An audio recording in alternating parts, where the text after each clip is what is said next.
The day's finally come! We're off to meet the Tsaritsa of Snezhnaya! What is she planning? And why does she need the nosies? Soon, we'll have our answers! Guess this will be the end of your journey that your sister mentioned. What is she expecting you to find there? Snezhnaya still feels like a long way away. Hopefully, there'll be plenty of time to relax, eat some good food, and have fun before we arrive.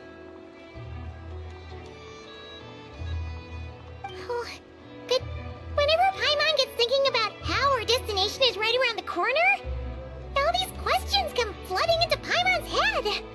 It makes her so nervous. Yeah. Anyway, enough about all that. We can't start the final leg of our journey with that kind of mindset. Just think. We've fought dragons and sea monsters, defeated creations of the gods, faced prophecies of doom and the threat of the abyss. Heck, we've even been to the moon! With all that experience under our belts, how can we be any more prepared? Sure thing! Now, stick close to Paimon, the best guide you could ever ask for, and let's charge straight for the finish line! Off we go! What about me? Do I get a call out?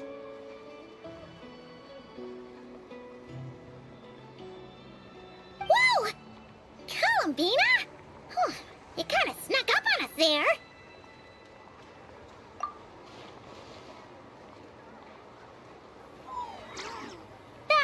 Don't look at Paimon! Paimon didn't sell you out this time. Oh, so it was you! Alright, guess there's no hiding it now. All your friends have gathered at the flagship to see you off. I invited Sandrone too, but she said she had to go back to Snezhnaya. She must be busy. She had some nasty things to say about you before leaving. Would you like to hear them? She hasn't changed a bit. Alright, let's hear it. If they're heading to Snezhnaya, I'll bet it's to cause trouble for Her Majesty the Tsaritsa. Attending a farewell party for people like that would not be a good look for me right now. Also, please tell them not to count on getting help from a Fatui Harbinger in Snezhnaya. Our time working together was not terrible, precisely, but we're on different sides. So when you get there, don't do anything to make life difficult for both of us. Well, that definitely sounds on brand for her. The attitude, the reasoning. Alright, we'll do our best to keep our distance then. No, you've misunderstood. I think she means that she'd like you to go see her.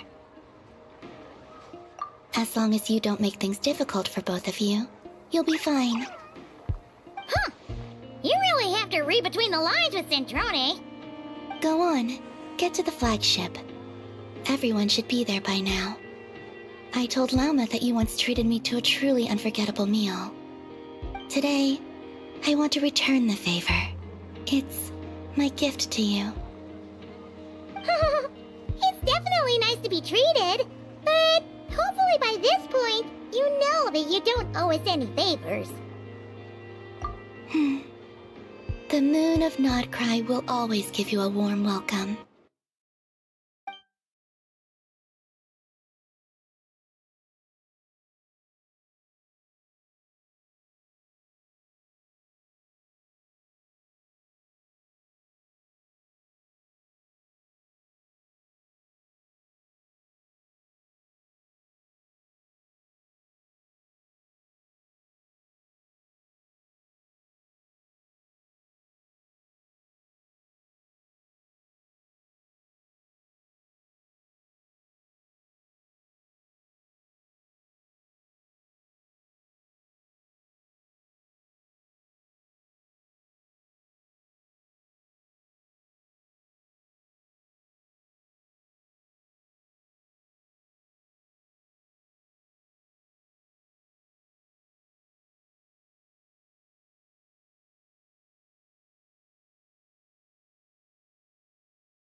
to meet the Tsaritsa. Guess this'll be... Good. Whenever Paimon gets thinking about how our destination is right around the corner, all these questions come flooding into Paimon's... Yeah, just think. With all that experience under our belt, sure thing. What about me? Whoa! Columbina? You kind of snuck up on us there. Don't look at Paimon. Oh, so... All your friends, I invited... She heads... Uh, If they're heading to... Also, our time... well, No, you've misunderstood. I think she means that she'd like you to go see her, as long as you'd... Huh. Go on. Today... It's definitely nice to be treated.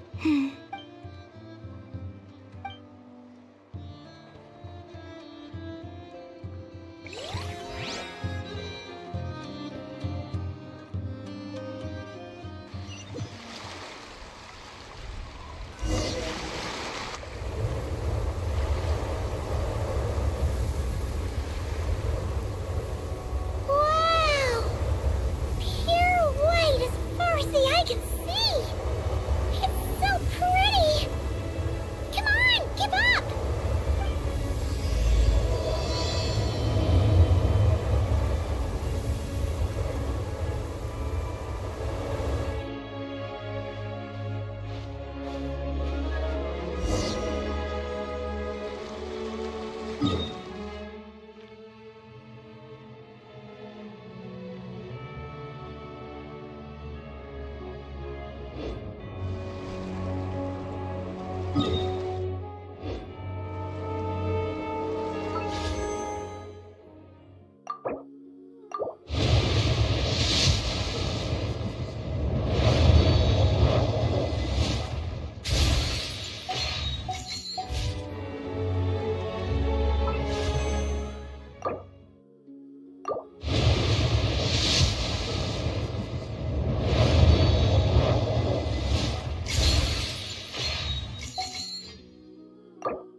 Hello, I'm Alosha.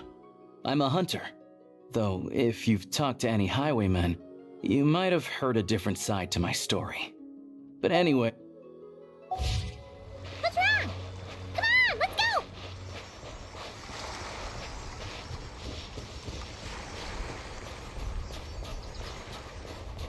Look! See, looks similar to the ones in Notcry. You know, just minus the effects of Kuvaki. That's a sure sign that we're officially in Snezhnaya now.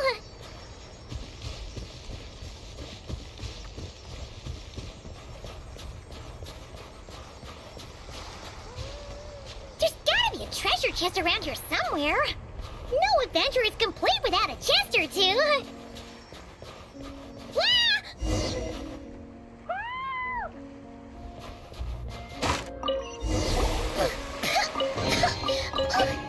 Paimon got a mouthful of snow.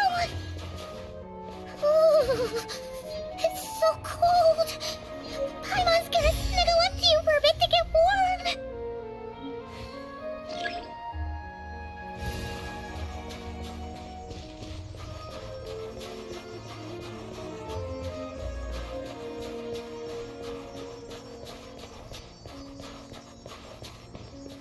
Hey, check it out!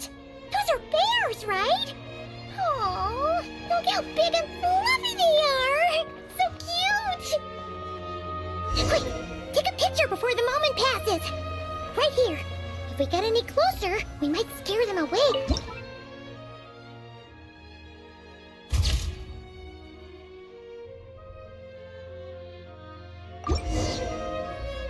Let's see how your camera skills are these days. Oh, wait a sec. Paimon sees something. Come on, quick. It looks like a train carriage.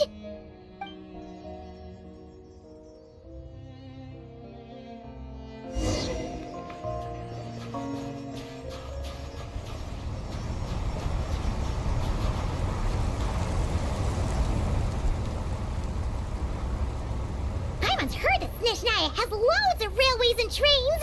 This must be one of them. But why is it abandoned? Ooh, it's still so cold. Oh, I don't know. Maybe. Oh. Also, is it just Paimon or is the snow getting heavier?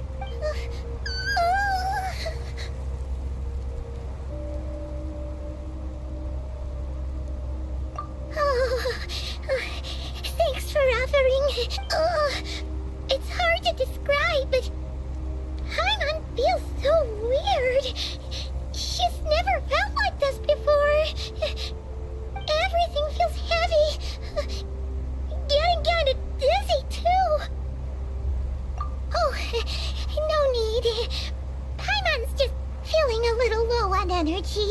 That's all. It's nothing serious.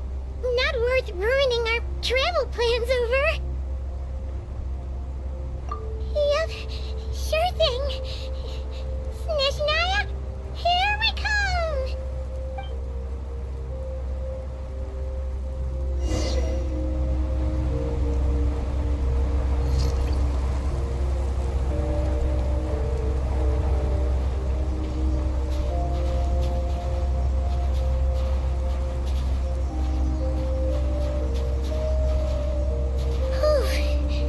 Seems like the snowstorm is getting worse by the minute.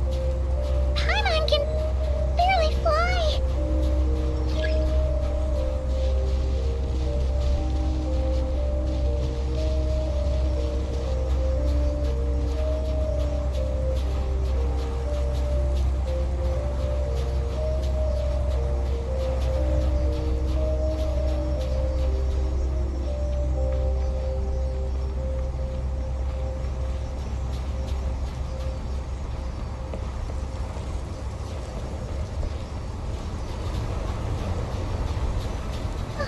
Oh, look! There's a cabin over there! Phew! Let's get out of this storm!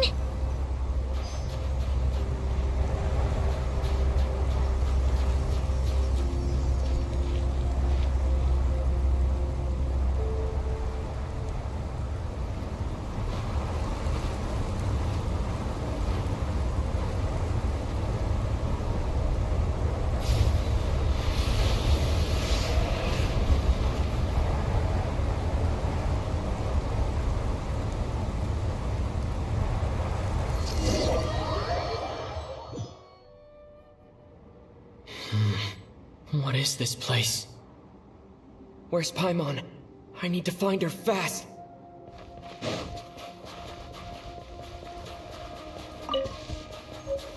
Paimon! Paimon!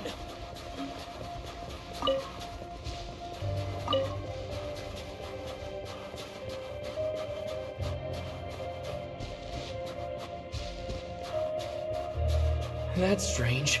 Where could she be? I guess I'll try further ahead. Hang in there, Paimon.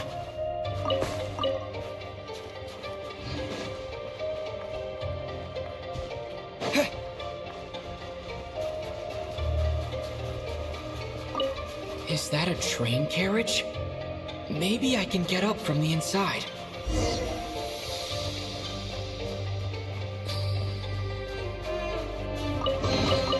Is this an answer from this world?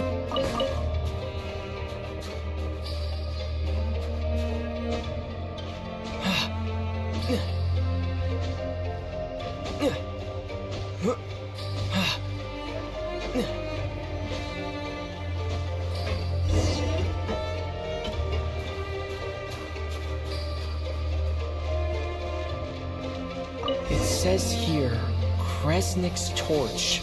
Civilian model. It's definitely getting a little warmer now it's turned on. I really hope Paimon's okay.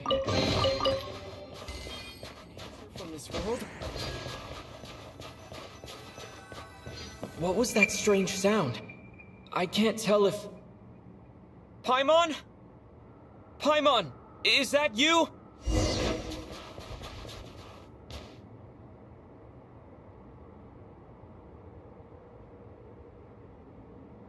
Incoming entity detected. Authorization granted.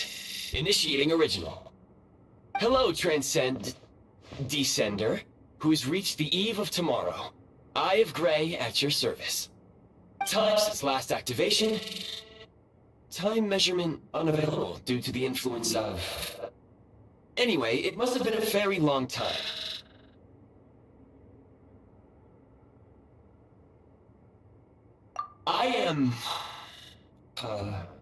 I was born to fulfill a mission. To reach tomorrow. To this end, I must...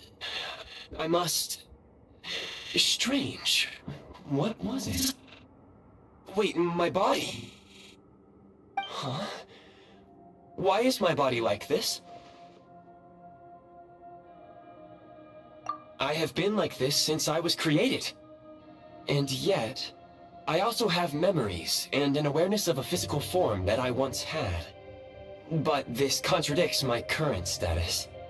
Anyway, I was created so that humanity could reach tomorrow. But I am unable to load further details at this moment. Nevertheless, serving humanity remains my primary objective.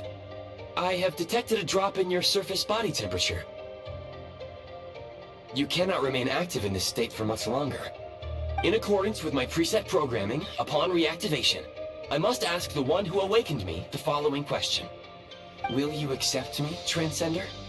I will assist you, protect you, and fulfill my mission until we reach tomorrow.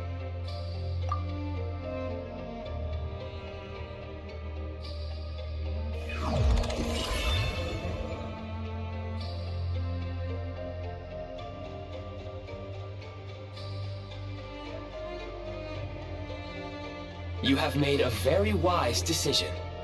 Now, I detected that you called out a name earlier. Presumably that of your missing companion? The name was Paimon. After helping you get out of here, I will search for a match in the nearby area and pinpoint their location. Merely the tip of the iceberg. Now that we have reached an accord, you will be my new user. May I ask your name?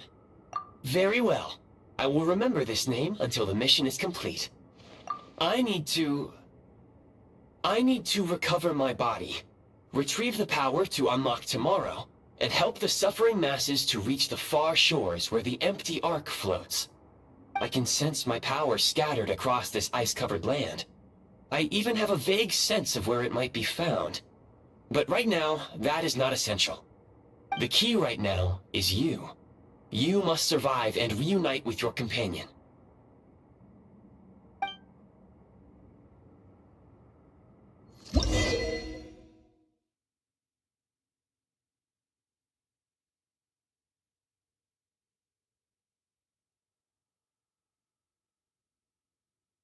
You may now execute the command, Demolish.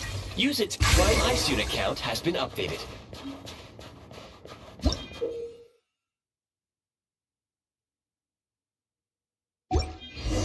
You may now execute the command, Build. Use it to create a Prime Ice construct to prop up the door.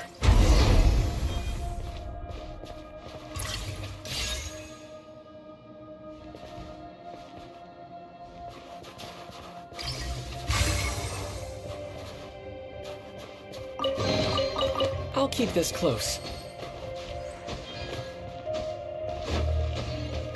Scanning local environment. Exit has been sealed off with ice. That would not be an efficient approach. One moment. Usable construct blueprint detected nearby. You can use this to clear the solid ice ahead of you more quickly.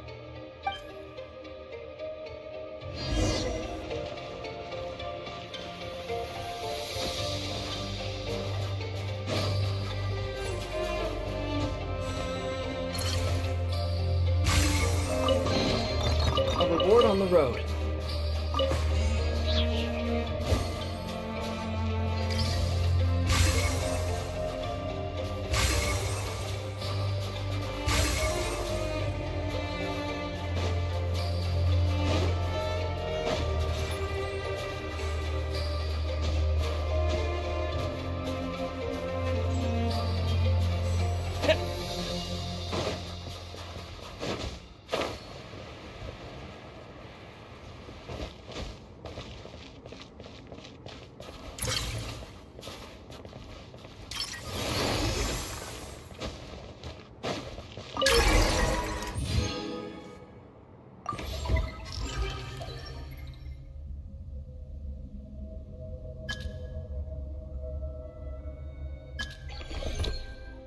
construct blueprint added to records. You may now execute the command, Build Heat Source. Generate a temporary heat source to rapidly melt the solid ice.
A reward on the road. My scan indicates the path is straight ahead. I recommend we proceed.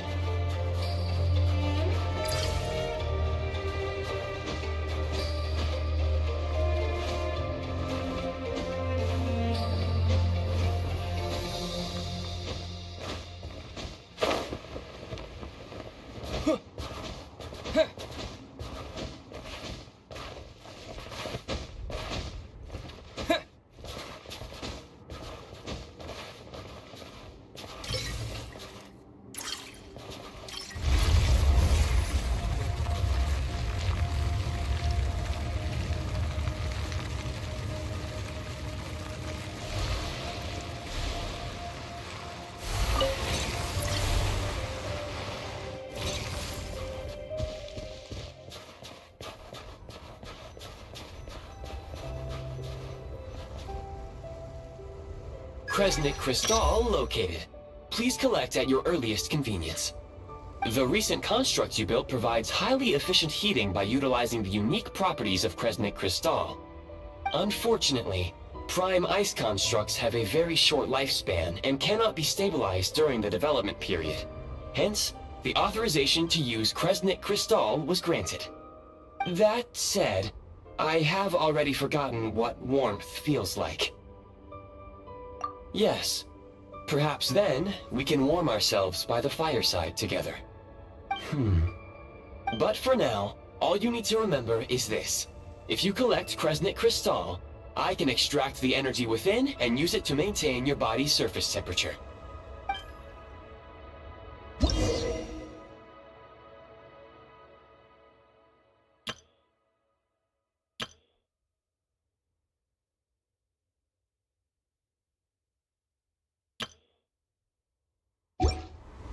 Low power.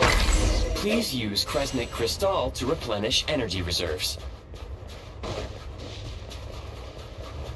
Signs of physiological activity detected in the distance.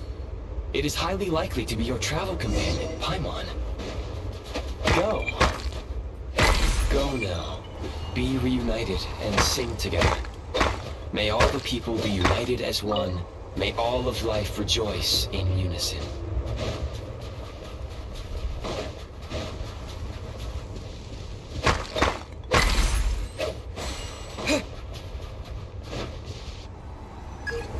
Approaching the target location, scanning for signs of life.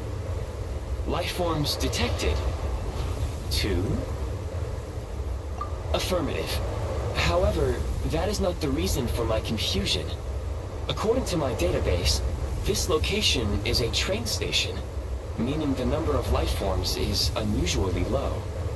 Real-time environmental data suggests that the train station may no longer be in use. But whatever the situation, please exercise caution.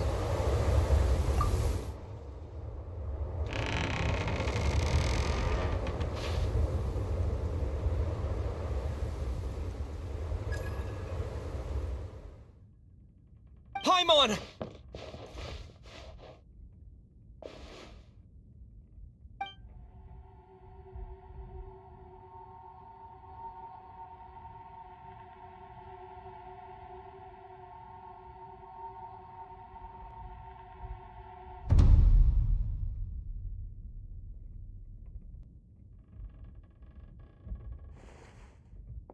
Who are you?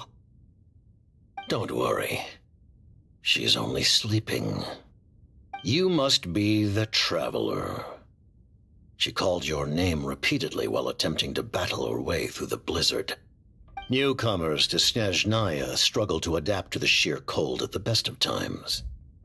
Lately, even the locals are suffering, with a powerful monster having summoned a bitter snowstorm.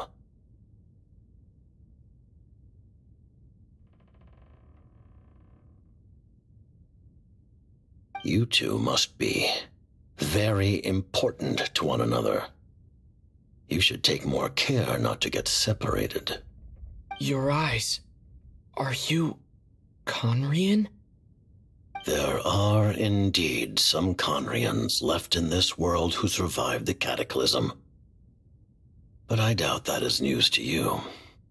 It would be unwise to interrogate my identity here. Focus your attention on your travel companion instead. We will meet again very soon.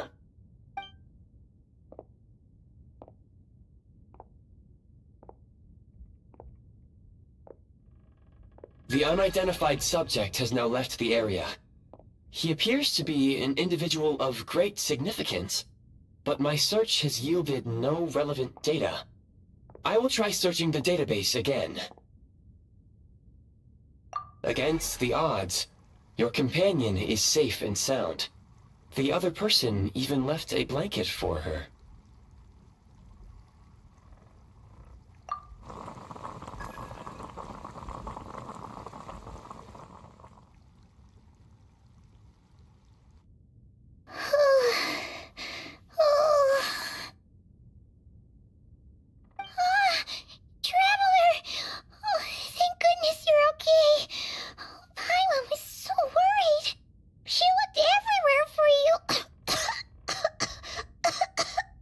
It's okay. Take it easy. Are you feeling alright? Pretty much the same as when we first got to Snezhnaya. Paimon must have got a cold. She was feeling so faint. She just couldn't keep going any longer. So she had to lie down and sleep it off. Wait, where did the jester go? Yep, the director of the Fatui. The Jester Piero. So, you met him? The Jester must know everything about the Tsaritsa's plans. But there's no way he'd tell me just like that. We might well have ended up clashing. Well, he was right about one thing. Right now, the most important thing for me is to take care of Paimon while she's unwell. He had no intention of explaining his motives, and he left in something of a hurry. Hey! What the... Who is that? It looks like... half a pair of goggles. How amazing! A self-aware, talking pair of goggles! Snezhnaya was once the land of the Fae. There are many ancient creations here that I'm sure would broaden your mind further still. Mind you, my database is also expanding as we speak.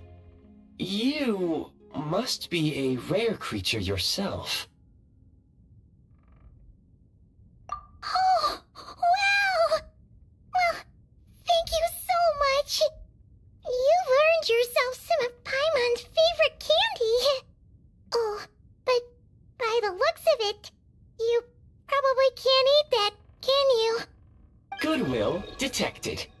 Instead of candy, perhaps I can suggest my preferred strategy. Please clean me regularly to keep me operating at peak efficiency. Oh, that makes sense. Every pair of goggles needs wiping clean once in a while. Sure thing, mister. Anyway, back to the Jester for a second. Paimon's still confused about something. When he first showed up, he already knew Paimon's name. And he acted like he expected Paimon to know who he was, too. Paimon could tell that he was Conrian from his eyes. And He definitely seemed like someone pretty important. But beyond that, Paimon didn't know anything about him. It was only later, after he rescued Paimon from the snow, that he properly introduced himself. That's the only reason Paimon knows he was the jester. Oh, seems unlikely. He ran into the snow following the sound of Paimon's voice, with a really anxious expression on his face. He didn't act like someone who knew she would be here in advance. And after bringing Paimon here, he just stared out at the snow. He didn't do anything to Paimon at all. In fact, he barely said anything. Wouldn't even answer any of Paimon's questions either. Paimon didn't feel unsafe around him, and he didn't seem to have any ulterior motives. For all we know, he might have just ignored Paimon's questions so she'd give up and go to sleep. Please allow me to interrupt. Fatui and director are unfamiliar terms. May I ask for clarification? Wait, you've seriously never heard of the Fatui? Oh, they're like the Tsaritsa's inner circle. Really powerful people. And the director is their boss. Understood. Since they hold elite positions and serve their god directly, it stands to reason that they would conduct themselves with due decorum. I am inclined to agree with your assessment, Miss Paimon. I did not detect any ill will from the gentleman in question.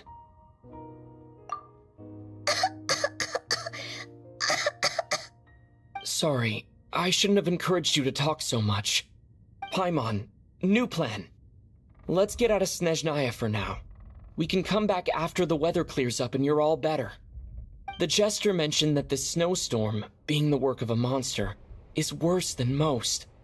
Even if we made it to Snezhnagrad, we'd still have to wait out the storm before we could do any exploring. Oh, well, it's really nice of you to look out for Paimon, but she doesn't want to hold you back. We were really psyched up for this journey when we first set off. Just think of all the burning questions we have. If we turn back now, who knows how long it'll take before we finally get answers. Further information is required regarding the monster situation. But objectively speaking, there is another, more pressing issue at hand. At this point, we have traveled a significant distance into the blizzard. Were we to turn back now, the road would be extremely treacherous, especially since we would need to travel on foot. If, however, we continue onward, there may be a better solution. Do you remember what I said as we neared this location? I told you that this is a train station. While it has evidently fallen into disuse for unknown reasons, the tracks remain intact. We can break through the blizzard and forge ahead by driving a train. That is the Snezhnayan way. There is a small town up ahead, which would be the perfect place for Miss Paimon to rest and recover. Paimon thinks Goggles here makes a great point. Let's do that! Oh, come on. Don't worry. Think of all the traveling we've done so far. When has Paimon ever gotten sick before? Practically never. 'Cause she's in great shape. Sure, she's a little tired right now, but it's sure to clear up on its own. Affirmative. Should you ever need my assistance during your future adventures, please call for the Eye of Grey whenever you wish. Otherwise, I will remain silent to avoid causing any unnecessary distraction. Now, please follow me to the train tracks.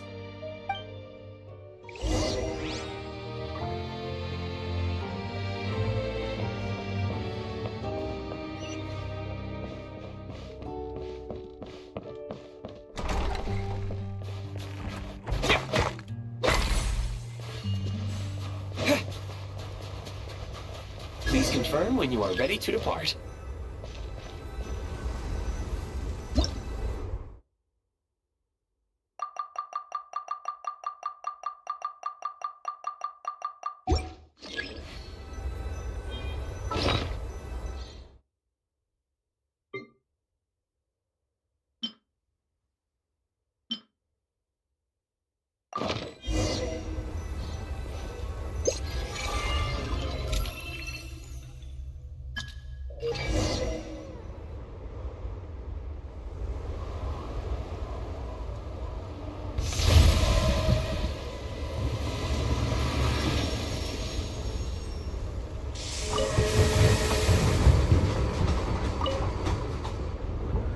Heading north from here, we will soon arrive at...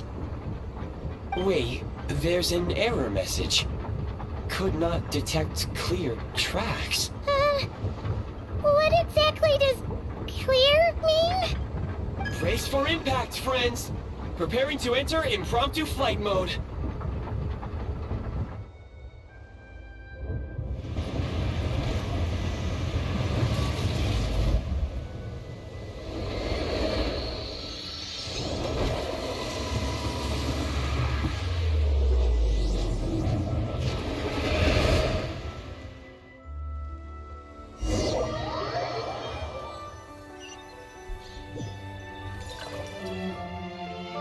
How strange. Not only was the station's status different from my records, but even the railroads and the terrain itself have changed substantially. Yeah. Thanks to your quick reflexes. My sincere apologies for putting you in danger. I'm afraid I'm as confused by all this as you are. Agreed. This is likely a consequence of outdated railroad data. The discrepancies between the old data and present reality are far greater than I anticipated. Fortunately, our crash landing has at least brought us much closer to the town. According to the data, anyway.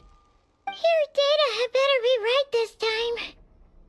I can assure you, it certainly is. Please look this way, and you will see a Kresnik's torch. It seems our ill-fated train ride was a blessing in disguise. We have taken the shortest possible route. Rest assured that I will take user preferences into account next time I plan a route. Next time, I will get it right.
Excuse me, is there an inn nearby? I'm sorry, but they've all closed.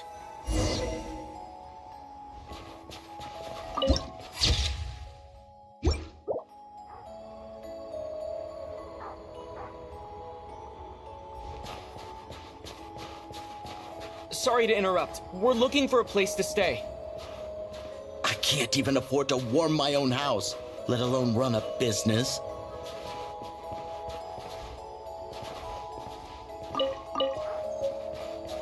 Excuse us. Is there anywhere we can stay around these parts? I'm afraid not.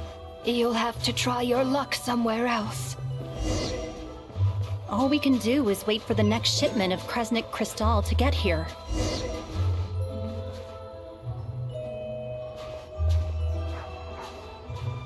Hi there.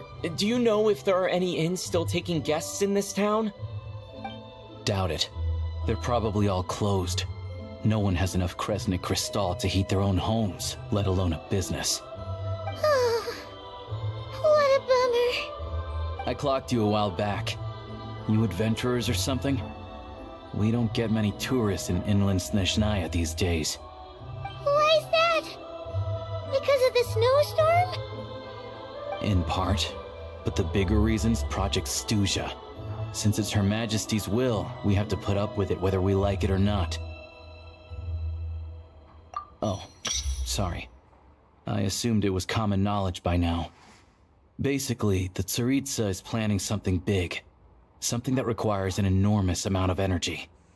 Even if they used all the surplus Kresnik Crystal in Snezhnaya, it still wouldn't be enough to meet demand.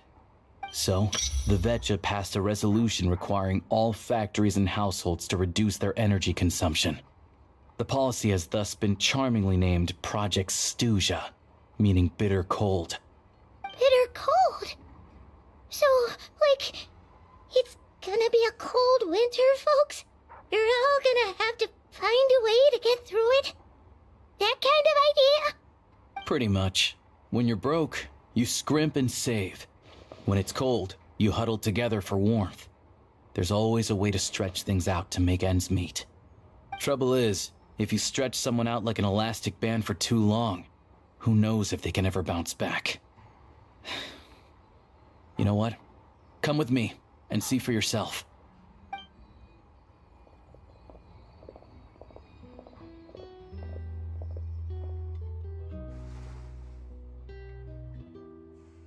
Can you please explain to me why the price of Kresnik Crystal has gone up by 1/3 again? Even as our purchase quota has gone down. You only come here twice a month. This won't even last us a week. The supply and pricing of Kresnik Crystal are based on current production volumes and price data. We Fatui are only responsible for delivery and security. I'm not in a position to explain to you how the figures are calculated, but I assure you, they are as fair and reasonable as possible. Oh, so our lives mean nothing to you? How can you expect anyone to survive a single night in this weather without heating?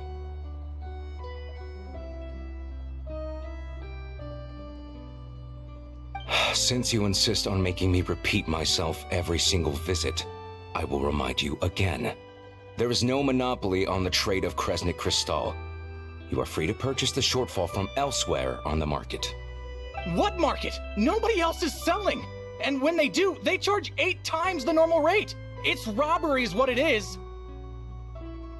Which is why the Snezhnagrad Veche passed a resolution to support border communities, without which you wouldn't even be able to buy crystal from us to begin with. So if you're here just to argue, move aside and let the next person in line come forward. Everyone's feeling the cold here. You... All right, everyone, let's calm down for a second. A few words, if I may. We're all subjects of Her Majesty the Tsaritsa, and I'm sure every one of us is dedicated to her great cause. We all know how cold it is, and the more it snows, the harder life gets. Everyone's struggling already. Let's not make things even more difficult for each other. But Liaison Shishkin, there's clearly something wrong with this quota. I have a family in Marepasak who tell me they can buy at least double our crystal allotment. Oh, believe you me, I had the same reaction when I first saw the numbers. Couldn't believe what I was reading. I even wrote a letter to confirm the true figures, but I'm afraid the quota really is as low as you've been advised. Still, you must understand that calculating these energy quotas is a complicated balancing act. They have to factor in population, town size, industrial application. Our top priority must be to keep the largest Kresnik's torch burning continuously. Only then can we sell the remaining crystal for household use, and in doing so, we must make sure that everyone is treated fairly. As our Fatui comrades said, they are only responsible for delivering the goods. They need to keep accurate records, and they do not have any authority to modify the rates or quotas. That's right. Our duty is to do things by the book. Tell you what, listen. I know how anxious and upset everyone is. As a matter of fact, I was just discussing it with the mayor. What we can do is open the lower combustion chamber of the Kresnik's torch to the public. You can come to me directly to register, and I will allocate time slots accordingly. I can't guarantee there will be ample energy for household use. But we can at least make sure you'll be able to boil water and cook food each day. Let's hang in there and make this work together. All right? Fine. I don't see any alternative. So, this is Project Stuja in action, huh? Oh, no wonder nothing's open for business. People are barely getting by. You were looking for an inn, right? For your, Fae friend? Oh, Paimon's not a Fae. Just Paimon. She must have caught a cold or something. We only just got to Snezhnaya, and we're still getting used to the climate. I have a small place in Stratomaros. I don't stay there very often, though, so it's pretty basic. But if you're not picky, you're welcome to rest there for now. It's not much, but I've got blankets and a warm fire. Are you sure? Oh, that's really kind of you. All right, then. This way.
So cozy and warm. Paimon's getting nice and toasty. Oh, wait. Paimon only introduced herself so far, didn't she? This is Paimon's best friend, the Traveler. Good to meet you. I'm Alosha. Most travelers find the Snezhnayan climate to be a shock to the system at first. but as long as you keep yourself warm, you should be fine. Still, you should keep an eye on your condition. When people are too quick to dismiss a cold, it can easily end up turning into something more serious. Don't say that! Paimon's too young for chronic health issues. They aren't in town right now, and they won't be back anytime soon. The train station has been closed ever since these power shortages began. I do a lot of hunting, so I spend most of my time exposed to the elements. But even the animals wouldn't survive long in a storm like this, let alone a hunter. Nothing to do but sit tight in town until the weather improves. I get that you're in a hurry, but even if the station were open, that doesn't mean there'd be any trains. We could end up stuck here for a long time, I'm afraid. What? Your own train? Wait, hold on. That train? The one that suddenly fell out of the sky and crash landed on the ice? Oh, we got lucky and found it in a cave. Oh, then our luck ran out and we had a little accident. Pretty crazy for a random find in the mountains. Well, as long as your train's good to roll, you might get to Snezhnaya after all. I've been doing some digging recently. Turns out, the real reason for the current energy crisis in Stratomaros is that some of the supply is being seized for a private stockpile. But to expose what's going on, I need to catch them in the act. So, I'm heading off to catch a rabbit. Huh? Wait, a rabbit stole the crystal? It's a figure of speech. Real rabbits couldn't pull this off. They'd prefer carrots to Kresnik Crystal anyway. Shishkin, Mr. Positive Attitude, let's all get along now, shall we? Him? Really? Paimon never would have guessed. Huh? You're coming with? Oh, okay then. Just, alright. Guess there's no point pushing myself. Paimon will stay here and hold the fort then. Be careful, you two.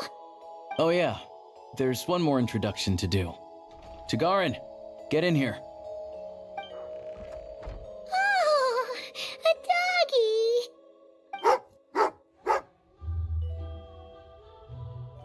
Oh, angry doggy.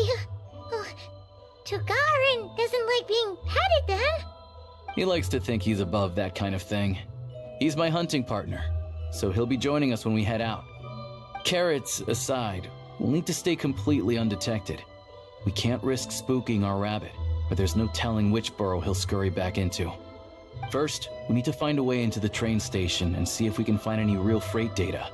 Shishkin's figures can't be trusted. Then, we get to Garin to catch a scent and find out which way the crystal went. What are you eating? Oh, check it out! When you're all out of carrots, try turkey!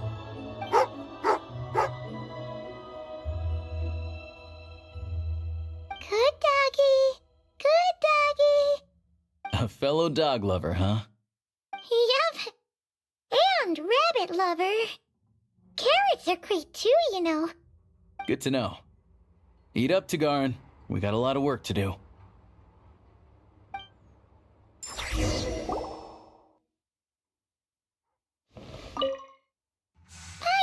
just gonna stay here and get some good rest. You guys, be careful out there.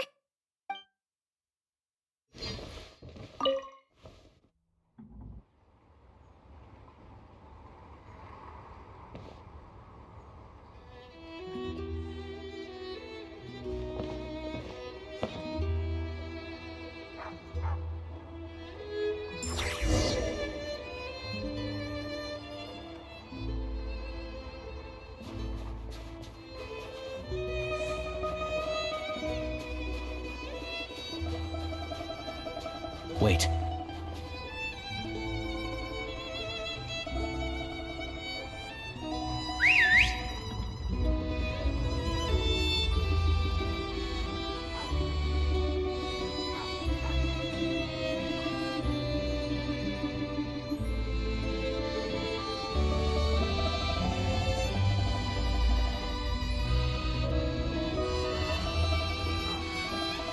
Nice work, Tagarin. Come on, we'll go around.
This way.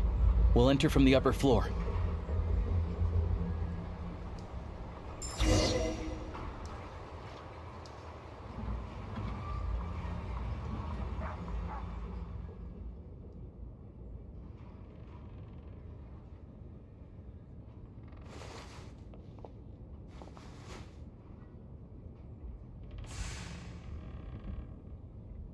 There we go. A freight list. Straight from the Fatui. So Shishkin won't have had the chance to doctor the figures.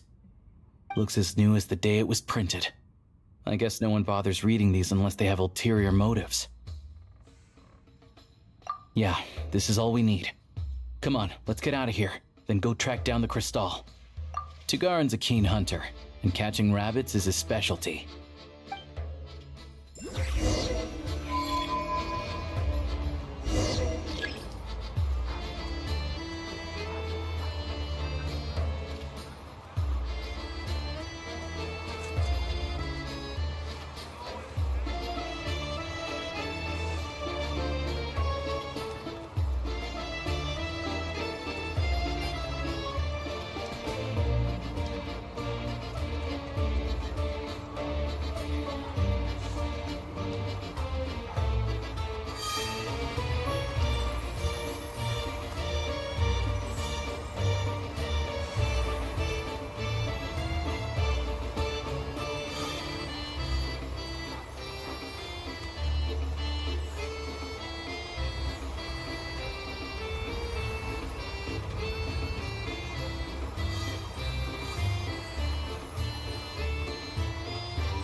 But if he picks up the scent of Crystal somewhere and there's no stove around, that's how we know something's up.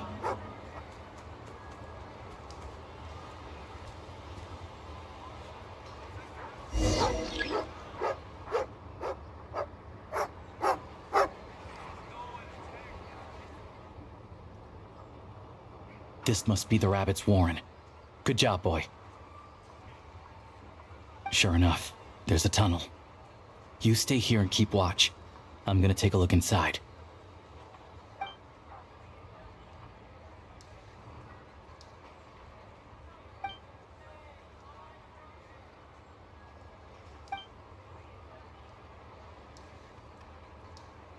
Thanks for looking out for us.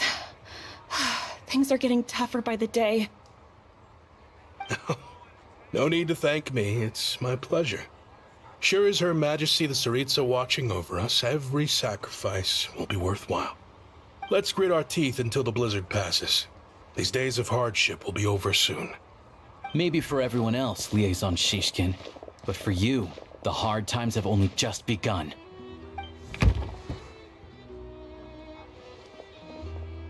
Huh? Who are you? What's the matter?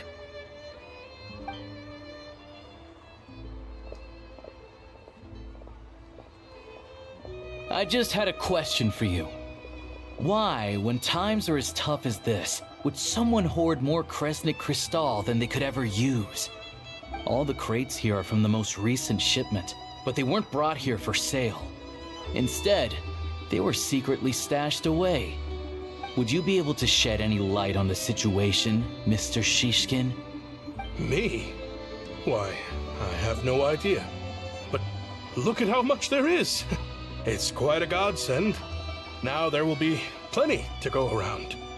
This godsend was found in a cellar adjacent to your residence following a tip from Mr. Alosha. And this is only a fraction of what we found down there. We're still taking a full inventory. The official figures will be finalized shortly. I've always been grateful for your efforts to mediate between us and the townspeople of Sretomaros. But now, Mr. Shishkin, it appears you were the source of the conflict all along. How could you do this to us? We trusted you to have our backs. You've been lying to us this whole time? Hey,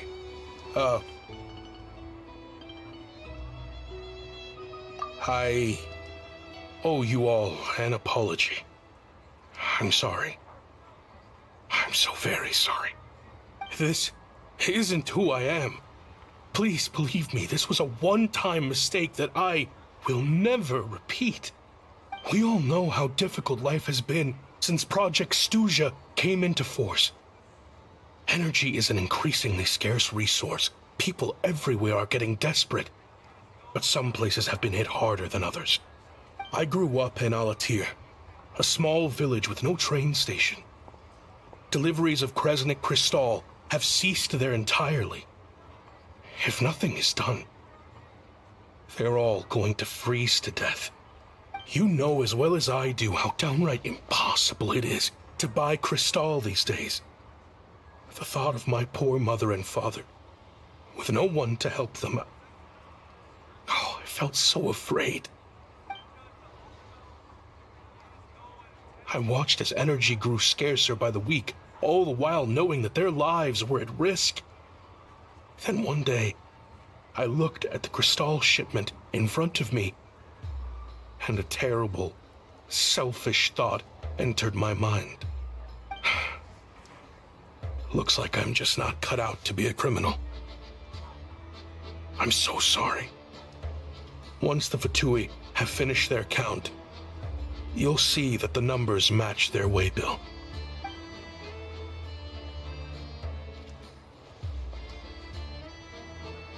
I have the official Snezhnayan quotas here. Anyone who has already purchased energy, please make your way over here to correct your transactions. I'll make a batch purchase of Crystal worth 3 months' salary for you all to use free of charge. As for Alatir, I'll think of something else. You don't have to go that far. Yeah, owning up to your mistake is enough for me. You've done plenty of good for the community in the past. I'm not looking for a handout. Drop the act. You claim this was a one-time mistake, but the real reason there's only one shipment's worth of stolen Crystal in your basement is that you have an accomplice. Reporting in, sir. We've conducted a full search of the mayor's house. As expected, we found many crates full of Crystal, half of which were still in their original shipping containers. This wasn't your first time at all. You've been colluding with the mayor of Sretomaros for a long time now. The train station's currently out of service, but it does open for a short window every time there's an energy delivery. And every time a train pulls in, you're there on site to take inventory and oversee the workers unloading the cargo. The mayor handpicks said workers. Per his instructions, they transport the Crystal by tunnel at night to the mayor's house, and he sells it out of town. But since he can't get the goods out of town by train, he had to arrange an alternative method of transportation. This meant slower sales, which gave me plenty of opportunity to catch him in the act. Wait, the mayor's involved in this too?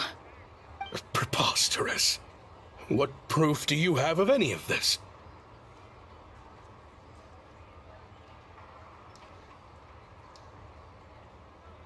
Basic math. I've spent a lot of time lately counting carriages as the snowstorm rages. Counting carriages? What? The energy consumed by a train depends on its total weight. And since energy is a limited resource right now, it's fair to assume that every carriage is packed full. So, if we take the energy required for the Kresnik's torch, add the sales figures you provided, then compare that figure to the train's theoretical cargo capacity, guess what? The numbers never match. It's always off by 1 or 2 carriages worth. This time, you set a new record. 3 carriages missing. You mean to tell me that you sat around outside, counting carriages, in this weather? I'm a hunter. I have 2 options. Hunt or starve. Well, I've heard enough. The evidence speaks for itself. Take Shishkin and the mayor into custody and escort them back to Snezhnagrad.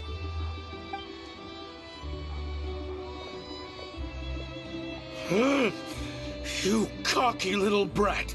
Ruining my business! Just you wait.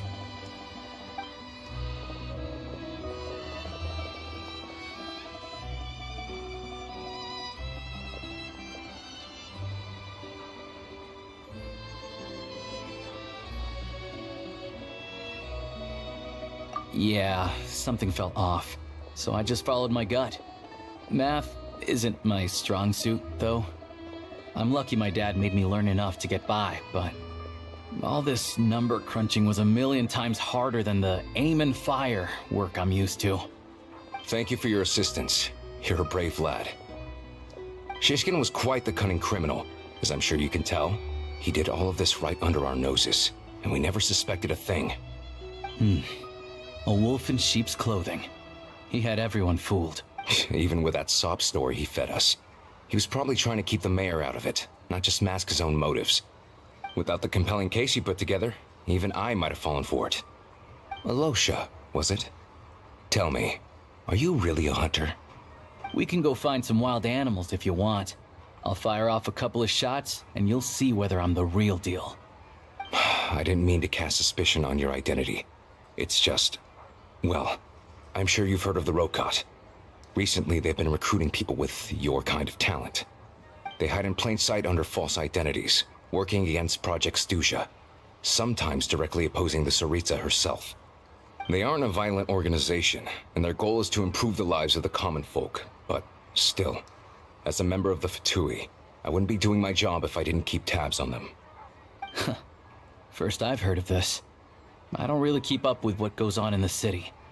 All I know is, people who don't mind their own business in the city end up paranoid about everything. As for me, I just couldn't stand Shishkin. I'm from Alatir myself, and I can tell you, nobody's lived there in years. Why would an abandoned village need Crystal? Of course, no one really cares about the fate of that place. I'm guessing today is the first you've heard of it. I see. It does sound quite tragic. Really. Well, thanks again for your assistance, and your friend here too. I will report this incident to Snezhnagrad. The Fatui will take over energy distribution until new officials are appointed. We'll also ensure that the train station resumes normal service as soon as possible. Looks like it's my turn to brush up on math now. I never liked it as a kid either.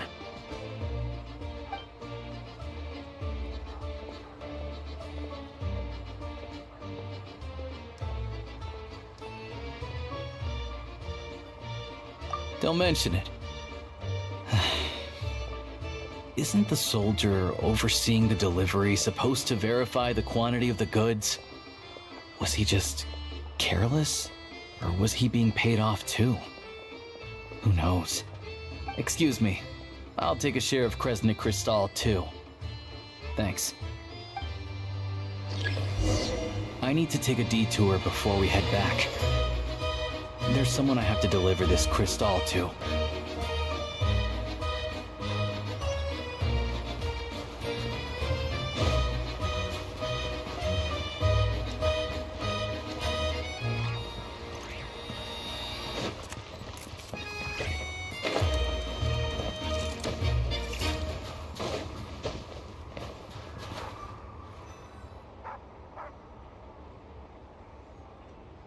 Hang tight for a moment.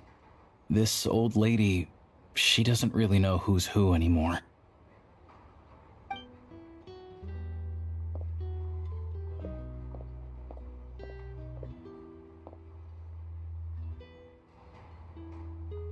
Oh, grandson.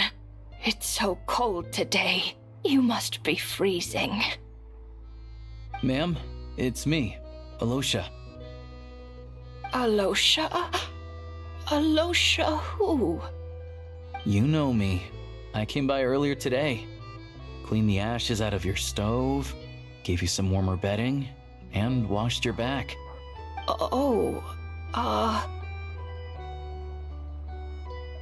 I'm sorry, I don't remember. Now, how often do I get to see my grandson? Come on, take a seat and relax while I fix you something to eat. It's okay. You just rest. I'm fine. Oh, you. It's nice to come and visit your old granny once in a while, isn't it? Sretomaros, a good town. All sorts of things to do and people to meet. And the local officials are good to us. Sit down, come on, take a seat. I still have some fruit left. Let me get it for you. Please, don't get up on my account. You need to rest. Where's the fruit? Right under the basket by the door. Or maybe it was on the bedside cabinet.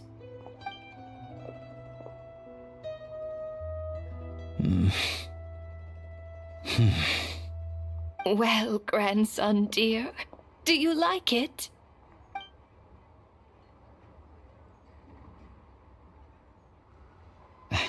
Very much, ma'am. It's delicious. Good, good. Wonderful. You don't need to save any more for me next time, all right? Fresh fruit is hard to come by at the moment.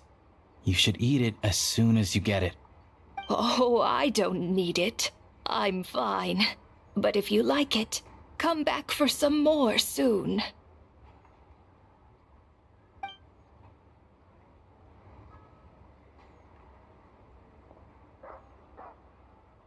Some kind soul must have given these to her. But she always saves the nicer things for special occasions. I met her at the market back before her health began declining. She was a lovely old lady. We're from the same hometown. Not many people have heard of Alatir. And if they have, it's usually for all the wrong reasons. There's a gang of highwaymen that came from there. Now that it's an abandoned village, it's rare to find anyone who shares fond memories of our hometown. So after we got talking and realized we were from the same place, we decided to keep in touch by letter. I first learned of Sretomaros' energy supply problems from a passing comment in one of her letters. Then, after her health went downhill, I started visiting more often to check in on her.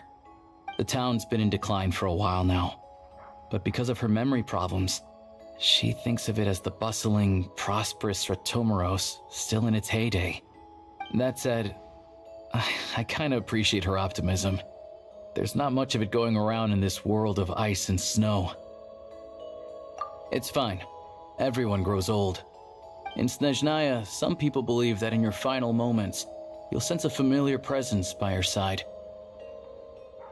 You turn to look at them, but their face is blurry. So you focus hard, trying to make out who it is. And when you finally see their face, the Grim Reaper reaches out and takes your life. She still calls me grandson, though. So at least I'm not a blurry face in her world just yet. Come on, let's get back and see how Paimon's doing.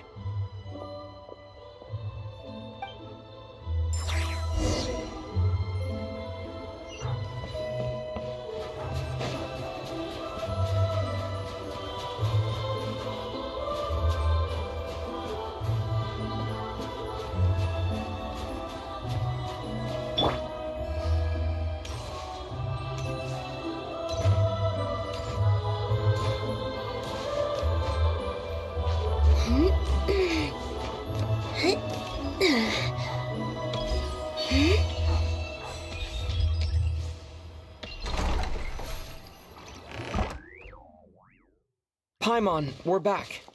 Are you feeling any better? Yep. Paimon's not cold anymore. But she's still a little dizzy. Flying probably probably isn't a good idea right now. Paimon might lose her balance. But Paimon's sure she'll be fine. It's probably just from getting hit on the head by that pile of snow when we first arrived in Snezhnaya. Her complexion's looking much better. Let's keep an eye on her. Sure, but enough about that. How did everything go on your end? Are you all set? Did you have any trouble? I'll explain. It's a bit of a long story.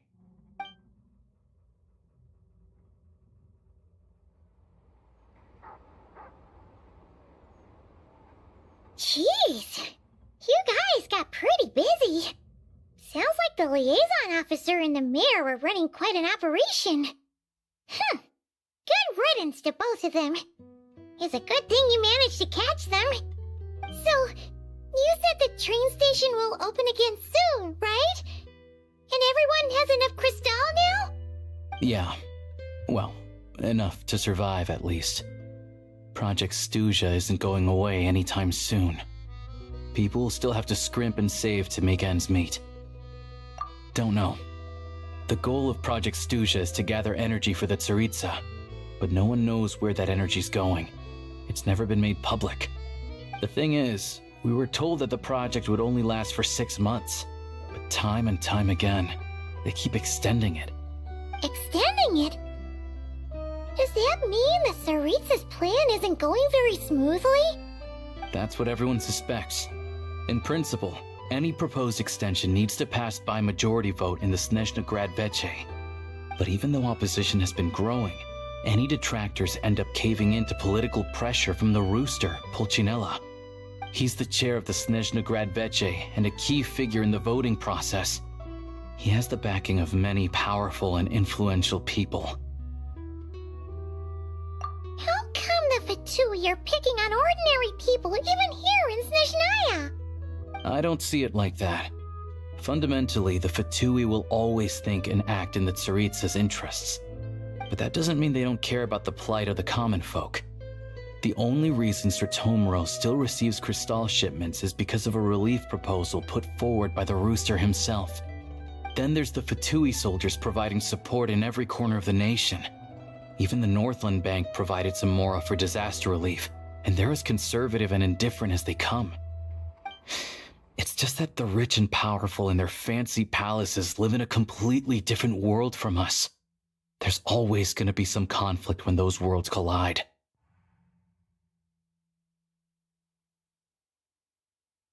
Yeah, well, even though we all believe in Her Majesty the Tsaritsa, there are still many differences of opinion on how best to tackle the big issues of the day.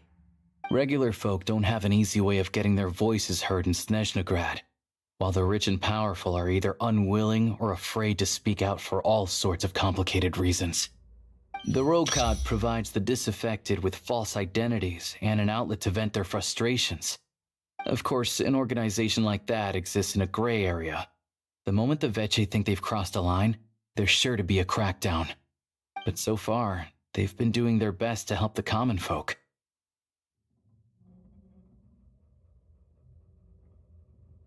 Like us, don't you mean?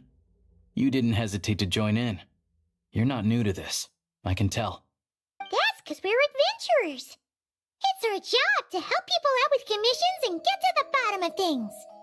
Sounds like we're going to get along. So, what's your business in Snezhnaya? Aside from taking your friend to see a doctor, of course. I want to meet the Tsaritsa. It's complicated. I've had run-ins with many of the Harbingers along the way, and I really need to know what the Tsaritsa is up to. Her ultimate goal, what the no-sees mean in all of this. Since I've made it this far in my journey, I have to find the truth, whatever it takes. Wait, so... no way. Are you who I think you are? Sounds like you've heard of us then. We're getting more famous by the day. I didn't realize I was in the company of giants. Honestly, we're all as curious as you are about what the Tsaritsa's planning, and why it has to involve us freezing to death in the snow. But getting in the same room as her won't be easy. The common folk aren't permitted to meet her at the best of times, and right now, she's probably not even in Snezhnagrad. Word is, she's heading east on a campaign to slay a monster.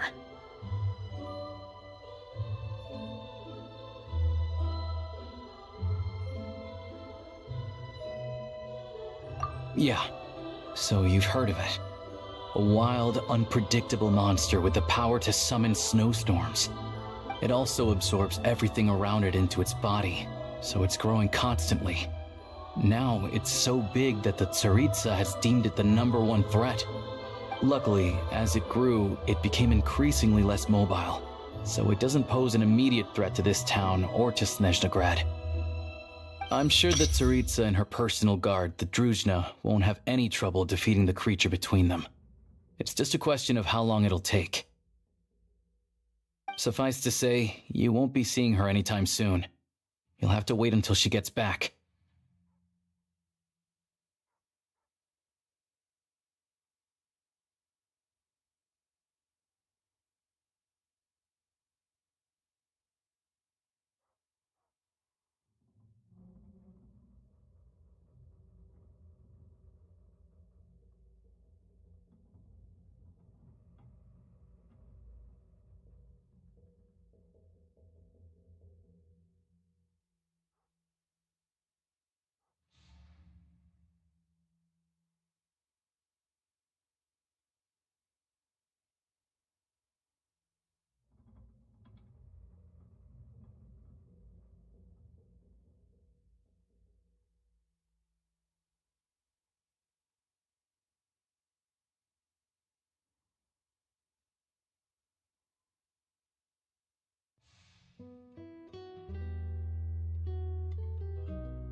Fair.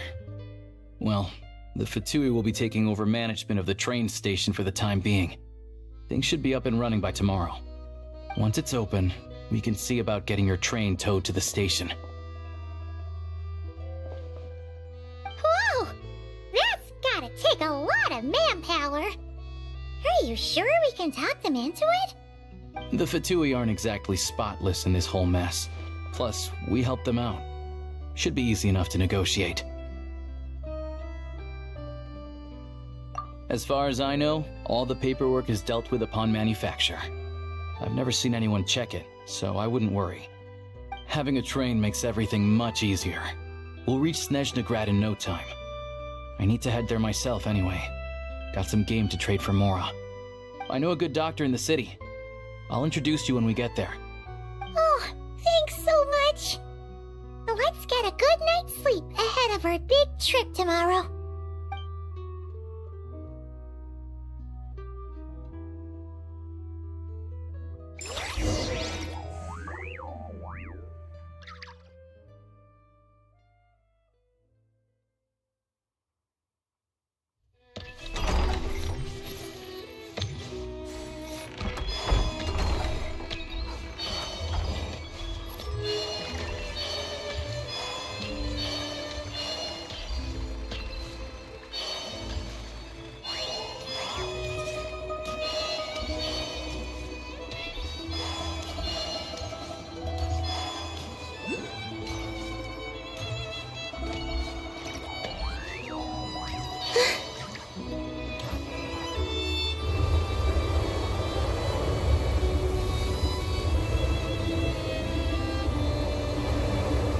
Drive carefully, all right?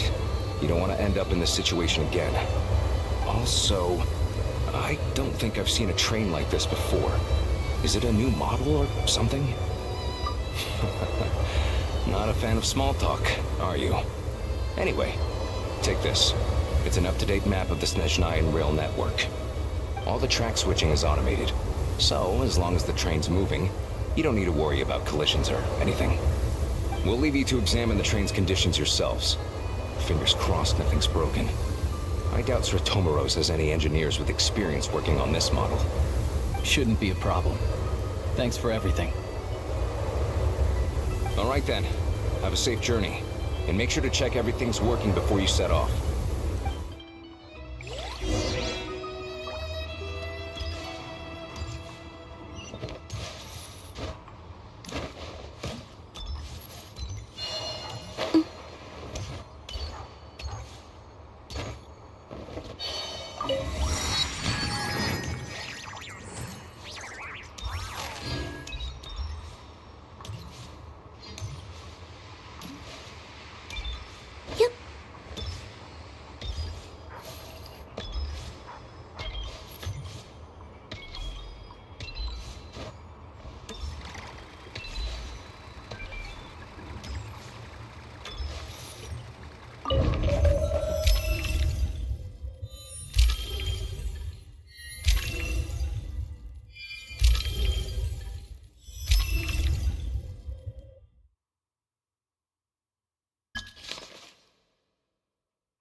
Alright.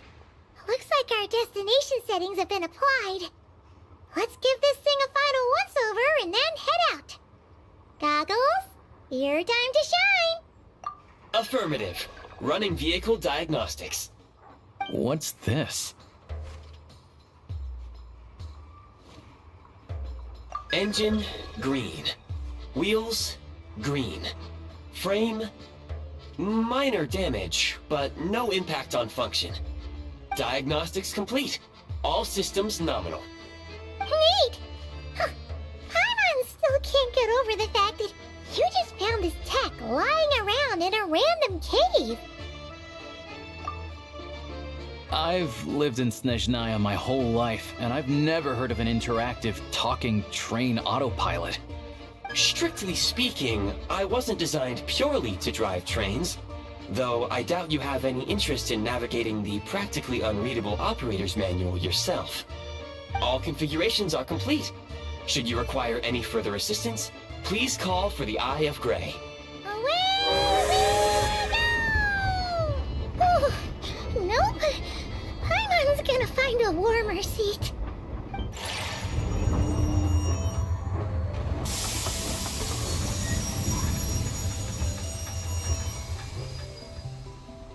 Huh? What's going on?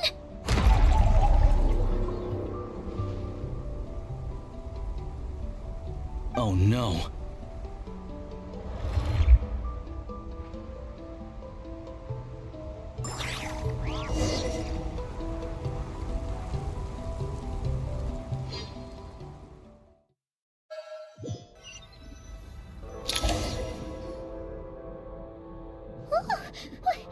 What is this place? Traveler, are you okay?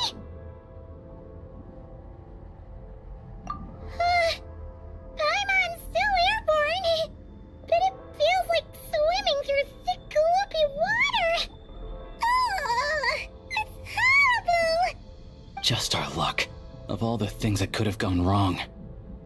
Alosha, you're Snezhnayan, right? Any idea what the heck this place is? It's called the Shadow Realm. A place where no wind blows, no light shines, and no elemental energy flows. Even time itself doesn't exist here. It's a world where everything seems to come to a standstill. I've only seen it a few times before, and this is my first time inside. It's a dangerous place. Most people who get sucked into the Shadow Realm are never seen again. And the few who do make it back, they're never quite the same. Huh? Then what the heck do we do now? Oh, maybe Goggles knows something. Goggles? Great! Now we're done for! Hold it together. Let's not get ahead of ourselves. I heard a story once about the world of shadows. If it's true, there's a way to escape. We just need to find the exit. Come on, let's explore.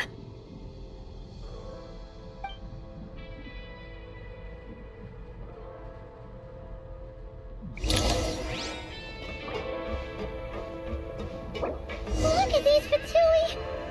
It's like they've lost their minds! Their shadows have been devoured. They're no longer amongst the living.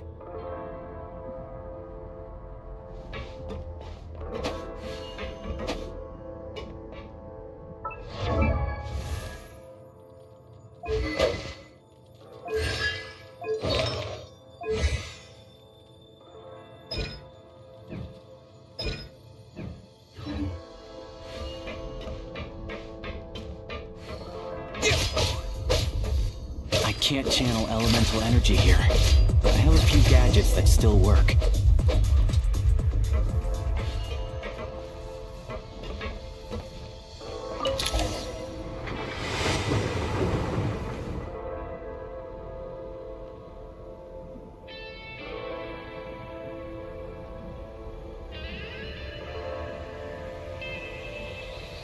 Wait! What's that blue thing? Is that... goggles? Guess we'd better find a way over.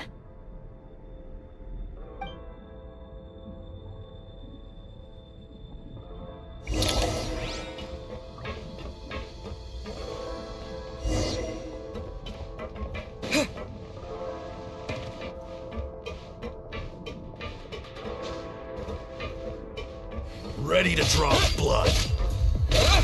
This is the last one. What do we do next? Play it by ear.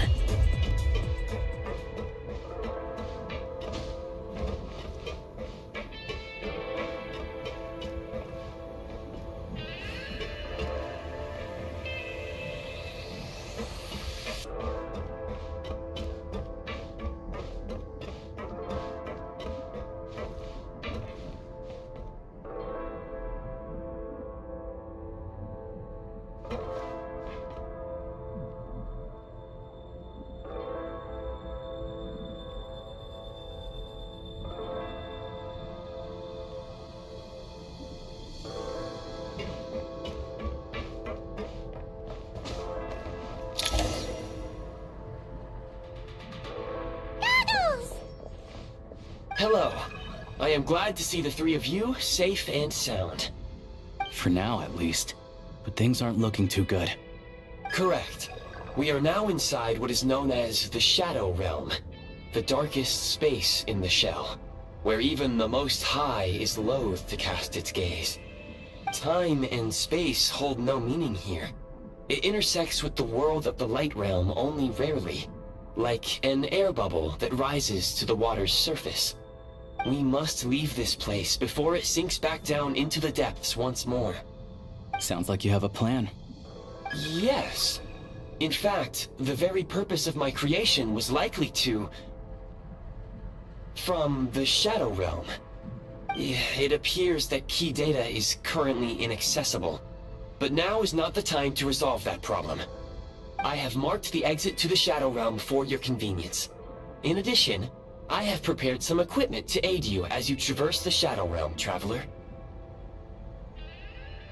It may well be one of my core functions. Scan complete. Construction in progress. Activation code? We once peered into the past from the ruins of the Shadows. This is what remains of the Golden City, Hyperborea.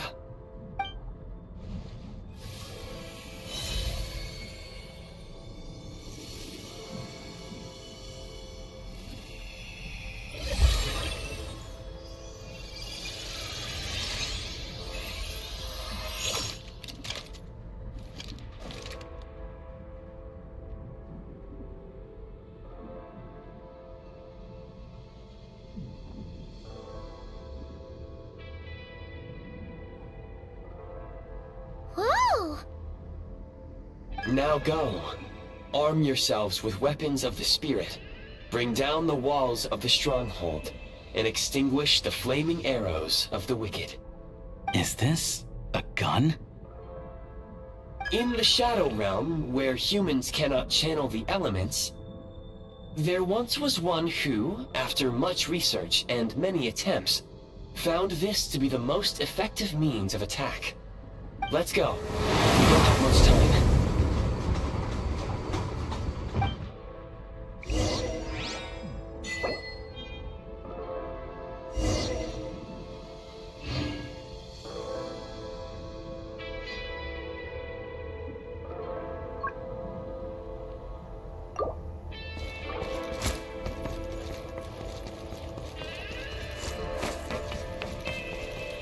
When you encounter small obstacles, you can simply clamber over them.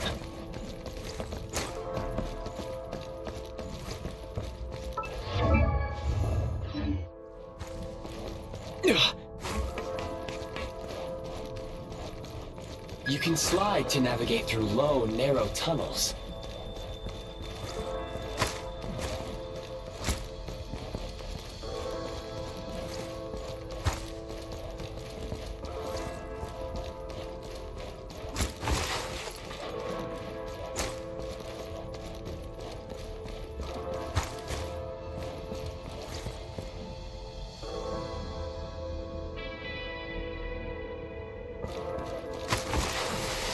Obstruction ahead.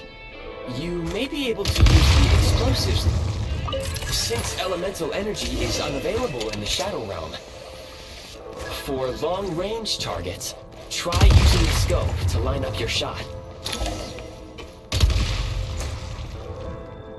Many hostile units approaching. I suggest a new strategy.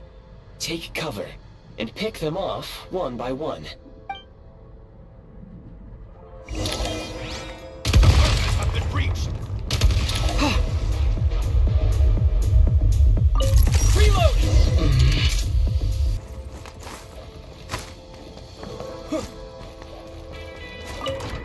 More enemies detected. Try attacking with the newly unlocked Assault function.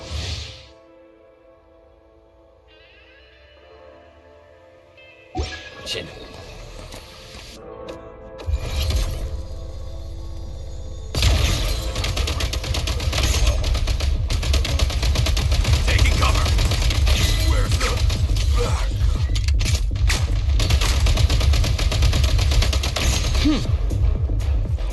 Gotta recharge!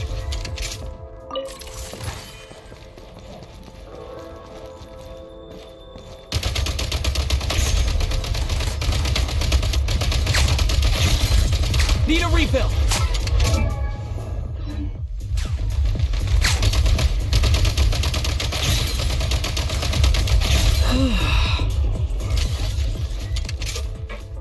Nice.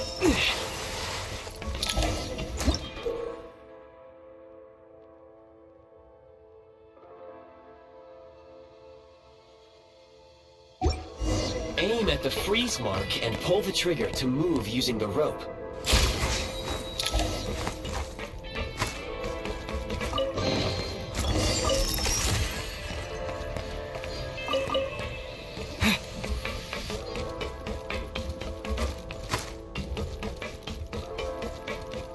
Time to catch my breath.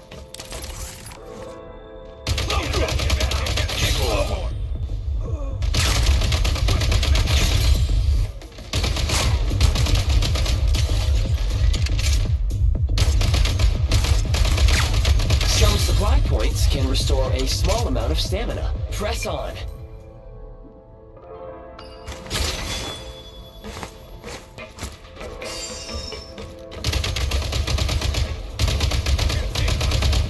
Taking cover.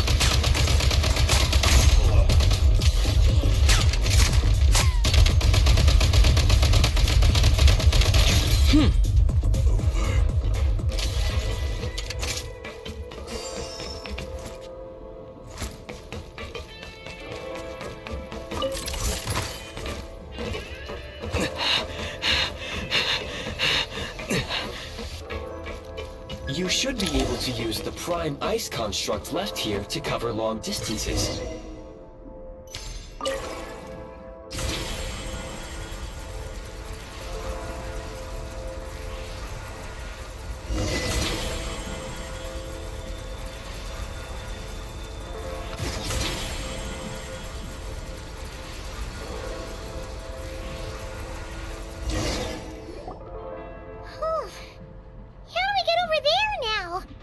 I recommend using this grappling gun. Such devices were originally used to secure structures in the Shadow Realm. If you detach the connected hook, the grappling gun will automatically fire a rope to another nearby hook. Okay. So, we just removed this hook, right?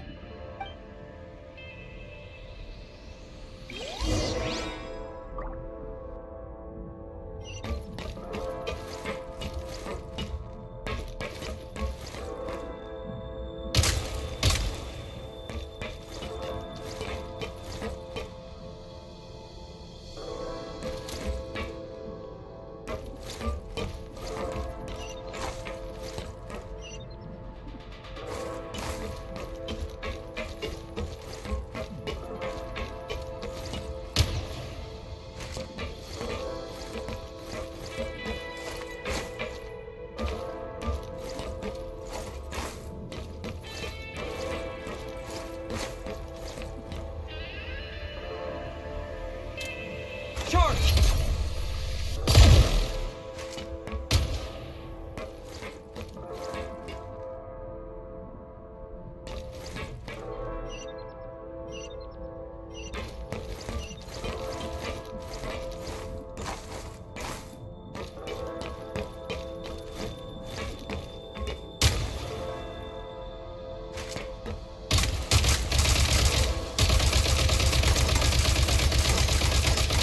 Need a refill!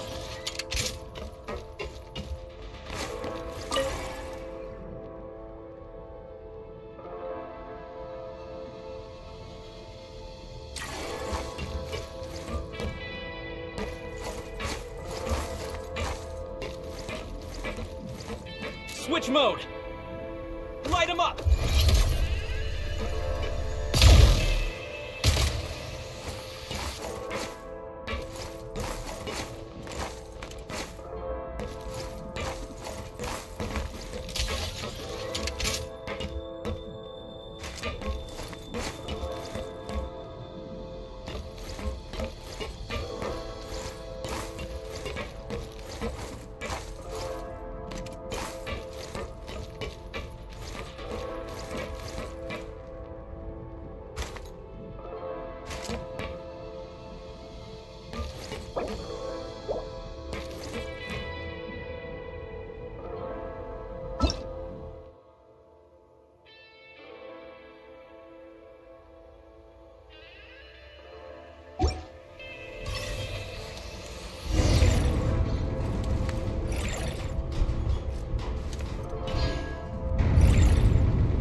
Back in business.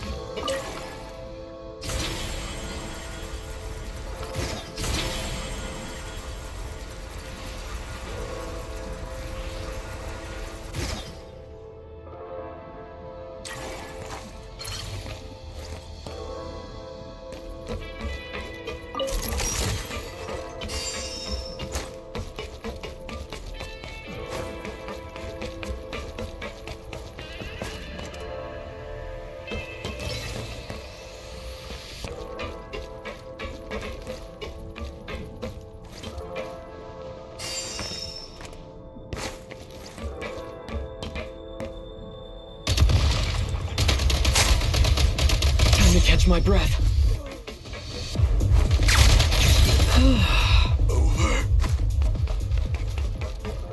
Sprint at the prime ice launcher to reach high places with ease.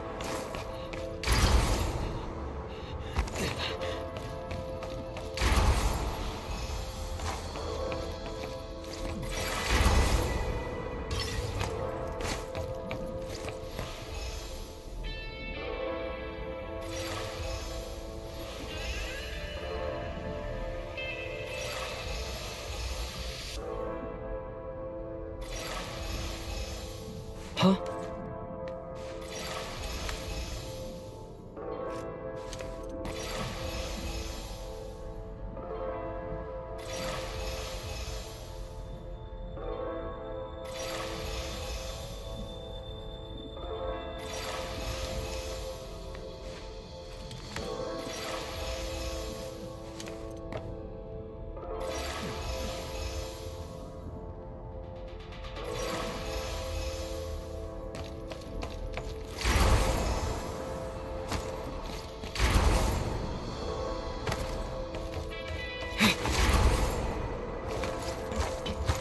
Back in business.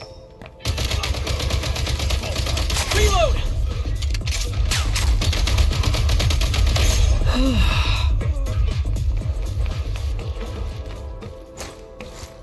Gotta recharge. Usable munitions detected. Frag crystal. Mind the rhythm.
Reload! Yeah.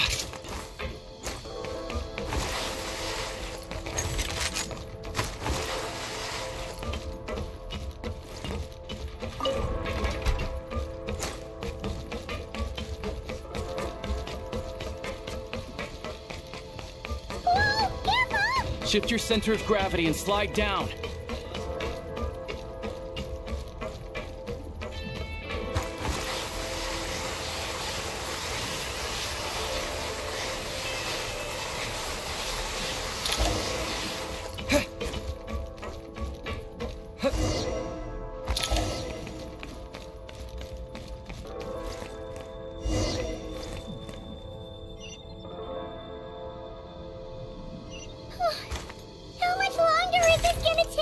The exit is right ahead.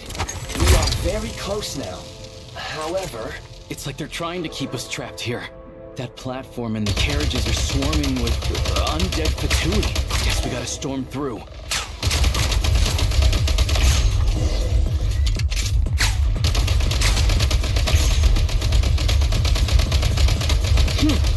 Gotta recharge!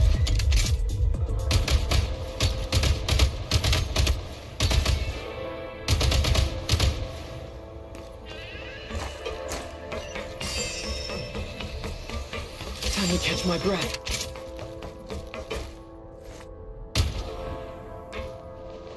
Need a refill!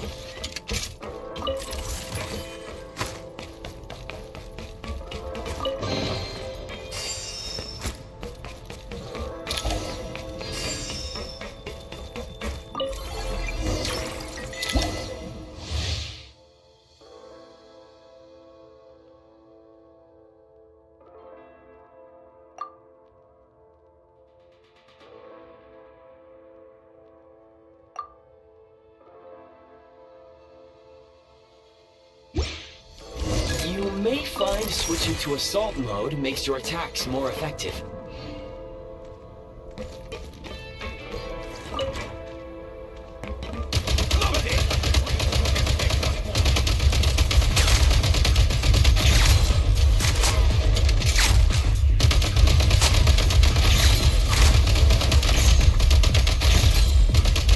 Reload!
Looks like the Shadow Realm is about to sink back down into the depths.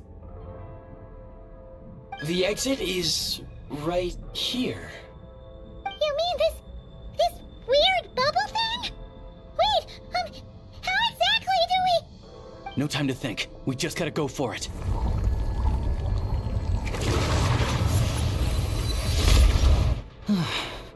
Looks like I was right.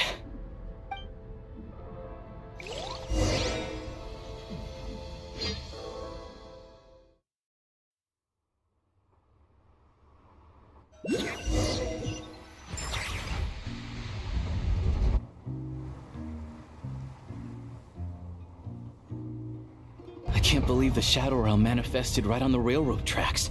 It's almost unheard of. Lucky we made it out. All thanks to you and that awesome gun. Ah, so you have heard of the Golden City before? a whole bunch of Nokrai. You're a pretty neat surprise in that sense, aren't you, Goggles? We had no idea they left cool gadgets like you behind. Make no mistake, it was a team effort. For a first-time firearm user, your performance was quite outstanding, far beyond my expectations. As Alosha said, it is highly unusual for the Shadow Realm to manifest in a place like this, but we should still watch out for similar dangers ahead. Oh, let's hope not. If anything else goes wrong with this trip, Paimon's gonna have train trauma for life. The Shadow Realm can appear anywhere, not just on the railroad. I am simply advising that we take sensible precautions. Now, if you wish to further calibrate and upgrade your firearm, you may do so over there, provided you have the necessary components. Please take a moment to catch your breath while I repair the body of the train. Amongst other things, this will ensure Paimon is a little warmer while on board. Oh, thanks, Goggles. You're a trusty train conductor. Well, maybe trusty isn't quite the right word, considering. Anyway, at least you get the job done. Yes, of course. And just like the Eye of Grey, I am sure it will be a great asset to you in your future adventures. If not the trustiest, then it will at least get the job done. Let's get some fresh air while the Eye of Grey fixes the train. Yeah, sure. Paimon wants to forget all about the Shadow Realm. It was so creepy in there. Stretching our legs might help take our mind off things.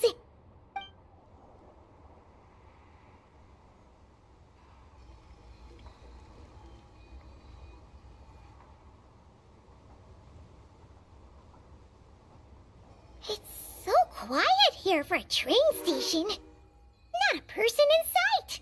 Just abandoned houses.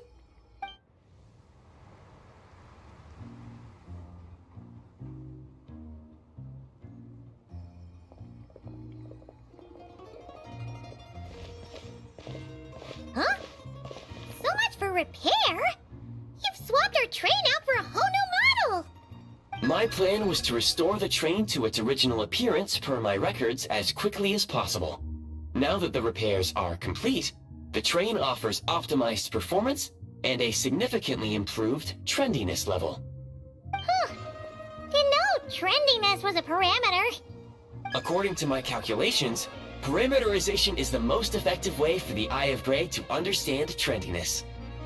Hyperborea, huh? I'm sure I've heard of that in a story somewhere. What an incredible little gadget you are.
One man's stone is another man's gem.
Stabilize!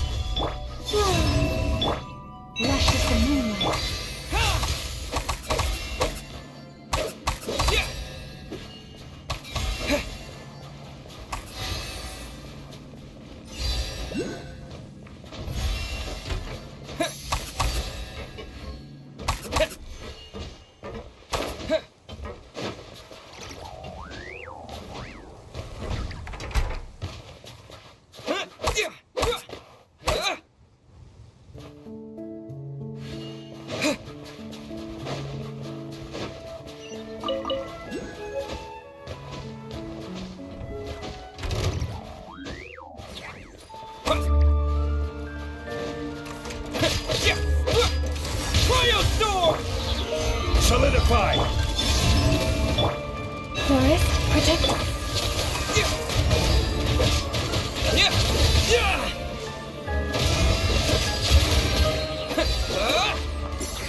sword on the road.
Is this an answer from this world?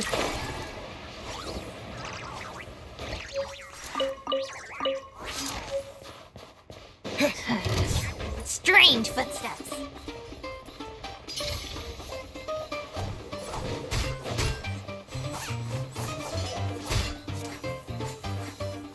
Incoming! Order guide you!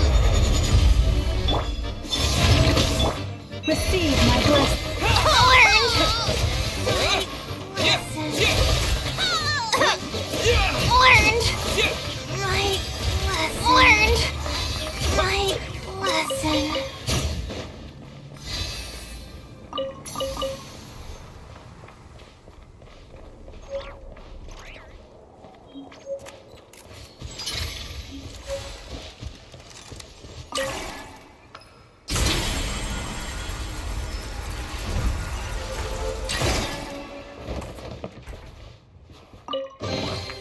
I'll keep this close.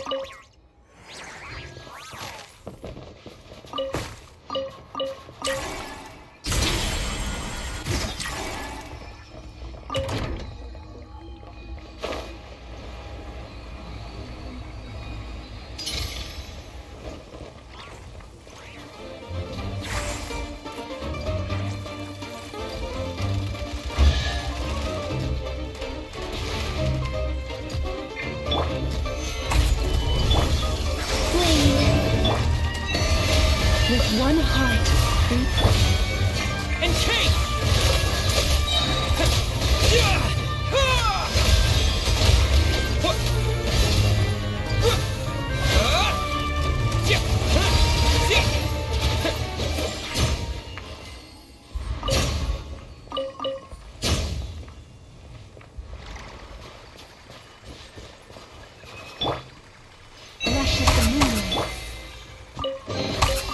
Is this an answer from this world?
So we're doing this the hard way.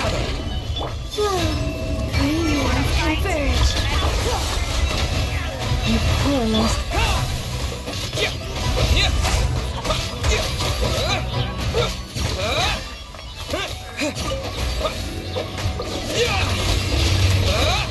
I will have order.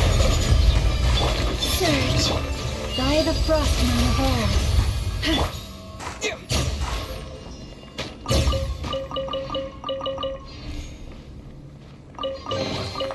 Is this an answer from this world?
Is this an answer from this world?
Want to avoid looking down if you're afraid of heights. No,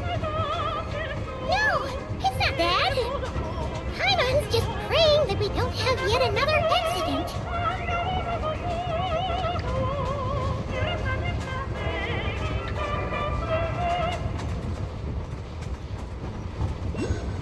That mountain is breathtaking. Reminds Paimon of Dragonspine. They say this mountain's the domain of a Snegovic lord. A lot of the Snegovic retreated there to live in seclusion, so it's a pretty mysterious place. You hear all kinds of stories. Even the residents of the nearby town of Svietlo-Lidovka steer clear of the summit, and they make a living off of harvesting prime ice.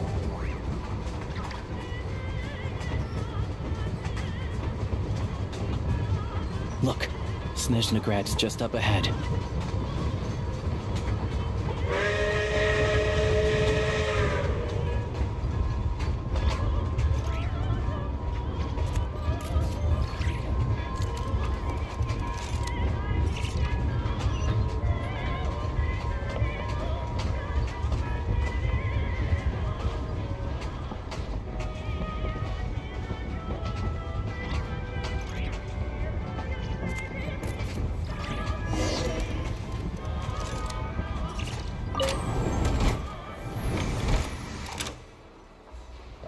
Passengers, please step back. Let others off before boarding and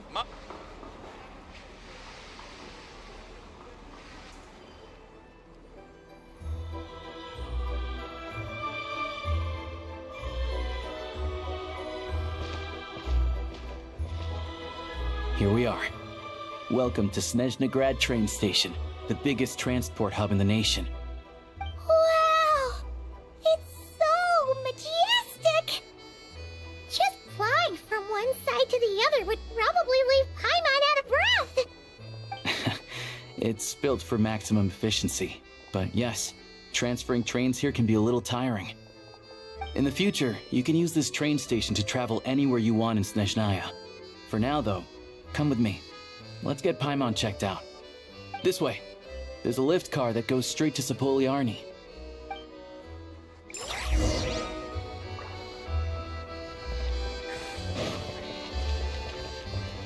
Look! Look! They have really funny-looking heads! And those ones are about the same height as Paimon! But it looks like they can't fly! Those would be Volkudlak and Domovoy. You'll also see the winged Vila and the snowborn Snegovic amongst others. No wonder! We'd heard that Snezhnaya used to be the realm of the Fae. Paimon can really see it now.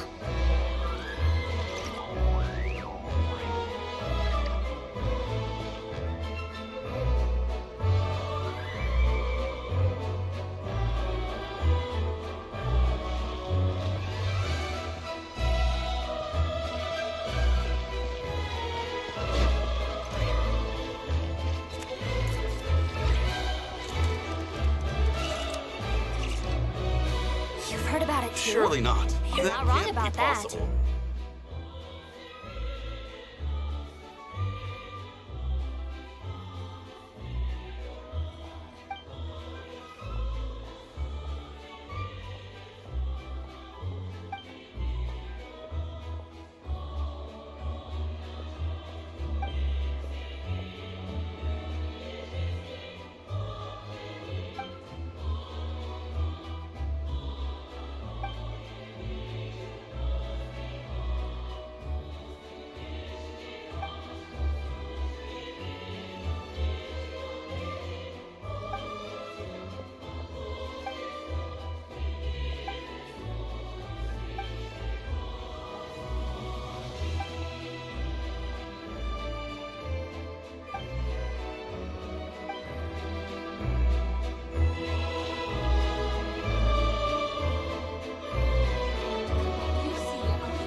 To the left is the market of Zolny. They sell everything there. you can often find some nifty little trinkets. To the right, you'll see the Korolyevsky Theater in the distance. Look at that! Incredible!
Snezhnaya is stunning! Seeing it with our own eyes makes all the trouble we went through to get here worth it! I found it pretty stunning when I first came here too. But I soon found out that stunningly beautiful means stunningly expensive. The prices here are crazy.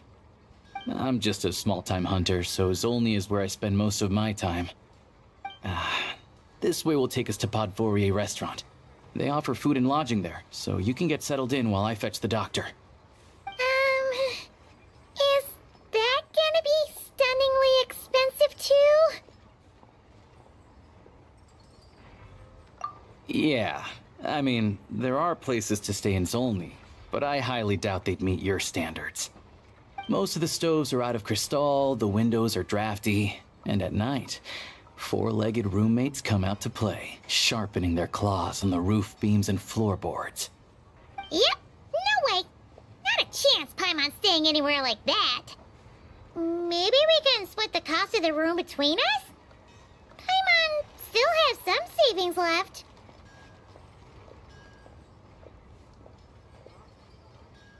Fine then. It's your treat. Paimon will save her money for buying a nice little cake. Don't worry, you'll get some too. I'm glad to see you've perked up. If you find yourselves in the mood for some sightseeing later, there's a few places around here worth seeing. This way leads to Zapoliarny Palace, which serves as the Tsaritsa's audience chamber and also her personal quarters. The adjacent block is kind of a city in its own right. That's Glupov, the headquarters of the Fatui. Inside, there's a munitions factory known as the Armory Palace, producing a constant supply of all kinds of equipment for the Fatui. A lot of important research happens there too. And over there is the Snezhnaya Vecha, where all the big shots meet regularly to make policy decisions. These places are best admired from a distance. I'm sure I don't need to explain why.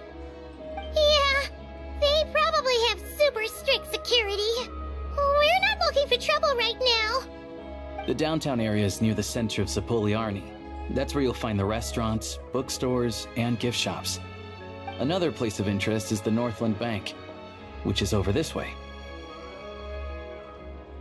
Oh, and I'm sure you'll want to make contact with the Adventurers Guild at some point, right? That's right here.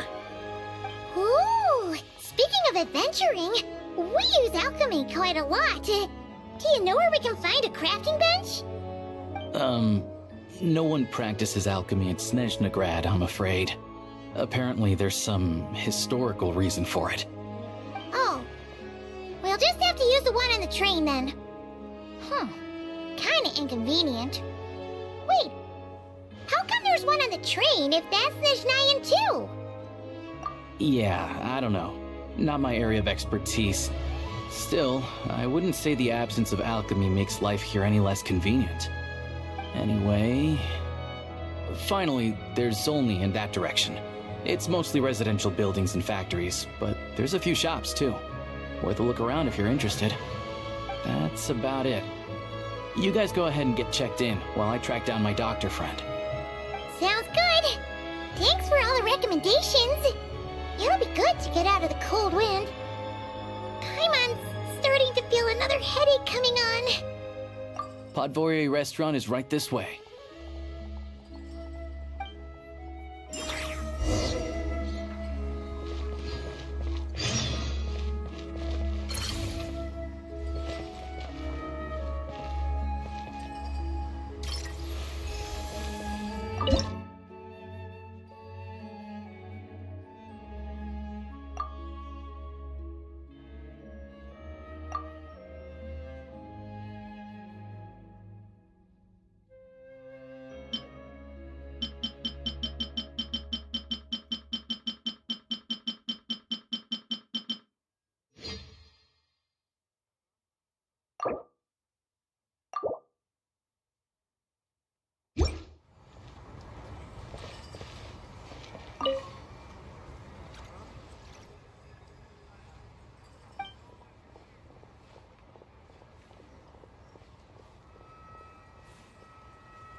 Oh, no.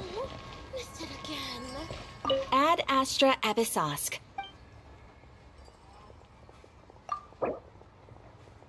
Thank you for completing today's...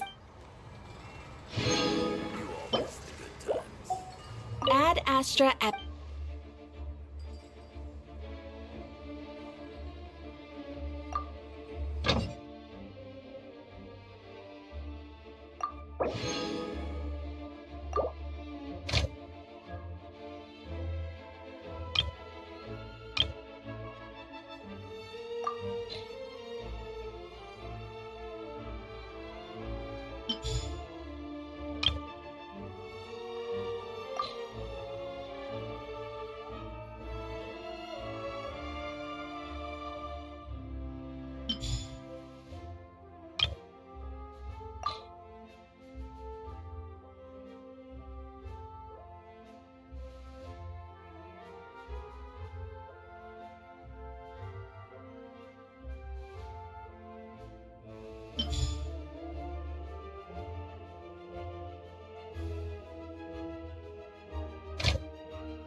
Looks like you get what you pay for, huh? Paimon likes this room a lot. Yeah, much better now that we're out of the cold. Oh, thanks for taking such good care of Paimon. Honestly, she feels kind of bad for throwing a wrench in the works. If this were anywhere else, we'd be out investigating and adventuring by now. But instead, we're stuck here waiting for a doctor. You're right. No need to push ourselves too hard for no reason. A lot happened on our way into the city. Let's review what we've learned so far and try to figure out what to do next. Obviously, the million more question is, what is this Tsaritsa planning? Everything else leads back to that. Sure was. And so far, we've learned that in addition to the 7 Gnosis, her plan also requires a ton of energy. But we won't get to see her anytime soon. Alosha said that she went east to fight that big monster. It must be a pretty powerful one if it can blanket the whole of Snezhnaya in a snowstorm this awful. To be honest, what we're really lacking right now is information. The kind of information that only the higher-ups in the government would know, not word-on-the-street type of info. Paimon can think of a few people who might be able to help us. But... right! And when we left Nocrai, Sandrone specifically left a message reminding us which side we're on. So, it's unlikely they'd tell us anything confidential about the Tsaritsa's grand plan. Yeah, fair point. Besides, that Gloop-off place is right nearby. We've got nothing to lose, so it'd be a waste not to go. There's gotta be someone there willing to talk to us, right? Maybe Arlecchino or Sandrone? Or possibly Tartaglia. But it's unlikely we could sweet-talk Arlecchino, let alone Sandrone. She basically told us to stay in her lane already. Yeah, the last time was all the way back in Fontaine, right? Too bad we missed him in Nocrai. Apparently, he came to help out. Hello. Is there a traveler and Paimon in there? That's Alosha! Come in!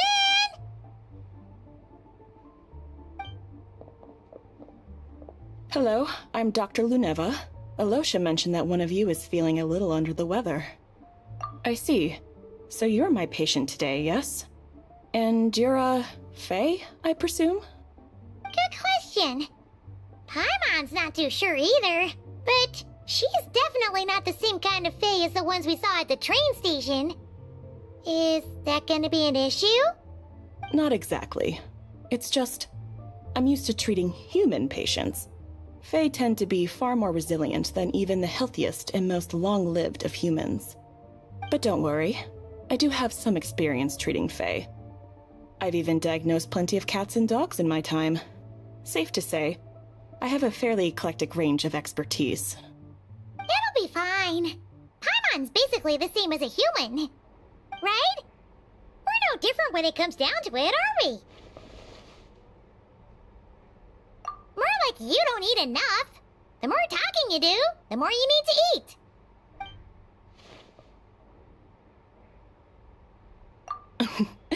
Now, please take a seat.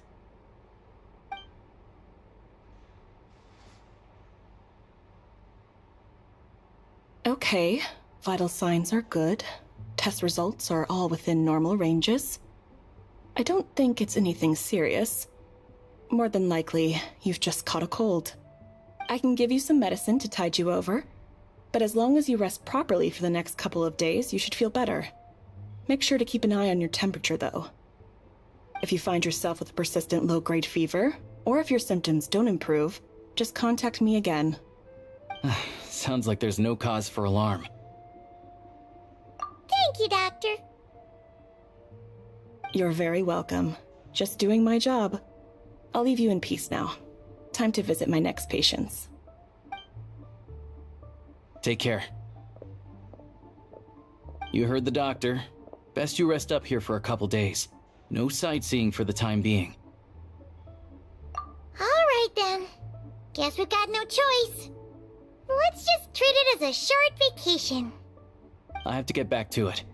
If you need anything else from the doctor or me, go to the Hunter Trade Station in Zolny.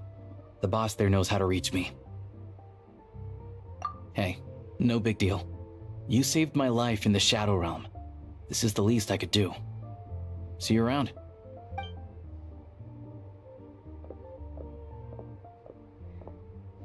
Alright, time to find Child and see what he can tell me.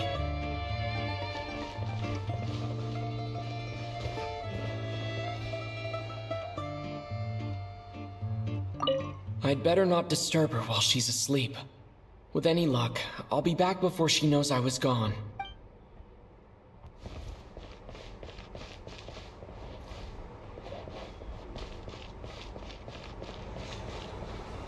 Coming up. If there's anything you need, please let me know.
I love the snow. It's so beautiful and peaceful. And I can have snowball fights with the Kuhenki. Shall we have one now?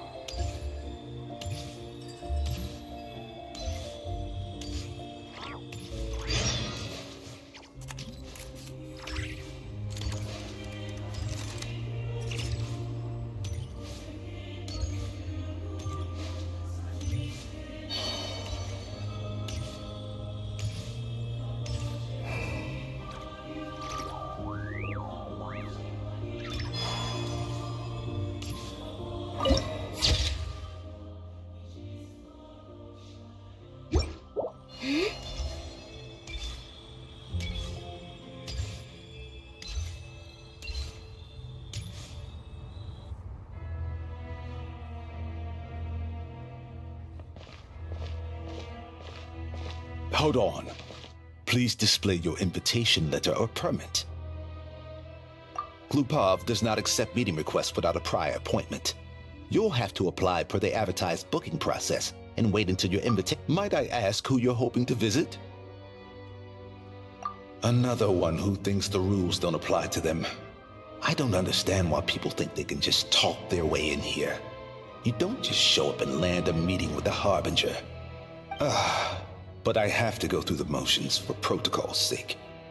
Honestly, it's such a waste of time asking when I already know what the answer's gonna be. Wait a moment. I'll pass on your message.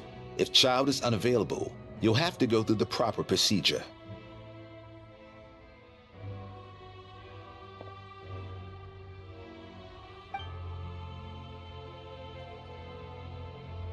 Lord Child is a busy man. He's probably not in Klupov at present. If I were you, I'd cut your losses. No point in waiting any longer.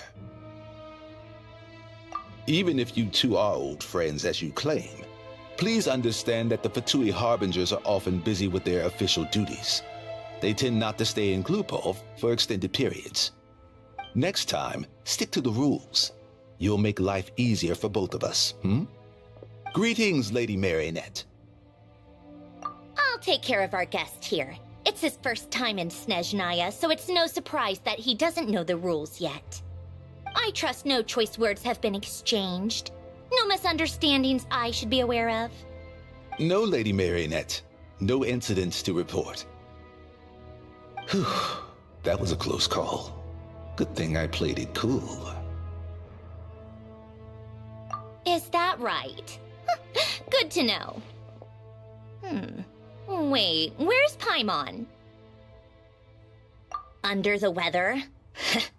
That's hard to imagine. She's always buzzing with energy. I take it she's still adapting to the climate. Happens to a lot of people. It's even colder here than in Nodcry. Has she seen a doctor? I can get you one if you need. All right then. Well, let me know if you run into any other problems. Why else? I was just about to sit down for some much-needed tea time when I heard that an old friend of Tartaglia's had shown up outside. No appointment, nothing. And, as obnoxious as it may be to show up uninvited at Glupov, I couldn't help but take pity on the poor soul who was waiting outside in vain. So I had no choice but to abandon my freshly brewed piping hot tea and come to see this mystery guest for myself. Well, I felt our time working together in Nodcry warranted some courtesy. I couldn't exactly let you freeze to death out here in the wind. Unfortunately, I can't invite you inside either. The rules of Glupov wouldn't allow it, and as a harbinger, I have to lead by example. On the plus side, Snezhnograd actually has some class, unlike Nasha Town. Torchlight Books has a very nice selection of teas and cakes, so we can catch up there. Your treat, of course. Because I already wasted one perfectly good cup of tea today. That's why.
understand any of.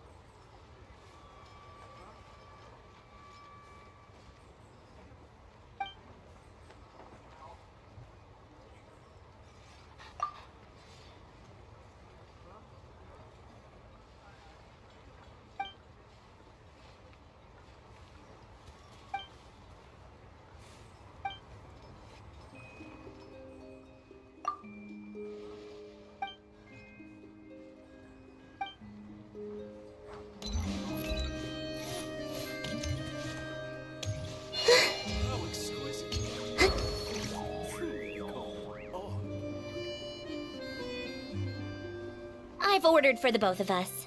No objections, I assume. I'm sure you trust my taste. Okay, let's get down to business. I'm guessing you don't actually have any urgent business with Tartaglia, per se. You just want information, right? Wanna take a guess? Of course you'd say that.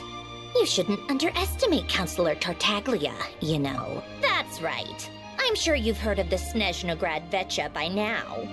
Well, he's busy preparing some paperwork for their next meeting. They'll be discussing yet another extension to Project Stuzha. It's basically all anyone cares about in the Vetcha these days. Yeah, he's more of the shoot first, ask questions later sort, isn't he? It all started with a very detailed letter that Capitano left for the jester, Piero, before leaving for Natlan.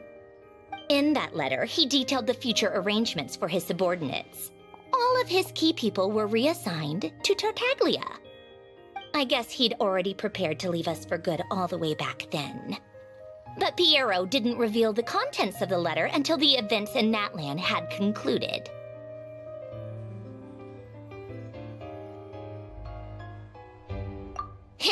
That was his reaction, too. Why me? With a bewildered look on his face. He'd always assumed Capitano looked down on him. He was a man who kept his thoughts to himself and barely spoke to him the whole time they'd known each other. But he occasionally brought Tartaglia along to my tea parties back in the day. So to the rest of us, it was clear that Capitano had quite a lot of respect for his young comrade. By the rest of us, I mean my tea party regulars. Arlecchino, Rosaline, and... actually, not Columbina. She was probably oblivious to it. Anyway, then the Liu's situation happened. Normally, it took a lot to get under Capitano's skin, but that time he was furious. It's not really my place to talk about it, though. You can ask Tartaglia about it sometime. Basically, Tartaglia probably had the wrong idea about Capitano all along. Right up until Piero revealed the letter he'd left behind. Capitano believed that despite Tartaglia's immaturity, he showed great potential. Plus, he possessed a kind of purity rarely seen among members of the Fatui. Yeah, it's one of the few things that I'd agree those two have in common. But there's one other reason why Capitano chose Tartaglia to assume command of his troops. He knew that after he was gone, several of the others would swoop in on his army like vultures. With the ones who stood to benefit the most being the rooster Pulcinella and Regrator Pantalone. Once they divided Capitano's troops between them, they'd be more powerful than ever. No one would be able to stop them. So, you can see why Capitano chose to hand that letter to Piero, right? Exactly. Piero also needed to back a harbinger as soon as possible. And, all things considered, Tartaglia was the best choice. Even though Tartaglia has had the support of Northland Bank for a long time, he and Pantalone are ultimately not cut from the same cloth. I'd say Capitano made a good judgment call. Anyone else caught in this situation would probably feel like they'd been hung out to dry. His best course of action will be to distance himself from any shady business, while still maintaining friendly relations with Pantalone, but seeking Pulcinella's support at the same time. What's the point in having a tea party if you don't spill a little tea? Besides, none of this is confidential anyway. Ask any journalist out there. They'll give you all the lurid details. You'll see it firsthand if you ever sit in on a session of the Snezhnaya Vecha. All the factional strife, whether open or unspoken, it plays out for all to see in that one little room. Having a voice in the Vecha is the only way to steer policies in your favor. So, every person in that room represents a particular interest group. Pantalone, for instance, represents the financial sector, and Tartaglia represents the Fatui soldiers. Personally, I have no interest in political jousting, but since I have a number of engineers and researchers under my command, I have to make their voices heard. Then there's Pulcinella, the linchpin of the Vecha. He represents politics itself. Everything involves him, so nothing can bypass him. Any issue that comes up, he knows how to mediate. That's what the Tsaritsa values most about him. I'm starting to see why everyone is so frustrated with the way things are, but also powerless to change it. A complex web of interests connects all parties involved, and the Tsaritsa sitting at the top adds another layer of complexity. It must be nearly impossible to come up with a perfect solution. All right, I'm done carrying this conversation. Time for you to answer a question of mine. You must have known that you can get the info you needed from me. So why was Tartaglia the first person you asked to see and not me?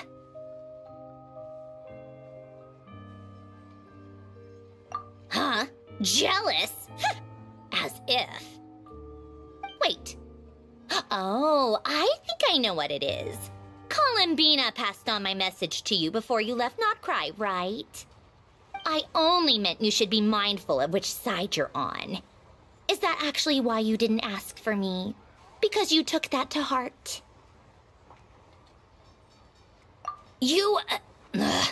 Fair enough. It's not your fault. I blame all these politicians I've been hanging around with lately. Always beating about the bush when they talk. I guess it must have rubbed off on me. Anyway, just ask for my help next time, okay? Little things like this are no problem. Lady Marionette. What now? Can't you see I'm on my break? Whatever it is, just leave it on my desk. I'll look at it later. Sorry to disturb you during your break, ma'am, but I'm afraid it's an emergency. Isn't it always? I've told you before, fixing the tracks and transporting ice blocks does not constitute an emergency. The equipment in Svietlo-Lightovka is in urgent need of maintenance. With how the weather's been recently, we suspect that the cause is a buildup of snow, exceeding the maximum weight limit. The supports on one of the machines broke and fell, awakening a dormant beast and leaving many of the ice miners trapped in a nearby ice cave. Luckily, Odette's team was nearby and launched a rescue operation, but we're still facing a severe manpower shortage for both the rescue and engineering teams. I guess that's it then. Our tea party will have to end here. I'm the only engineer you'll need. Do you actually want to come with, or are you just saying that? Nice of you to return the favor. I'll have a couple of people look after Paimon. They can let her know that you had to step out for a while. Given how urgent this is, I'm sure she'll understand. And honestly, I'd rather have your help than anyone else's. Between your skills and experience, you'd be reliable help.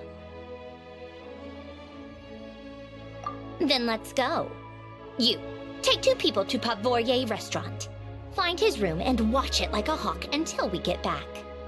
If anything happens to Paimon, you'll be answering to me. Yes, Lady Marionette.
cannot be called beauty.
I love the snow. It's so beautiful and peaceful. And I can have snowball fights with the Kuhenki. Shall we have one now?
I don't sing for anyone in particular.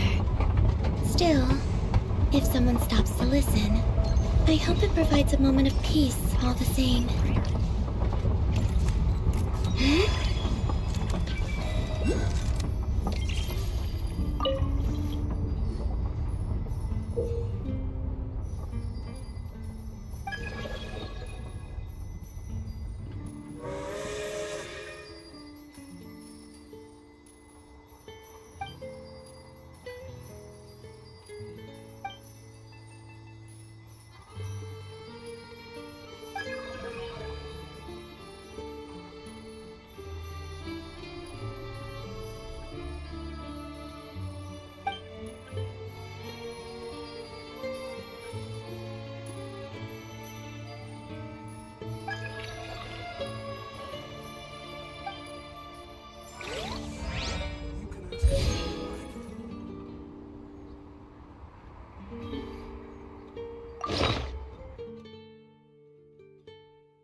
keep them. I no longer need offerings.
They weren't exaggerating. This is really dangerous.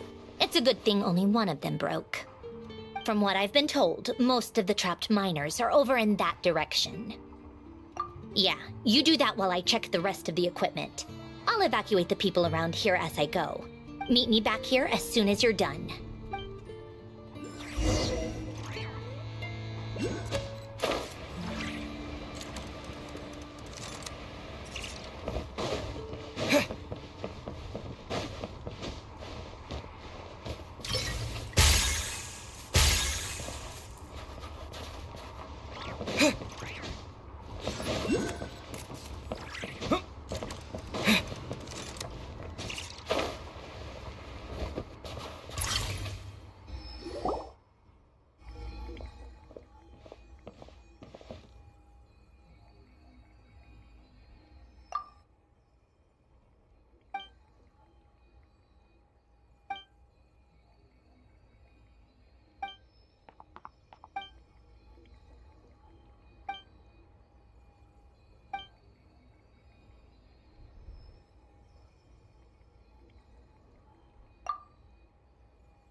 have to be getting close.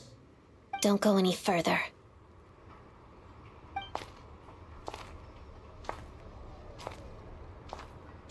It's too dangerous here. There's a highly aggressive monster on the prowl. You need to leave, now. Ah, I see. You're the backup from Snezhnaya. Well, I'm Odette. Good to meet you. Ah, so this is Odette. She was the first member of the Fatui on the scene. There are 5 people trapped in the cave. Monster type is unknown, and so is its location. Let's go. Every second counts.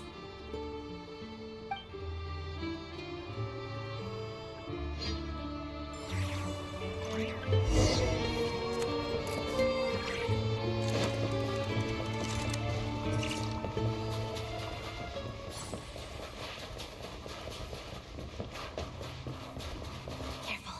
Something's moving.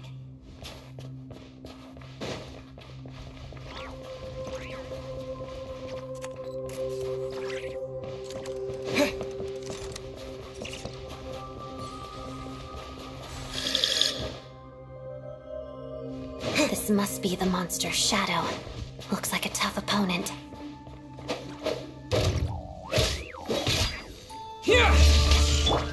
Waltz of the snowflakes. Pirouette.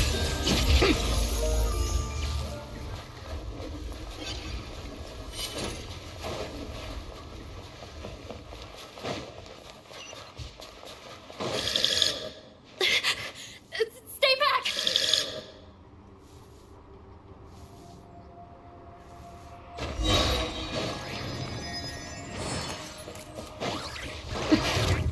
Witness the snow swarm's grace.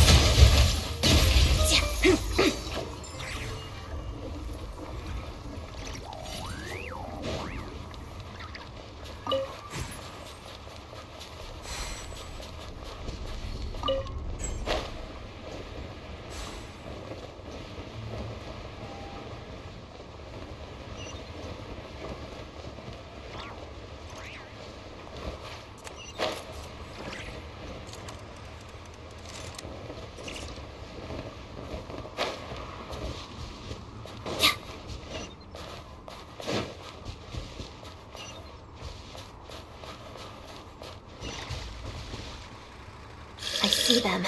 They're right behind the monster. The monster seems very agitated. It could attack at any moment. Let's make the first move.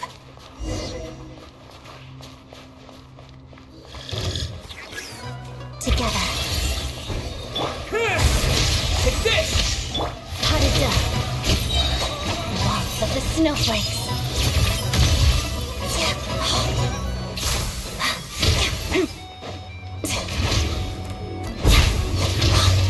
Let's begin.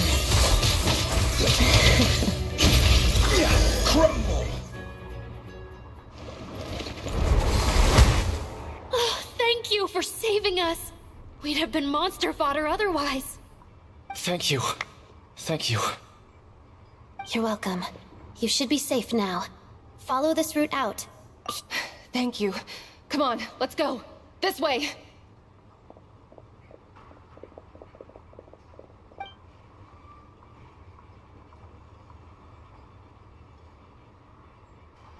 I've searched the area. Pretty sure the monster made a tactical retreat. Yeah, but with us here, it won't be coming back anytime soon. It may be small, but don't be fooled. It's a ferocious beast. People are just food in its eyes. It's lucky we got here when we did. The trapped miners have been successfully evacuated. Time for us to leave. Wait, this place. There's something unusual about it.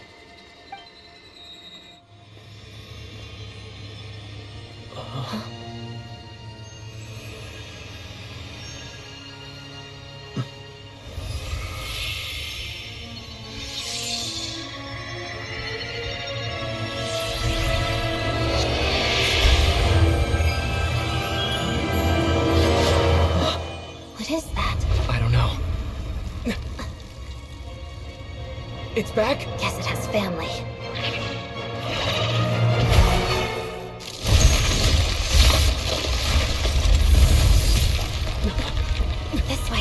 Run!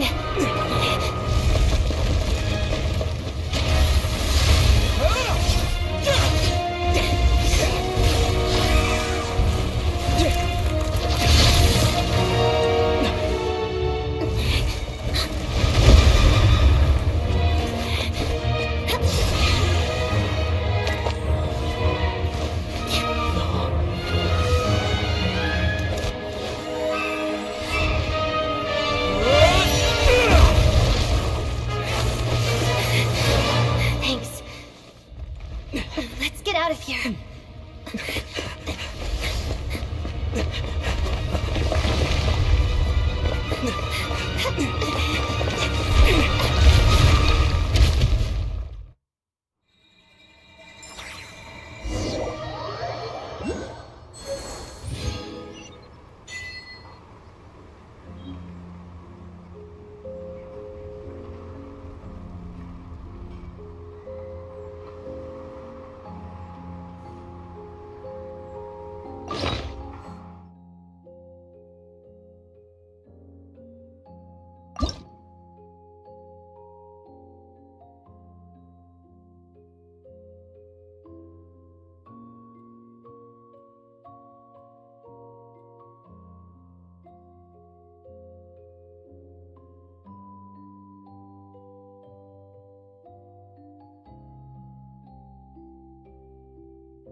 Everyone's accounted for.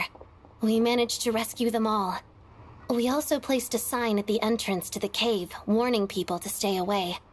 You really held your own today. I still don't know your name. Don't think I've seen you before.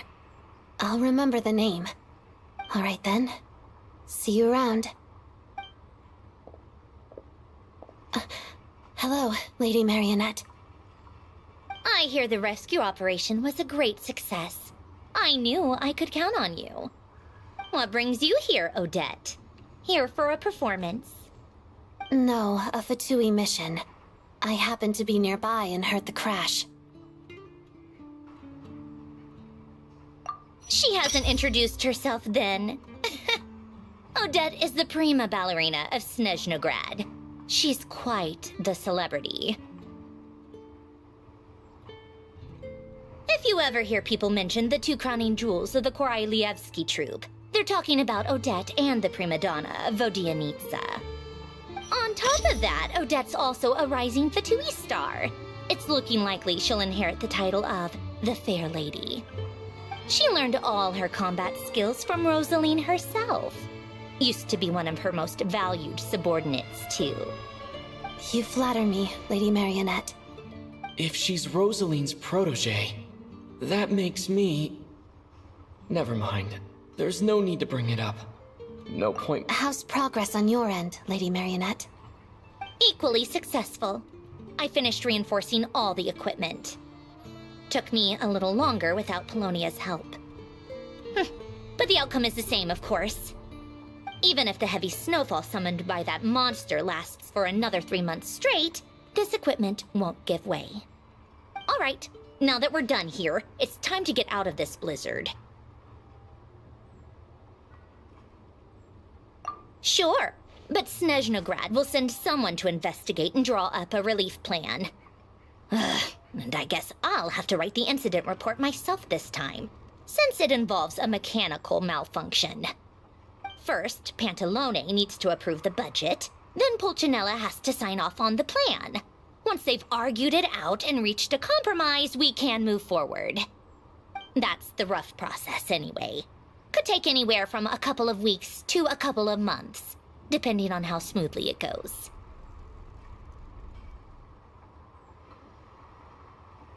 Yup, nothing we can do about it. There's a whole stack of incident reports like this back at the office.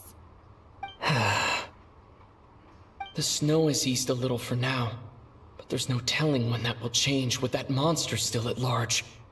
Fuel for heating is in short supply, and relief is weeks away. There's no immediate threat to life, but still, it just feels like there should be a better way. Hey, quit daydreaming. Let's get back to Snezhnograd. When did you get a new sword? I found it in a cave. It handles pretty nicely. You have a strange affinity for secondhand swords.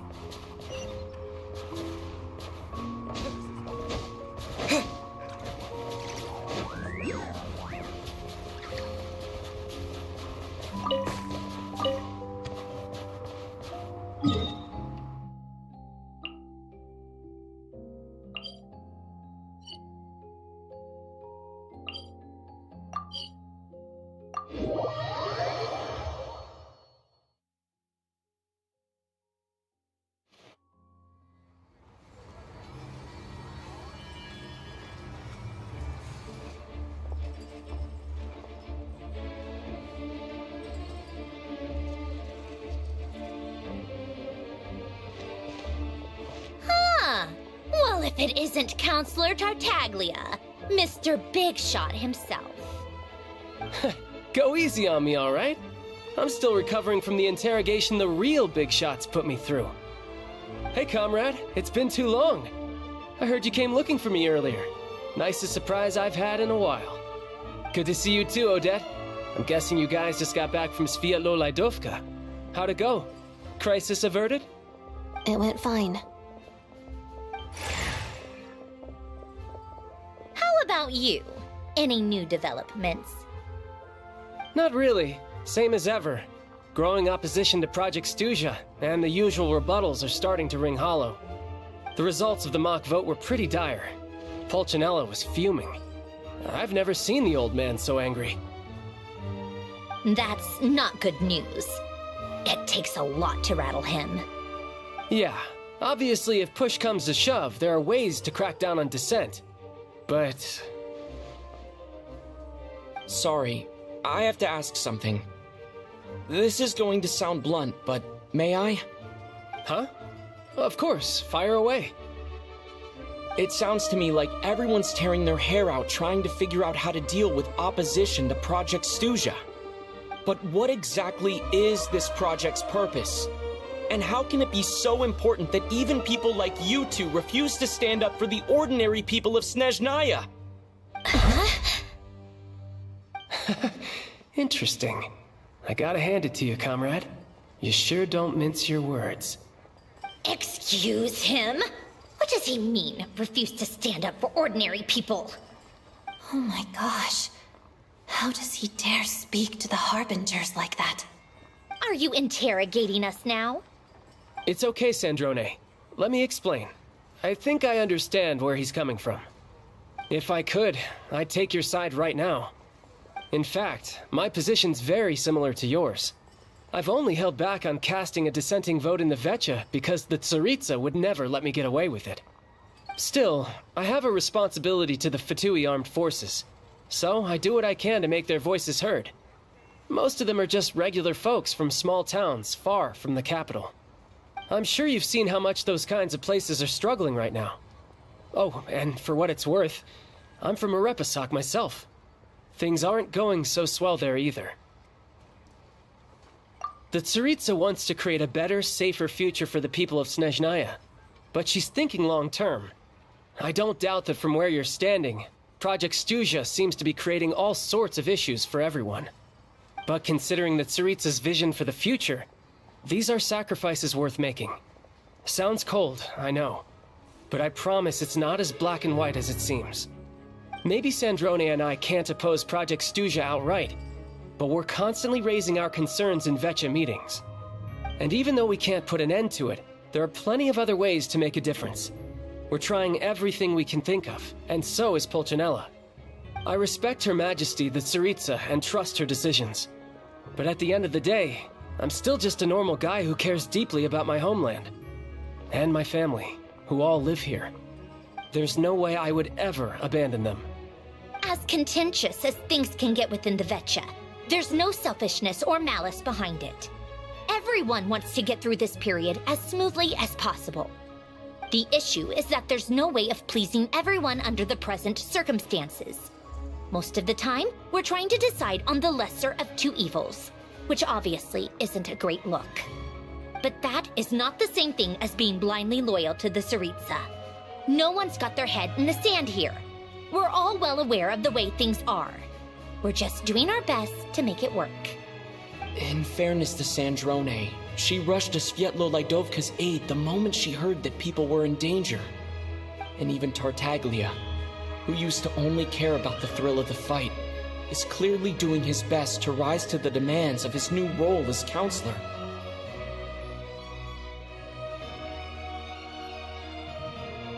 Hey, come on. There's only so much we can say, so don't press us too hard. Look, I know how untenable the Tsaritsa's position looks if you don't understand her motives. Maybe you've heard already, but she's currently leading her army on a campaign to the east to defeat the monster that's been causing these brutal blizzards. Striking that monster down will be a significant step in dealing with the present energy crisis. As laser-focused as she is on realizing her lifelong ambitions, she's still putting time and energy into taking down this powerful monster. To me, that says a lot.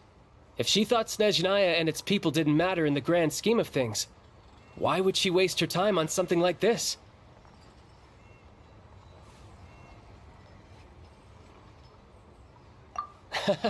Thanks.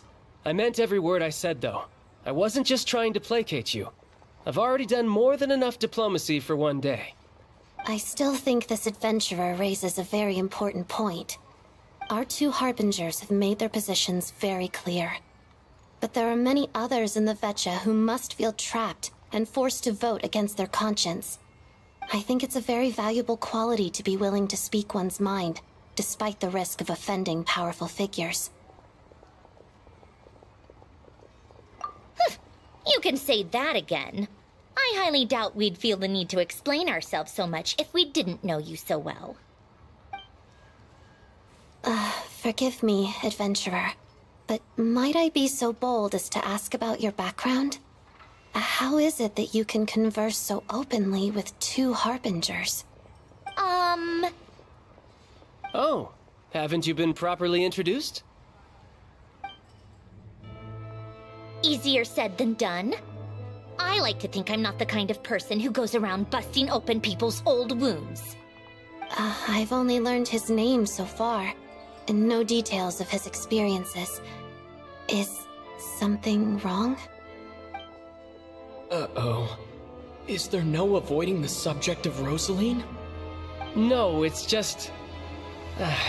Alright, I guess there's no getting around it. This is the world-renowned traveler, who helped resolve the storm terror threat in Mondstadt, cleaned up after the mess I made in Liyue, and then went to Inazuma, where there was a duel before the throne, in which the traveler defeated Rosaline. Oh. I'm sorry. I didn't think you two would be seeing much of each other, so I figured it wasn't worth bringing up. It's fine. It was a long time ago. It's fine. Sorry. I just remembered that we have a rehearsal coming up. Please excuse me. I should get going.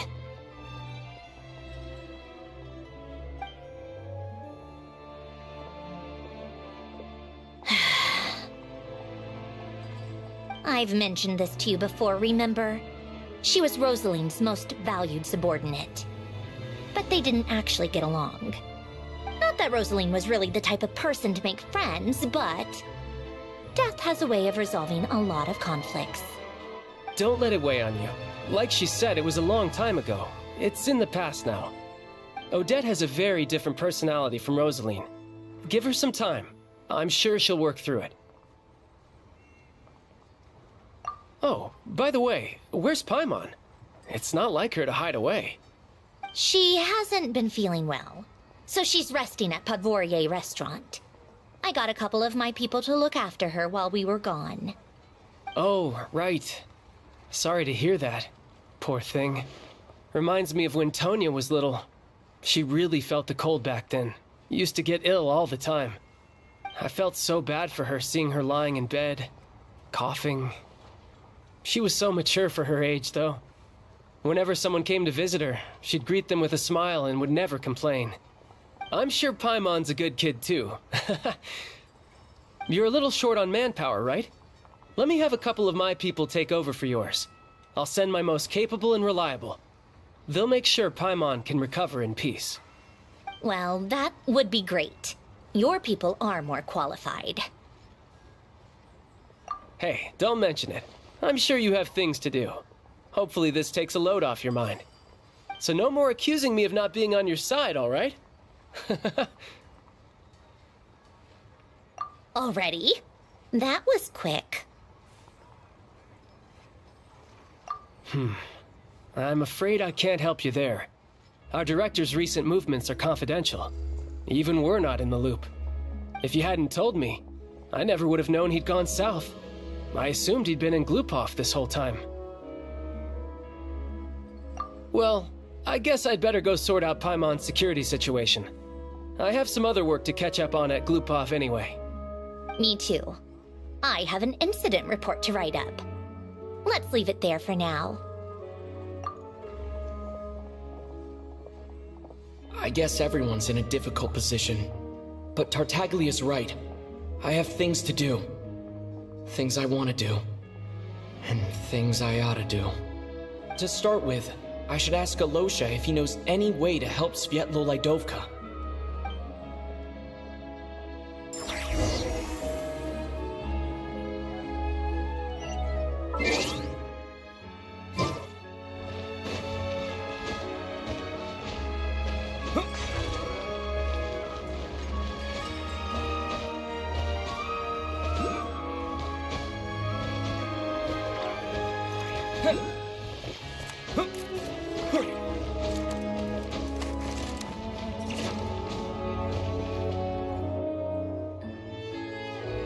How strange. This sword seems to be vibrating of its own accord. It's a very faint vibration, but it's getting stronger as I get closer to the statue of the Seven. Does this sword have some connection to the statue? But all it does is vibrate, even when I touch it. That place I got this sword from was definitely out of the ordinary. Maybe I should try channeling the power of cryo.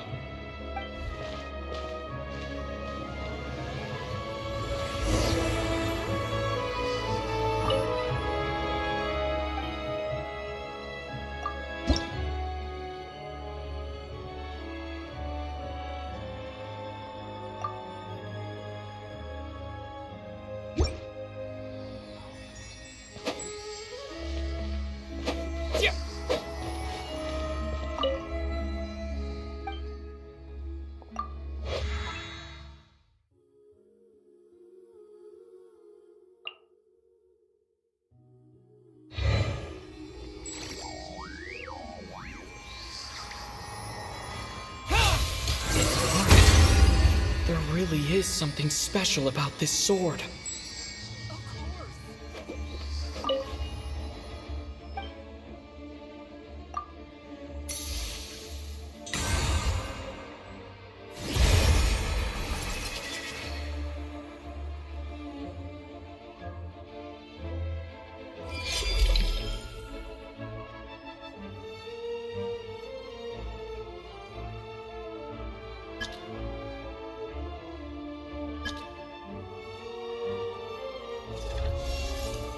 I don't really understand what just happened, but I'm pretty sure this sword just got a little more powerful.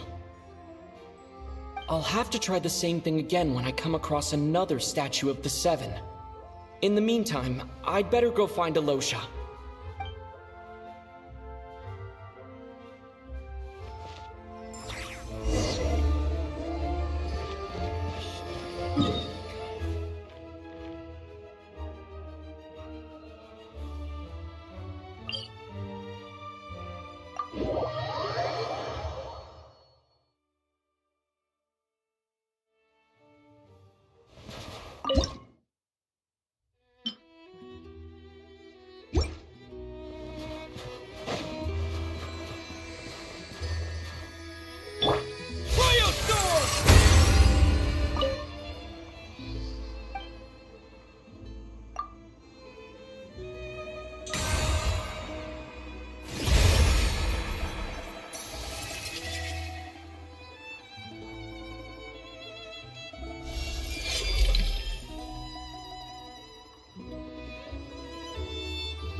Astra Abyss.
Ad Astra Abyssa.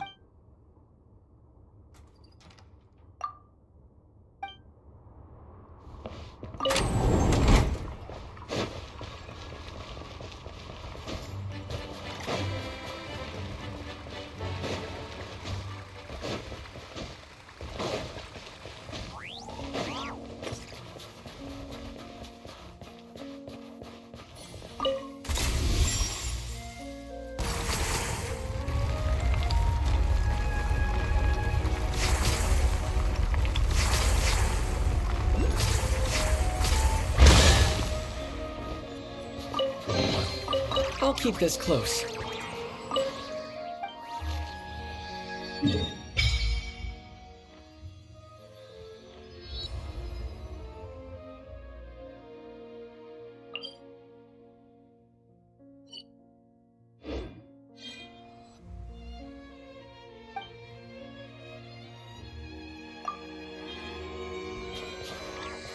Kate!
Solidify! Leave this place.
Yeah.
not the end.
Hello there.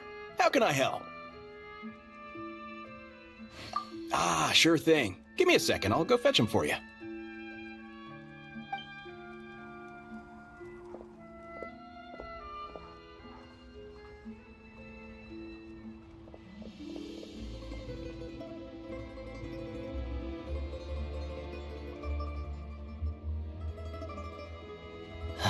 It's a familiar story. I've had similar experiences. Although Snezhnaya doesn't deliberately delay or withhold relief, those first few days of waiting for help are always the hardest. It's a fundamental contradiction. If emergency relief can't be delivered in time, what's the point in even calling it emergency relief? Not necessarily. I think there's a good chance that Kresnik Crystal from Stratomoros will start flowing into the market.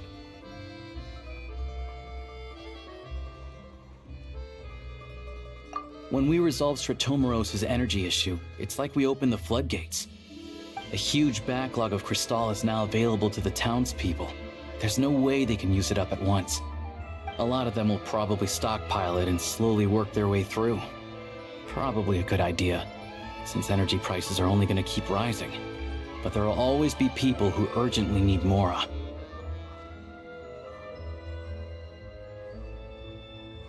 Exactly. At the current prices, selling Crystal is an easy way for an ordinary person to make a fortune. Hey boss, how much do I have left in my account? 1 second, let me check.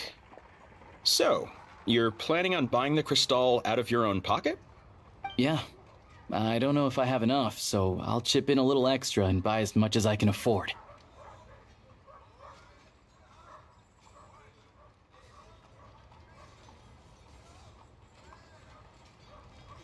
No, it's fine. You're new to Snezhnaya, and you have your own living expenses to worry about. Besides, you're already providing the train.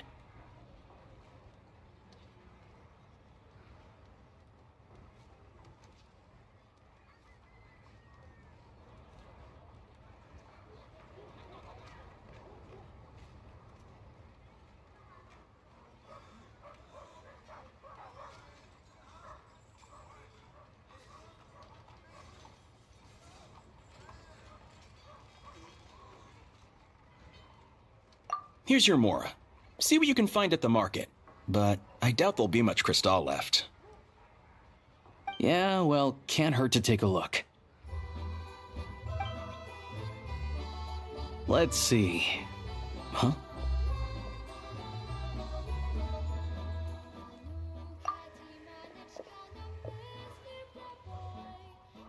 Oh, Alosha, and...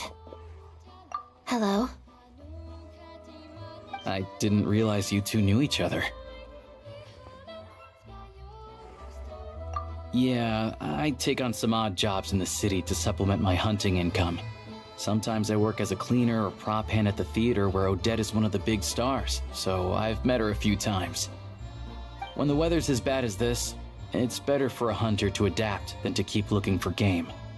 Yes, and we sometimes need extra help.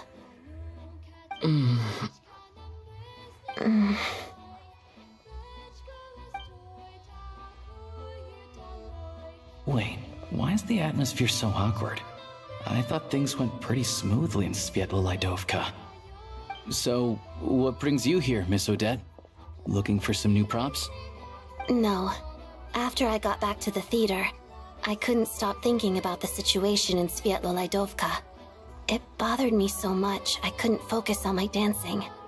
So I decided I'd come here and see if there's anything I can do.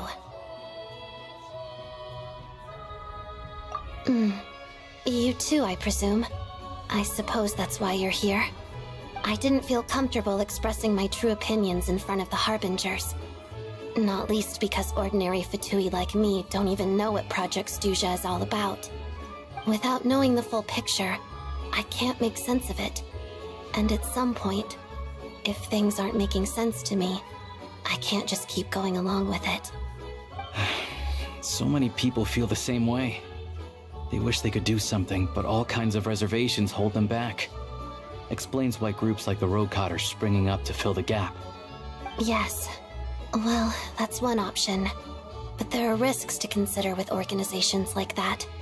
The Fatui does not encourage their activities. Right, because things can get out of hand, and it's hard to hold the right people accountable when they do. I've heard about a few cases like that. Sandrone said Odette was on track to inherit the title of the Fair Lady. If so, she'll be able to find out what Project Stuzha is really about. Still, it's probably a little soon to ask her about that. There may be more to the story. What's on your mind?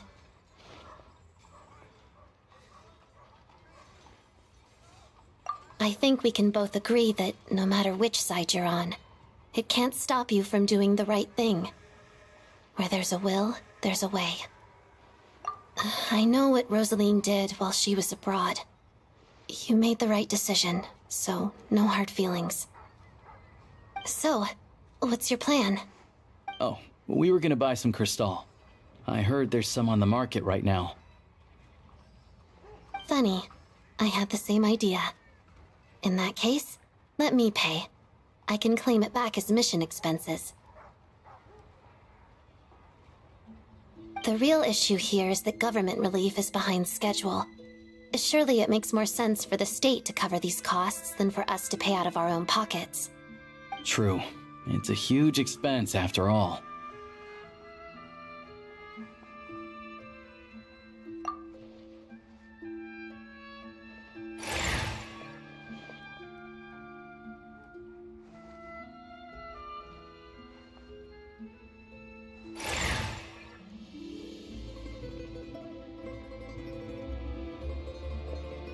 Let me see. I'll take it all, please.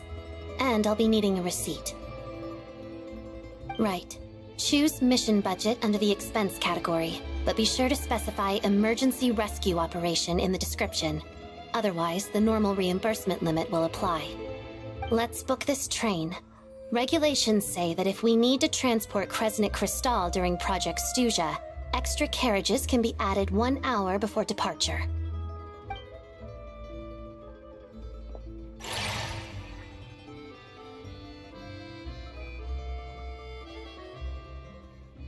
That should do it.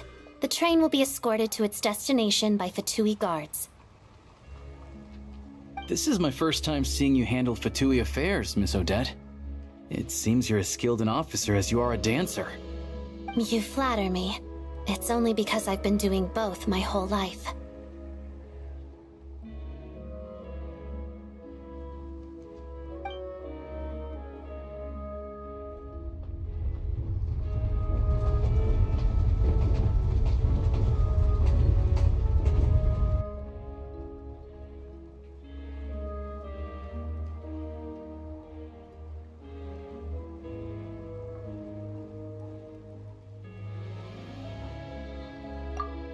Anyway, I bet you've been non-stop today, am I right?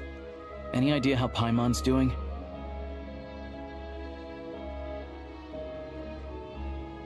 What's wrong? Who's Paimon? His travel buddy. Hasn't been feeling well. She caught a cold right after they got to Snezhnaya. Sounds like she's important to you. I can't believe you've been dealing with this on top of everything you've been doing to help the people of Snezhnaya.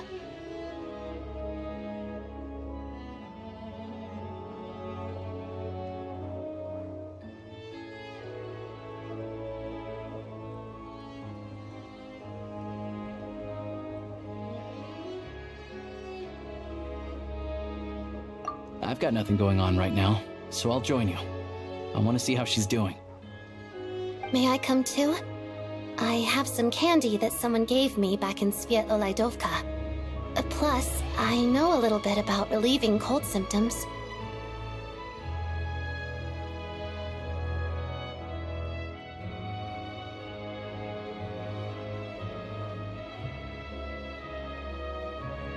All right then, let's go.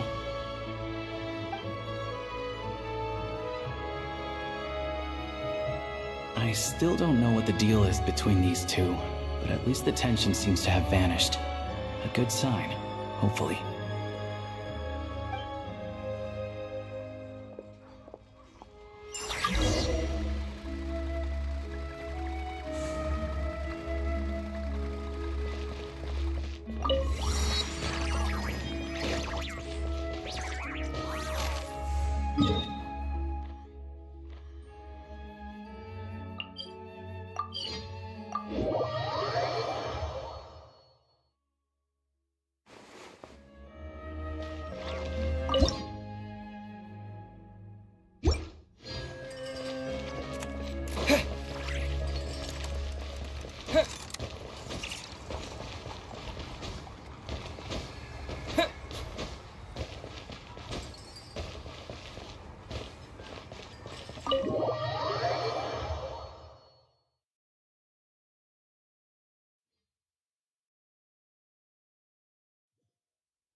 Hello.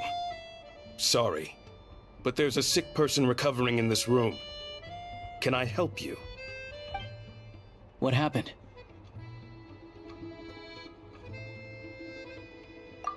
Oh, please, excuse me. Are you the Traveler? Could I take a quick look at your Adventurer Handbook? Master Child said I should verify your identity.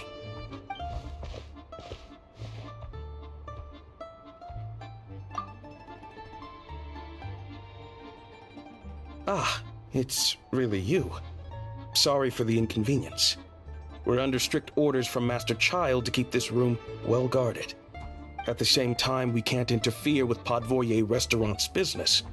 That would only seem all the more suspicious and draw unwanted attention to this room. Besides myself, a few of my colleagues are stationed in and around the restaurant, in plain clothes, of course. Rest assured, you're in safe hands. I didn't expect such a high standard of protection. Well, Master Child handpicked us for this special assignment. We're not about to let anything go wrong. Anyway, I won't keep you any longer. Please, head inside.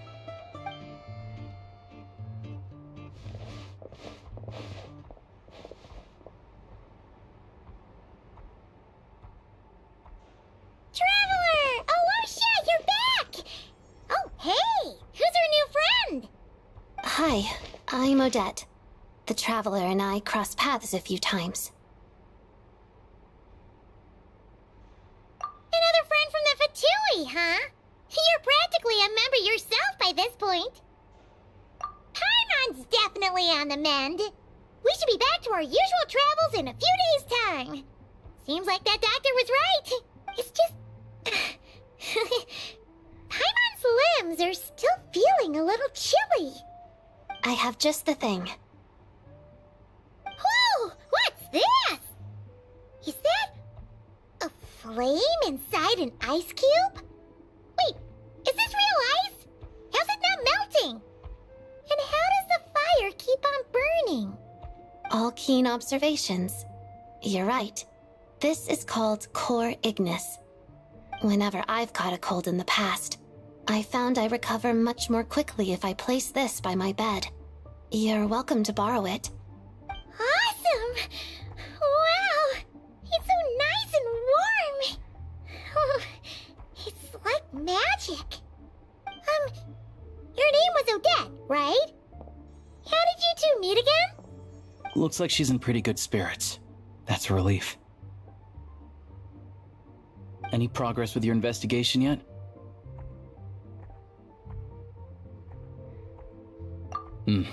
No surprises there, I'm sure. They're not likely to let anything slip. The Rokad, huh?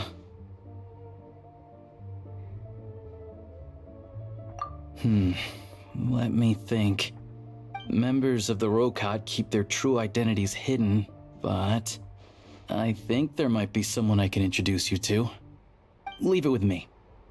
Meet me at the Korolyevsky troop tomorrow, and I'll tell you how it goes.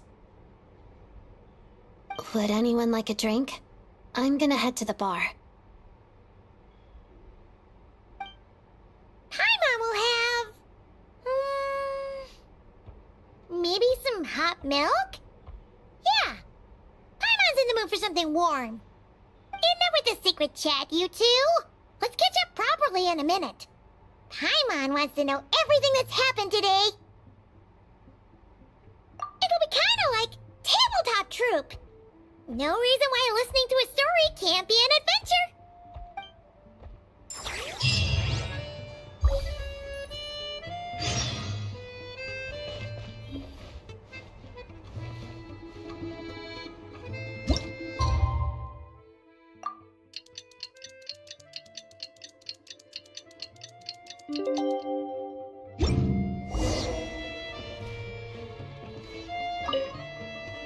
The boss is gonna give Paimon a copy of the latest newspaper to read.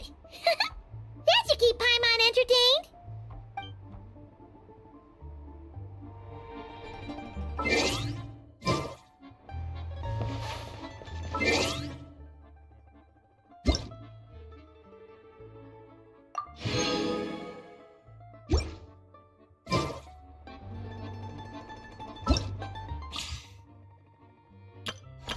All geared up.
Hello again. Please.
Ah, you made it.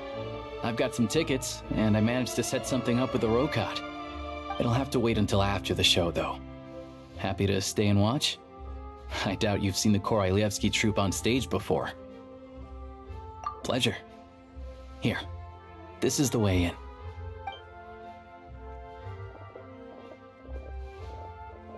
Please present yourself for a routine inspection in accordance with theater regulations. Thank you.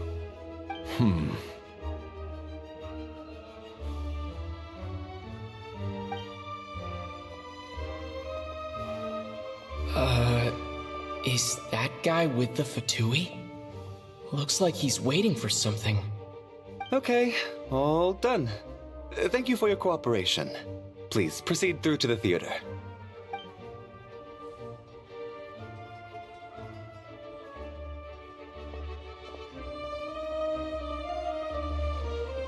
What's up? Everything okay?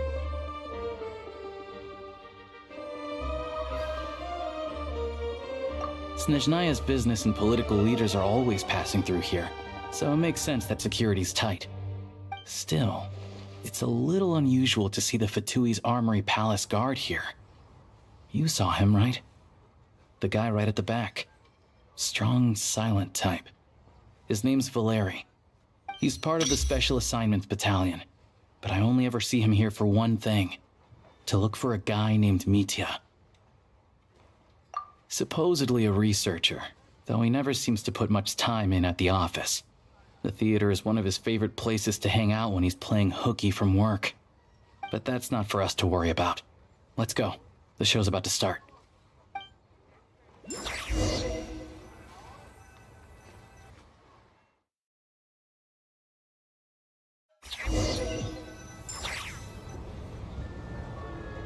What do you think?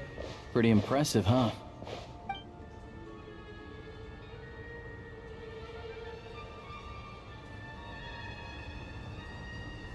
Oh, the one in Fontaine? I hear it's iconic. Never seen it for myself, though. Here we are, just in time. Sorry, coming through.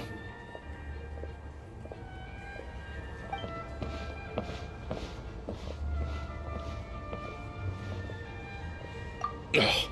If you're gonna show up late, keep your mouth shut. What's his problem? Whatever. No point arguing with people like that. Look, there she is. That's who I'm introducing you to later. She's the lead singer of the troupe, Vodyanitsa.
this leads directly to the green room. They're expecting us. Vodyanitsa will be waiting for us there.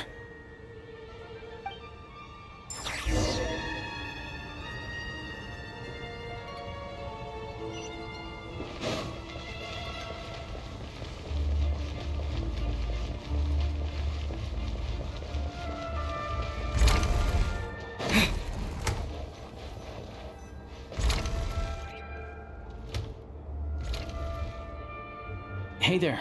Excuse me. Can you believe it? I am so mad right now. Come in. Oh, it's you two. Huh? You know each other? Oh, wait. Is this who you were telling me about? The one you met yesterday and couldn't stop thinking about? I never said that. Yes, you did. Why are you denying it? It was right before I went on that rant about the moody factory owner. Oh, I remember it so clearly. Might I ask what brings you two here? Oh, I just brought him here to see the show. And when it finished, he was full of praise for Vodyanitsa's performance. So I thought I'd try my luck, see if we could get the chance to chat for a bit. Maybe get an autograph? You work here. You of all people ought to know that's against the rules. It's not what the green room is there for. Oh, what's the big deal? Come on, don't be shy. I can give you an autograph. You can take a picture too if you want. Do as you please. I finished all my shows for the day. I'll leave you to chat.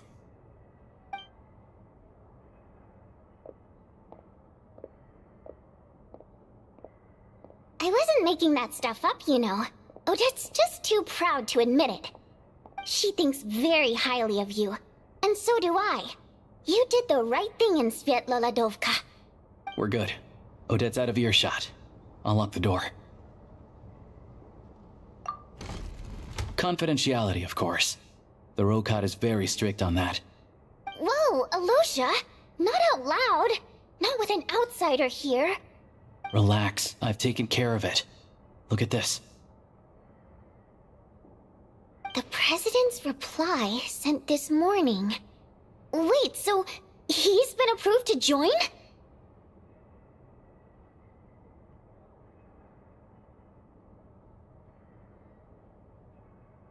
You told me last night that you wanted to get intel from the Rokat. Unfortunately, Rokat intel is only available to members.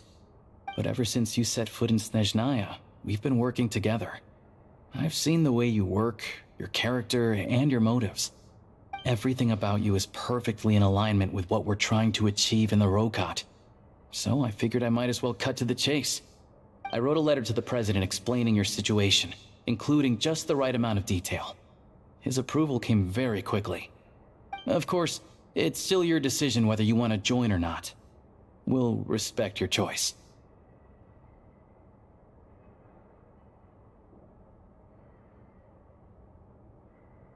Well, assuming Odette was telling the truth and she didn't misjudge you, I guess we don't need to worry about you blowing our cover.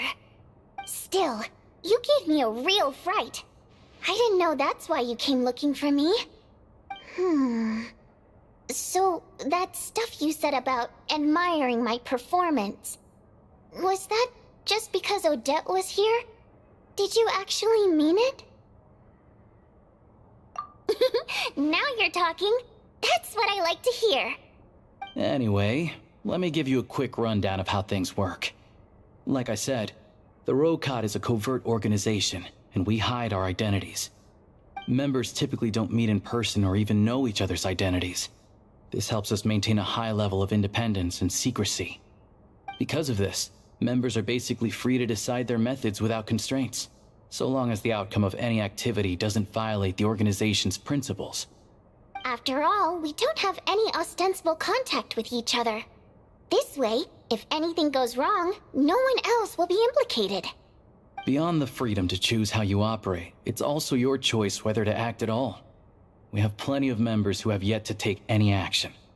In short, joining the Rokat in and of itself won't place any restrictions on your activity in Snezhnaya. There's a code of conduct you can read if it interests you. But basically, as long as you don't plan on using your anonymity to go around doing evil, you'll be fine. I tried reading it 5 or 6 times. Never made it all the way through. Even the most lackluster script makes for more interesting reading. Great. Then I'll go grab an official application form. Be right back.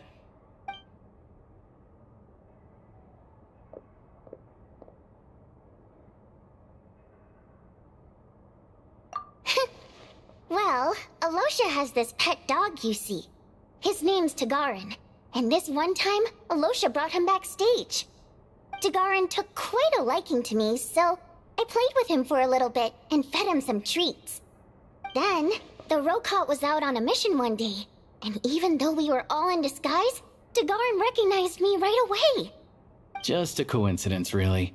We didn't report it to the higher-ups, though, to avoid dealing with the fallout. Like my job at the theater, for instance. I really needed to make ends meet. By the way, what were you complaining about just before we came in? Did everything go okay with Chuganov? Everything did not go okay. That's why I was so mad. I tried to make some small talk with him before I went on stage to fish for intel about the Iskra manufacturing plant. But he wouldn't take the bait. No matter what I said, he kept dodging the question. And then he started complaining. He said he didn't appreciate his second-rate seat in the stalls because he usually gets a private box. I mean, what did he expect? Everyone knows that if you want a box seat, you buy a ticket well in advance. But instead, he sends me a letter the day before the show when we're practically sold out. I had to juggle things around just to get him a half-decent seat, hoping he would appreciate the gesture enough to share some information. But nope, he didn't give me anything. Yeah, meeting Chuganov in person has definitely been a disappointing experience. Oh, you probably don't know who we're talking about, do you? Chuganov was that older guy you were sitting next to today. I'm sure. To the citizenry, he's a family man and a kind boss. But our interactions with him tell a very different story. It's one thing to ask for a favor, but he acts like it's his right. He always expects special treatment. Take the ticket situation, for instance. I've actually gotten him a private box in the past. But not only was he not even grateful, now he's acting like I've sold him short this time. Not to mention that he's never paid for a single one of his tickets. And another thing, if he's such a big family man, why doesn't he bring his wife and daughter to see the show once in a while? I've never seen them here, not even once. Calm down, Vodyanitsa. If you won't do it the easy way, we'll have to try the hard way. But first things first, here's your application form. Go ahead and fill it out.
Looks like I'll need to make a few little tweaks here and there.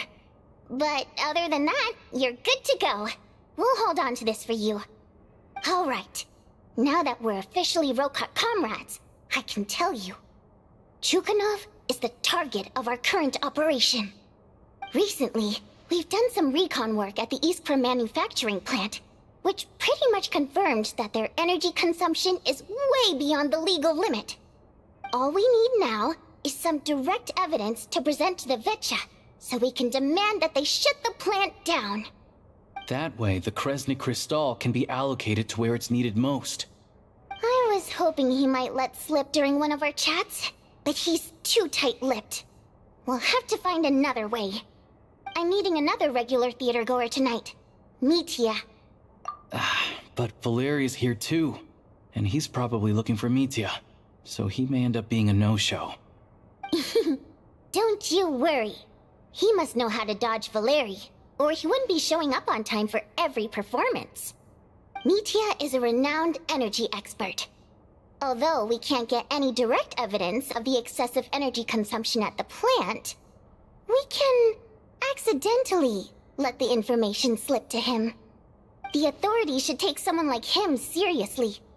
So if he starts raising questions about energy use at the Iskra manufacturing plant, there will be a proper investigation. Also, we're not allowed on site, but he has clearance. So all we need is his cooperation.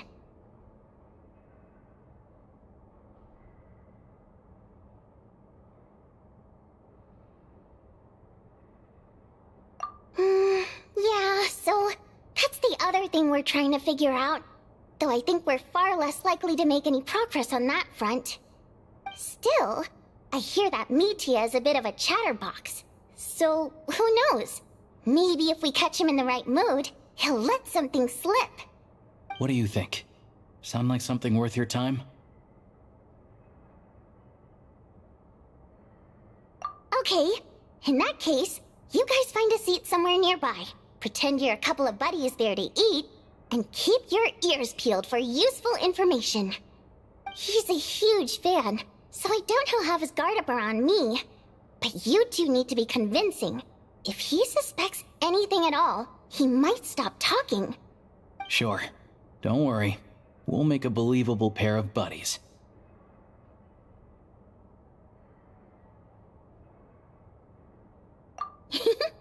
Perfect! You've sold me already. Now, help me tidy this room up a bit before we head out. Okay. What needs tidying? Everything!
We come here often, so we shouldn't stand out. Let's sit here. Now, it's up to Vodyanica. Let's see how the conversation goes.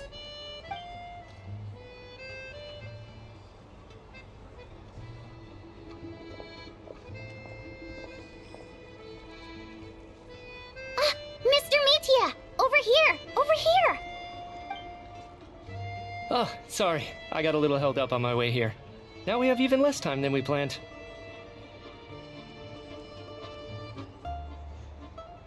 Go ahead and order some snacks and drinks. Whatever you like. Let me see. According to my schedule, we still have 25 minutes left. You're really pressed for time today, huh? I was imagining this would be a leisurely chat. If you'd prefer, we can always reschedule for another afternoon when you have more time.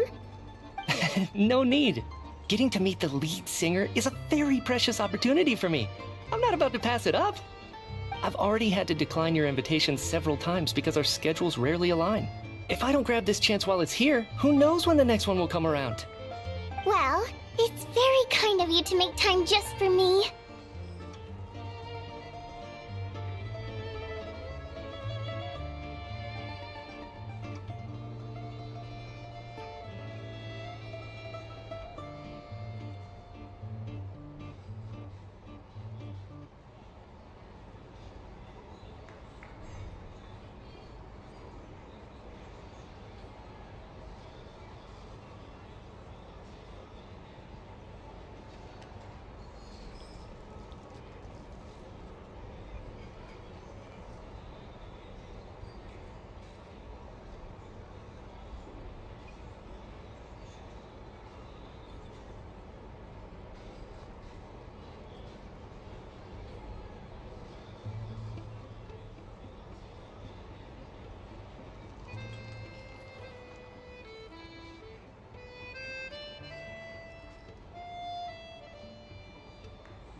I'm not too sure, to be honest. But Snezhnaya is full of weird and wonderful things like that, so people tend not to bat an eye. I'm sure the same will go for the Eye of Grey and Paimon. The reason I invited you out for tea and a chat today was to get some feedback from a true fan of the theater. Well, I genuinely have nothing bad to say. No matter how many times I hear you sing, it never gets old. It always seems fresh and new somehow. Maybe it's because the more times I listen, the more details I notice. Or maybe you simply improve with every performance, delivering it better each time. Thank you! I'm delighted to hear that! Could you give me any specific examples? Oh, yeah. The piece you sang today, for example. Beneath the Frozen River? Hey, what's with you? I'm just praising a good performance. I always used to find that such a bleak and lonely song. But the more you listen, the more you realize that it's not as cold and nihilistic as it appears. When you really dig down into it, there's a certain level where you're surprised by the emergence of hope. Wow, I'm impressed. I didn't expect you to pick up on that. Actually, I only tried out that angle after talking with a composer. Still, Beneath the Frozen River wasn't on today's program. Oh, really? But it's a classic. You sing it every time. Almost every time. Oh, well then, let me say a few words about that other all-time classic, Flying in the Wind from the Mountain Sparrow. I didn't sing that one today either. My voice wasn't quite up to it, so I switched it out at the last minute. Oh, but, Sorry, Mr. Mitya, but you were at the theater today, yes? Of course I was. Remember? I said hello to all the troupe members before the show started. You, Odette, and the others. So what did Odette sing today? Elegy of the Snow-Winged Goose, of course. Correct.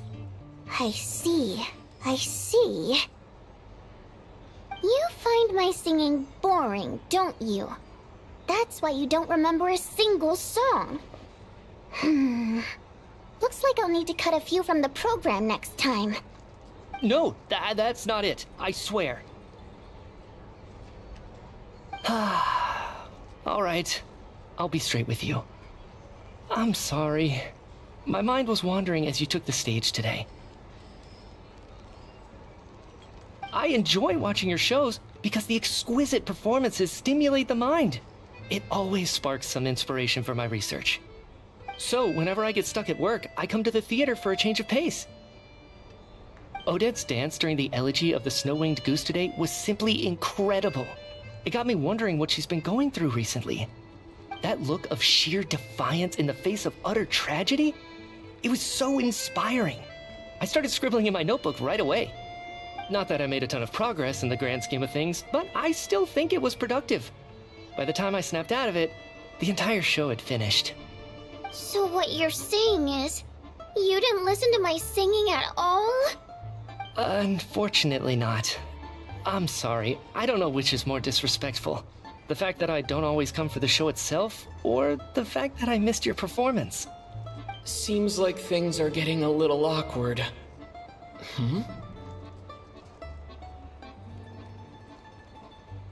Mitya just stepped into a conversational minefield. If there's one thing Vodyanitsa doesn't like, it's people who show disrespect for her performance. This meeting was so hard to set up. Don't tell me it's already falling apart.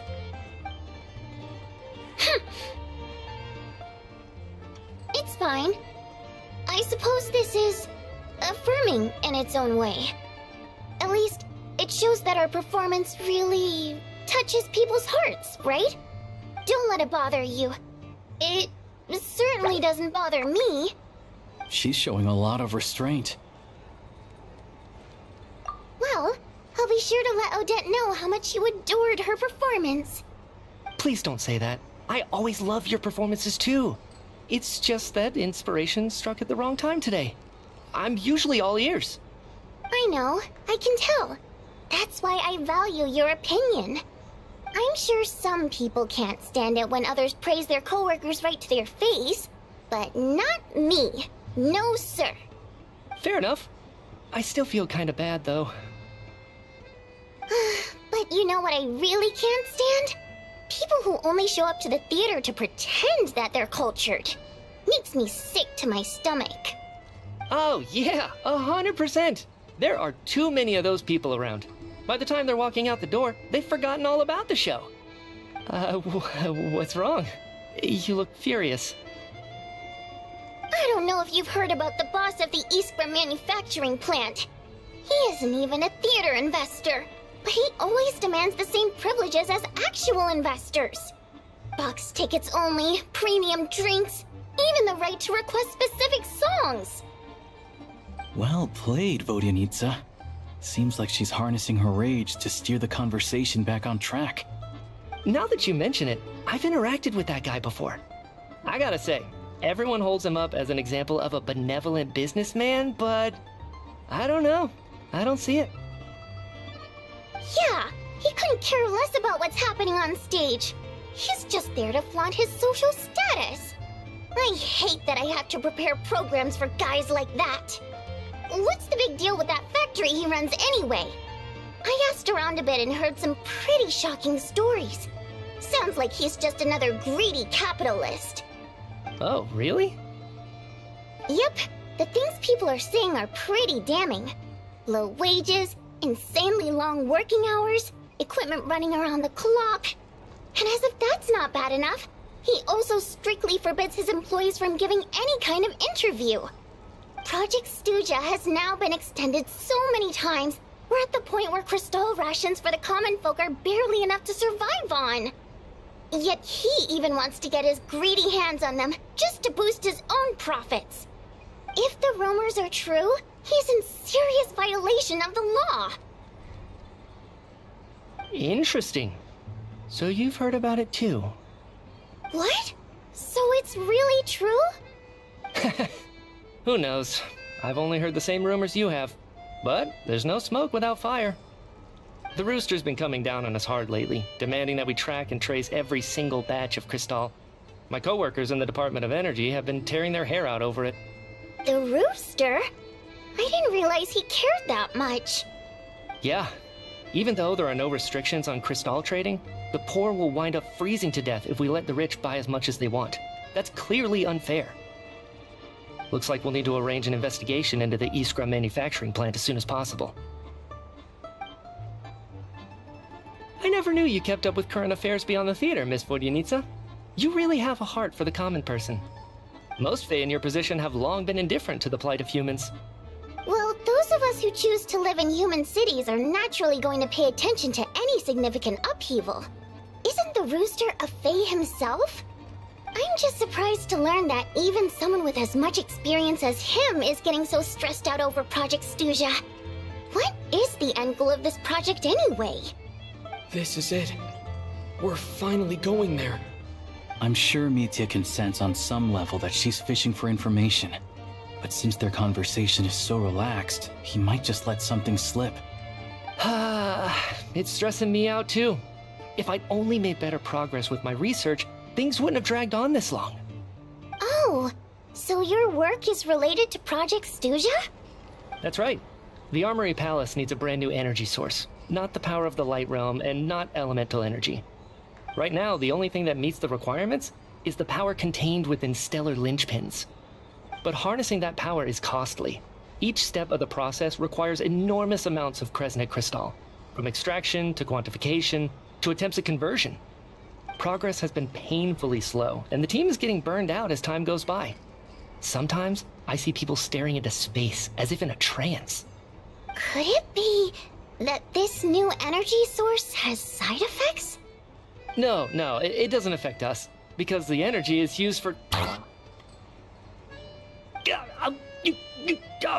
Okay, I got it. Stop choking me. Sorry, I can't talk about that. I think we're all just exhausted. We've been working ourselves to the bone for so long with so little progress to show for it. It's no wonder people are struggling to stay motivated. Seems like I owe you an apology. I shouldn't have gotten so mad at you for not paying attention during the show. Don't worry about it. I count myself lucky, to be honest. I don't envy the people who work closely with the Tsaritsa herself. I'd much rather be in my current position. At least I don't have to shoulder any major responsibilities. So they're trying to develop a completely new kind of energy. Yeah, censored by a scarf. Who would have thought? Oh dear, it looks like my time is up. I'm afraid I have to leave. I'm so sorry. We ended up barely talking about the theater. That's okay. It was a pleasure chatting with you, really. Let's make up for it next time. Yeah, hopefully once the work pressure eases up a little, I'll be able to focus more on the performance, and then we'll have more to discuss. We touched on some confidential issues today. I'd be grateful if you could keep it between us. That could have gone worse. Nice job. Why was Mitya in such a hurry to leave, though? Sorry, routine inspection.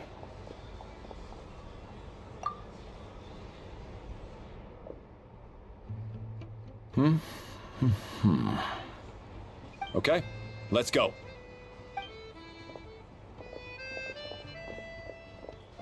So he wasn't rushing to get back to work. He must have calculated that Valeri would find him here in exactly 25 minutes. That's frighteningly accurate. One of the main duties of the Special Assignments Battalion is to ensure that important figures stick to their schedules.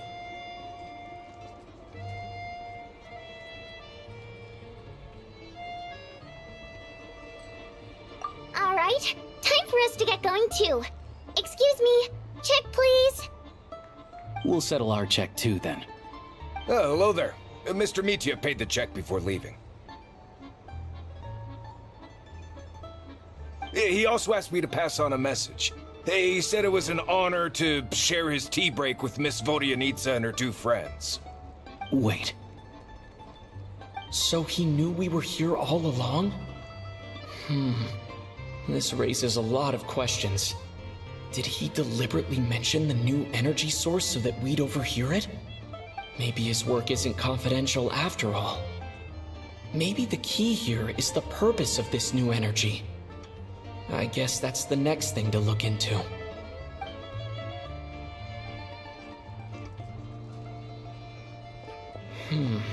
Vodyanitsa and Alosha have left. Time to head back and call it a day.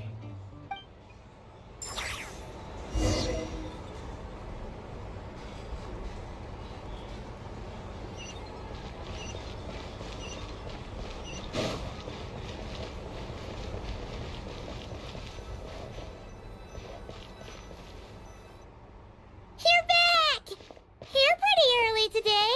Paimon was just gonna mention that. After she woke up today, Paimon felt like her temperature was completely back to normal. But her strength still hasn't returned. Still, there's some good news.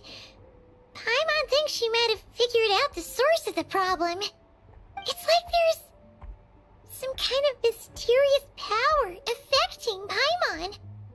Paimon's never felt this way before during any of her travels. She only started feeling this way since we arrived in Snezhnaya. That's right. The Armory Palace needs a brand new energy source. Could that have something to do with this? What is it? You're making that face again. You know, the one you get whenever you have a light bulb moment?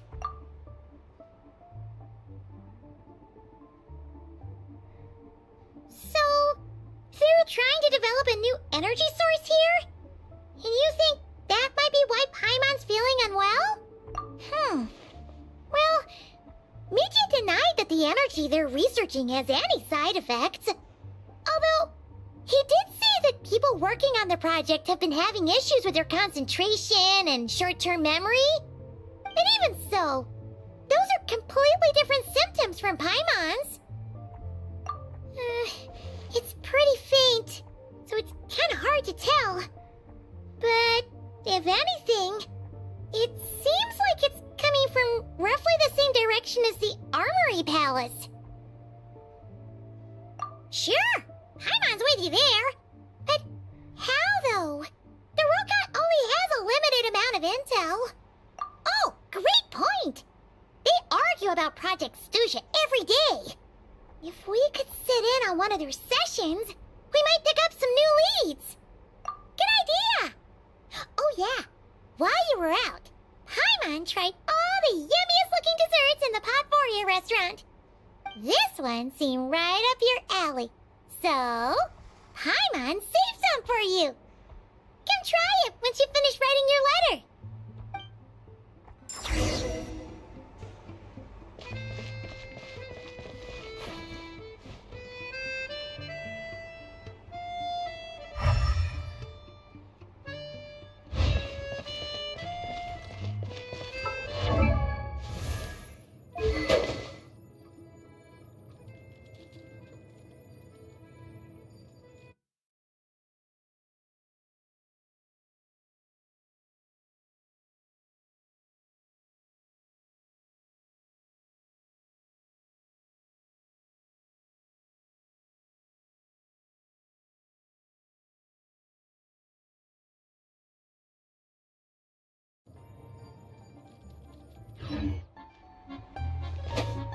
What?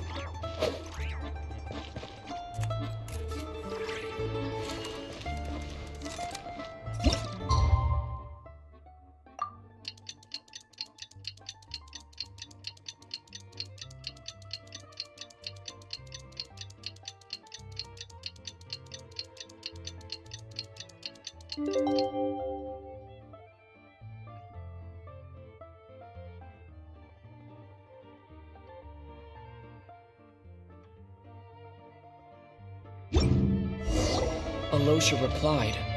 He says that we won't be able to speak at the Vetcha, but he can arrange for us to attend as visitors. Time to get ready, then head to the Snezhnagrad Vetcha. You're back! Paimon's been working on the crossword puzzle in the newspaper. It's actually pretty fun. Oh, shoot! Paimon forgot the next word. Oh, she had it a moment ago. Think, Paimon, think.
Miss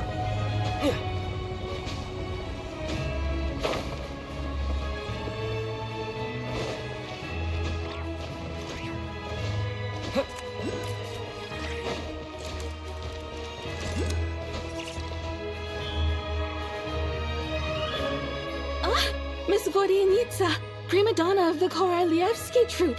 What a surprise meeting you here. Will you be sitting in on a session of the Vecha?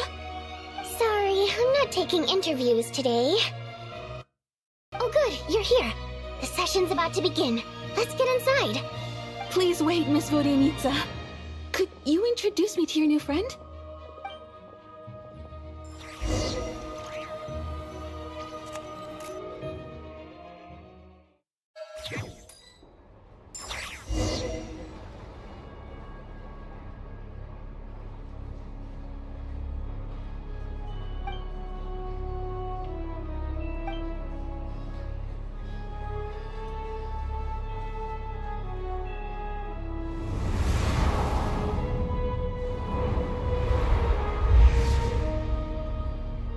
In summary, the energy management commitments made for the outgoing period have been delivered upon.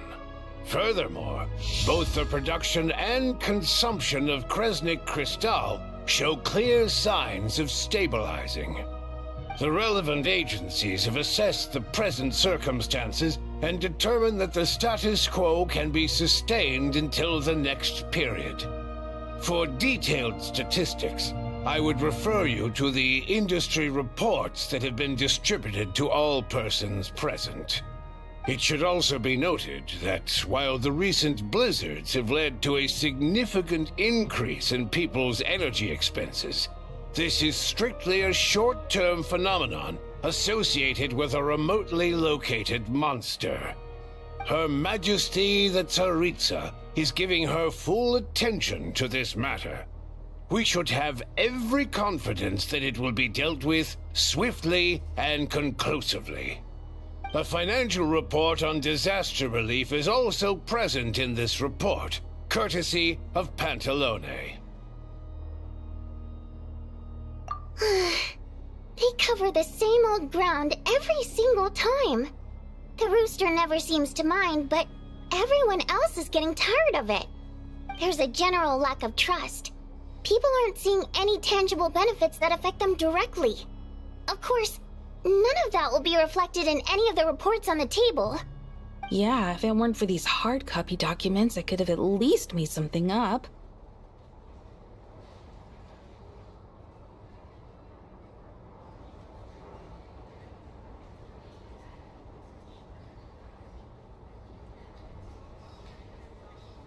Oh, don't mind me.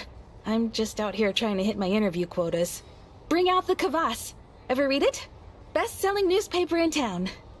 If I remember correctly, you guys don't even have a sales permit.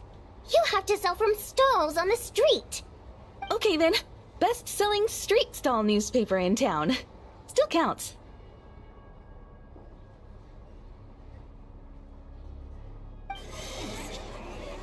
Order! We will now open the floor to the representatives.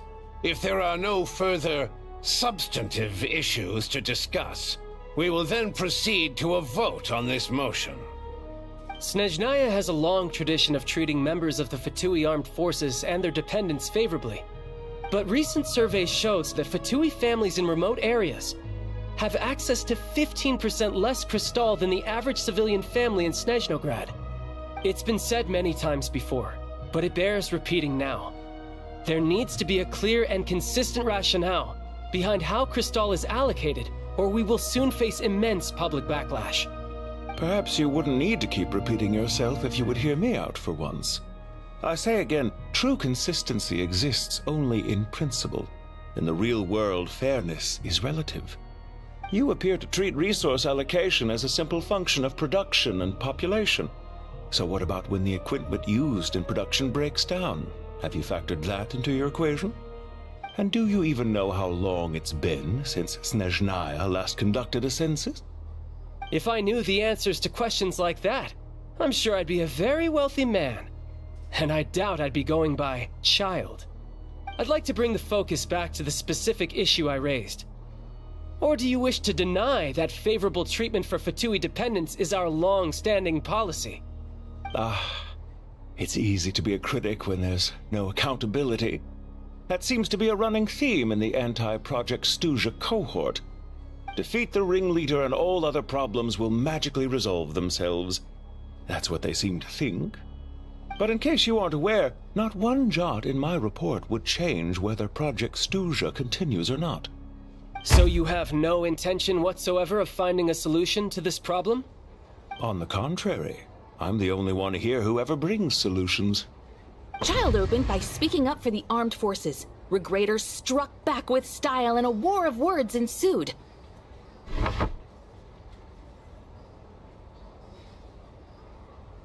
Our reporter was live on the scene to get the audience's reaction as it all unfolded. Who do you support?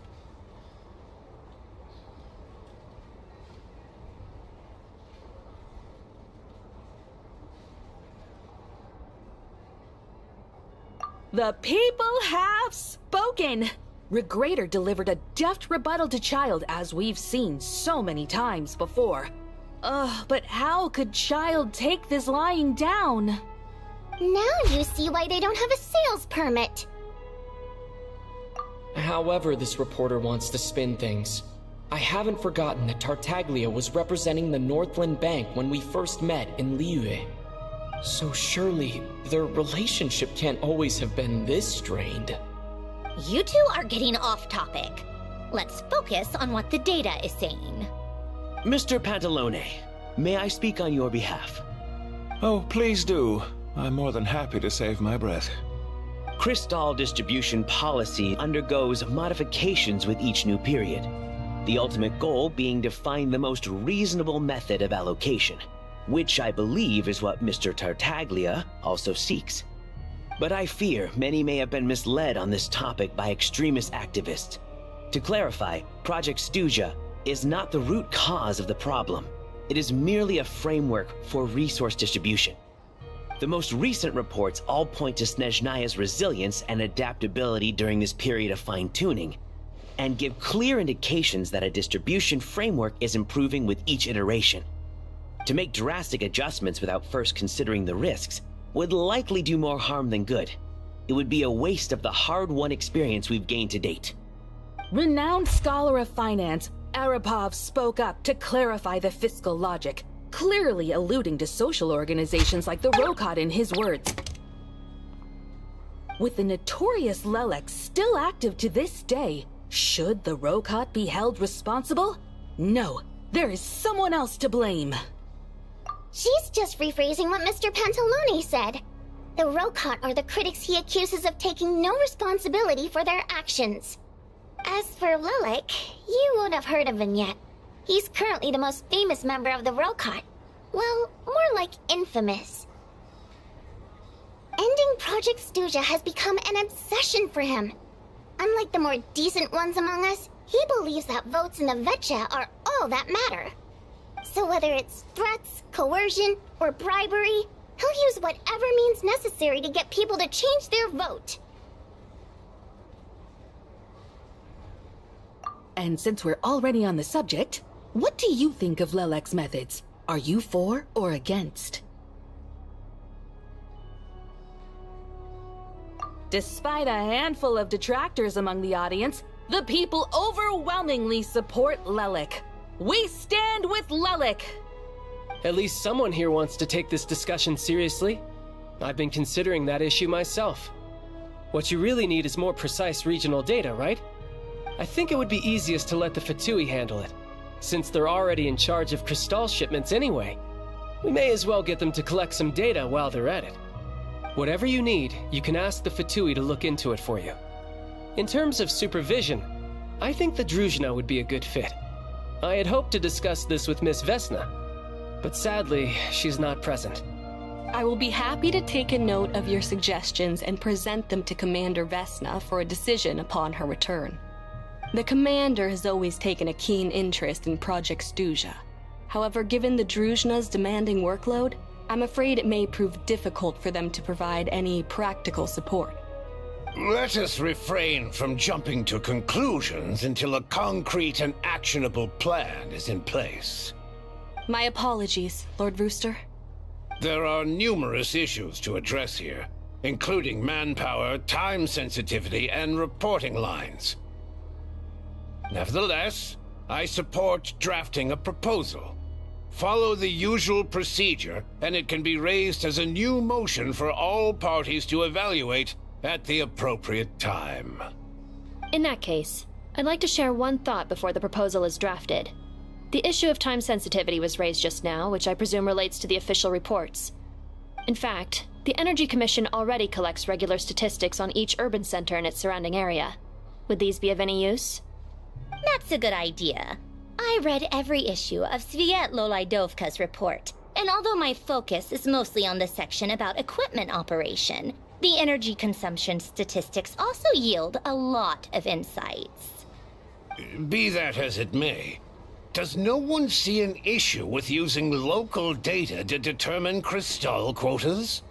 In the long term, it seems like a very risky solution. Not if they are used purely for reference. So long as we have the report from the Northland Bank's headquarters to corroborate it, no one will be able to fool me. Very well then. It appears that this arrangement is acceptable to all parties. Yeah, sounds good to me. The members reached a provisional consensus on the issue of improving treatment for Fatui soldiers.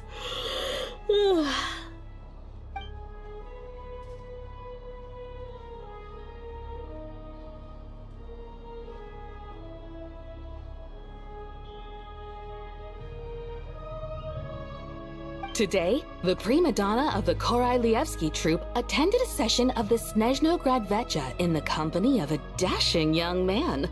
The question on all our minds is, what is the true nature of their relationship?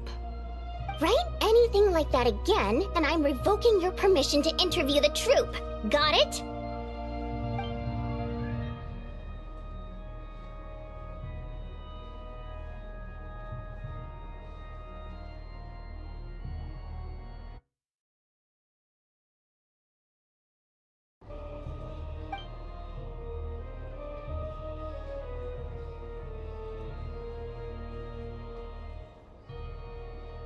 Now then, if there are no further contributions from those present, we shall proceed to the final vote. Hey, check it out!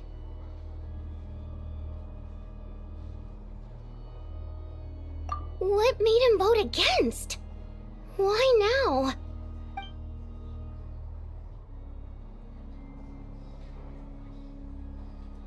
The votes have been tallied. Those in favor of continuing Project Stuzha total 61%, securing a clear majority. That was too close. The margin has shrunk yet again. Chuganov was a huge loss. I'll bet Lelek is behind this. I wonder how Pulcinella will respond this time. Chuganov. I see. Lelek strikes again.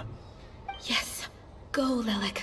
Once Project Stuzha is defeated, our unwavering support at Bring Out the Kvass will finally pay off when we make our comeback. I can taste our victory already! In accordance with the result of this vote, Project Stuzha will remain in effect until the next Vecha period. Finally, may I remind us all, we debate only for the greater glory and solidarity of our nation. May the aurora shine ever on, and the tundra always stand firm. The session is concluded.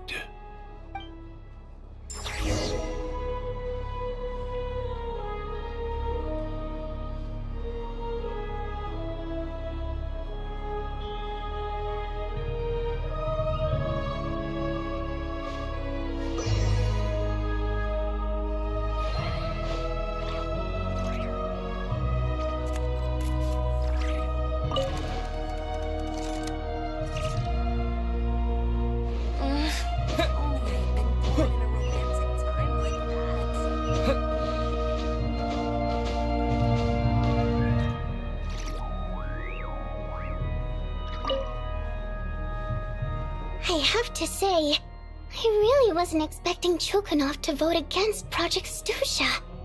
Well, in principle, Snezhnaya's business and political elites ought to be the ones least likely to oppose it. As we heard, Project Stusha is basically just a resource distribution framework that requires everyone to cut back during the winter. But even if the policy got cancelled, the Tsaritsa's energy needs wouldn't suddenly go down. The extra demand from the public would have to be filled from somewhere. So logically, the factories would have to take the hit.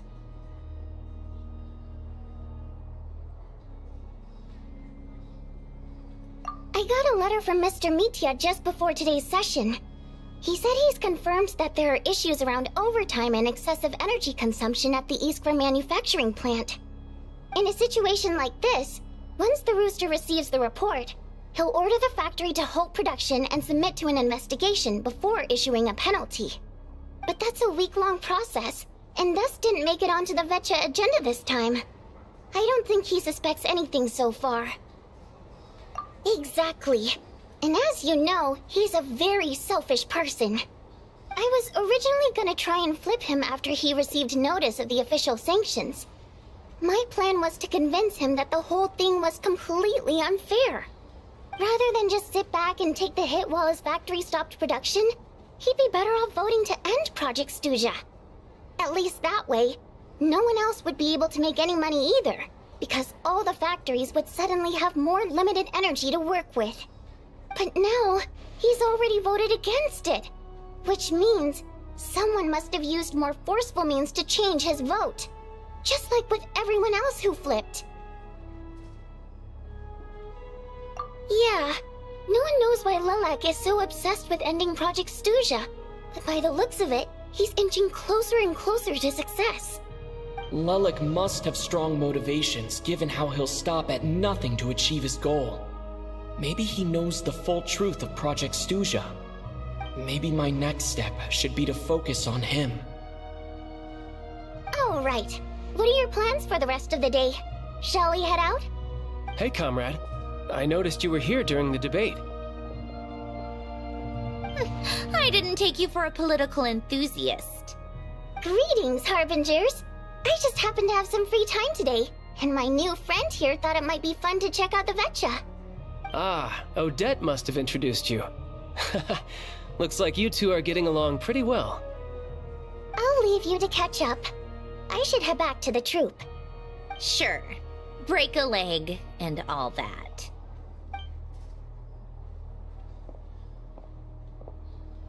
Thought it might be fun to check out the Vetcha, did you? Things are never that simple with you, Traveler. There's no way you're here for kicks and giggles.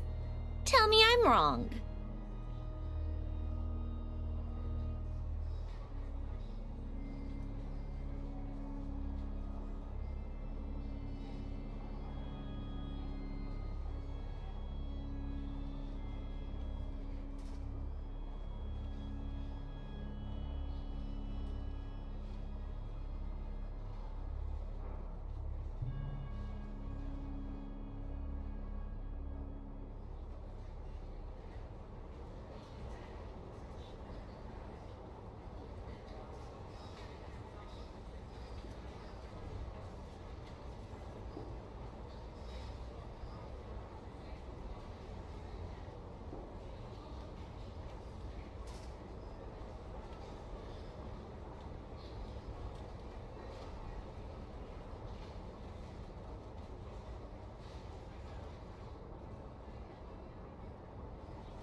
Oh, yeah. To some, he's a captivating enigma. To others, he's the bane of their existence. No one ever thought that some anonymous nobody from the Rokot could cause such a stir. Huh? You want to look into Lelik? Then I'm sure his days of anonymity are numbered. What do you think, Snezhnaya? Fine by me, I guess. If the Traveler actually manages to expose Lelik, it'll be doing Pulcinella a favor. In return, it seems fair to let him in on what we've learned so far. My thoughts exactly. Sharing is caring, after all. Head back to Glupov and grab the files on Lelik. It's easier to just pull the records than go through the rigmarole of getting the Traveler a visitor's permit. As you command, child, sir. In that case, since we're going to be waiting anyway, I'll have someone brew a pot of black tea.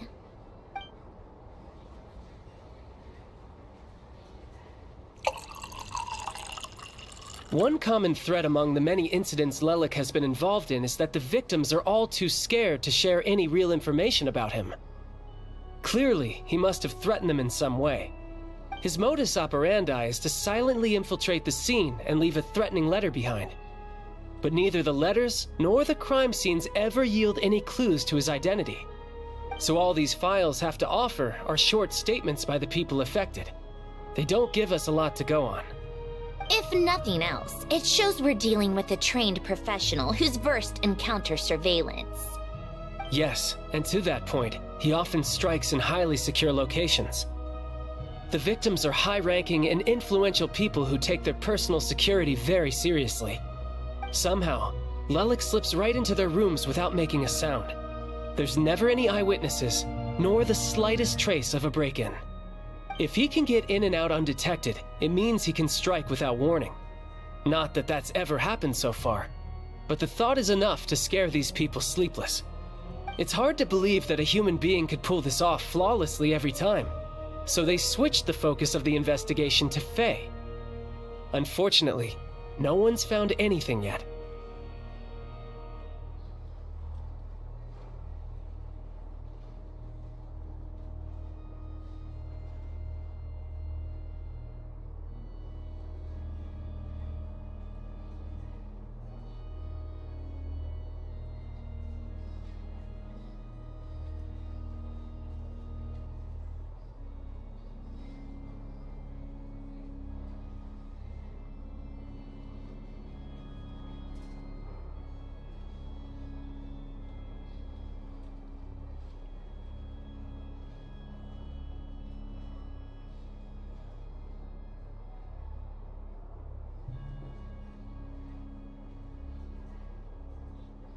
Careful.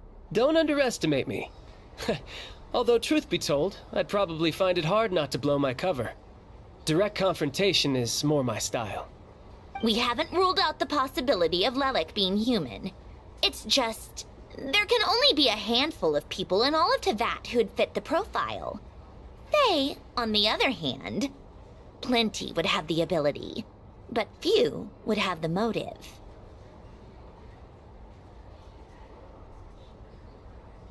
No, not as strong as me. You'll never find the culprit with criteria like that.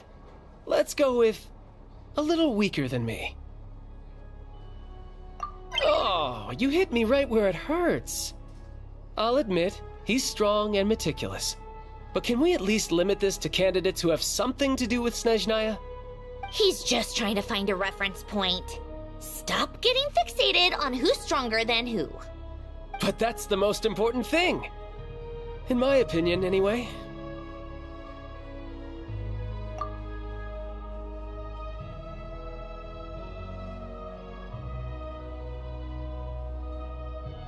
Odette? Yeah, that seems about right.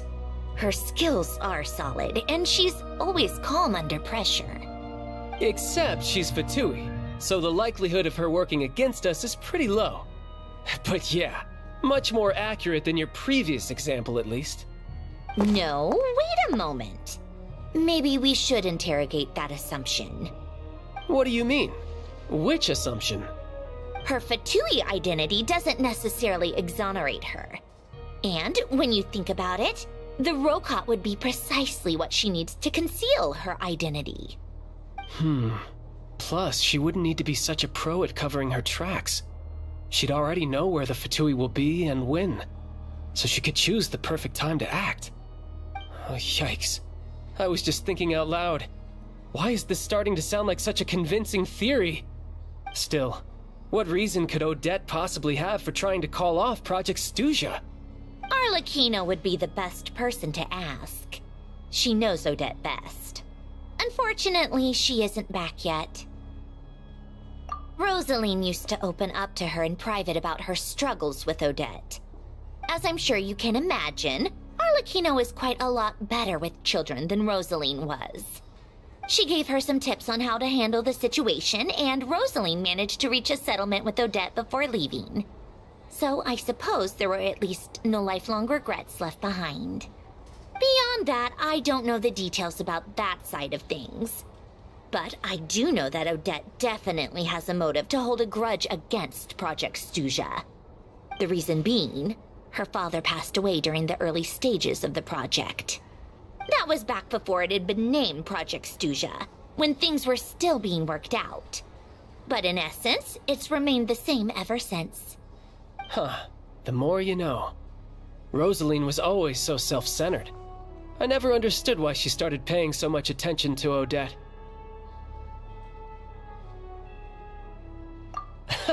Is that such a surprise? If you cast your mind back, you may remember that Rosaline and I weren't exactly close. We had tea together a few times, but that was about it. Odette's past is no secret. Her father was a Fatus and her mother was a very famous ballerina. On the surface, it looks like she followed right in her parents' footsteps. But the truth is quite a different story. After her father passed away on a mission, her mother was overcome with grief. She broke her leg during a performance and could never dance again. Odette was only interested in ballet at the time, but this tragedy left the family with both breadwinners gone. They could barely make ends meet.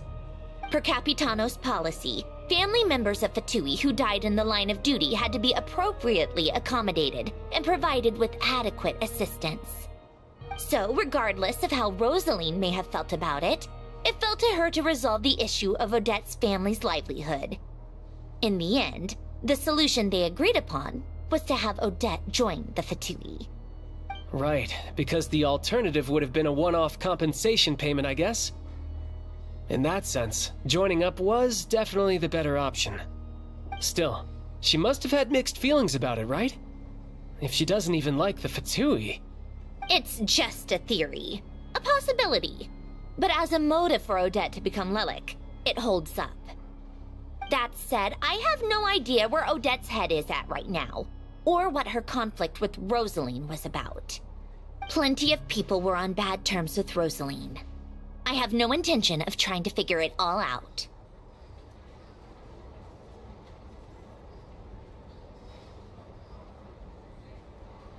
Yes, but there's not much point in discussing that now. Yeah, back to Lelik. Since our investigations so far have turned up next to nothing, we've got nothing to lose by trying a new angle. Funnily enough, Tonya and I had actually made plans to go to the theater tomorrow to watch Odette's rehearsal. Unfortunately, thanks to this Lelik situation, I'll be stuck working overtime again. Which means you can go in my place. No point wasting the ticket, plus you'll get to meet Tonya.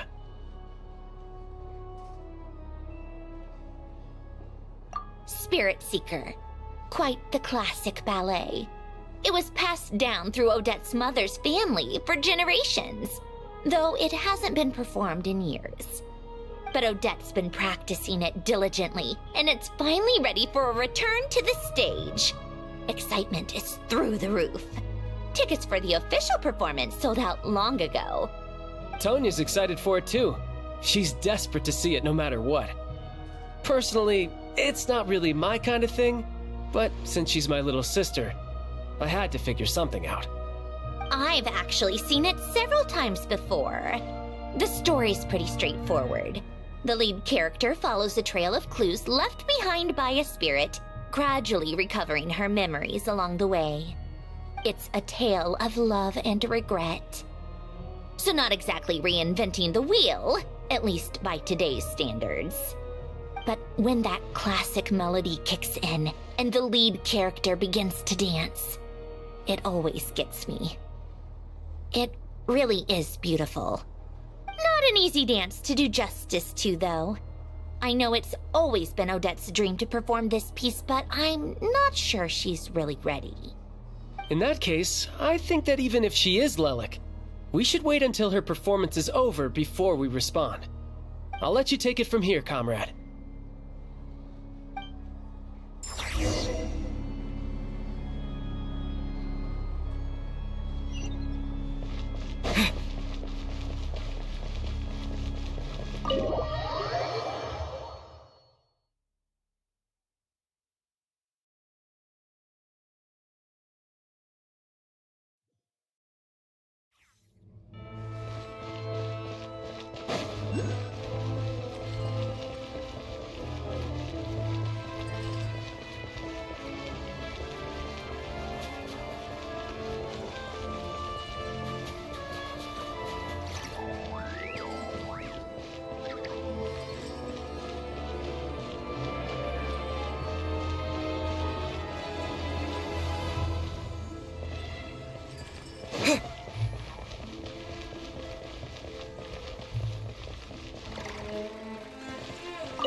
You made a ton of progress today. It's good that everything's going so smoothly. Next step is to head back to the theater and get a clear answer from Odette.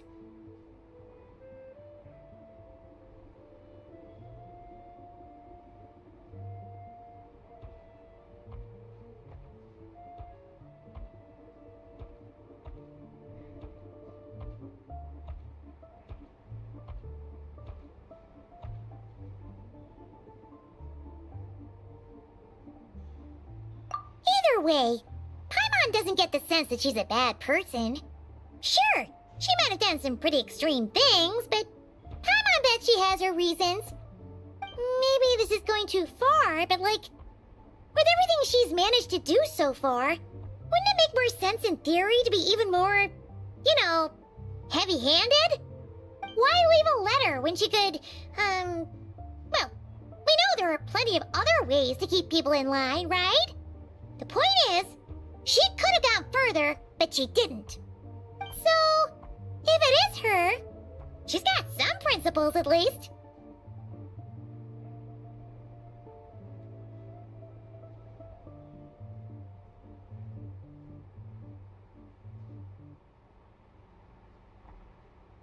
Yeah! Well, all you can do is follow the facts wherever they lead.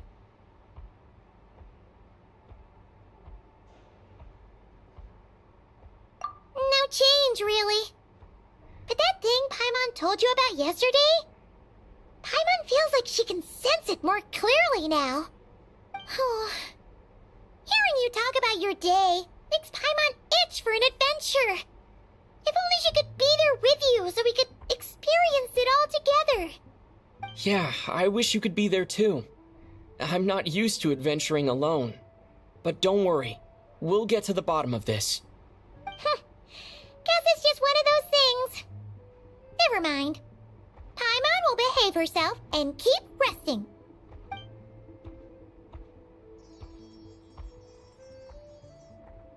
If Odette is Lelik, she may well have inside information on Project Stuja. Her father was involved with the project's early implementation and tragically died in the process. Now, she's dedicated herself to bringing it to an end. It's hard to imagine she could have gotten this far without knowing anything at all about the Tsaritsa's true intentions. When she spoke to us as a member of the Fatui, how much did she let on? And how much was she hiding? Only time will tell. Maybe tomorrow, everything will be answered. Hey look! It's snowing! Could be a tough day ahead. Make sure you wrap up warm tomorrow.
If there's anything you need, please let me know. Alright. Back in my day, I could down 3 bottles of firewater.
Ooh, it sure is cold today. I wonder how much heavier the snow's gonna get. Here to see Odette? I just need to see your tickets for the preview. Perfect. Thank you. I'll hold on to your tickets. Come on in. It's freezing outside.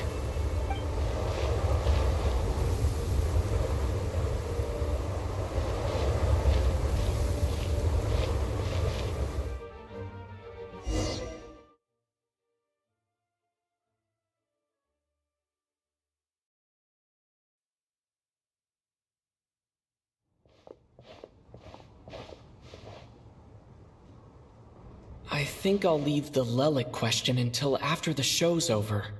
Then I'll go find Odette.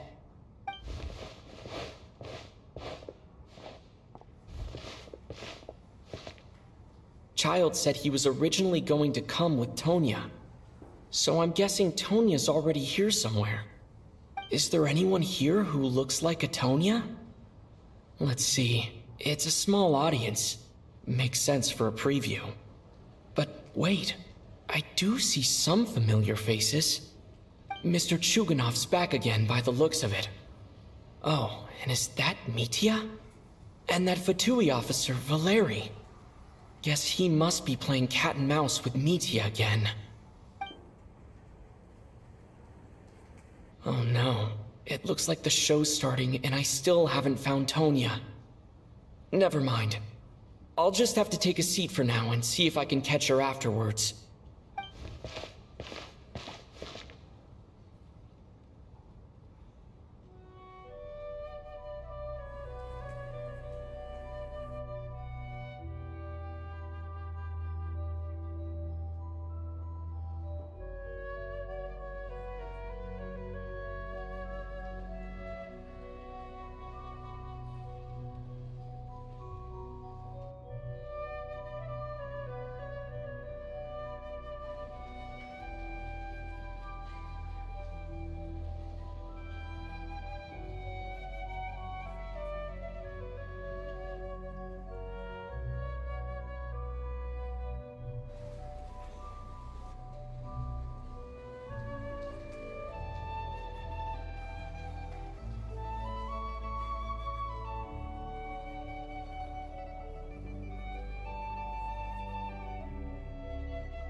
Members of the audience, I'm a staff member here at the theater.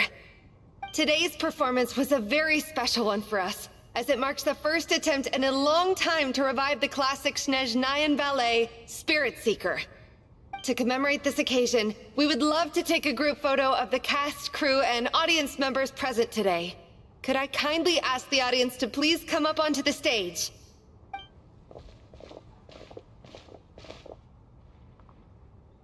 All right, everyone, huddle in a little more. Now, look at the camera. 1, 2, 3.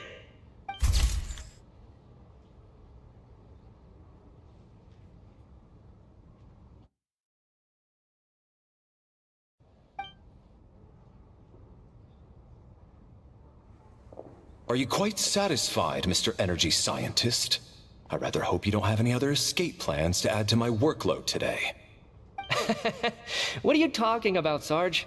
This was simply my way of inviting you to watch Miss Odette's new show with me. And wasn't the performance spectacular? In the future, I heartily encourage you to take a leaf out of my book. Find some soul-nourishing pastimes to enrich your time outside of work. It was indeed a fine performance, but I must correct you on one point. This is not time outside of work. These are working hours.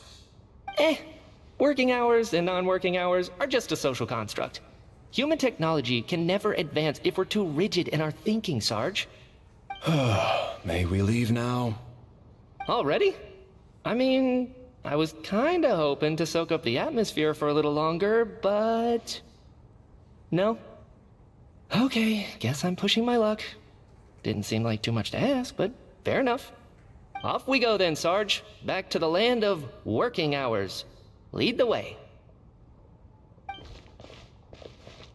That has to be her. She's the only person in the audience around Tonya's age. Excuse me, are you Tonya? Huh? Your brother's busy today, so I took his ticket. Don't worry about him, he's fine. Oh, okay. Sorry for the trouble. What's wrong? Are you sick? No, I'm fine. It's nothing. Maybe she caught a cold on the way here because of the weather.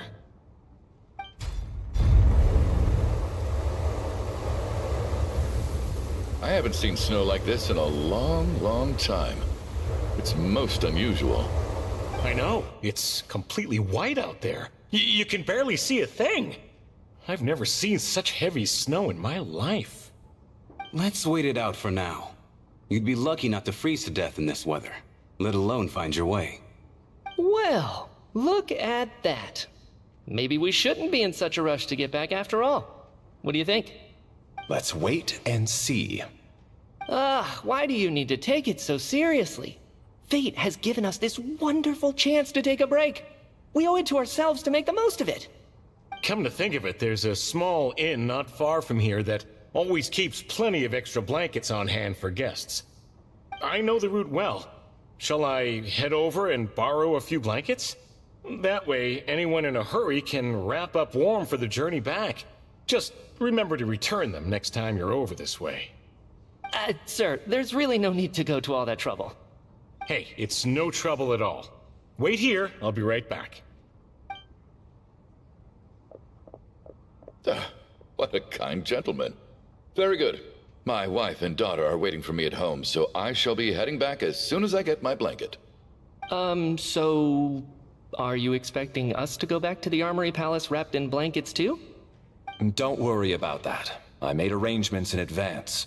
Should I not return to the Armory Palace within 3.5 hours after Operation Showtime begins, an armed squad will be sent to collect us. They will escort us back. You are one of our key military personnel, so any weather-related risks must be eliminated. Operation Showtime? So, wait. Every single time you drag me back to work when I sneak out, it's a whole official operation? I gotta say, you've really turned this into quite a moral dilemma for me. It's snowing pretty hard out there. I think you should stay here for now. You seem a little under the weather. Sure. My brother might come pick me up in a bit anyway. Time to get to work. I should head backstage and find Odette. I need to look her in the eye and ask her about Lelik. Excuse me, are you looking for someone?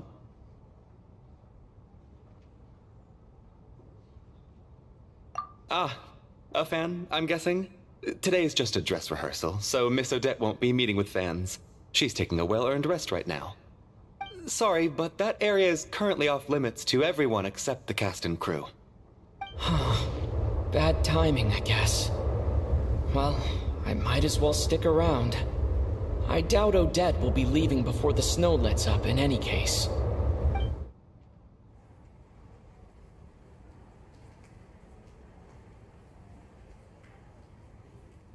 What happened to the gentleman who went to fetch the blankets? How has he still not returned? I was thinking the same thing. It's still snowing very hard. Do you think something might have happened to him? Whatever the reason for his delay, I must say I hate nothing more than people who make empty promises and fail to deliver. Well, I have to treat my employees like that on occasion, but that's different.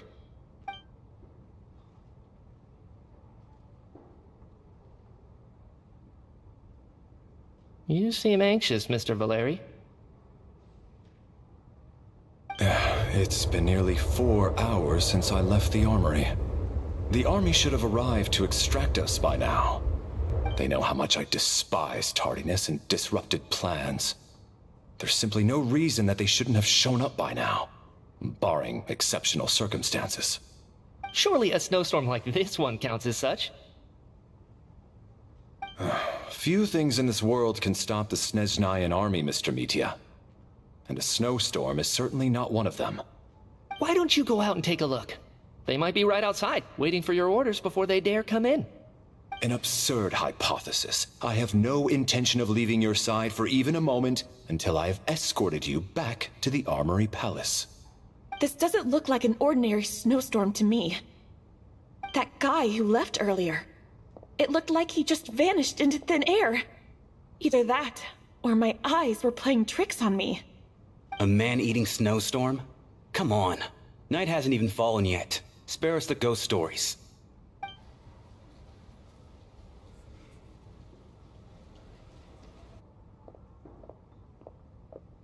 Traveler, didn't know you were coming today. How come you didn't say anything? Oh, right. I assumed you were looking for me and Vodenitsa. Odette's still backstage. Whoa, that's quite a snowstorm out there.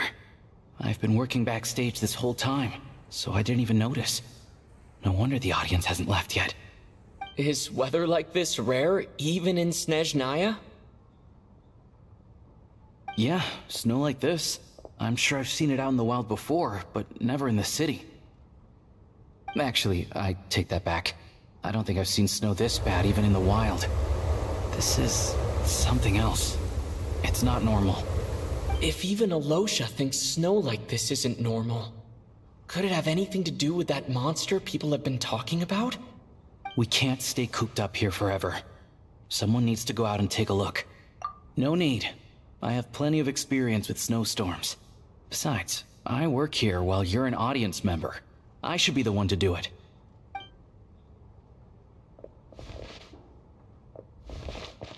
Everyone by the door. Careful not to let the snow soak into your shoes. In a snowstorm, you gotta look after your toes above all else. Heading out, my man? Be careful. I've been told the snowstorm eats people alive. Thanks for the advice. I am planning to be careful. I just want to take a quick look at the situation out there.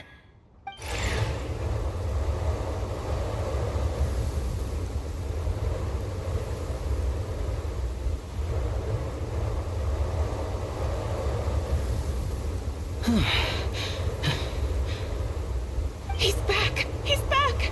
How was it? What's going on out there? Did you see any soldiers patrolling the area? Something about this storm isn't right.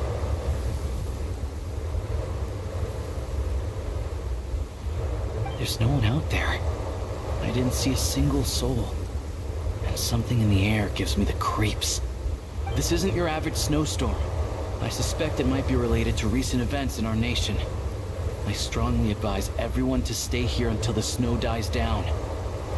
Are you serious? So all of us are trapped here now? That sounds a little far-fetched to me. You want to go outside and see? I, for one, am not risking my neck in that weather. This just turned from a minor delay into a major hassle. We can only hope that our friend who went to fetch the blankets just ditched us and went home. Is it really that bad? But my daughter, I won't be able to read her a bedtime story tonight. Huh?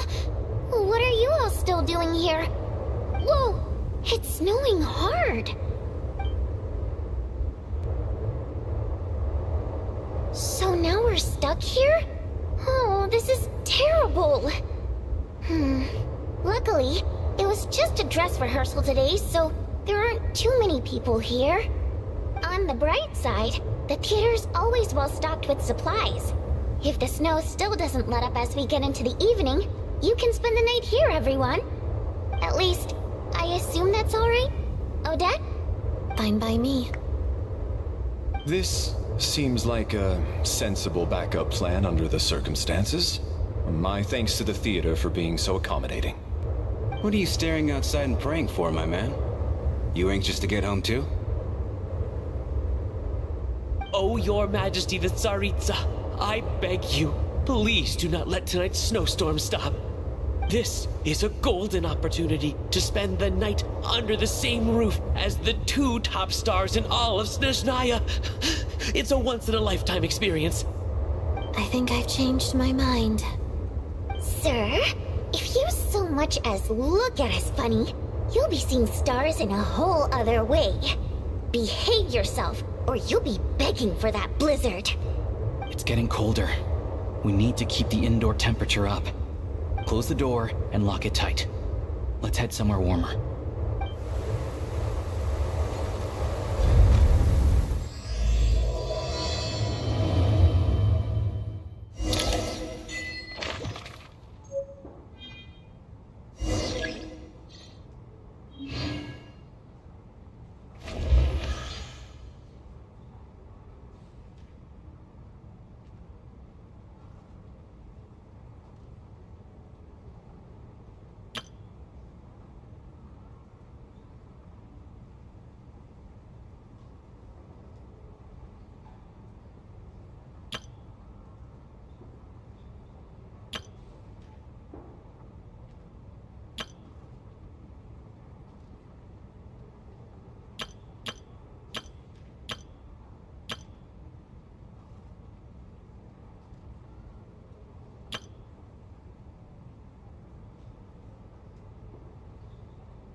And then there's the aristocrats. Easiest of all to deal with. You don't need to use any force whatsoever. All you have to do is show them the rope you plan to tie them up with. Do you know why? I don't. Do tell. Because nothing horrifies them more than the thought of a cheap, coarse rope leaving creases on their precious million Mora coat. They'll do whatever you ask to avoid that fate. Unexpected, but funny nonetheless. Tell me another one. Well, look at that. I got myself a new listener. Hey there. Let me introduce myself. The name's Shram, and I'm a mercenary. The kind that gets paid to do odd jobs for rich folks. And I am Chuganov, an entrepreneur. If my name is unfamiliar to you, you will no doubt have heard of my factory, the renowned Iskra manufacturing plant.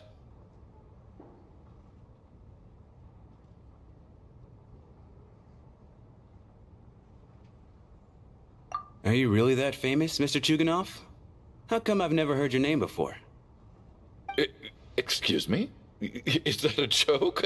Or are you being serious? Oh, I'll have to ask my rope later. He's probably tied up more entrepreneurs than I've ever heard of.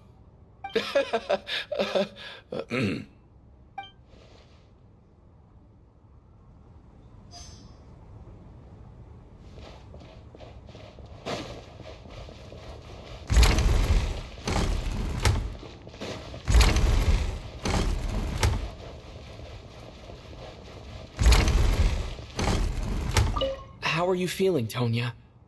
I'm fine. Sorry to worry you. I'm used to it by this point.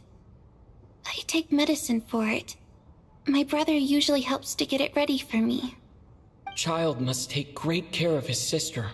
He's never mentioned Tonya's illness, though.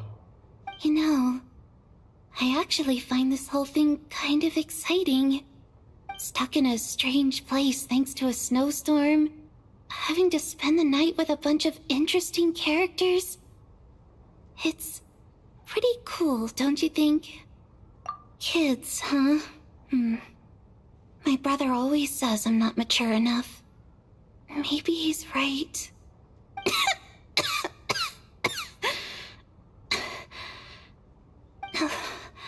I'm fine, really. Just got a little overexcited. Look after yourself. Otherwise, your brother will come after me.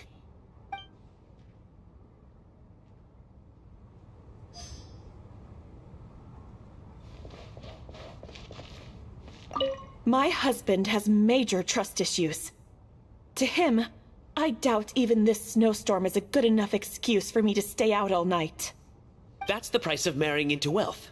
You'll get used to it. I'm not about to stop you if you want to leave. But don't drag me along. Hello? Can I help you?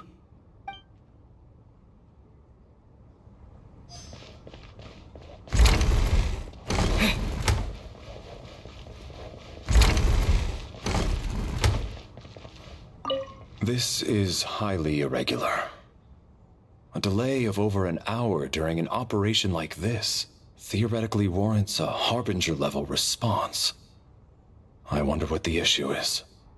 The storm, or something else. Sarge, the day you learn to let go and just enjoy moments like this is the day you'll finally understand the meaning of life. Why, hello, sir. I believe you were the one sitting at a nearby table back at Podvorye Restaurant. Any friend of the theater's star performers is a friend of mine. It's a pleasure to meet you. I'm Mitya from the Energy Commission. Greetings. Major Valeri, head of the Special Assignments Battalion. Armory Palace Royal Grenadier Guards, 1st Regiment. I am here to ensure Mr. Mitya's personal safety. Please let me know if I can be of any assistance.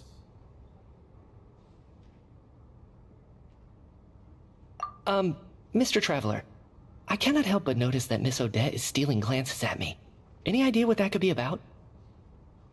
I've racked my brains, but I can't think of anything I might have done to offend her. Perhaps she noticed me spacing out during her performance? What? You mean I really did do something to upset her? Well, thanks for letting me know. So, Mr. Mitya, is your work related to Project Stuja? Yes, that's right. The higher-ups in the Fatui transferred me from the Energy Commission to the Armory Palace because they wanted me to... Really? I can't even talk about that? Pretty sure it counts as part of my private life. All right, I won't say anything. Sorry, Traveler. As you can see, I'm afraid this pleasant chat will have to end here.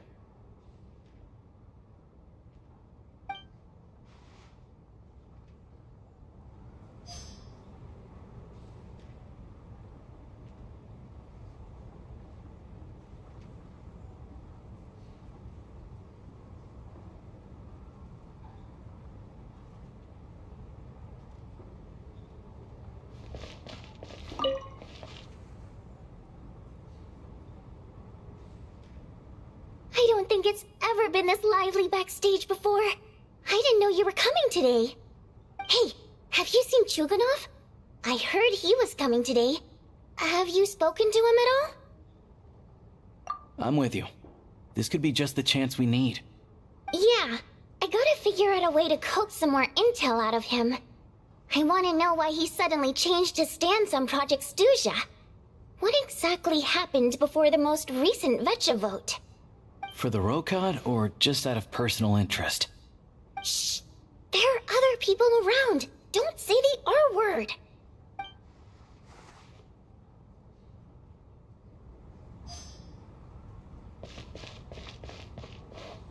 I have to say, even though today was a rehearsal and there were some hiccups along the way, Miss Odette's performance was one of the best I've ever seen, even compared to an actual show. Oh, I couldn't agree more, especially considering the weight of the subject matter. It takes a truly seasoned professional to do justice to a theme like love and regret. Do you think we were coming on too strong? Odette's ignoring us again. What about you? What did you think of today's performance?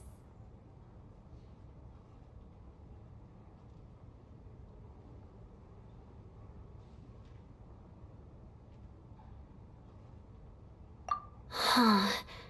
That's actually a more insightful critique than I was expecting.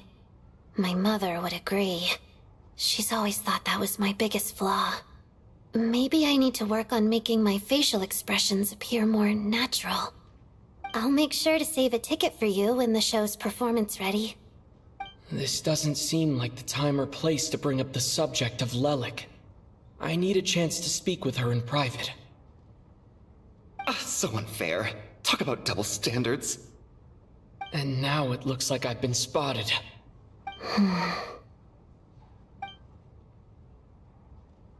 You know Mitya too? No, I don't. I just have a feeling that he might be dangerous.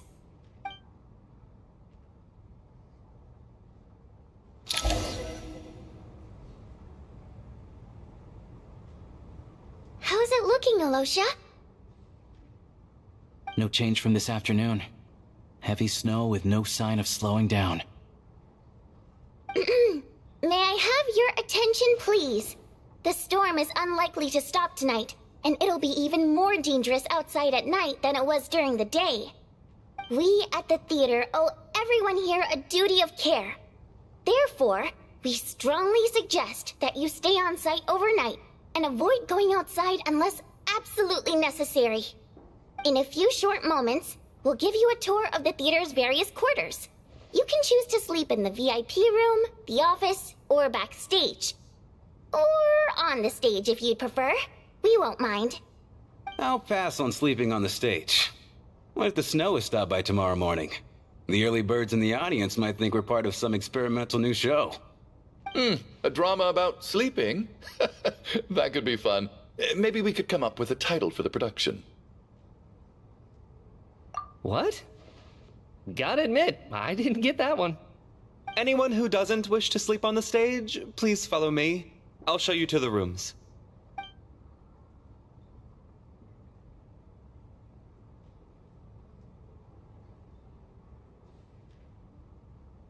I guess I'll call it a night. Though I feel like I won't sleep very well without Paimon here.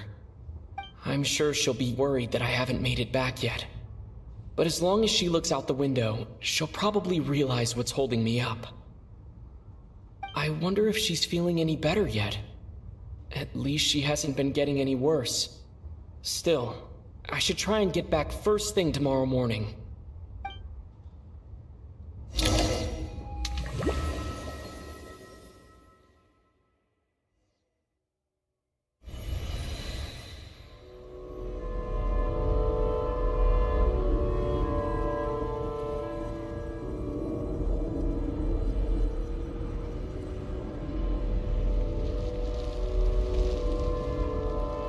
Finally! Welcome back to the world of the living, lazy bones. I was about to wake you. The black mist is almost on us. Still waking up, huh? You know, the black mist.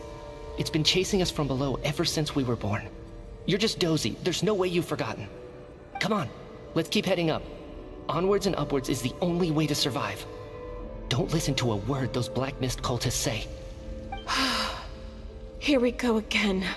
The endless march towards survival. What's going on? That black mist down there is creeping me out. And it's rising. Guess I should head upwards and get away from it. The Black Mist cultists believe that being swallowed by the Black Mist leads to everlasting peace. But if you ask me, they're just lying to themselves. We're the only heretics left, the only ones who refuse to give in. We have to keep going. But how do you actually know that they're wrong? Dangerous question there, Torgov. The moment your faith wavers, you start a chain reaction that ends in the collapse of your will. Put the question out of your mind. Stay strong and believe that the Black Mist means certain death.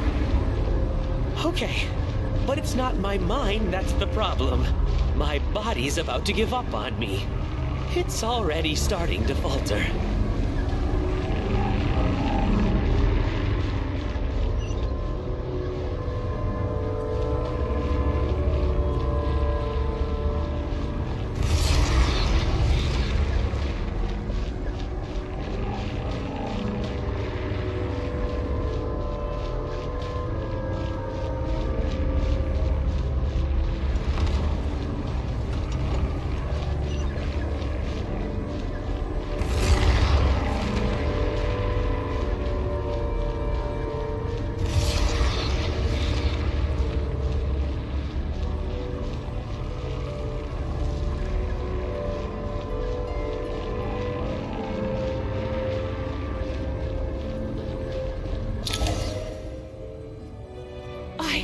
I can't do this anymore. I've had enough of being forever on the run. What's the point of it all? All this will pass eventually, I promise. Keep fighting. It will be worth it. You accuse the Black Mist cultists of being liars. But you're lying too. There is no end to this path. It keeps going up forever. There was never any hope to begin with. The cult of the Black Mist has poisoned your mind, Sobolova. Are you thinking of giving up as well? I am. I think I'll take my chances with the Black Mist over this perpetual torture. As much as I detest the Black Mist cultists, I'm just too weary. Then I bid you both farewell.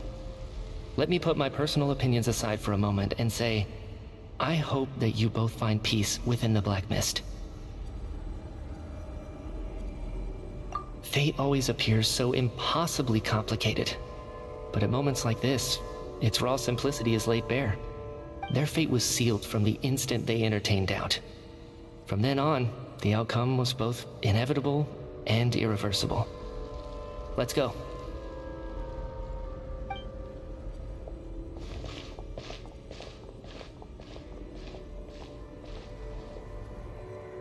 Torgov and Sobolova are gone. I never thought the day would come when even they would be swallowed by the Black Mist. It's just you and me now. Yes, it looks like it's satisfied. For now. This happens from time to time, but it won't be long before the Black Mist starts chasing survivors once again.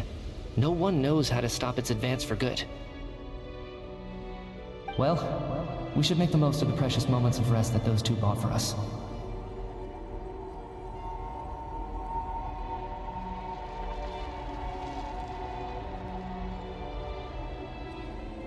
Huh? Are you really that sleepy, traveler?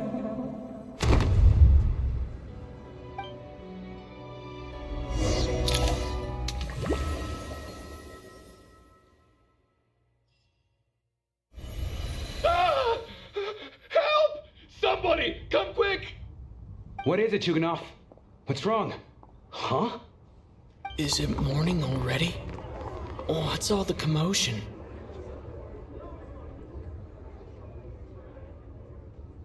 Sounds like it's coming from next door. I should check and see what's going on.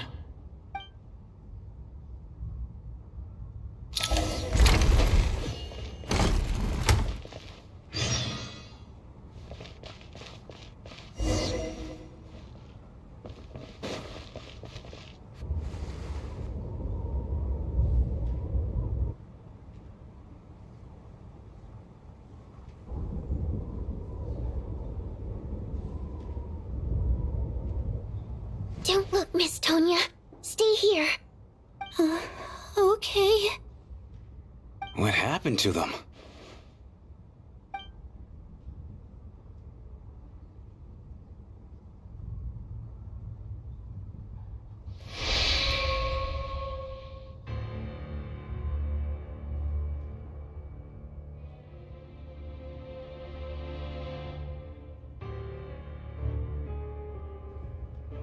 These two people have passed away. And the strange thing is that somehow, I knew this was going to happen. I knew that they would be the ones to die. Have I seen this moment before? Or did I have some kind of premonition? I can't remember what it was. Let me take a look.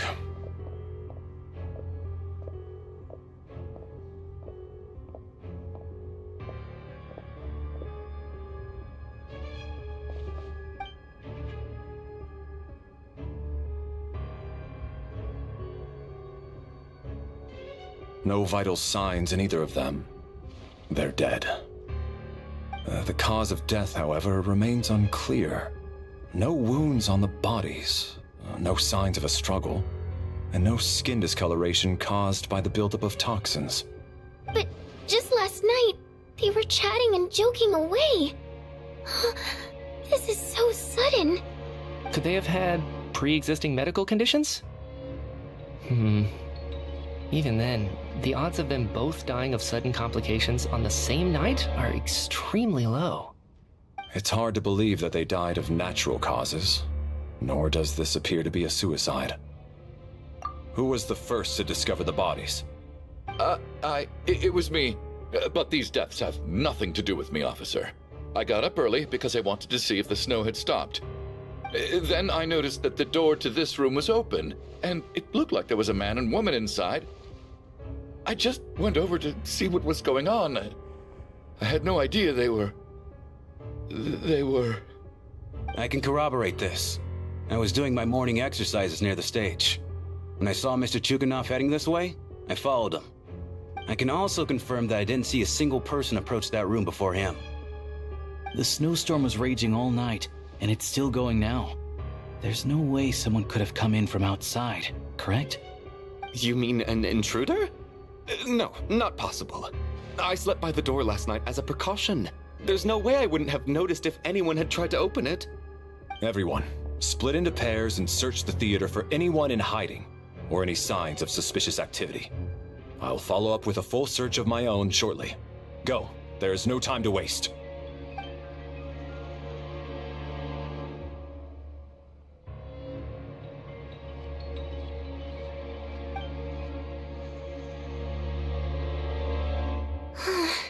Nothing on your end either? Backstage is clear. No signs of suspicious activity. We checked the basement. Also clear. I don't think there's anywhere here that a living person could hide. Are we certain that the theater doesn't have a back door?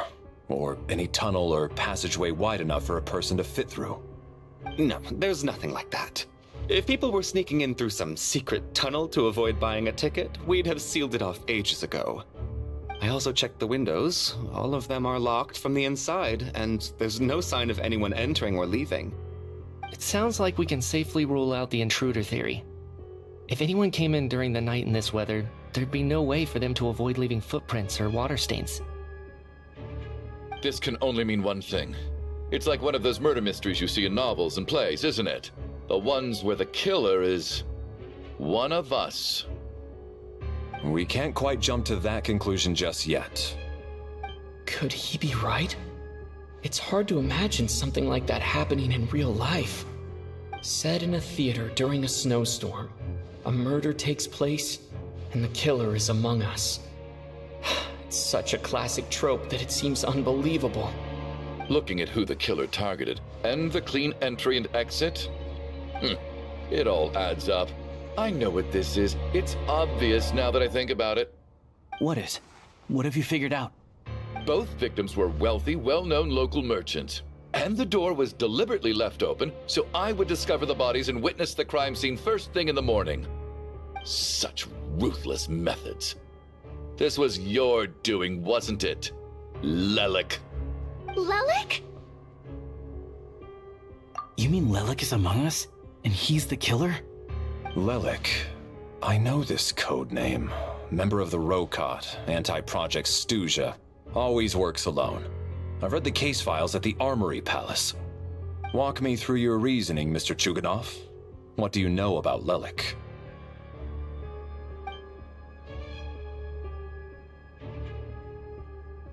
What now, huh? What now, Lelik? What more do you want from me? I already voted against Project Snezhnaya at the Snezhnograd. You snuck into my house the other day while I was asleep. Left a threatening letter.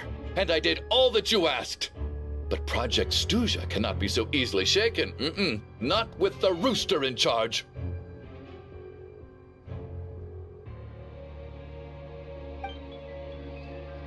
So he really was threatened by Lelik.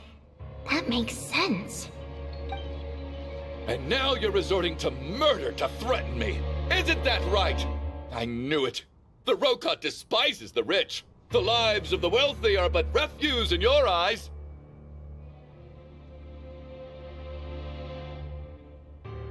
Show yourself!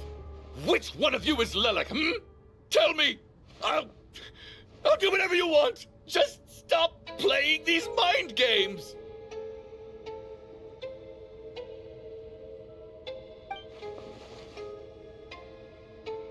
Was this really Lelik's doing? Would Odette really do something like this? If Odette really is Lelik, this seems out of character. But then again, how well do I really know her? I'm probably the only one here with a compelling theory about Lelik's true identity. But if I reveal it now, I'll be putting Odette in the line of fire. What should I do? I don't think it's likely that Lelik killed anyone. At least from the stories I've heard, he's never killed anyone before. And his name has never come up in connection with any murder cases. Besides, even if Lelik did want to threaten you, why resort to such an extreme and roundabout method? It's not his style at all. Vodyanitsa doesn't know that Lelik might be Odette, but her assessment is pretty much identical to mine. Miss Vodyanitsa, why do you suddenly feel the need to speak in Lelik's defense? Defense? Oh, no, it's just... I'm worried that we're jumping to conclusions here, so I wanted to share my point of view. Also, I don't think the Rokot is as bad as you're making it out to be. Well, if you think I'm so wrong, what's your theory then, Why don't you tell us who the killer is? The case is still evolving, Mr. Chuganov. Please do not prevent others from expressing their opinions so early on in the discussion. Even so, there's no denying that the recent threat received by Mr. Chuganov may well be an important clue. So there's still a good chance that Lelik is right here among us. I can't do this anymore. I don't care if it's still snowing outside. I have to get out of here.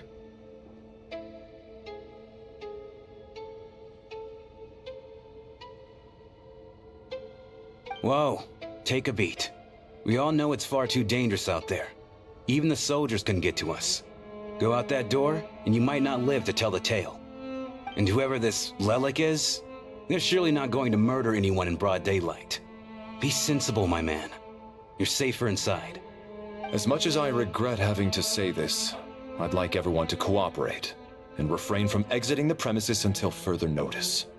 Because as things stand, every one of us is now a suspect. Unless anyone has further information to share, let's adjourn for now. Feel free to keep searching for clues, but make sure you don't go off alone.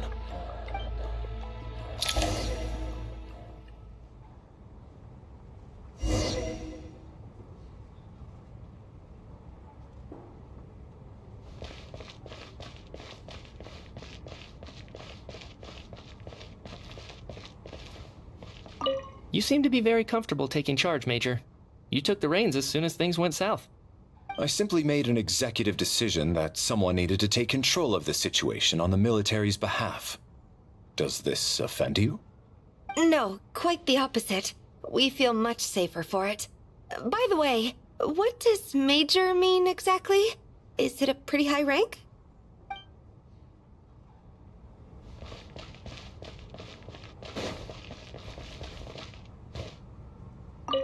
I still find it hard to believe there's a murderer among us.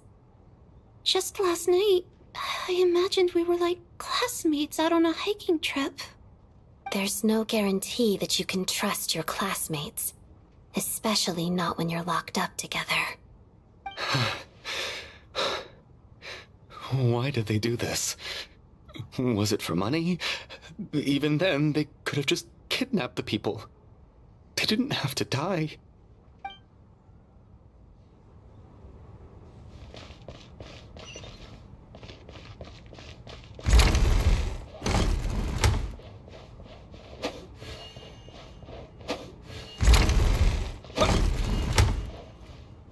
You're right, that was my bad. It was a knee-jerk reaction. I didn't think it through. Luckily, no one suspected my identity. Oh, phew. It's just you. I thought someone was eavesdropping. Since Vodyanitsa and I were on the same page earlier, I think I should share my thoughts with the Rokot members first.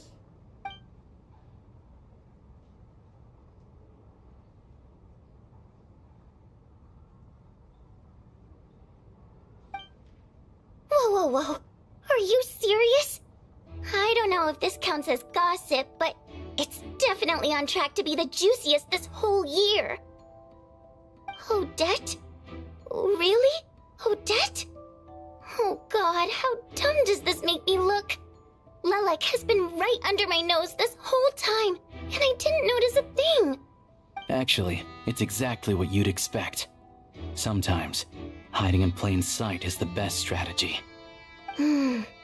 And now that you mention it, the more I think about it, the more sense it seems to make.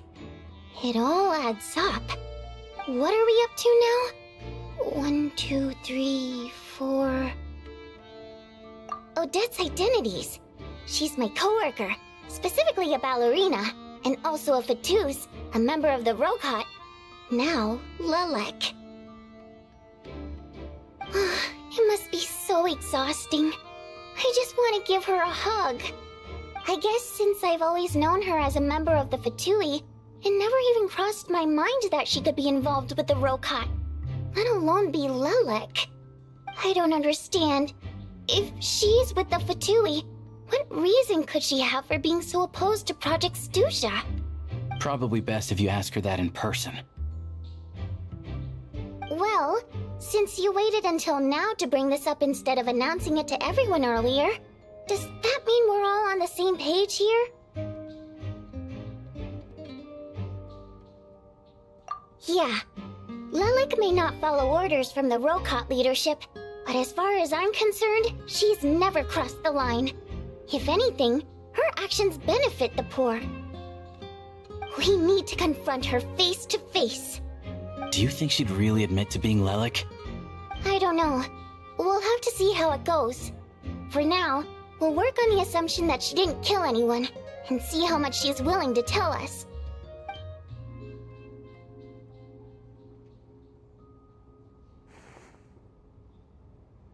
Now's our chance. Odette's alone. Let's go. Hey, Odette! What is it, you guys? Shh! Keep your voice down.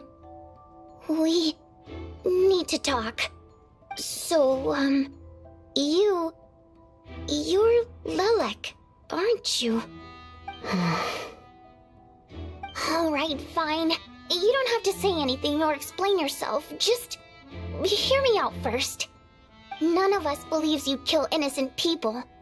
Whoever murdered those 2 people last night, it wasn't you. The Traveler was the first to figure out your identity, but he kept quiet during the discussion just now. Still, it's clear where the group consensus is heading. Everyone believes Lilac is the culprit. If your identity is exposed, you'll be in a really bad spot. We're your colleagues, and we know what kind of person you are. I don't want anything bad to happen to you. So, can you clue us in? Tell us everything. The more we know, the more easily we'll be able to cover for you. Alright. Yes, I'm Lelik. And no, I'm not the murderer. And thanks, but I don't need you to cover for me. Actually, I'm planning to reveal my identity. Huh? You're gonna reveal that you're Lelik? Here? That's right. I'll admit I was surprised at first when Chuganov guessed that I was here. It was just a lucky guess, but it caught me off guard. But after taking some time to assess the situation and confirm where everyone stands, I don't believe I have anything to worry about. Are you sure you don't need a second opinion? Given the circumstances. Mr. Valeri! What?!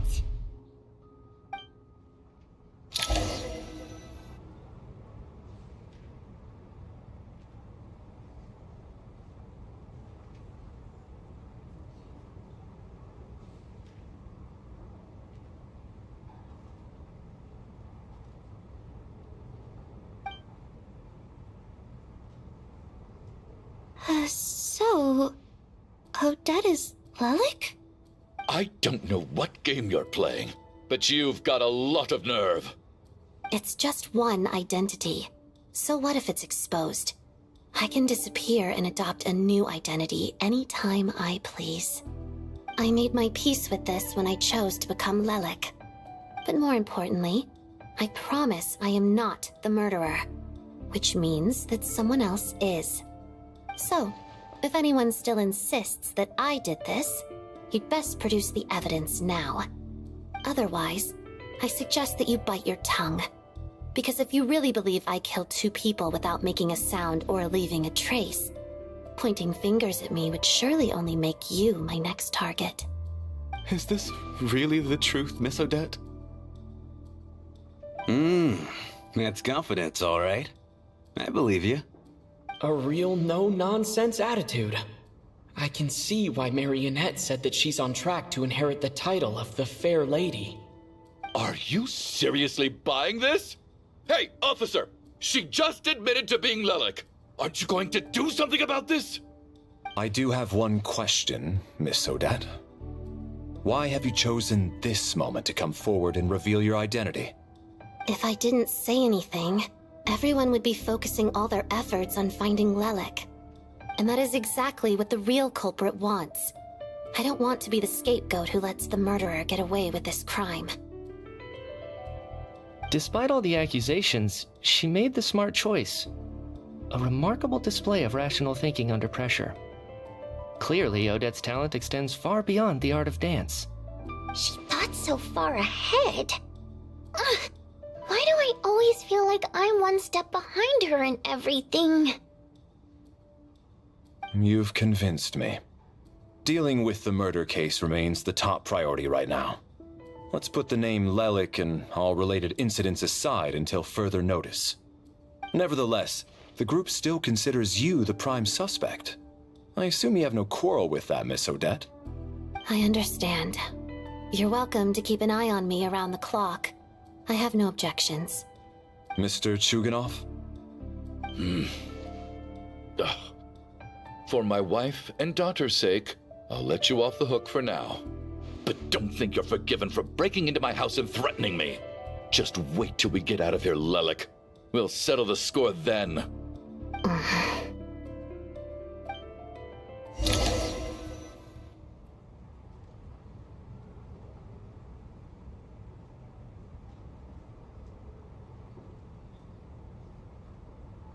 Good work, Lelik Guard Team. And Lelik, too. Here, have some hot water. Turns out Valeri knew about my exploits. So now I've been told I have to guard Lelik with him. Shouldn't you be facing my way if you're guarding me? At the moment, it looks more like you're my bodyguards. If the true culprit is indeed still at large, as you have claimed, we must keep our guard up against them also. Don't worry, Tonya. We'll get through this. Once the snow stops, The officials will step in. The investigation will get easier, and then we'll be safe. But once the snow stops, won't everyone just leave? You're gonna miss us, huh? Well, some of us work at the theater, so we'll still be here. I'll even give you a special backstage pass. Really, Miss Vodyanitsa? That's awesome! You've made a fan for life. Aw, you're so cute, Tonya. All right, let's swear to it. I promise to give you the pass, and you promise to never change your mind about being my fan. Promise. Don't indulge her, Tonya. You don't have to swear an oath over things like that. You really do get carried away sometimes, don't you, Miss Vodyanitsa? Hey, mind your own business.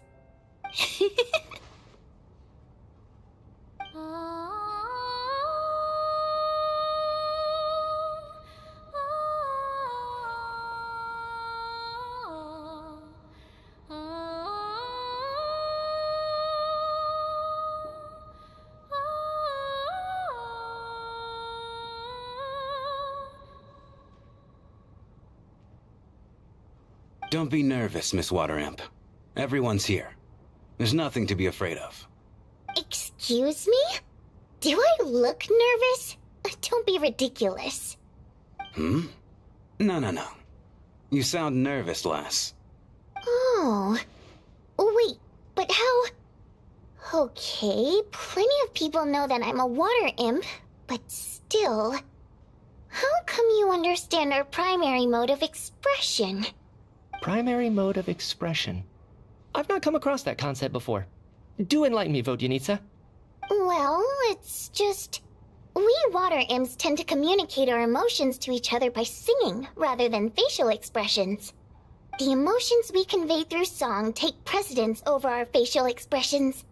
So, we think of it as our primary mode of expression. I'm impressed, Shram. I didn't take you for a man of culture, but you're clearly rather learned. It's not about being cultured or not. The thing is, this mode of expression can usually only be understood by other water imps. It's not a simple case of a song sounding happy or sad. And yet, you're clearly human, Mr. Shram. It's really not the big deal you're making it out to be. I think I just have a knack for it. Plus, I have a... very close friend who's a water imp. A delightful lady. But keep that a secret. Anyway, we spent so much time together that before I knew it, I noticed I could understand her expressions. Oh, I guess that makes sense. Still, the fact that you have a water imp friend is even more surprising. I'd better watch what I'm singing when I'm around you from now on. Hey, what are you implying? You're not secretly insulting the audience in your songs, are you? Heavens, why would I do a thing like that? It's getting late. We should discuss our sleeping arrangements for tonight. To guard against the killer, someone needs to keep watch. I suggest that we don't sleep in separate quarters tonight. It will be safer if we all stay together. As long as someone keeps an eye on Lelik, I'm quite sure we won't have any trouble. Are you saying that you wish to bet your life on Miss Odette being the killer? Nonsense. Of course not. Then I propose the following arrangement for tonight. The Traveler, Odette, and I will form the Night Watch. We'll sleep in shifts, but 2 of us must be awake at any given time.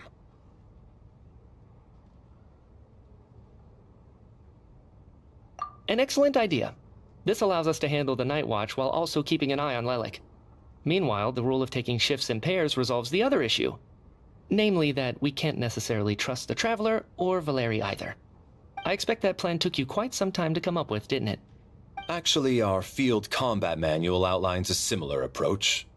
Although the scenario there involves guarding prisoners overnight during field operations. That being said, I must clarify that I harbor no disrespect towards you personally, Miss Odette. In fact, Lelik's numerous covert operations make fine textbook examples for military agents. I care less about respect and more about the fact that you just robbed me of 2/3 of my sleep tonight. I'm calling dibs on being the first to rest. Good night.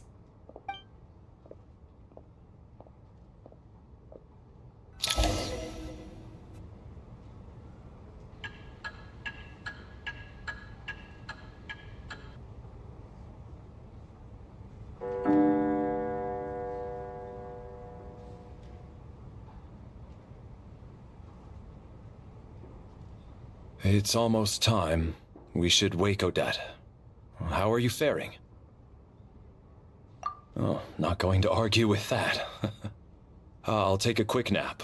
If you start to feel sleepy, wake me up anytime. It's finally time for Odette and I to share the night watch. I should wake her up.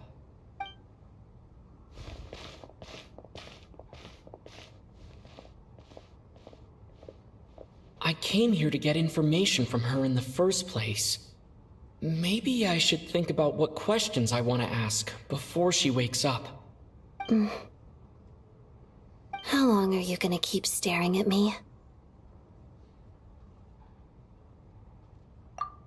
Couldn't sleep. My mind's been running haywire. Plus, there's something I've been meaning to talk to you about. I had a hunch that you wanted a conversation, too. Let's take this chance to clear the air, shall we?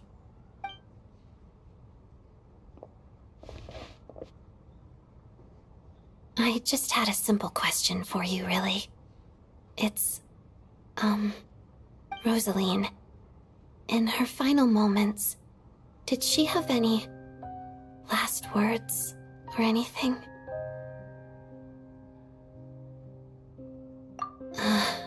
I see.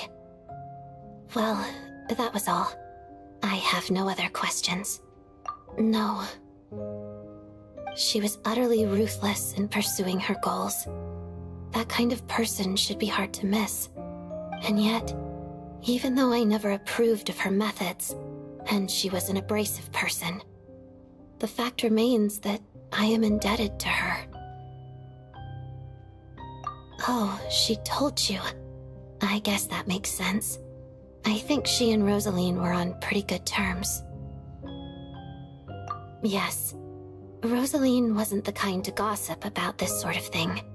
Not that it's any huge secret to me, though. When I was a child, I had to join the Fatui for the sake of my mother and me. I trained under Rosaline. It was extremely grueling, and it didn't exactly come naturally to me. All I could do was try to ignore the biting cold and practice. I was a newcomer who'd managed to make a good first impression on a harbinger. There was pressure to live up to her expectations, to be worthy of the fair lady's reputation. Every day was a struggle against the cold, pain, and fatigue. And most nights, I struggled to fall asleep. After enduring all that, I've become almost immune to the sensation of pain. I suppose that was the cost of survival. Surely, any child who had to experience that would grow to hate her lot in life, don't you think?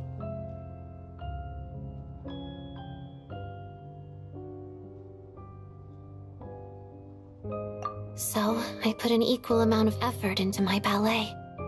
Because in my young mind, that was the only way to defy my fate.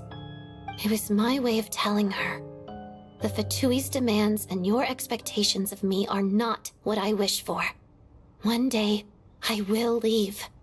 I think she probably blamed my poor performance in training on my passion for ballet. She knew my heart wasn't in it. One time, when I was secretly practicing a dance at night, she suddenly showed up. I knew she was there to catch me red-handed. I told her, "You don't deserve to watch the dance I learned from my mother." She looked stunned. I guess she was surprised that I lashed out first, before she had the chance. But strangely enough, on that occasion, she wasn't fierce with me like she was during training. Instead, she fell silent for a moment, and then left. After that, she never interfered with my dancing or asked me how it was going. She never came to watch me dance again either. Not even once. She was. But even now, whenever I take out this core Ignis, I can't help but think of that night. Of the look on her face.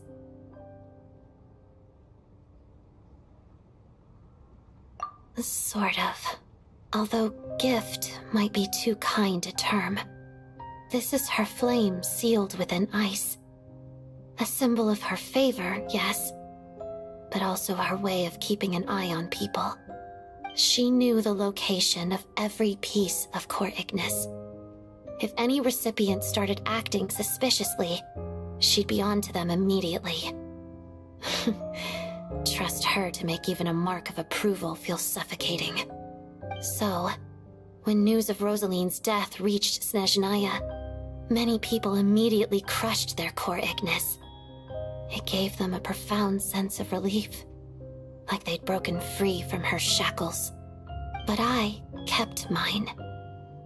With my sensitivity to pain being as dull as it is, the warmth from this core Ignis is one of the few things I can still feel clearly.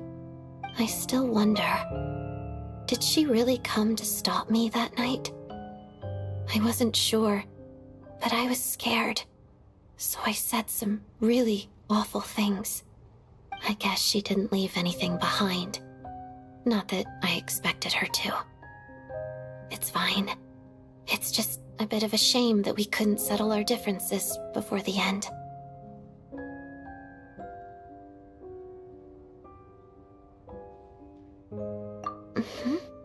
She did.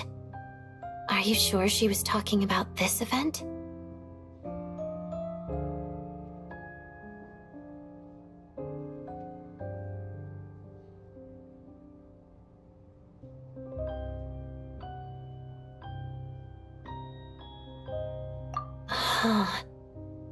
No, she didn't.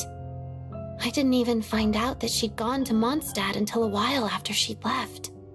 Wait, in that case... Okay, I will. Thanks for letting me know. There's something I'm trying to figure out. I'm beginning to suspect that Paimon's mystery illness is being caused by the energy research behind Project Stuzha. Paimon's very important to me, so I have to get to the bottom of this. I figured that since you're Lelik, you might know something about all this. The ultimate goal of this energy experiment is to create a weapon for the final battle. The weapon's construction was completed in Nodkrai. Now, all that remains is to arm it with a sufficiently powerful energy.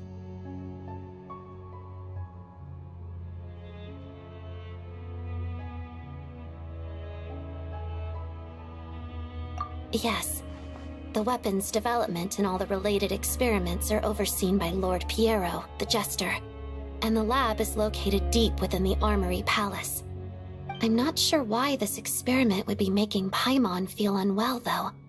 The best way to get to the bottom of it would be to go there in person. Once we get out of here, I'll help you apply for an entry permit.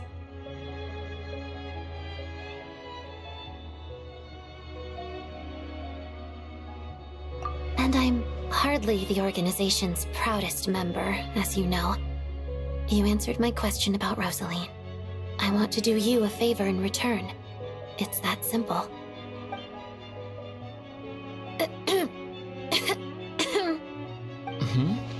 What's wrong? Are you not feeling well?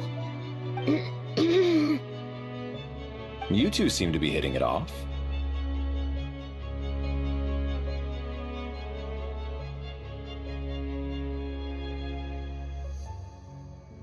I thought you were sleeping. Of course I was. In the military, one learns to fall asleep quickly, even in the most inhospitable environments. It's vital to staying alert and energized. Why? Is something wrong? Even if he was awake, he can't have overheard us, right? Well, thank you both for keeping watch. Traveler, I'll take over for now. It's your turn to get some sleep. Sure.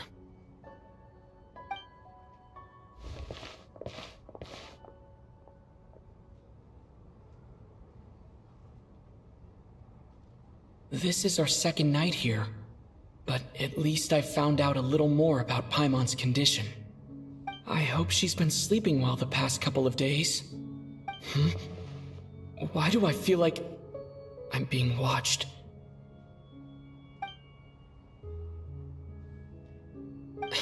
Seriously? Is this payback for when I stared at her earlier? But I thought she was asleep.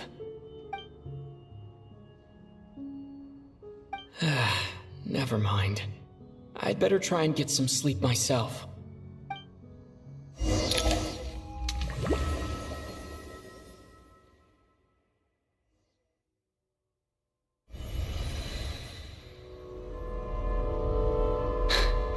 Hey, what are you spacing out for? Are you reaching your limit too?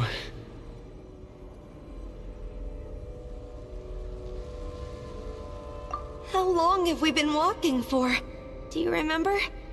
Time's lost all meaning. Ever since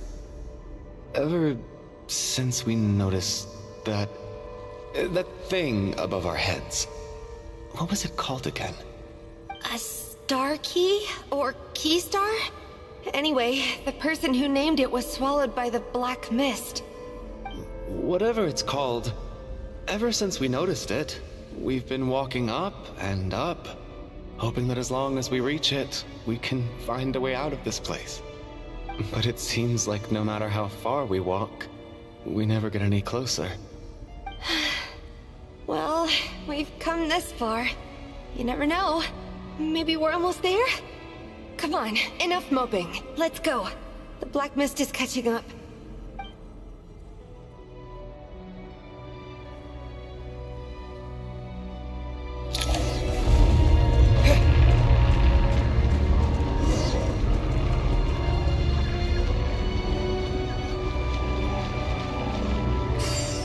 Monsters! Watch out! Not again! I've lost count of how many times we run into them. Be careful.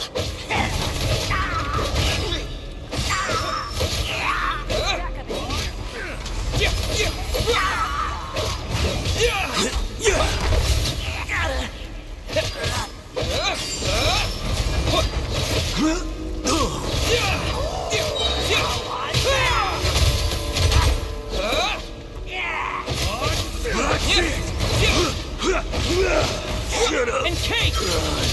Faster! What?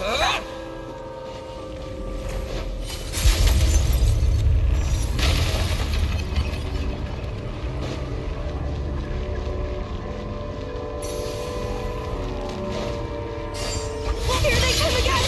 Get ready!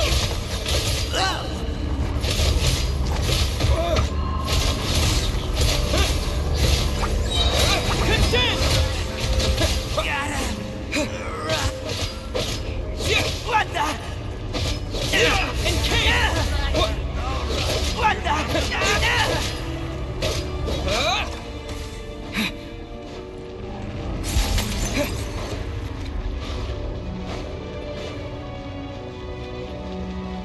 Monsters ahead of us, the black mist behind us. It feels like there's no escape.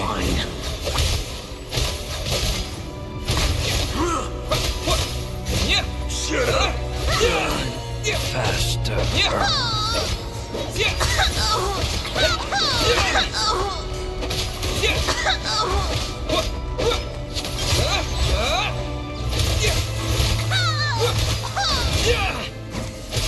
Backup is here.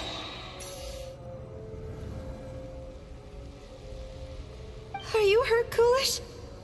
No, I'm fine. It's just... suddenly I don't want to walk any further. I get you. In fact, I reached my limit a long time ago.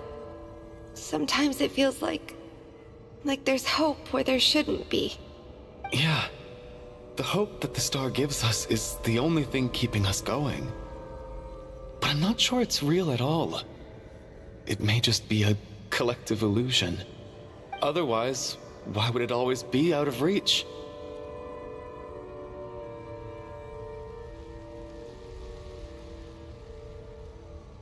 We know you mean well, but you're only saying that to try and encourage us to keep going, aren't you? Thank you, friend. But enough is enough. Please don't give me any more false hope. Hope is poison in this place. You're going to continue, aren't you? I admire that. I've given up, but I wish you the best. May there come a day that you catch up to the storm and leave this godforsaken place.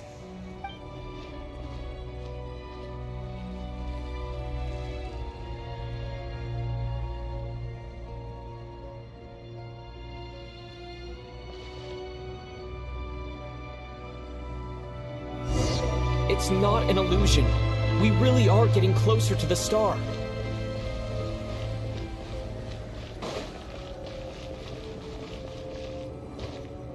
Congratulations. You're the first person to make it here.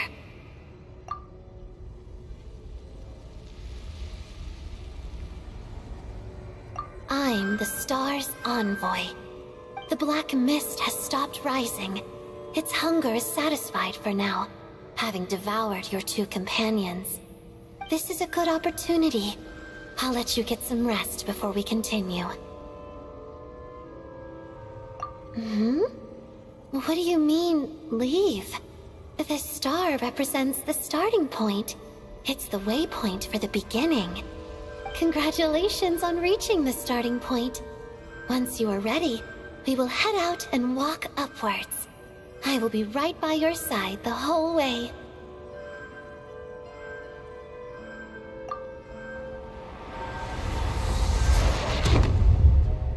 Huh? What's wrong? Hey, don't give up before the journey's even begun.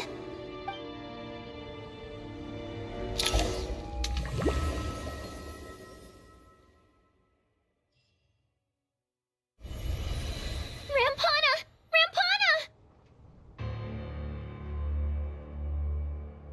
Is that Vodyanitsa's voice? What happened? Coolish, wake up! Please wake up!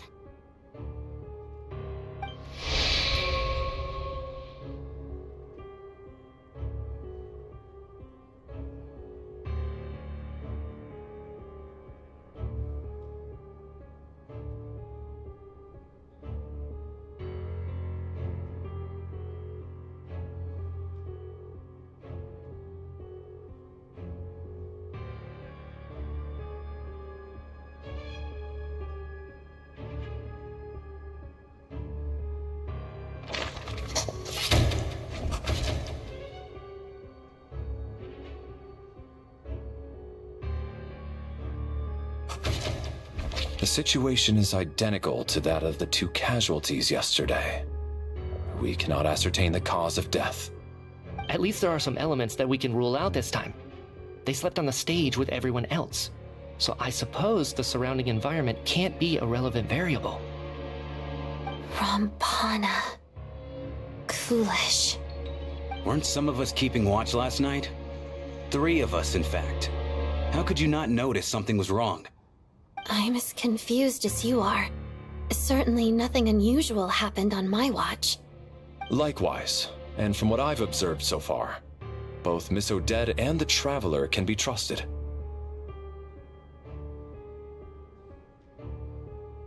To be honest, I didn't get a wink of sleep last night. I couldn't help but think I was the target, so I just laid there with my eyes closed. I heard the Traveler and Lelik chatting, but otherwise I don't recall hearing any commotion during the night. Me too. I didn't want to wake everyone up, so I was concentrating hard, trying not to cough. I hardly slept at all. If anything had happened, I'm sure I would have noticed. Then, what could possibly be causing this? Once was bad enough. I can't believe it happened again. I worked closely with Rampana and Coolish for so long. I never imagined that one day they'd... And on the stage of all places... Florianitsa... 4 victims in just 2 days, and we still don't have a single lead. I need to get to the bottom of this as soon as possible. And above all, keep Tonya safe. I'd never be able to look Child in the eye again otherwise. Still snowing? Yes, I just checked. Still no sign of anyone outside either. So we only have ourselves to rely on.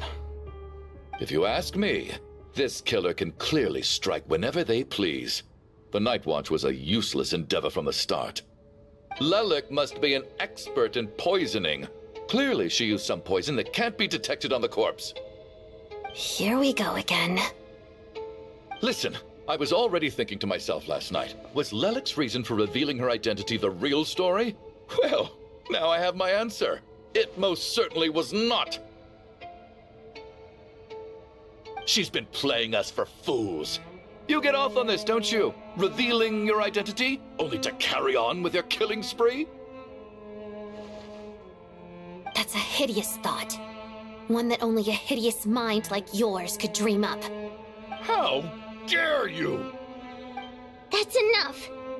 Yesterday, you named Lelik as a suspect because the victims were both wealthy merchants. Lelik might have had a motive then, but today's victims were just ordinary people. Not to mention that they were colleagues of Odette and mine. What reason would she have to murder them? Let me guess. Just to scare you?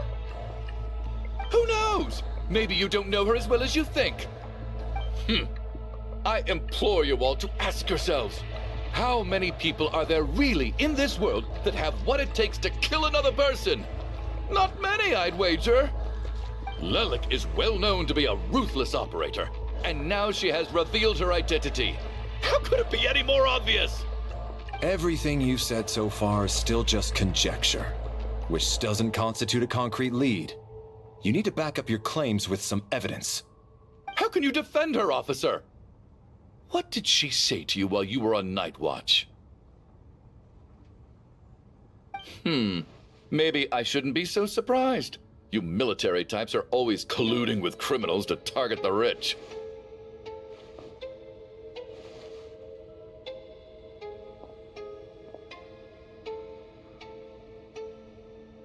All so you can get your grubby paws on our hard-earned fortunes, then tell us to fall in line. The Fatui, the Druzhna, and the Rokot. Thugs, the lot of you.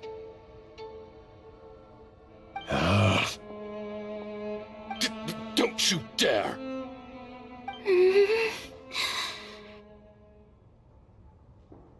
Sir, but... You were the one who told us not to stop other people from expressing their opinions yesterday. 4 people have already died. Only yesterday I was chatting with Mr. Coolish. Then we woke up in the morning and he's... Turning against one another is the last thing we should be doing right now. Little girl. Even if Mr. Chuganov is a puffed-up, pig-headed windbag who doesn't have a clue what he's talking about, he's still one of the victims here, isn't he?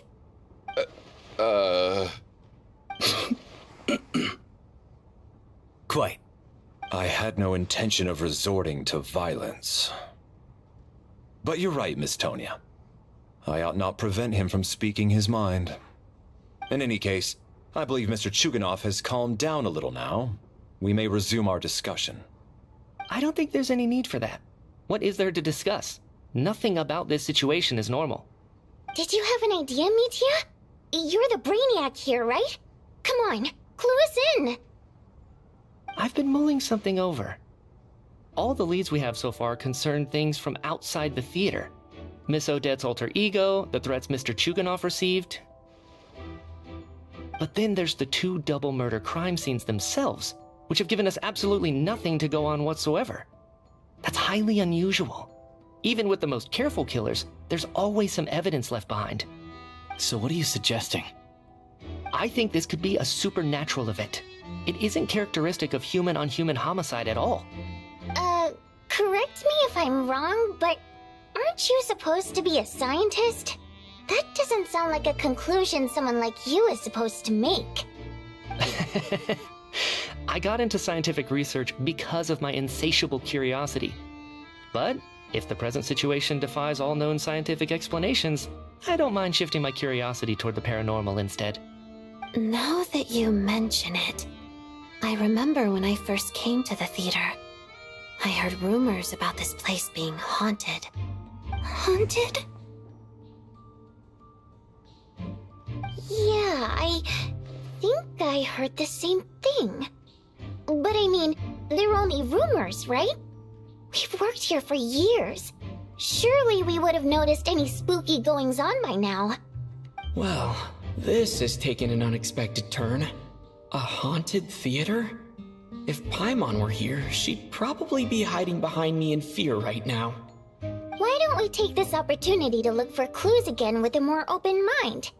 Maybe a different perspective will help us see something different. Very well.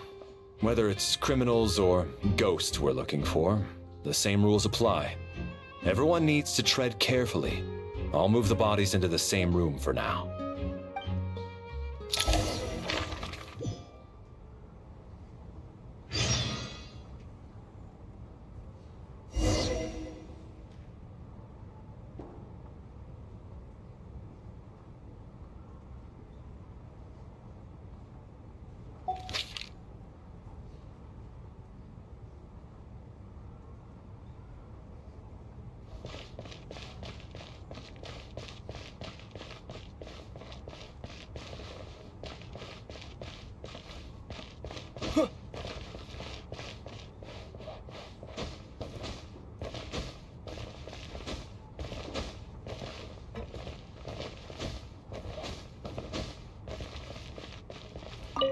I need to think very hard about whether there's anything that ever needed hiding.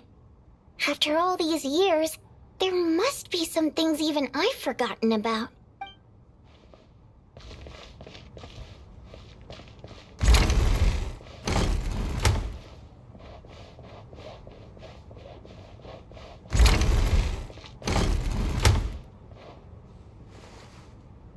Valeri, come take a look at this.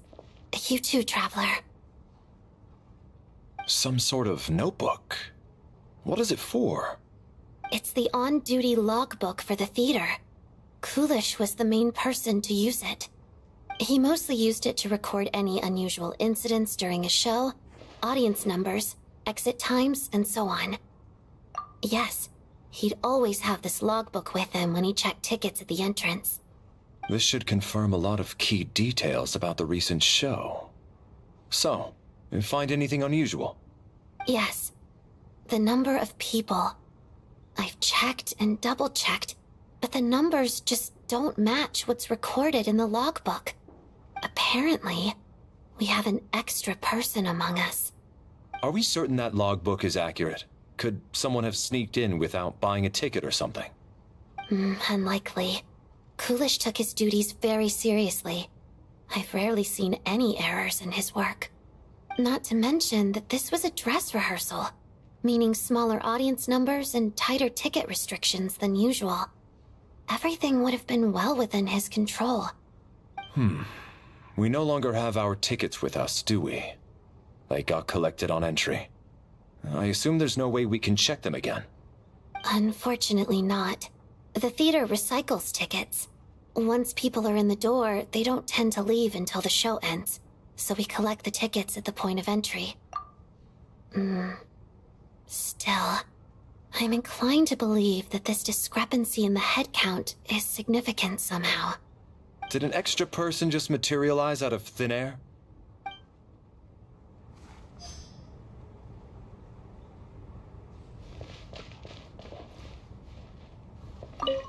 Did an extra person just...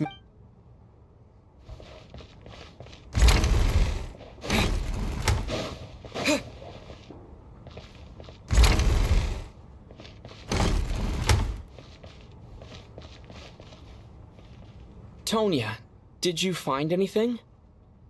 Not yet. Still looking. So... Are we supposed to be looking for something paranormal? I think I'd prefer teaming up with you than looking around on my own. This looks like somebody's notebook. Shall we read it together?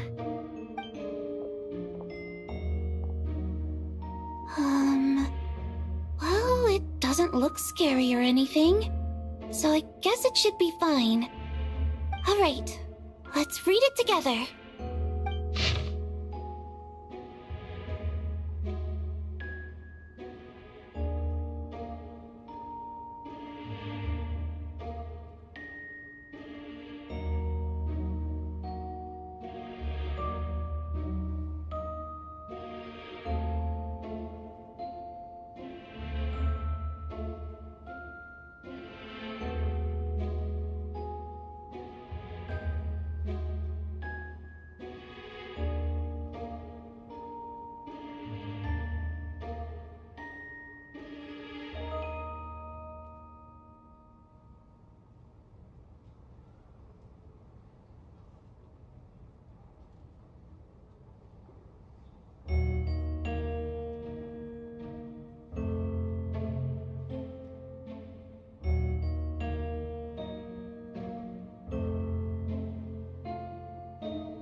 Huh. This has to be Vodianitsa's writing, surely. Maybe it's a little rude for us to peek at this. I feel like I just read someone's secret diary by accident.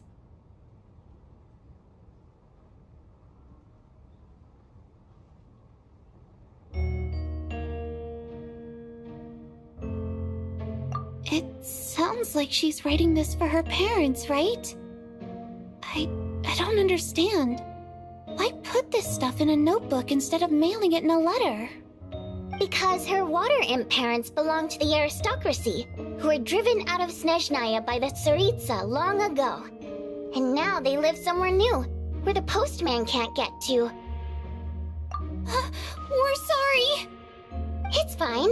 My fault for not storing it properly.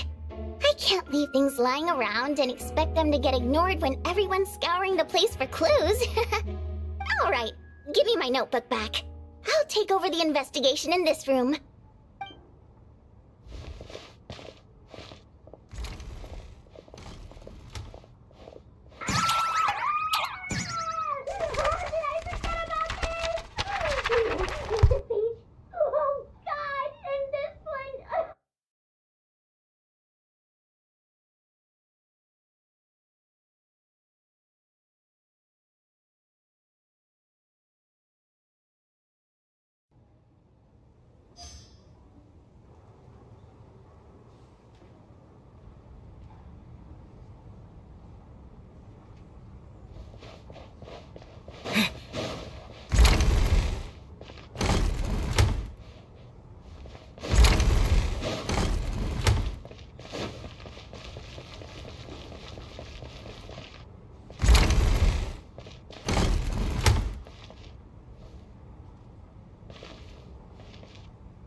Ah, Traveler. Since you're here, come take a look at this. Alosha found it. We're both curious to hear your perspective. It appears to be an investigation report. And the focus of the investigation was the rumors of haunting we heard about earlier.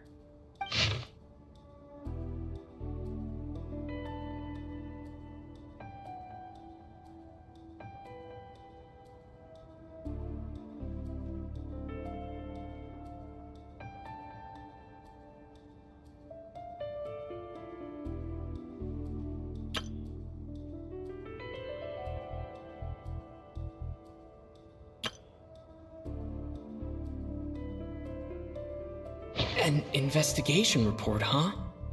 Looks quite old. This person's name looks to be of Sumeru origin to me. Was the investigator from Sumeru? The theater manager must have hired an investigator once specifically to look into this issue. But it doesn't look like anyone ever looked at the report. Presumably, the manager wanted to know if the supposed haunting was dangerous while also being fearful of word getting out in case it affected the theater's business. Anyway, the bottom line is, the haunting is actually real after all. It's caused by an obstruction in the ley lines. Is there any chance this is the key to finally making some progress with the murder cases? Ley line problems are pretty unexceptional to me by this point.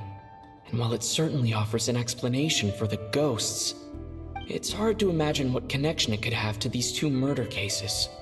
Some of the language that appears at the very end of the report caught my eye. Angel civilization, ley line renovation? My area of research doesn't touch on any of that, so it's completely outside of my wheelhouse. Huh? A piece of paper just fell out from the report. It landed right by your feet.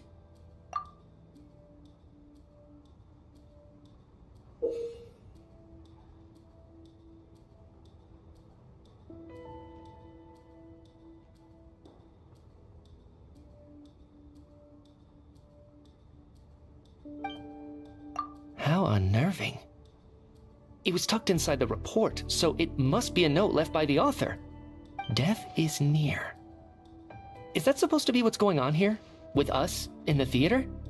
But if so, how did the author foresee it? Could he predict the future somehow? Maybe things are more complicated than we thought. No, wait a second.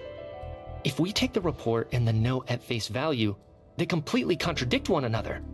The report definitively concludes that the hauntings in the theater are harmless and cannot affect the real world. But the note seems to be warning of potential danger. The question is, what exactly does the note mean by death?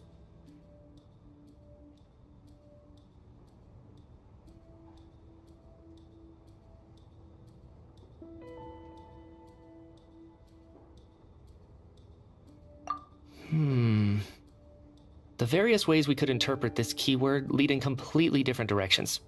Let's pause our analysis here for now. I think we need more information.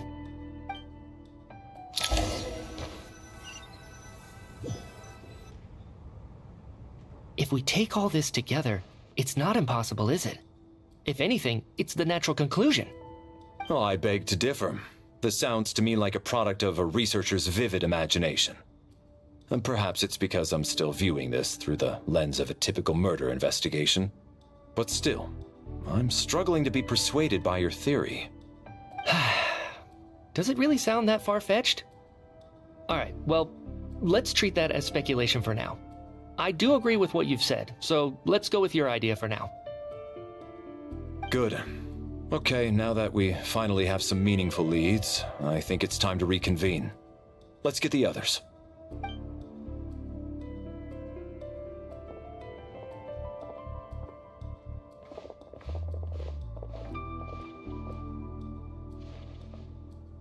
So, that's about everything we've discovered so far.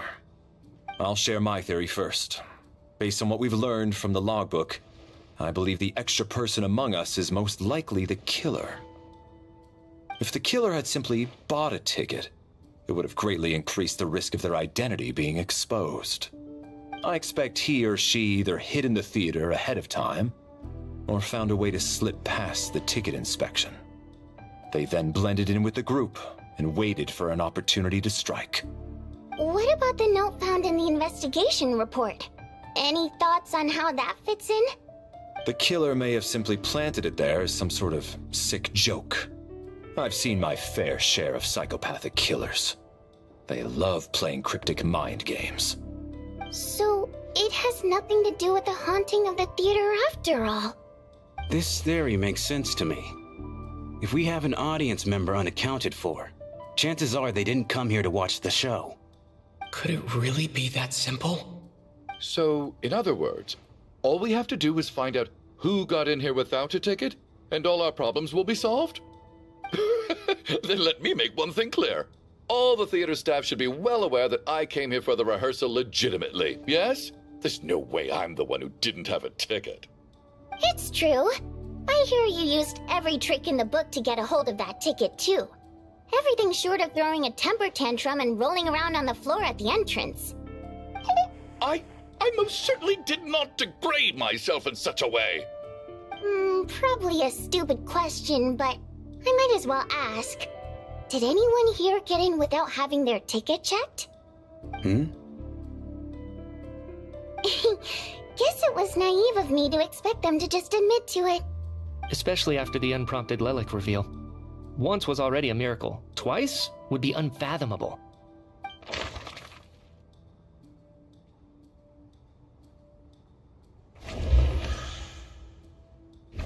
Tonya received her ticket the same way I did. I assume Child got both of them together. In any case, I knew in advance that Tonya was coming.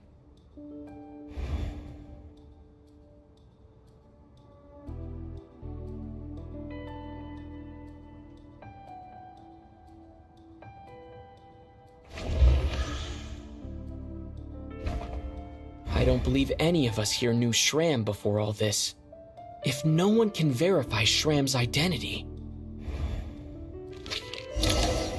Mr. Shram, did you really go through the ticket inspection to get in here? Huh? Me? Why am I being singled out, my friend? Do I seem that suspicious? It's not that you stand out as suspicious, more that everyone else has been ruled out as trustworthy. Okay. Well, we spent the best part of 2 days together now, so I'm sure you can all tell what kind of person I am. I'm a true gentleman. I never dream of doing something like sneaking to the theater without a ticket. Yeah, I have no doubt that you're a good person. But the problem is, none of us here actually know you, so no one can say for sure that you are who you claim to be. Although, actually, what was it you said last night? Yeah, you're friends with that water imp, which is why you understand our primary mode of expression.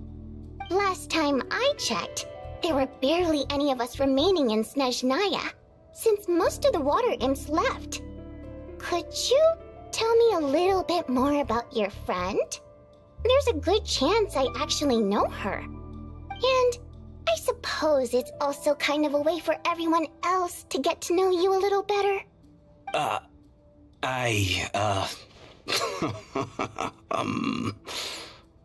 Good grief. Are you blushing? Pull yourself together, man. Stop giggling like a teenage boy. It's revolting. Hey, revolting is a little strong. All right, fine. I'll admit it. That water imp friend of mine, the truth is, we're dating. I was just the bodyguard hired by our family. But the stars must have aligned, because sparks began to fly between me and their daughter. Never in my wildest dreams did I think I'd get so lucky. We don't need details. Just get to the point. Okay. I'm just a little hesitant to reveal her name, that's all. You know how it is. These are delicate times. Even with me to protect her. If word gets out that she's dating a human, both the Fae and human factions will give her a hard time. Really? Wait, no. That can't be. Huh? Shram, what the devil are you talking about? Why is everyone looking at me like that? Surely you can understand where I'm coming from. Delicate times? Factions? Yes. You know, the Civil War. Last time I checked, the Fae and the humans were still at each other's throats. If I'm not mistaken, the last significant civil war in Snezhnayan history was over 400 years ago, when Her Majesty the Tsaritsa had just taken the throne and was consolidating her reign. What do you mean, 400 years ago? What's going on here? Is Shram from the past? All right, Mr. Mitya, you win this round. As far-fetched as it is, it appears that your theory may be correct. I'm just as amazed as you are. I didn't even believe it myself, to be honest. Is someone going to explain what's going on here? From the look on your face, you figured it out too, haven't you, Traveler?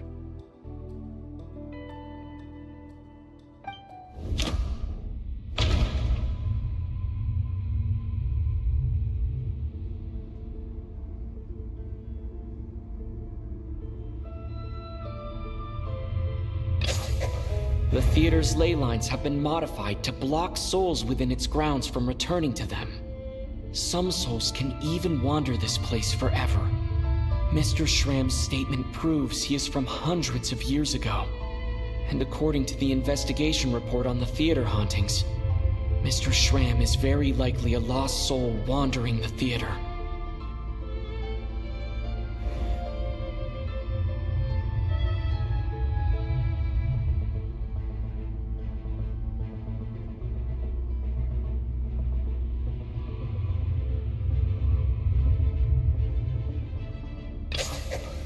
For some unknown reason, the soul that has been wandering the theater due to the ley line issues has joined our group and blended in.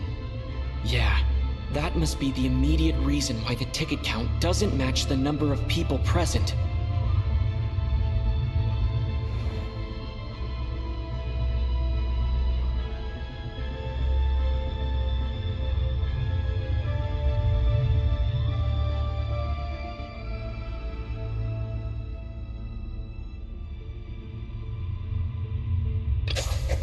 The contents of the investigation report have been verified. There are indeed ley line issues and wandering souls in the theater. Death likely symbolizes the deceased. Mr. Schramm, for instance. Death is near. That must mean that there's a dead person in our midst. That's the truth, isn't it?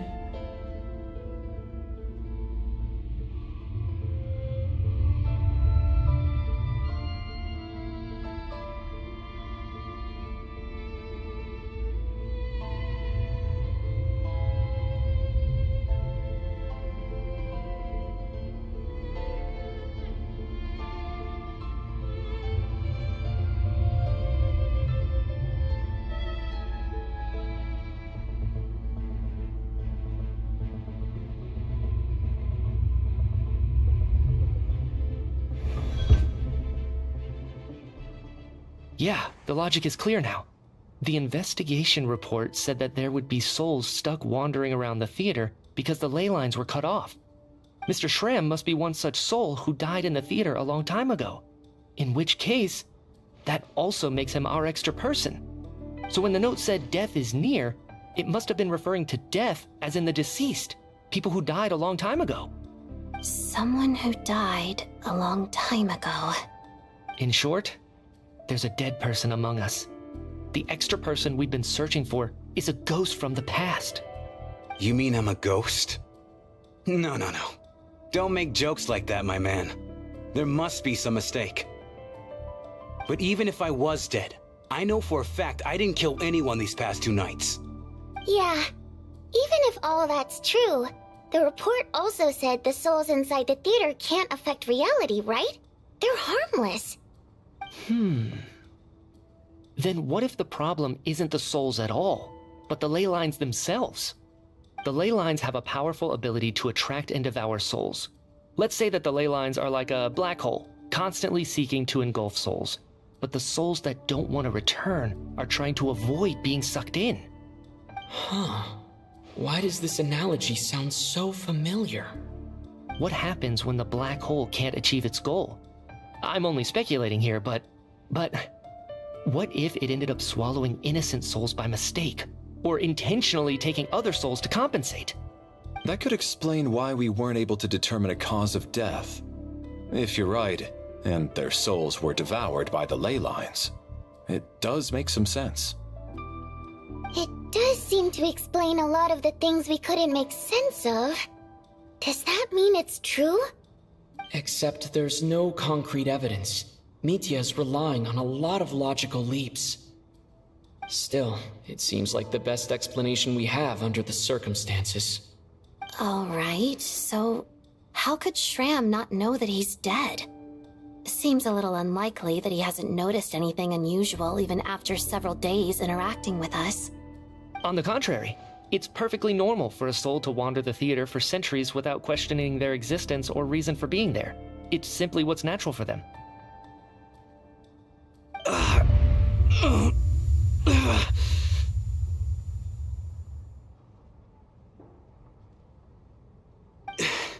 You know what, Mr. Brainiac? I think you might actually be right after all. I'm trying to remember and... even though my head feels like it's going to explode, I think... it's all coming back to me.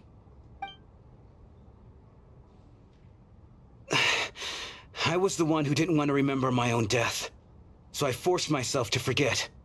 Well, I'm sure those are painful memories. My lady and I snuck out to go on a date one day. We bought tickets for the theater. It wasn't really my thing, but I was just happy to be together.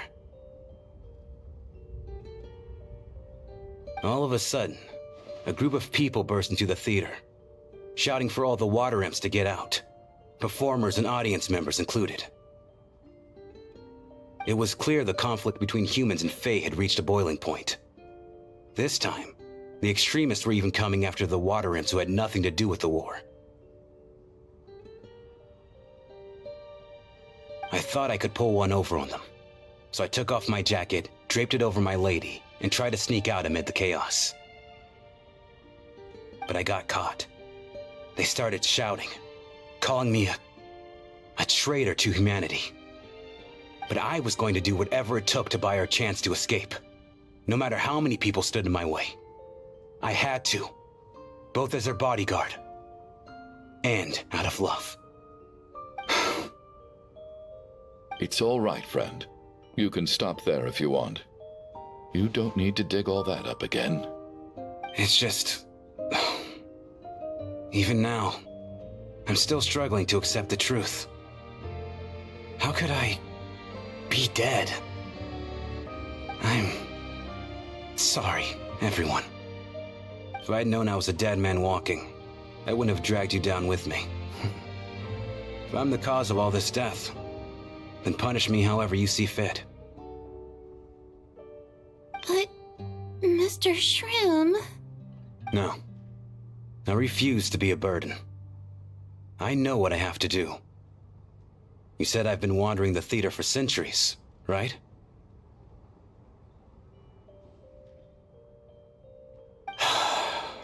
I guess it's high time I got a breath of fresh air. Out there, I mean. I'll leave this place and take all this death with me. Go out on my own terms.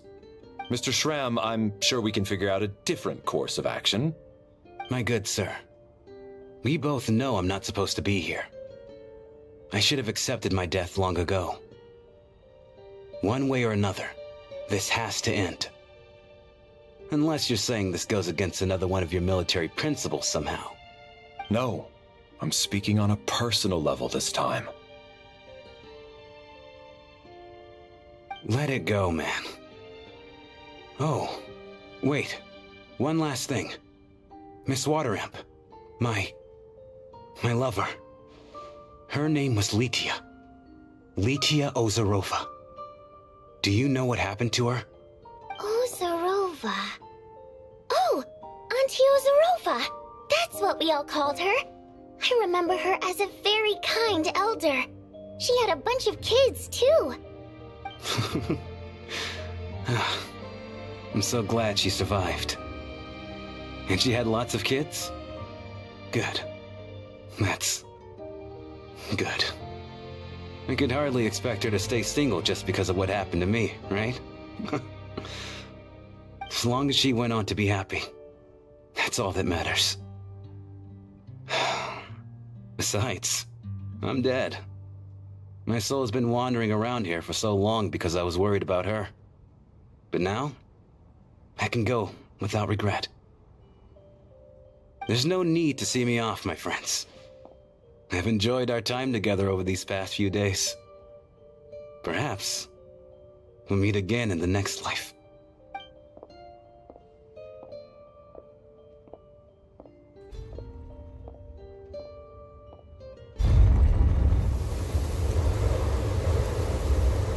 Take care, my man. I know Mr. Shram was already dead, but I still feel so sad. Death is cruel, no matter how we might try to make sense of it. So, was the conflict between Fae and humans really that bad back then? I was only little, so I don't remember much. It's terrible to think that so many innocent people had their lives turned upside down. Even the historical records about that time period don't say much about it.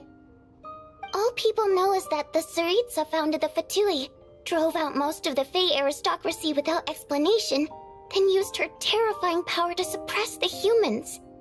It seems to me like the Tsaritsa chose to make herself the enemy. She downplayed the conflict, directing whatever animosity both sides had for each other at herself instead. That's also why, despite how brutal the conflict was at the time, there hasn't been much lingering tension between humans and Fae since. Things have been fairly harmonious for the past few centuries. So, the Tsaritsa banished the Fae to protect the Fae living in the city?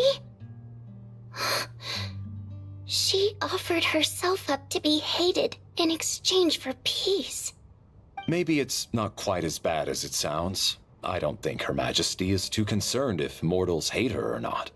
And besides, there are very few who truly do. All this time, I had no idea. All right, if Mitya's theory is correct, then I think we can consider this matter settled. Let's all take a break.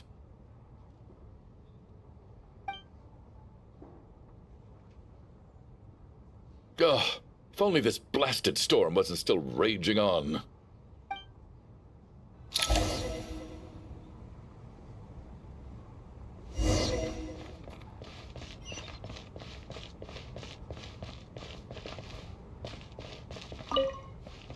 Well, at least it seems like Mr. Shram stayed optimistic until the end. The information he revealed, it's given me a lot to think about.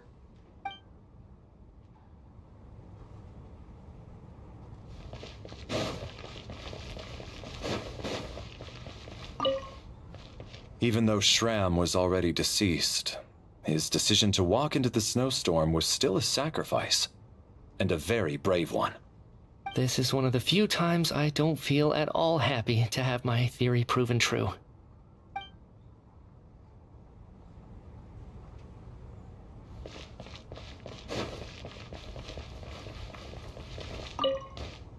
I was actually planning on hiring him as my bodyguard after we got out of here, you know. Oh, poor guy.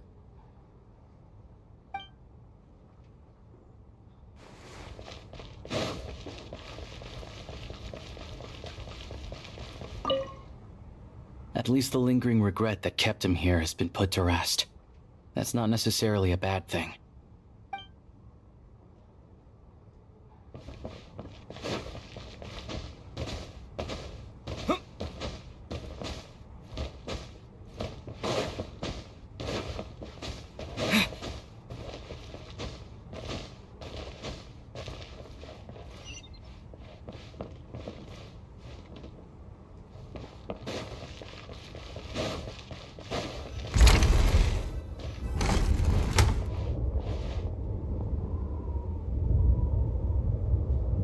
Looks like now we can just rest until the snowstorm stops.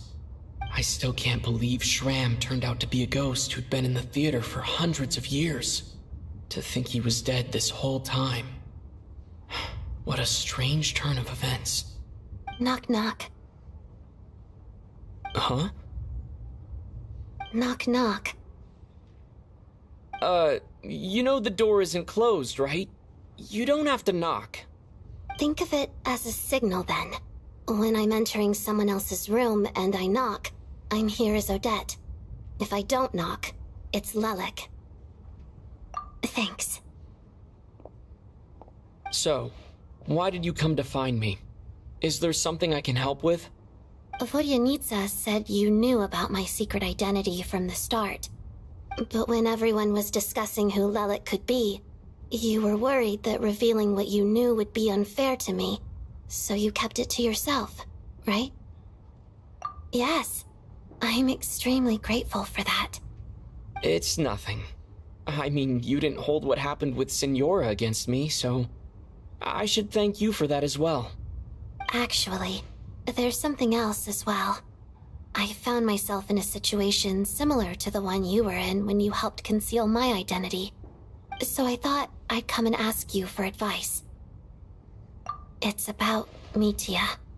Before all of this, the last time I saw him, he was dead.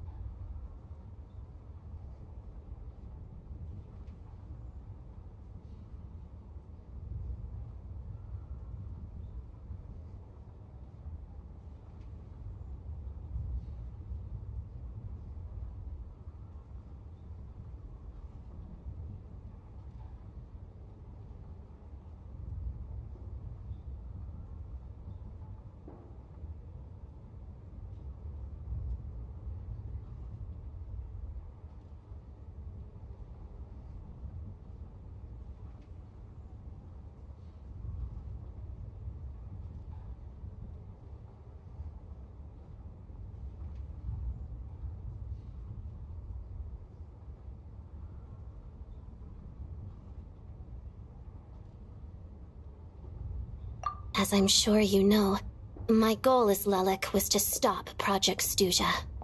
Well, when I found out the tech lead for the experiment behind Project Stuja was Mitya, I immediately started planning to track him down and threaten him to back out. I often saw him around the theater, but I soon concluded that making my move there would risk exposing my identity. So I decided to infiltrate the Armory Palace and go directly to his lab. That way, the threat would be much more effective.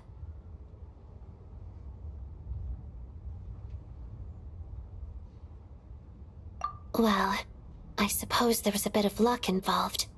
But I am a Fatus, so I already had some familiarity with the building's layout. But when I finally made it to his lab, Mitya seemed to be dead. I checked his breathing and his pulse. He had no vital signs whatsoever. I'm certain of that.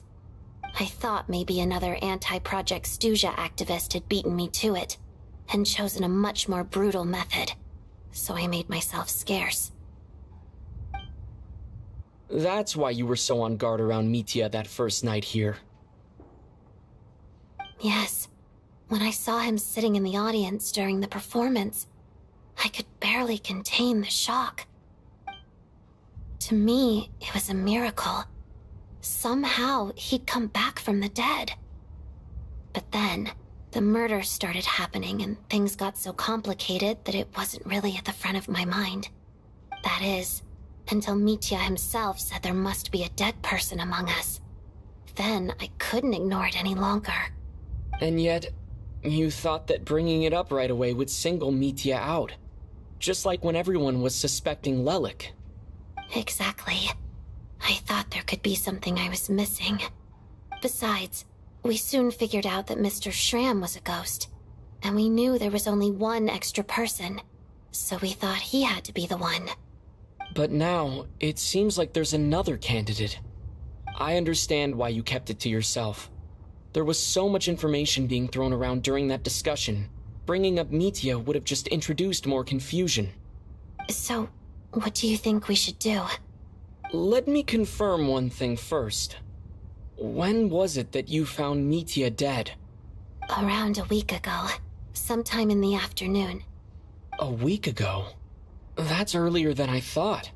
I saw him just a few days ago at a restaurant. That definitely would have been after you found him dead. He seemed completely normal to me. Chatting with Vodyanitsa, trying to avoid Valeri. So he was definitely alive on that day. Huh. Well, all I can say is I know what I saw. Here's a thought. The reason we even suspected a dead person could be among us was because of the problem with the theater's ley lines. But Mitya's death happened inside the Armory Palace. The ley lines affecting the theater shouldn't reach that far. You're right. I guess he doesn't fit the profile of the person we were searching for.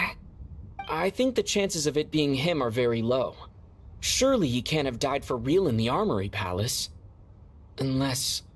Unless what? Unless he really did come back from the dead.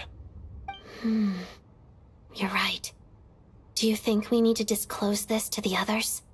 Huh, what's this? A private meet and greet? Where do I line up? That's not what's going on here. Well, I was just making the rounds. Thought I'd try to lighten the mood a bit. Vodyanitsa's handing out food if you're hungry.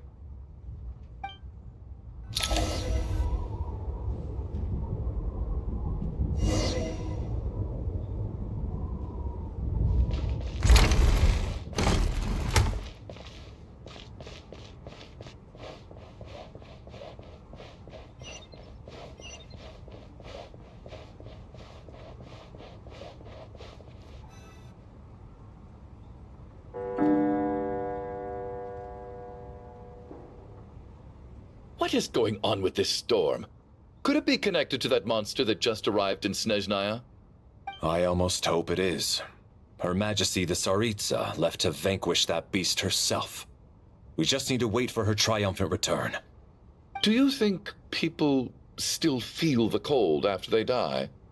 I'm wondering about Shram. Oh, maybe we should have given him a coat before he went out there. Death itself is cold, isn't it? I'm sure the storm will embrace him. Well, I hope he has a safe journey. I'm going to miss him, I think. It's not like we can blame him for Rampana and Kulish's deaths. Thinking back on it, we barely made it out alive ourselves. Once we get out of here, how are we going to explain what happened to their families?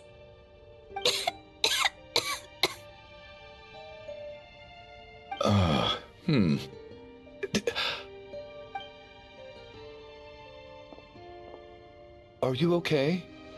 Here, take this. I've never used it.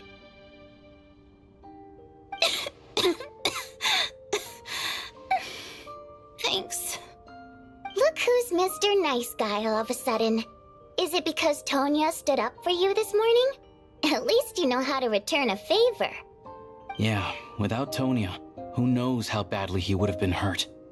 I told you already, I never intended to resort to violence. Duh, bunch of rascals. Little girl? I was rather surprised when you spoke up for me this morning. I didn't think I had many admirers here, so, thank you. Oh, no need to thank me. I said some bad stuff about you too. I've been, too embarrassed to admit it, but, you remind me a lot of my daughter. So kind to everyone, but never lets her old man off the hook. Unless my wife and I are having a fight, then she's always on my side. Especially when she was little. Every time I took her out...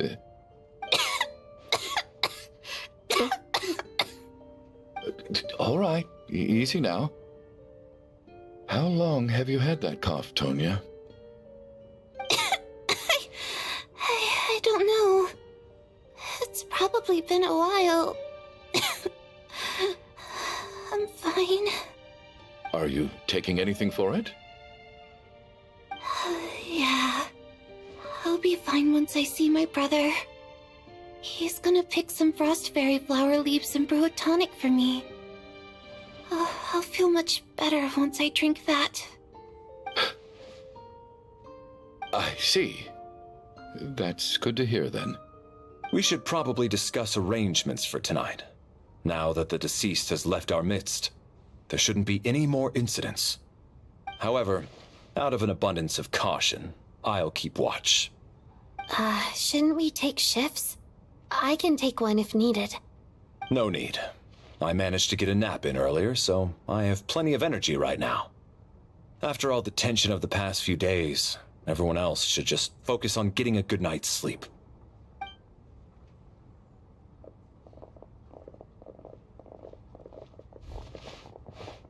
What a long day. This whole situation turned out to be way more complicated than I expected. But Valeri's right. I should just try to calm down and get some rest. The last thing I want is to give myself nightmares.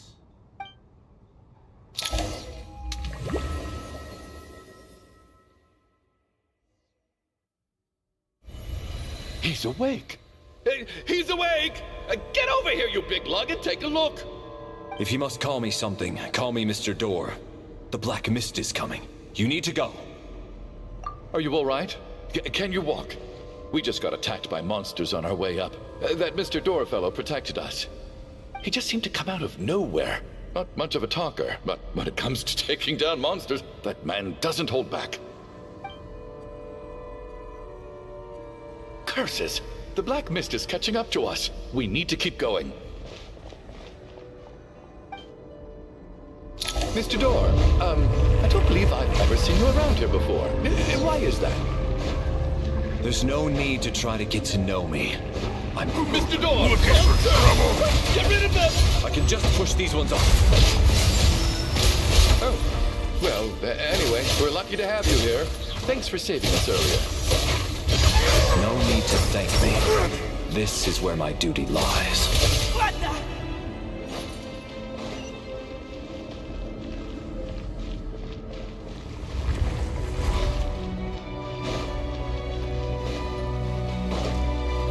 So we're doing this the hard way.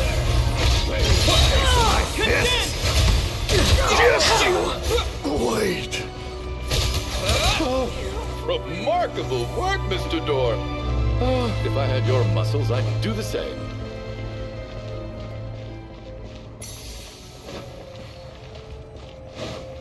Are none of these doors the one you're looking for? No.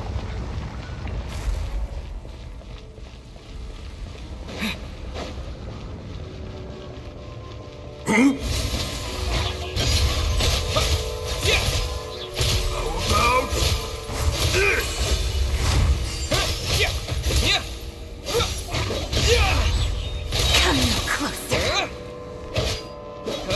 By my command. Fighting frog! Goodness!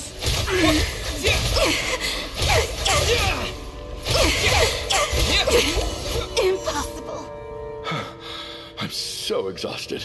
And the Black Mist is still rising. Oh. Wait, look! There's more monsters down there. Are they coming from within the Black Mist? No! They're gaining on us! Quick, keep going, or they'll be at our heels any second!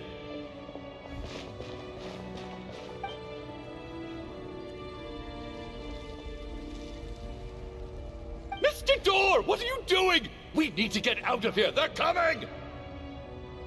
Found it. This is my door. What? You mean you're going to stay here? I am a door. This is where my duty lies. No! You saved us. We can't leave you behind. You must keep going. A door can only keep things out for so long. You must make haste. But... Oh, you're right. Let's go. We can't let Mr. Door's sacrifice be in vain.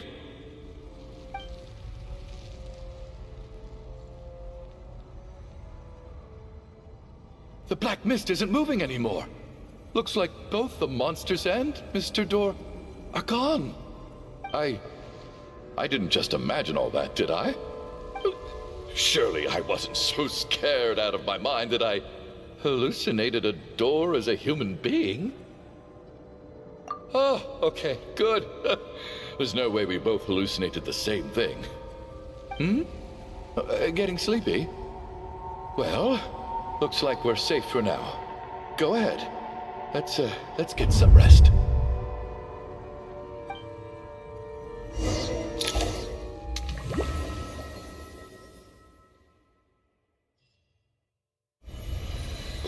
What time is it? Is it morning? I think I had a nightmare. I guess everyone's still asleep? These past 2 days have been exhausting. Valeri's keeping watch though, so he's probably the only one awake. Valeri?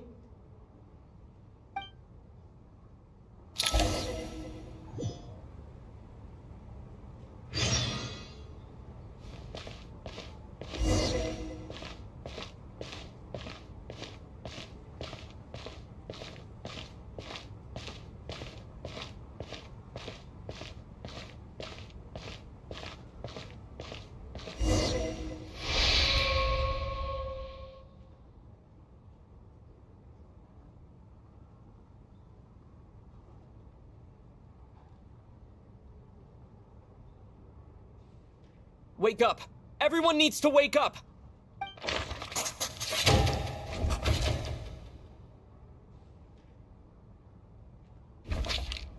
Just like the last 2 nights.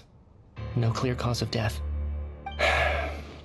I've been a real thorn in your side, haven't I, Mr. Valeri? Now you can rest in peace.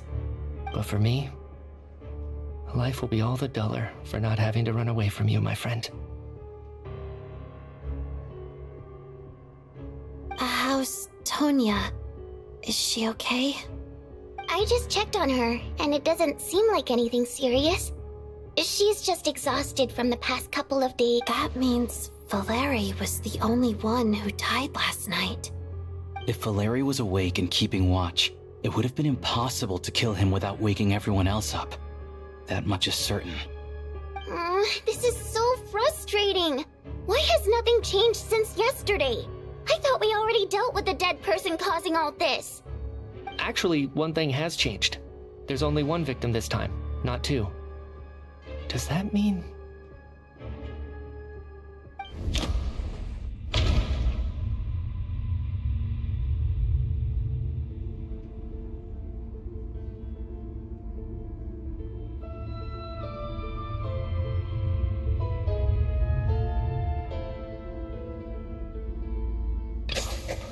After the deceased Shram left, there was 1 less victim last night.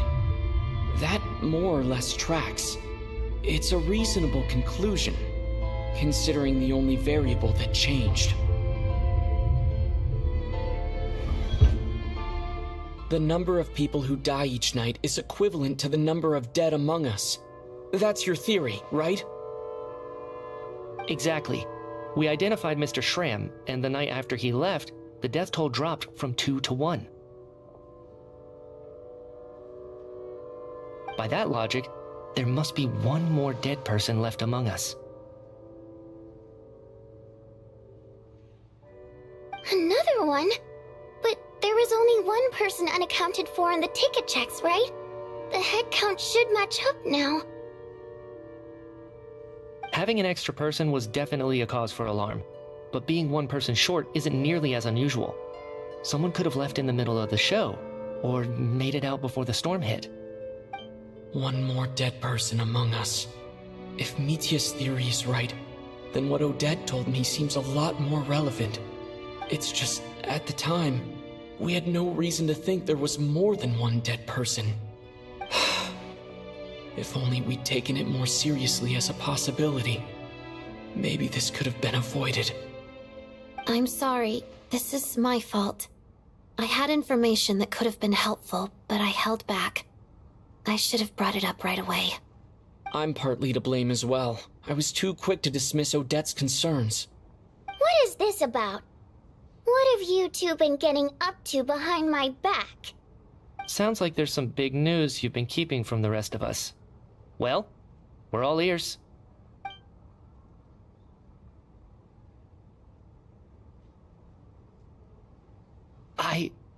I'm the dead person? Wow, that's certainly news to me. Odette and I talked about it yesterday, but we thought it just wasn't possible, so we left it at that. Yeah, I don't blame you. If I'd been there, I probably would have reached the same conclusion. It just sounds too unbelievable. Let me just try and verify this. I just scoured my memories trying to think back to the afternoon Miss Odette mentioned. But I honestly have no recollection of dying. That's where I'm different than Mr. Shram. Having seen Mr. Mitya a few days ago myself, I also find it hard to believe he could be the other dead person among us. Well, if it isn't Mitya, then who? Do we vote on it? If you don't mind me asking, Traveler, I believe you mentioned that you know Tonya's brother. Had you ever met her before all this? No, never. Wait, are you saying... Now just 1 minute. I know where this is going. You can't just randomly point a finger at anyone you want. You're in the hot seat, and all of a sudden you want to divert our suspicions onto somebody else? Trying to pick a fight, Mr. Chuganov? Whenever you open your mouth, all you do is attack people, and I've had enough of it. If you don't want to engage in a civil discussion, you can shut up. You little brat! Did Mitya ask about Tonya because he suspects her? I suppose I only identified her by age, and nothing else. Could that mean... I'm just saying, you're going around casting suspicion on people for no reason. How could Tonya be dead? I can vouch for her, if nothing else. I've seen her before. She's the sister of that Harbinger, isn't she? The one called Child. Oh, really? You're telling the truth? Since being here, I don't think I ever mentioned she was Child's sister specifically. Does Chuganov actually know her? If Chuganov can vouch for her, then it can't be Tonya either. In which case, it seems unlikely that there's another dead person among us at all. Miss Odette, could you go over that afternoon with me one more time, when you found me dead? No problem.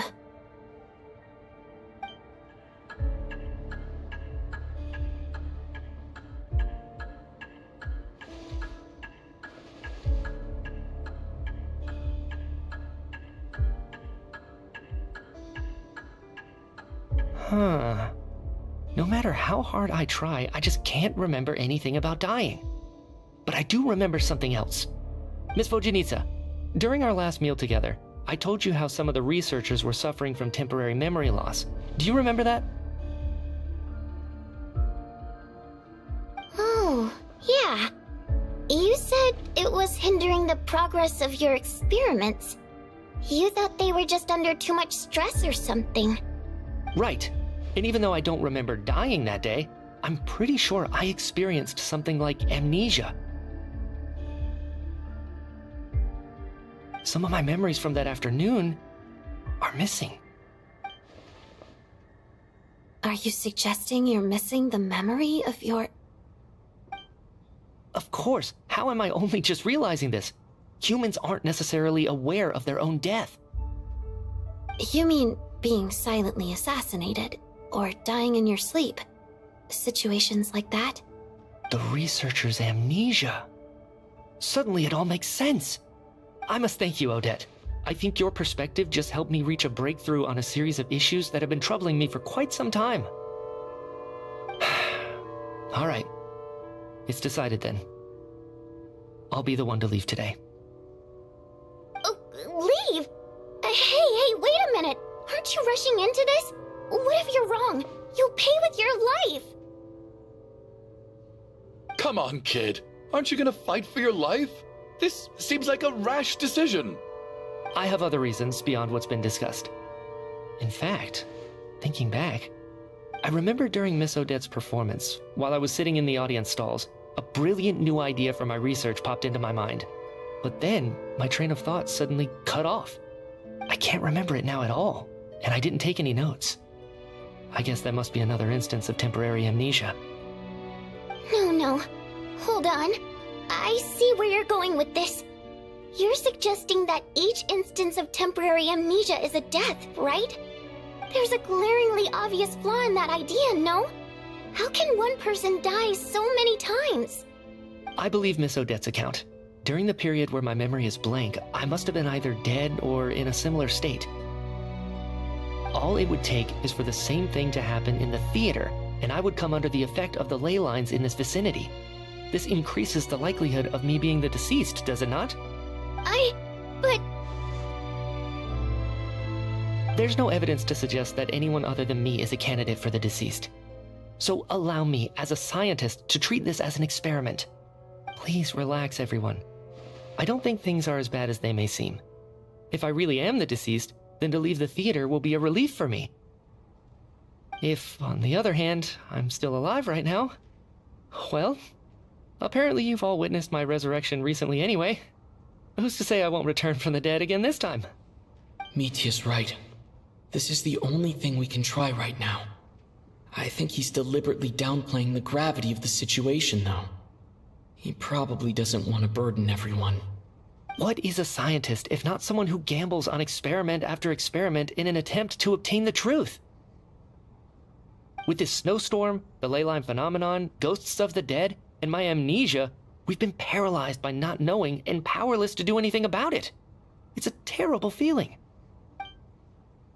But if I do get resurrected, you can be sure that I'll come back with the truth of all this. Just you wait.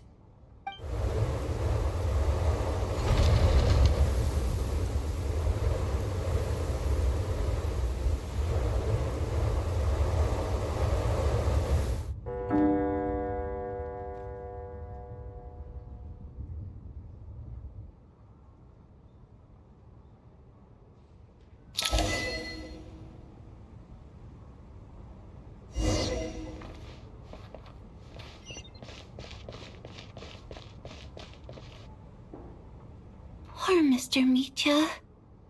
I didn't even get to see him one last time. Maybe it's a good thing that you weren't there to see it. It was a hard thing to watch. I hate goodbyes. Why does it feel like everyone around me is slowly disappearing?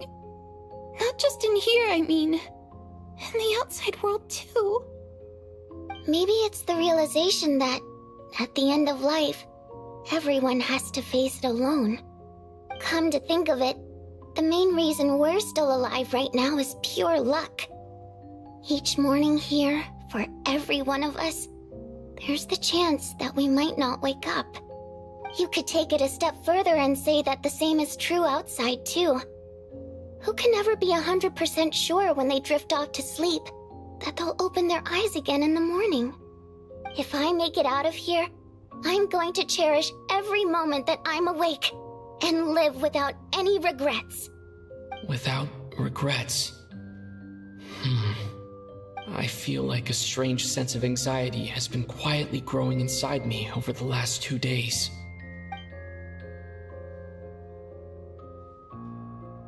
Are you okay? You look really glum. If something's bugging you, let's talk about it. There's only a few of us left here now. After everything we've been through, what's the point in keeping things bottled up? I have a travel companion named Paimon. Alosha and Odette have met her before.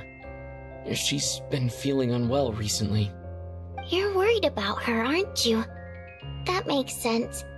We've been trapped in here for days. To be honest, I used to feel like I was just a spectator in this world, watching everything that happens from the sidelines. Maybe it's because I'm a descender. A descender?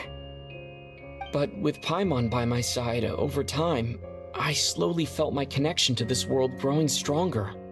She loves eating, sleeping, and having fun, but she's also a great guide. It's her authenticity that makes this whole world feel more real for me. Over the last few days that we've been apart, I've often caught myself wondering, what would Paimon say if she were here right now?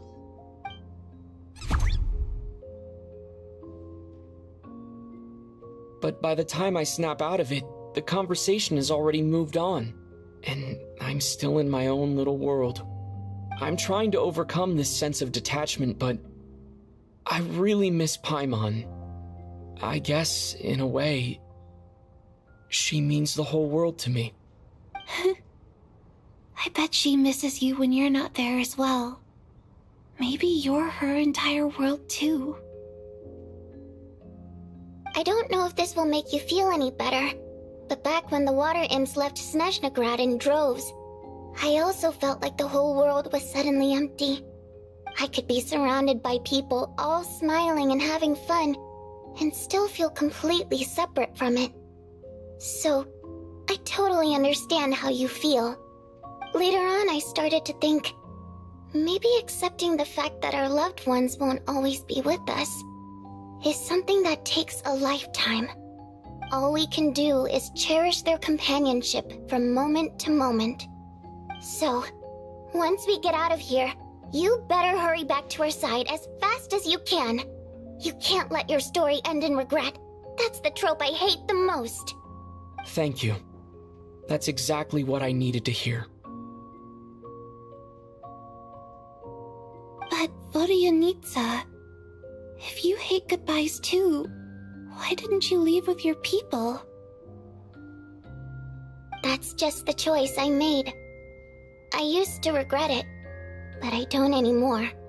Like I said before, singing is a water imp's primary mode of expression. It's how we convey our emotions. Our songs have echoed through this theater for hundreds of years, each one a story pieced together through moments of joy and sorrow. But does a story exist without someone to read it? To me, the answer is no. So I made the choice to stay. That way, there would still be someone left to sing these songs and listen to their stories. Otherwise, they could have been lost forever. Could you teach me how to understand your people's songs sometime? I want to be able to truly hear them, like Mr. Shram. A fan after my own heart. Thank you, Tonya. How about I sing something for you, and you tell me what you hear? Oh, okay. I'll do my best.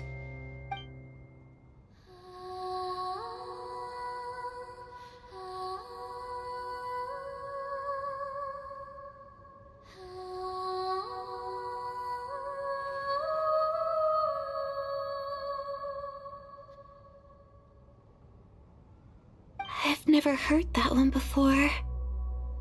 I feel like I can hear a sense of longing somehow. I wonder why that is. Color me impressed, Tonya. You're a keen listener. Most people can only tell if a song is happy or sad. I didn't think you'd be able to pick up on such specific details. So, what's the song about then? Come on, tell me. I've actually never performed this song in the theater before, because it has more of a ceremonial purpose for our people. It's not meant for the stage. It means something like, "May those we have lost watch over us, and follow this song back home in the night, so that we might be reunited once more." No wonder I could hear that sense of longing. You sing it for loved ones who have passed away. I hope it reaches them. It's getting late, Tonya, and you're not well. We should all turn in early. I suppose there's no reason to keep watch tonight. Okay, but, before I go to bed, could you sing that song a couple more times for me, Vodyanitsa? Of course. Anything for my #1 fan.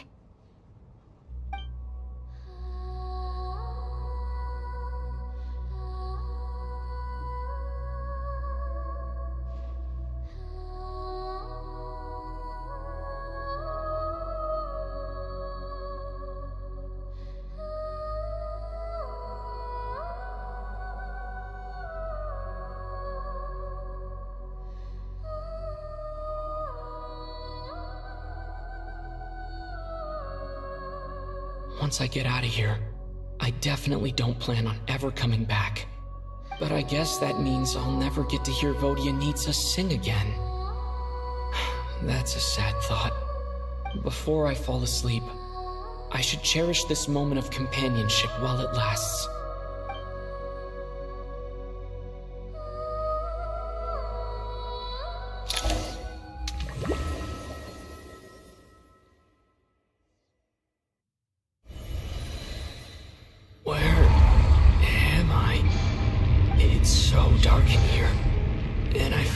Dizzy.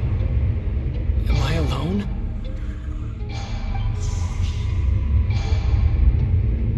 Huh? What was that noise?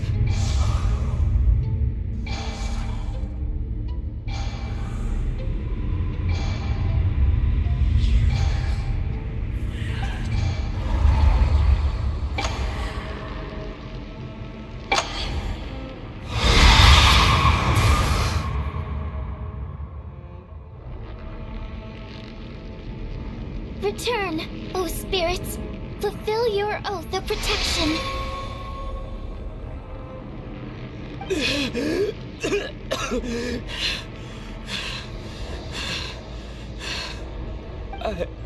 I'm alive? What just happened? No time for questions. Quick, over here. Turn on the switch. We need to bring back the light.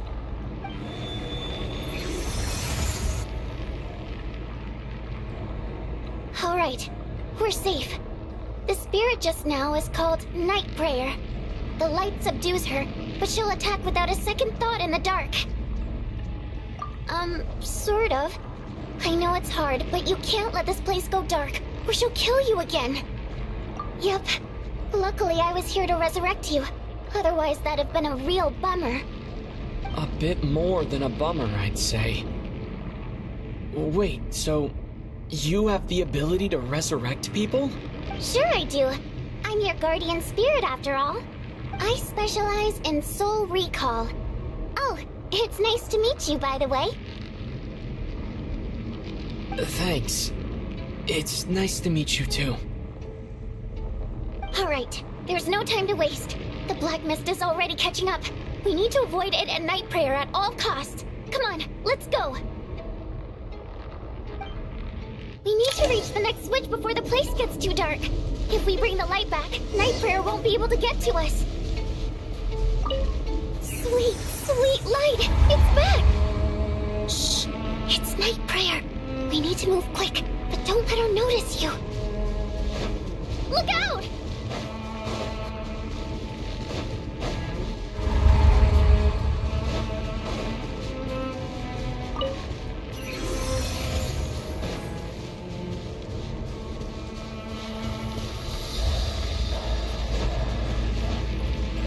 The next switch is over there.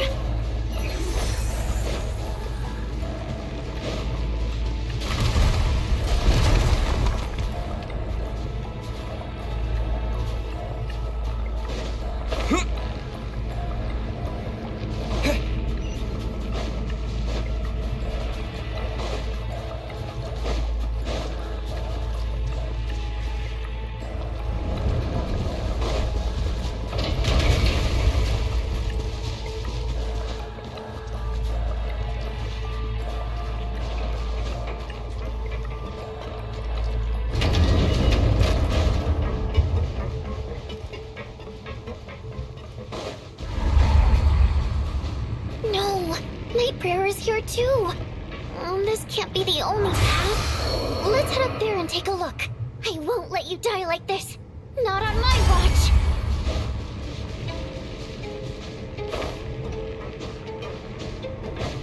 The switch is just up ahead. Hurry!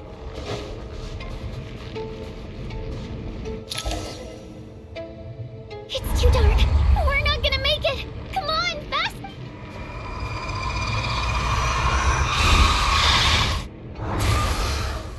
Traveler! I won't let you die like this. Not on my watch.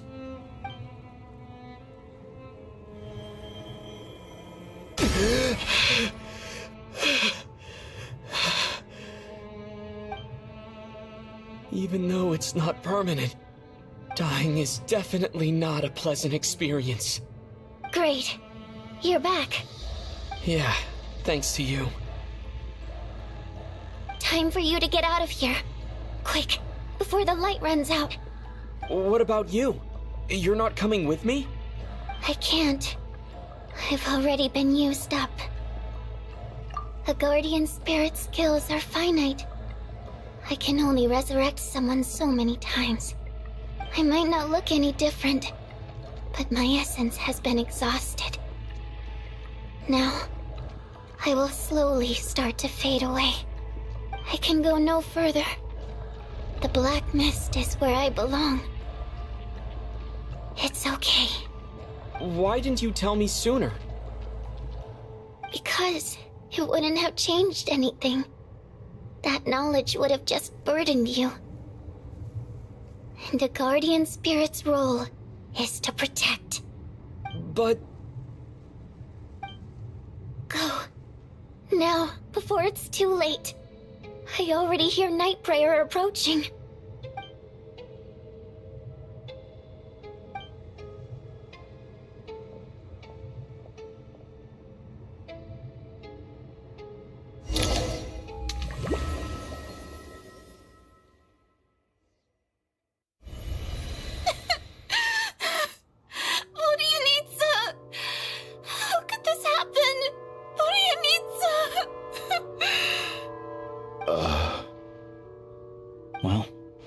because there's no need to inspect the body.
This wasn't supposed to happen.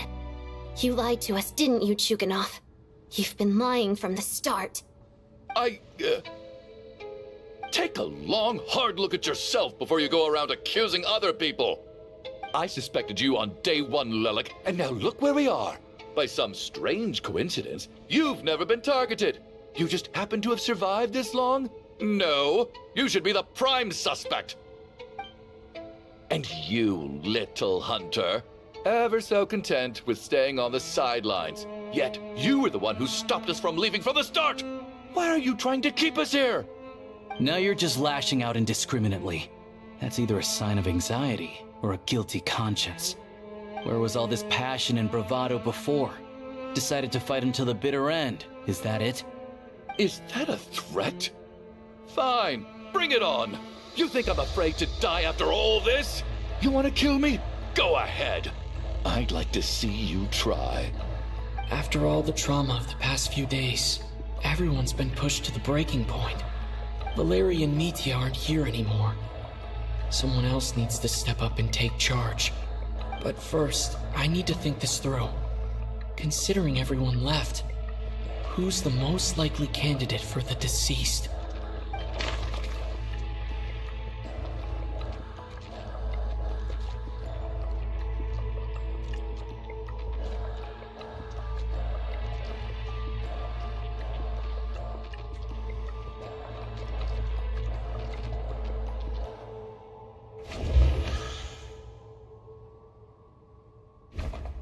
Of those who remain, the only person we've never met before is Tonya. There is room to doubt her true identity. People are easily misled by first impressions. Now that I think about it, child sister was in fact a label I imposed on her due to my own assumptions. But Mr. Chuganov vouched for Tonya's identity yesterday, with basically no other possibilities left. Could it be?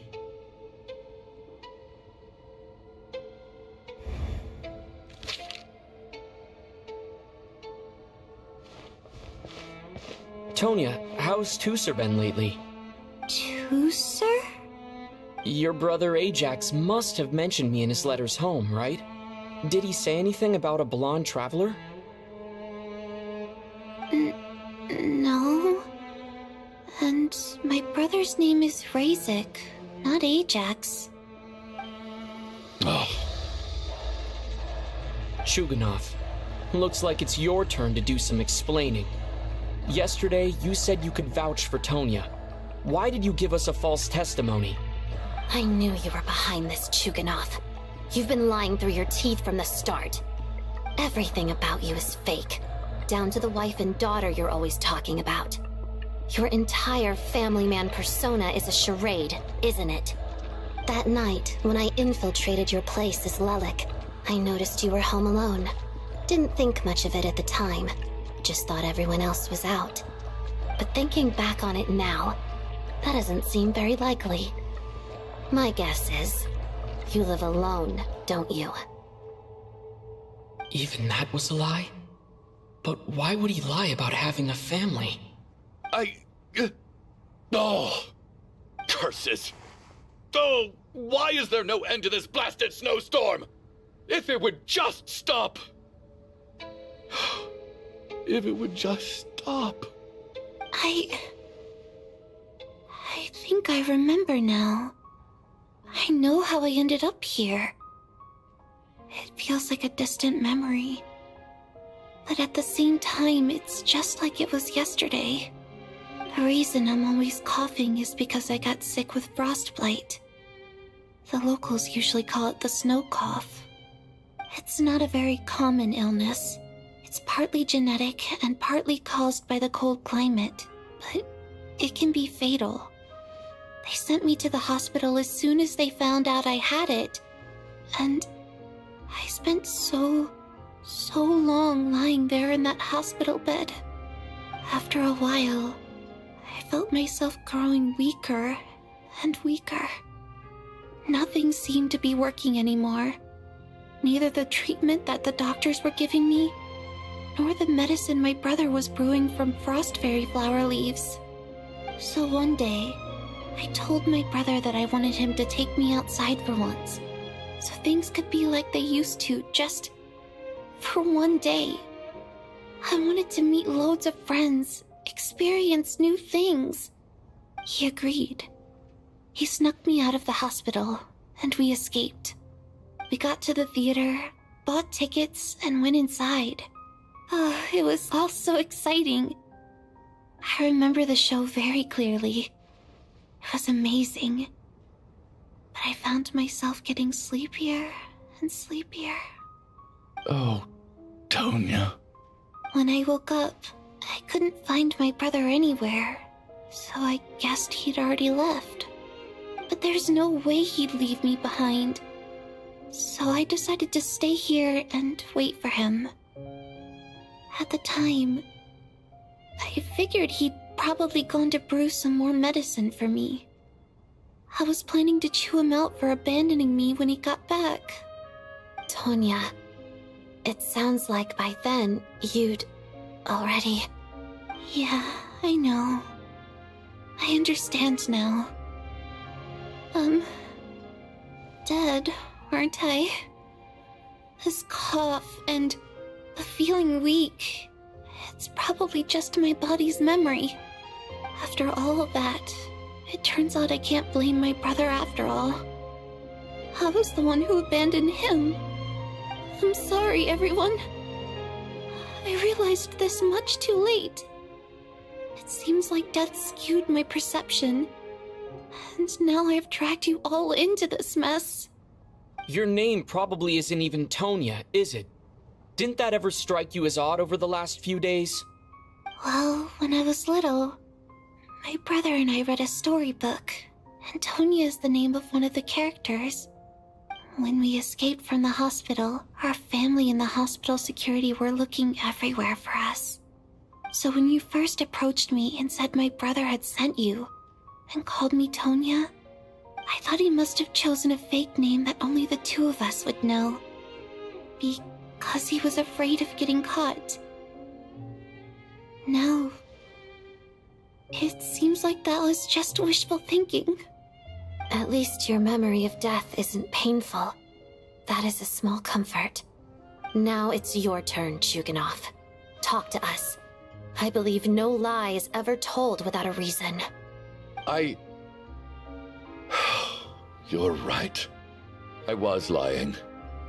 I happen to know that the Harbinger child and his sister Tonya managed to get tickets, so I lied to you and pretended I knew them. And yes, I was lying about my family too. The truth of the matter is, I lost them a long time ago. I just refused to accept reality. And now I've spent the second half of my life living a lie. I'm a joke. My daughter's name was Iskra. And before you ask, yes, Iskra, as in Iskra Manufacturing Plant. She also died from the snow cough. She was just 6 years old. If she were still alive today, she'd be around the same age as little Tonya here. After Iskra passed, my wife couldn't bear to face those memories either. So she chose to start a new life without me.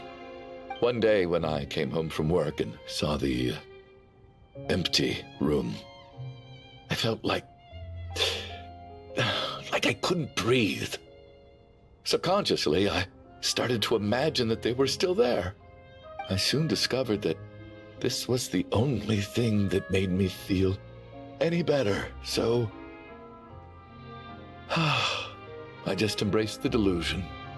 Nothing more than a pathetic means of escapism, I know. But at least it's not a crime. So explain your false testimony then. The night before last, when I was chatting with Tonya, she mentioned that her brother would brew medicine for her from frost fairy flower leaves. Combined with her various symptoms, I suddenly understood everything, including the fact that she was deceased. The snow cough used to be an incurable illness. I would pick frost fairy flower leaves to brew medicine for Iskra too. It took hours and hours on the stove. But the year after my daughter passed away, the jester of the Fatui announced that a cure for frost blight, also known as the snow cough, had finally been developed. It turned out that all previous treatments were completely ineffective. No better than random concoctions. That was the final straw for me. I just couldn't take it anymore. Just one more year. One more year, and everything would have been okay. So, more than anyone, I know full well that in this day and age, no one in their right mind would still be using frost flower leaves to brew medicine for the snow cough. Poor Miss Tonya, therefore, had to have been from an era when snow cough was still a terminal illness. So, you projected your daughter onto her? Even though you knew she was one of the dead?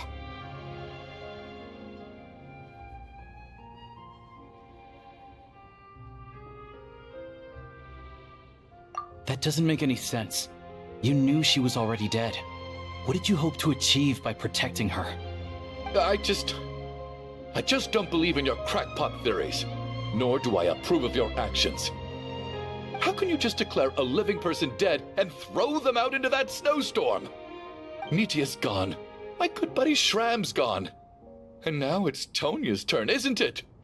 The others I can make my peace with, but little Miss Tonya, here she is, standing right in front of us, alive and breathing, and fighting her own battles. Yet you're quite happy to say she's dead? I just want her to live. Once this snowstorm is over, the very moment it stops, I'm going to march out that door and find someone who can fetch the very best medicine for her snow cough. I'll be damned if I'm gonna let you cast her out into the snowstorm before I have the chance to cure her. Not again! Not this time! Not when the cure is right within our grasp! I'd never be able to forgive myself. Mr. Chuganov, stop. I can't let you do this. Tonya. By the sounds of it, you've known I was dead since the night before last, right? I really liked Mr. Valeri, Mr. Mitya, and Miss Vodyanitsa. And now they're all dead because of me. I'm not happy about that. The reality is, you've been trying to fight your own demons through me. But all you've really done is trap me inside your delusion along with you. No! Listen to me. I want to save you. I do! Well, at this point, I'm quite sure that I'm dead.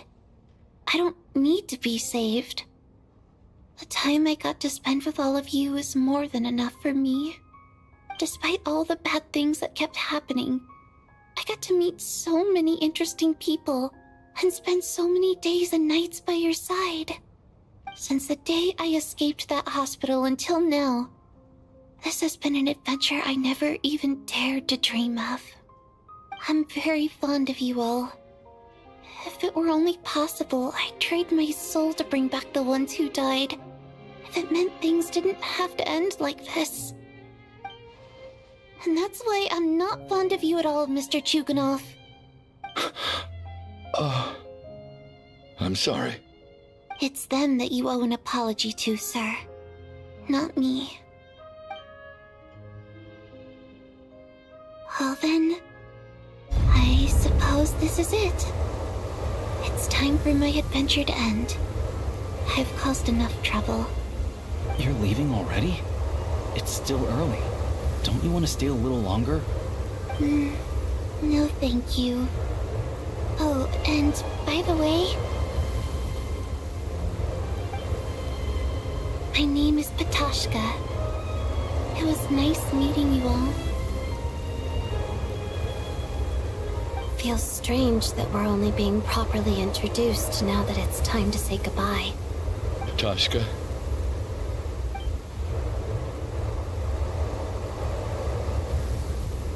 What are you doing, Chuganov? Are you crazy? Let me leave.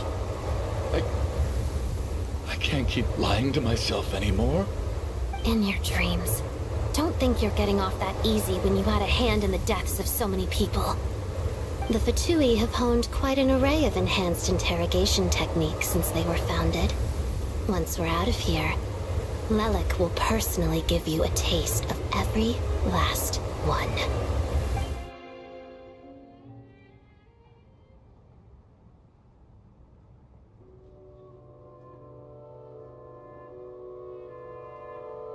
I think we should leave.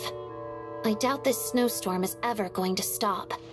For all we know, this storm might have destroyed all of Snezhnaya by now. Maybe even the whole world. Wait, we finally solved the mystery of the haunted theater today. Maybe let's at least try to enjoy tonight? Fair enough. I don't particularly feel like dying in Chuganov's company anyway. And yet you won't let me die first. Hey, Chuganov, on a serious note, if we do make it out of here, you should close down that factory of yours. A lot of people are freezing thanks to you. Is this really the time to be discussing my factory? All right, fine. I'll shut it down. Doesn't matter to me anymore.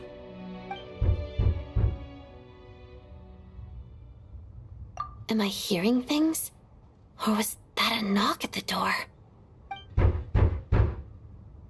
There it is again. But I don't understand.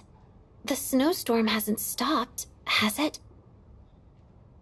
Should we open the door? Is this it? Is this nightmare finally over? If the last few days are anything to go by, I probably shouldn't be getting my hopes up. Whatever lies beyond that door at this moment. It could be something even more terrifying than everything we've been through so far.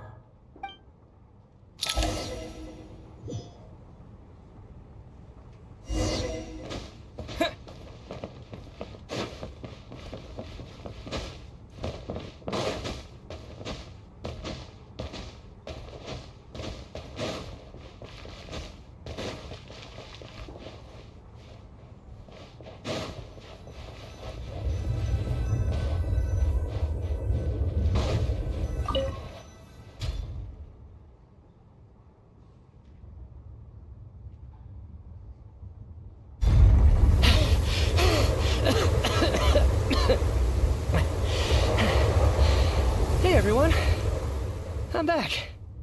How are you doing? Feeling any better? Much better, thanks. Whew, it is so good to have you guys here. I was a little worried that the theater would be empty by the time I got back. Let me see. Tonya and Vodyanitsa are missing, which means Vodyanitsa died last night. And then you discovered that Tonya was the other dead person. Am I right? Not Tonya. Patashka. First, tell us how you made it back here. Given the conditions outside, no one should be able to return alive. You're right.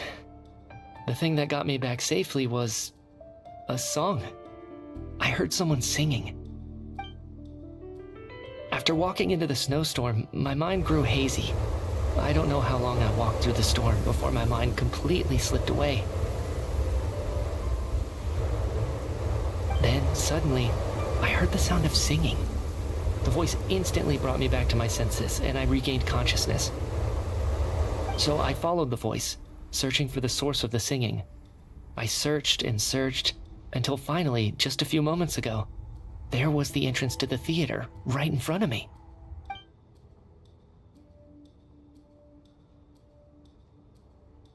I've actually never performed this song in the theater before, because it has more of a ceremonial purpose for our people.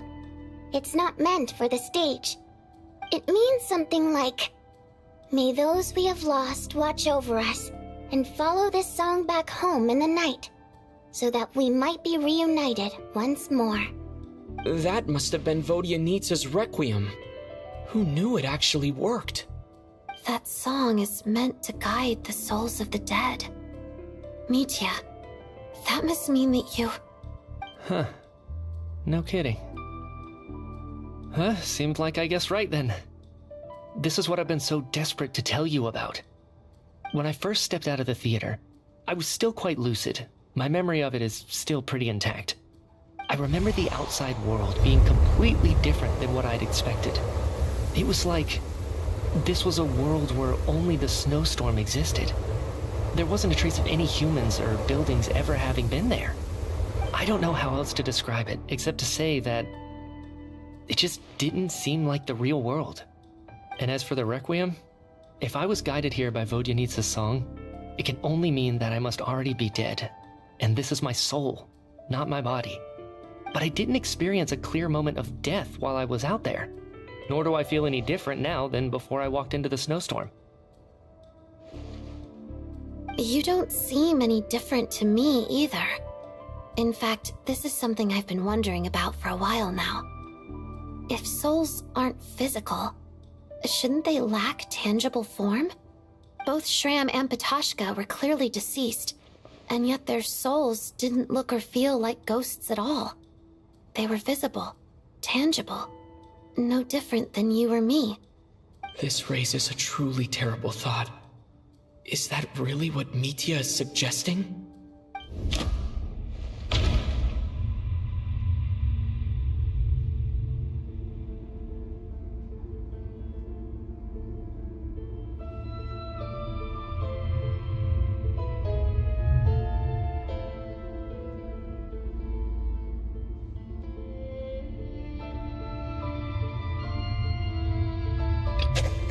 Dreams can't explain everything. And this isn't the Sub-Zero's festival.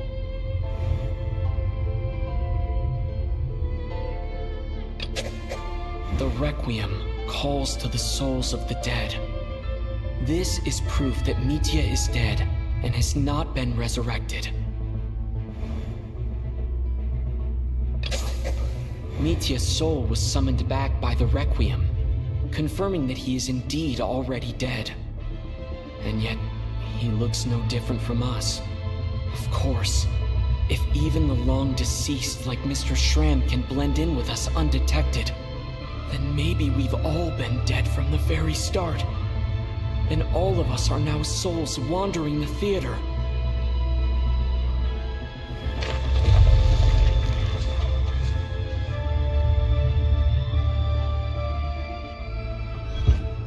Yes.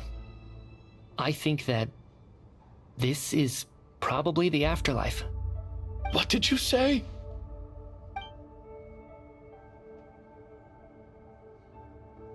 You heard me. We died in the theater. All of us did. But due to an obstruction in the theater's ley lines, our souls are trapped here, while an endless, infinite snowstorm rages outside. It's ironic, really.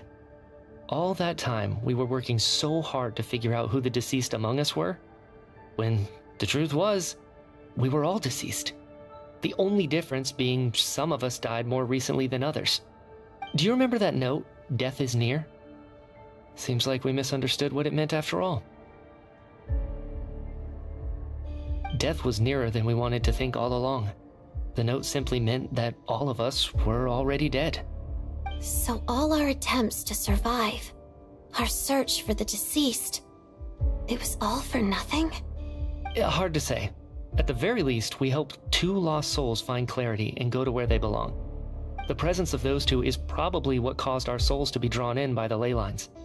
In which case, the deaths we've awoken to over the past few days were just souls returning to the ley lines for good. If what you're saying is true, doesn't that make us the lost souls now? Huh, no wonder. This afternoon, when I was moving Vodyanitsa's body, I noticed that the other bodies in the room hadn't decayed one bit after all these days. That's further proof that those aren't physical bodies at all, but merely our shells here in the afterlife. Am I really dead? This doesn't feel real to me at all. No, that's impossible. This cannot be how it all ends. I still find it hard to believe that all of us are dead. How exactly did we die in the real world? None of us have any memories of dying, right? Not even knowing how we died is preposterous. Good grief! Surely there has to be some reason. Exactly. It's hard to rest in peace when you don't even know how you died. It gave me lots to think about as I strode out into the snowstorm. I racked my brains trying to remember the cause of my death, the exact moment I died, the root of all of this, right up until my consciousness faded. Wait. Hold on. Right before I lost consciousness, I think I saw something. I just remember.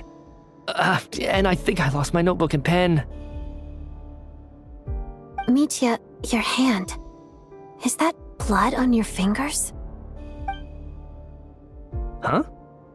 You're right. There's blood on the fingertips of my right hand. Looks like it's already dried. When did that happen?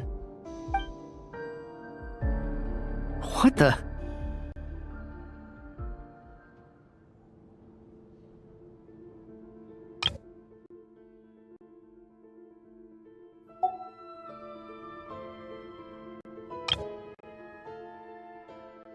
I can't.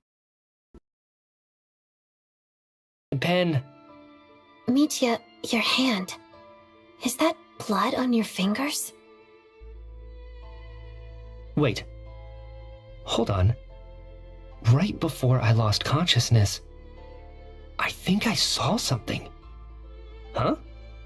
You're right. There's blood on the fingertips of my right hand. Looks like it's already dried. When did that happen? What the? I guess this was what I saw. I must have desperately drawn it in my own blood right before losing consciousness.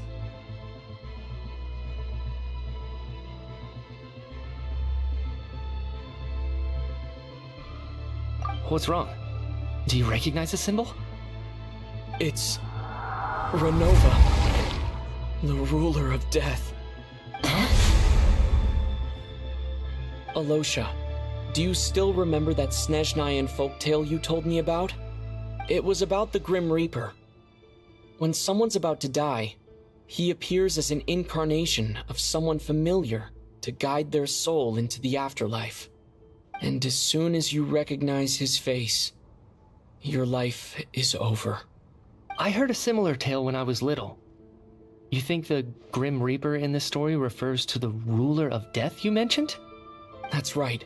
In which case, death is near could also mean that the Grim Reaper is here disguised in a familiar form. Death, the deceased, and the Grim Reaper? So it's a triple entendre. When I first saw this note, I thought it contradicted the investigation report. But now it seems like that was the whole intention. So the Grim Reaper deliberately misled us.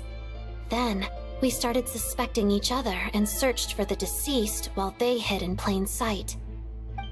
By that logic, the one person most likely to be the Grim Reaper incarnate is...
Reaper is right here among us, and won't leave until everyone's souls have been claimed.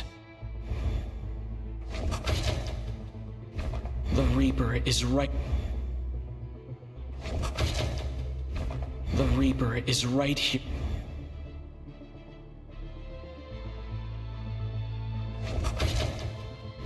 The Reaper is right... The Reaper is...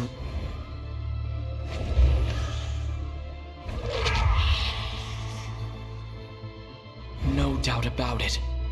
It's Alosha. Looking back at how everyone has acted over the past few days, Alosha is most likely the Grim Reaper lurking among us.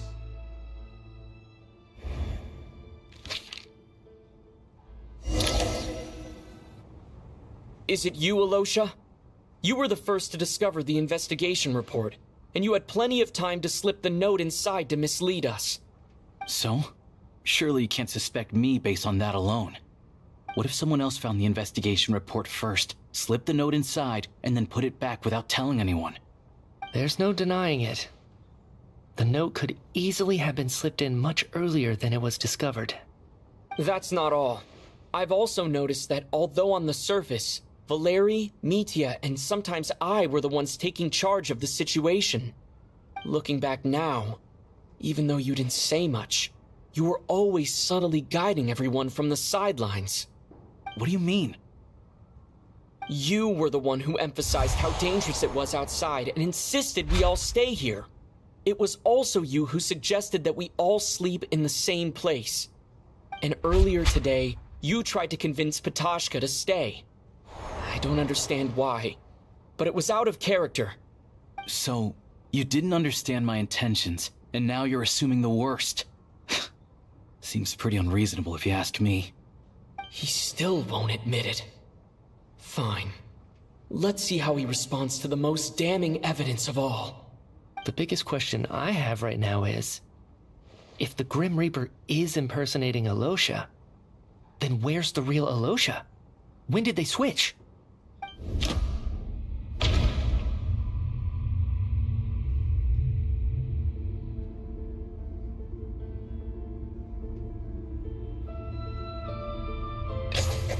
That's right.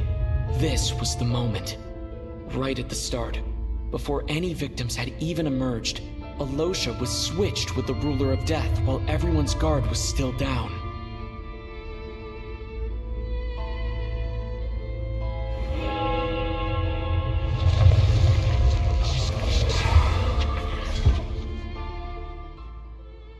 When all this began, right after the performance ended and the snowstorm began to pick up, no one suspected anything unusual. We just assumed we were snowed in. It wasn't until we discovered the bodies the morning after that we realized something out of the ordinary was going on. But it's clear now that the oddities actually started earlier than that, when Dimov walked into the snowstorm and never came back. Right. So Mr. Dimov was the first victim, not Sobolova and Torgov. And if we pinpoint that moment as the beginning of this incident, then one thing becomes clear. Alosha, you are the only person who walked into the snowstorm and came back without the help of Vodyanitsa's Requiem. More precisely, Alosha never came back at all. The one who came back was the Grim Reaper. Not bad. Well, since you've backed me into a corner, I suppose there's no point in keeping up the act anymore. Alosha? You're the Grim Reaper? I am no such tired cliché. Mortals should address me as the Ruler of Death.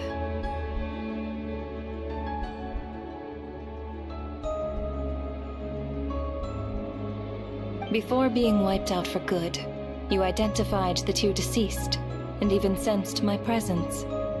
A commendable achievement. Far beyond what I expected. I heard you can ferry souls. Those deaths each night. Were they your doing? Your initial conclusion was correct.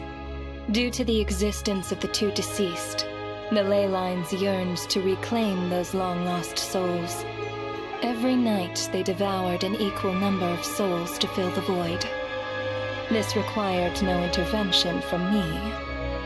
Though, of course, ferrying souls is indeed my authority. Here, take a look.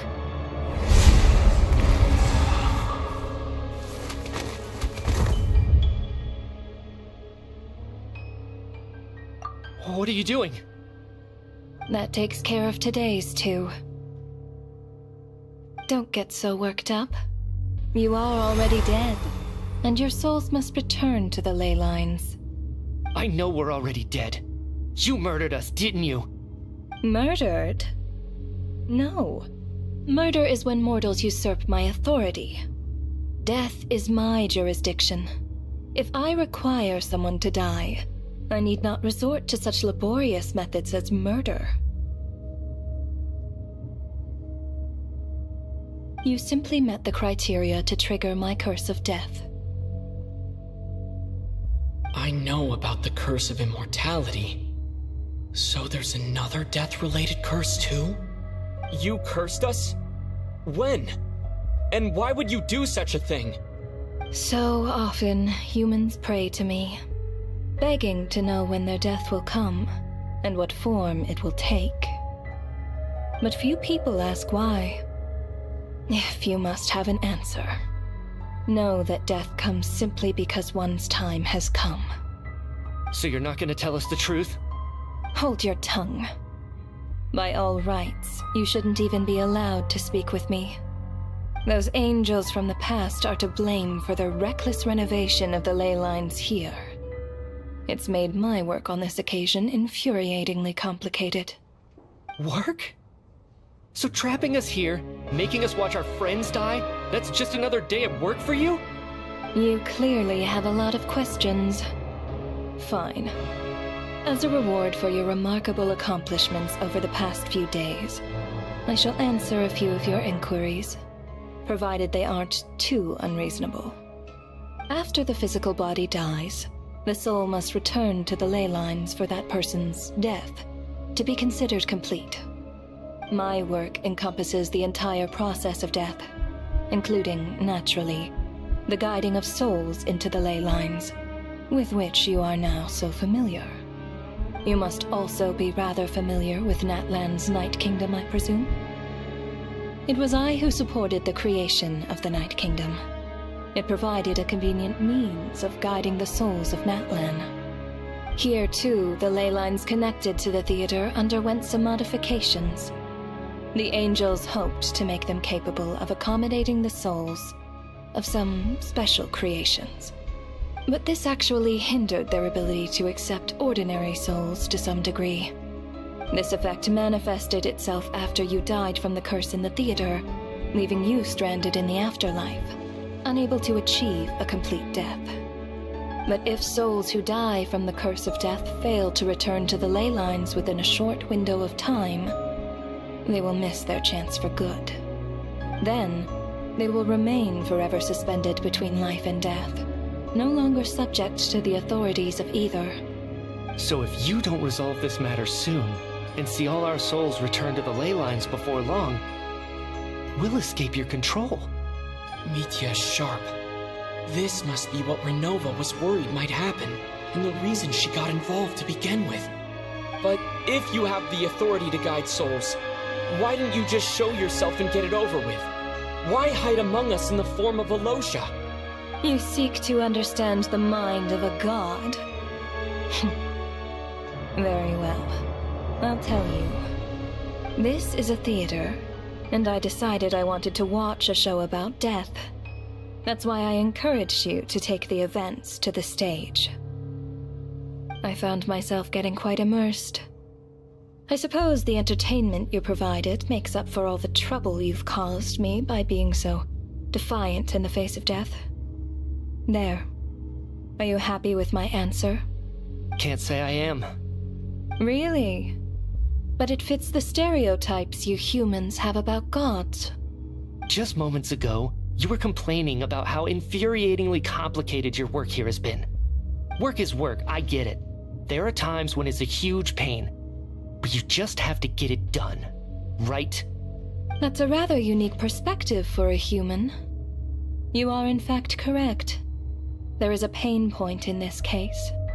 Due to the obstruction in the theater's ley lines, there is a hard limit on the number of souls they can receive each day, making it impossible for me to ferry all your souls at once. Revealing my identity too soon would inevitably have led to futile resistance, and there was a risk that any souls who chose to run would disappear. Then there was the issue of the 2 lost souls you called the deceased. The way you resolved that quandary was all part of my design. That's what I don't understand. If all of us were souls of the dead, what made their presence among us special? For centuries, they have refused to return to the ley lines, exploiting the issues created by the angel civilization to resist being drawn in. Centuries of obsession accumulated during this process.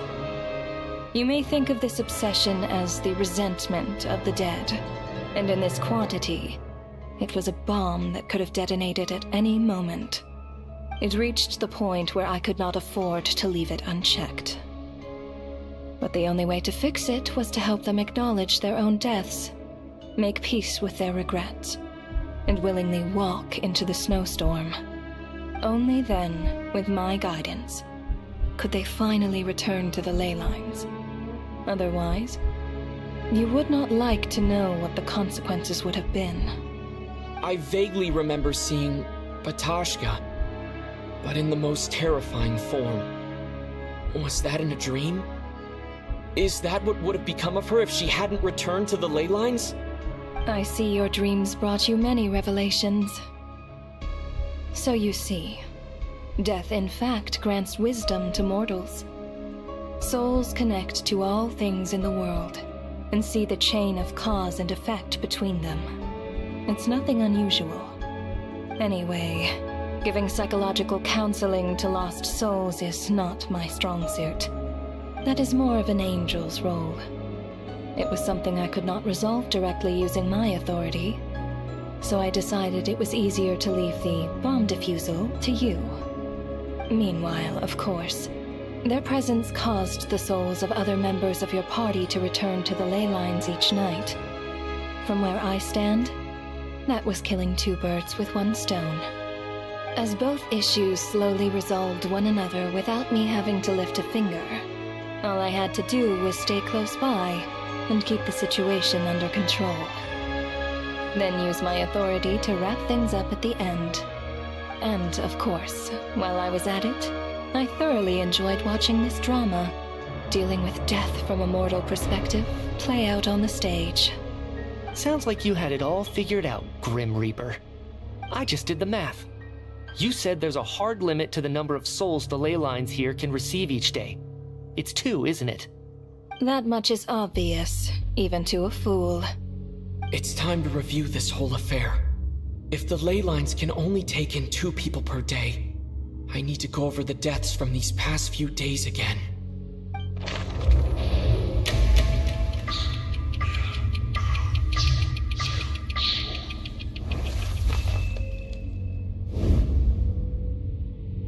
Looking back now, none of us had the faintest idea at the time. From the moment that staff member named Demoff walked into the snowstorm, the incident had already begun.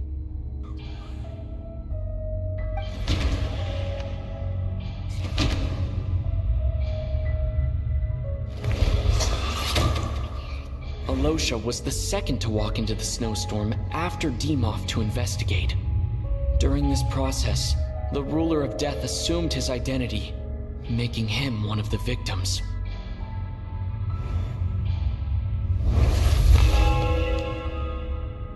During our first night in the theater, everyone was caught up in the novelty of it all. No one could have expected there would be victims the very next morning. Despite all the confusion, and with the help of hindsight, we finally began to realize that something was amiss with the snowstorm.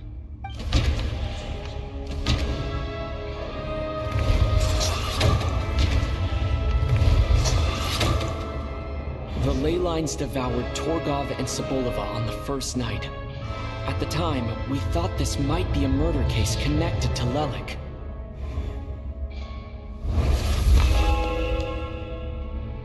Odette and I spoke a lot that night. 3 people were on watch, but in the morning, we discovered that someone had fallen victim all the same.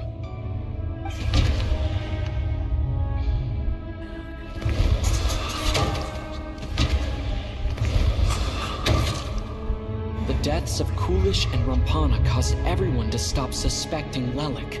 Unexplainable phenomena occurred one after another, leading Mitya to suspect that we were caught up in a supernatural event.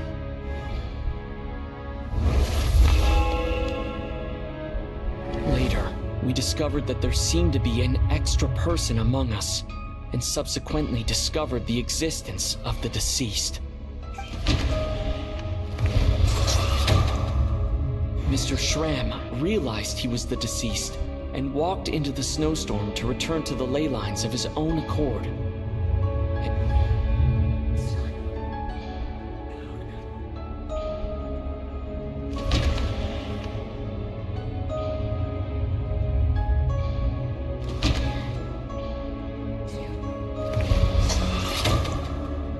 He thought it was all over, but Mr. Valeri's death was a rude awakening for everyone. The ley lines consumed him during the night regardless. A lot happened today. Mr. Valeri's death led us to discover the connection between the number of deceased and the number of victims during the night.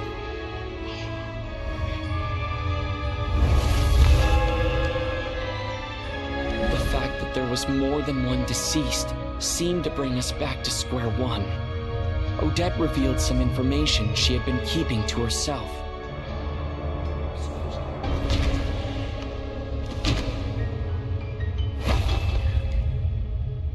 Although Mitya, the void in the ley lines hasn't been filled, so let's rule out Mitya for now.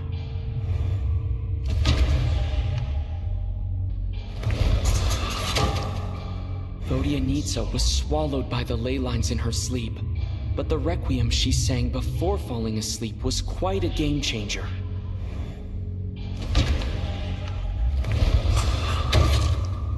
As it happened, Patashka filled the void left by Mitya's return from the ley lines by walking into the snowstorm this morning. The girl I thought was child sister Tonya turned out to be another of the theater's deceased. Come to think of it, Patashka was about to walk into the snowstorm at that time, and Renova, unaware that Mitya would return, was concerned that her soul would overflow from the ley lines. That's why she used Alosha's voice to try and persuade her to stay behind. Looking back, I suppose that was an early slip-up on her part.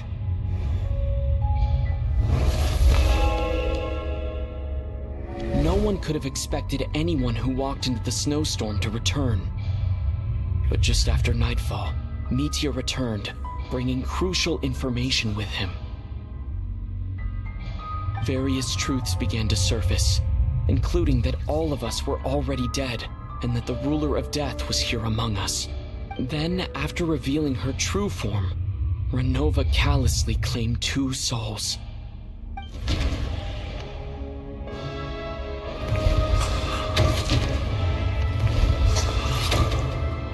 In fact, everyone was already dead by the time we took the photo. And in the days since, we've experienced many more partings in the afterlife. Now, only Mitya and I remain, and the true culprit behind everything still stands before us. In Mitya's eyes, I see the same anger and frustration that I feel.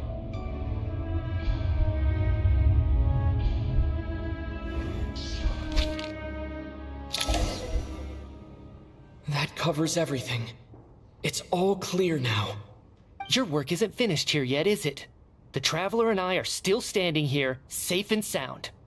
The Water Imp's song threw things off a little, but it is of no consequence.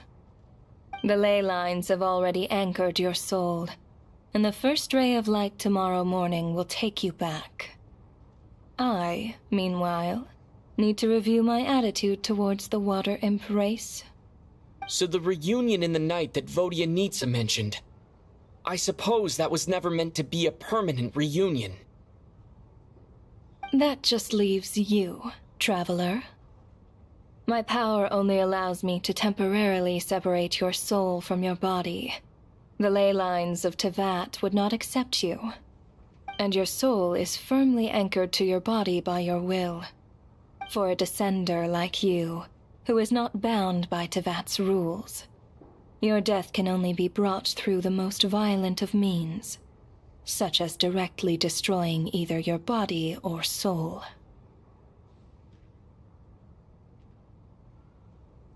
I have no interest in involving myself with Descenders, for now.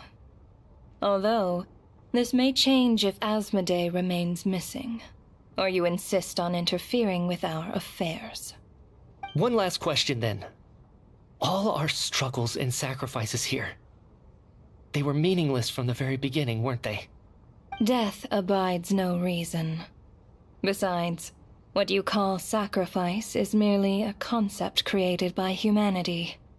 To me, it is nothing more than a self-indulgent charade in the face of death. Mere mortals fantasizing that their actions could reclaim something from my grasp. A truly laughable idea.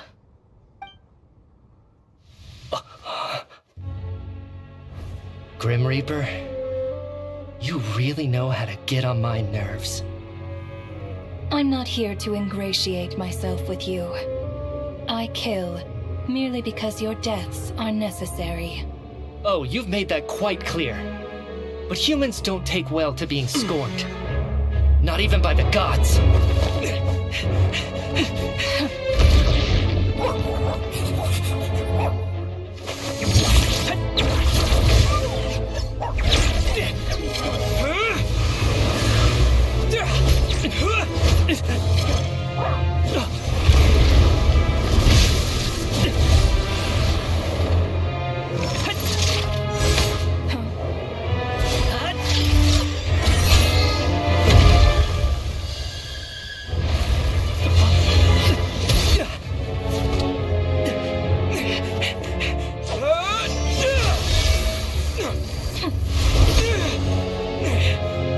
This is futile. You must know that you are powerless against me in my own domain. I suggest that you save your strength. For what? Maybe we can't change it. But if nothing else, we can at least teach you to have some respect for the dead. Audacious.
How are you holding up, Odette? happened to me. How much do you remember? What do you mean? Is the performance over? I can't seem to recall what happened. Has Odette already forgotten?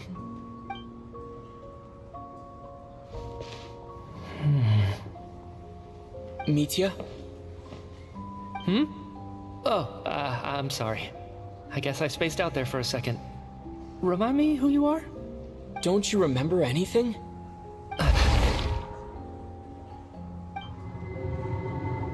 Yeah, I remember now, comrade. Looks like we guessed right. Just like me when Odette found me at the Armory Palace. For some reason, everyone killed by the Ruler of Death eventually came back to life. Just with one catch. They forgot what happened while they were dead. Odette and the others have already forgotten everything. Why were you able to remember this time? Could this be the reason? You said this is the Ruler of Death's symbol, right? I don't see anything there. You don't? Huh. Okay, I guess that makes sense. I carved this into my hand in the afterlife, so it's not visible in the physical world. Does that mean I carved this symbol into my soul? What an unsettling thought. Still, at least I get to remember what happened. I suppose it's a blessing in disguise. What about you, though? The Ruler of Death mentioned that you're a descender? Is that why you can remember? A full explanation would get complicated very quickly. But that's essentially it. Well then, now that it's all over, let's figure out what we've learned. The first thing I notice is that everything here is precisely as we left it, right before our deaths. This confirms that time passes differently in the afterlife than in the real world. They say that right before death, time slows down, and your whole life flashes before your eyes. That must be how you know you have one foot in the afterlife by that point. Anyway, clearly the few days we spent in the afterlife probably only amounted to a few short minutes in the real world. This also aligns with previous reports of widespread temporary memory loss among the Armory Palace personnel. Now it seems likely that those were all brief deaths caused by the Grim Reaper's so-called curse of death.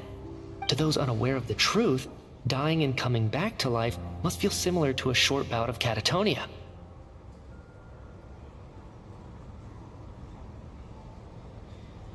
This leaves me with a couple big questions. What are the conditions that trigger this so-called curse of death? And why are we resurrected after we die? If nothing else, I think it shows that killing us wasn't her ultimate goal. We still don't know her true reasons for subjecting us to death. Right.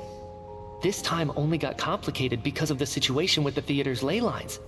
That's why she had to approach it differently. If the previous incidents of amnesia among the researchers are anything to go by, killing us is usually a pretty routine matter.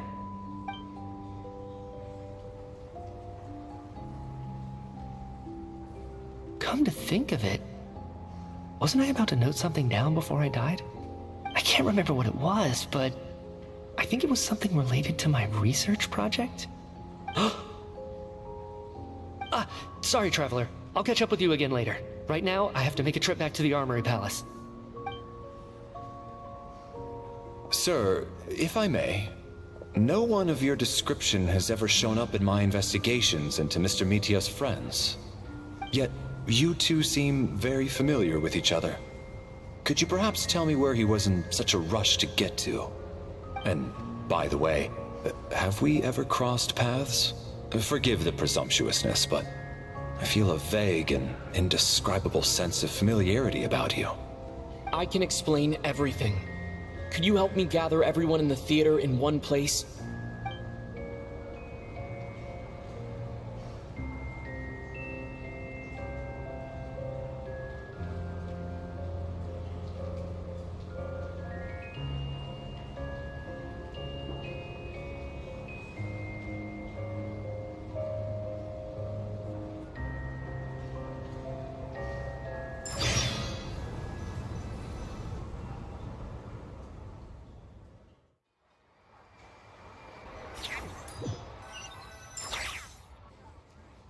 So Chuganov really is going to shut down the factory. I guess this theater incident actually did us some good after all. So, you said I promised to take you to the Armory Palace while we were in the afterlife, yes? I believe you. I think I even have a vague memory of it.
Agreed.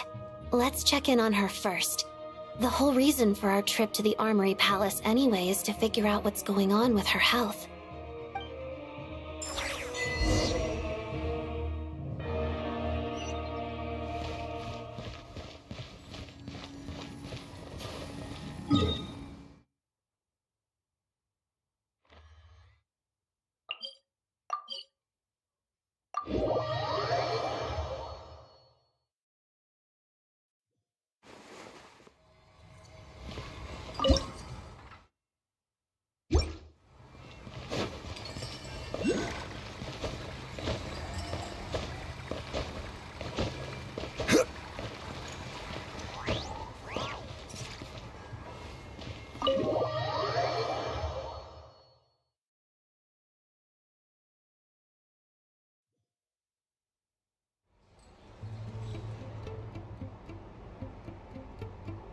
I'm finally back, even though a long time has passed from my perspective.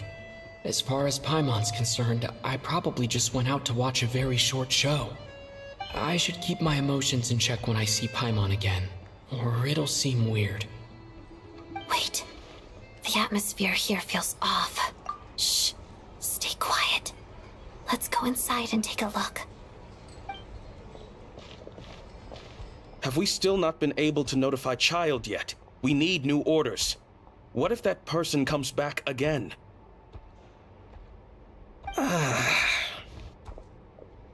I'm so sorry. Under the circumstances, there was really nothing we could do. Tell me, what happened to Paimon? It was the Jester. He came here in person and escorted Miss Paimon away. He's the director of the Fatui. His authority supersedes all others and cannot be questioned. There was nothing we could do. How long ago did he leave? And what was Paimon's status? It was about an hour ago. Miss Paimon was fast asleep at the time. The Jester simply walked off with her as if it was only natural. I assure you, he absolutely did not use any force. Do you know where they went? The Armory Palace, most likely. Lord Piero, the Jester, has been overseeing the experiments there lately, keeping a close eye on their progress. Everyone in the Fatui has heard about it by now. I'm surprised he came in person. Whatever his reason for taking Paimon, he'll most likely return to the Armory Palace first, which is exactly where we were headed anyway. Then lead the way, Odette. Okay, let's go.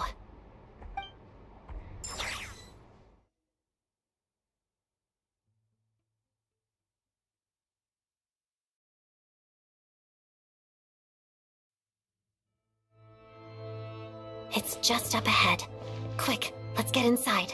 No, I'll go alone. You know I'm planning to force my way in. You're with the Fatui, so you should stay outside. I was hardly planning on taking you through the official channels anyway. I'm here to force my way in, just like you. I may be a Fatus, but I'm also Lelik, enemy of Project Stuzha. Paimon's safety is paramount right now. With me around, you'll have an extra pair of hands. There might be devices inside that are easier for an insider to deal with. If you say so. Let's go. There's no time to hesitate.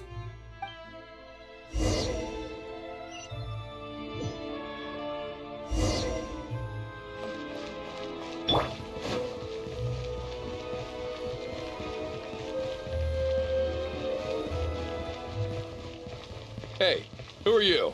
This part of the Armory Palace is under restricted access. What do you think you're doing? No questions, please. We're short on time.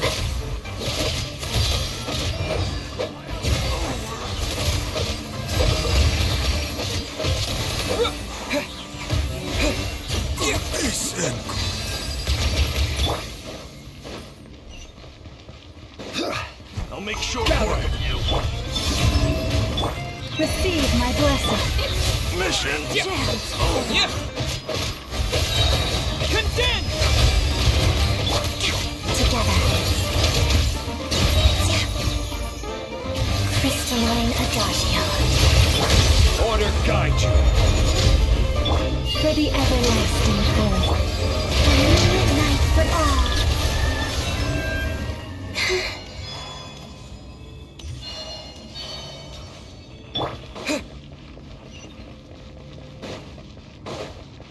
Trespass at your peril. Where are you? Finish the song. And take!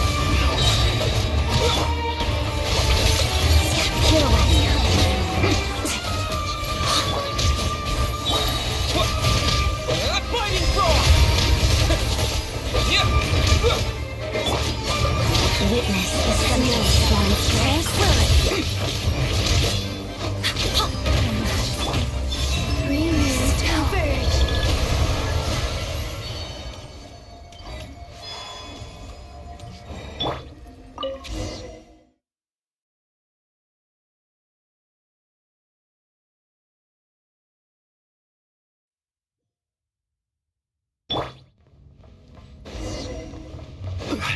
This is... Do you have a pass? Where are you coming from? So, you're intruders, huh? Don't blame me for what happens next!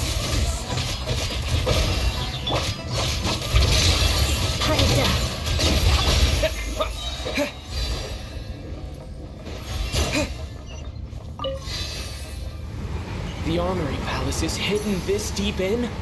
This place is much bigger than I imagined. They're conducting top-secret research after all. The deeper it's hidden, the better, is standard Fatui logic.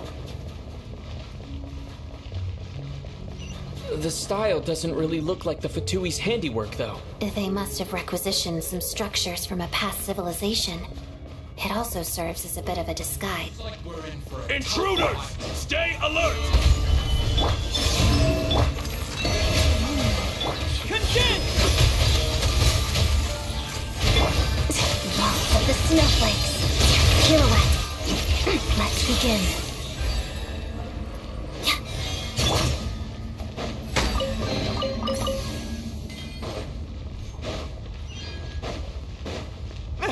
Intruders? Don't... Just what are you guys trying to do here? I'm sure it fits your skull! Order guide you. Time! A new moon rises. Forest, protect us. By the frost, my home. Mission and take! Together, witness the snowstorm. No one interferes with the Jester's work!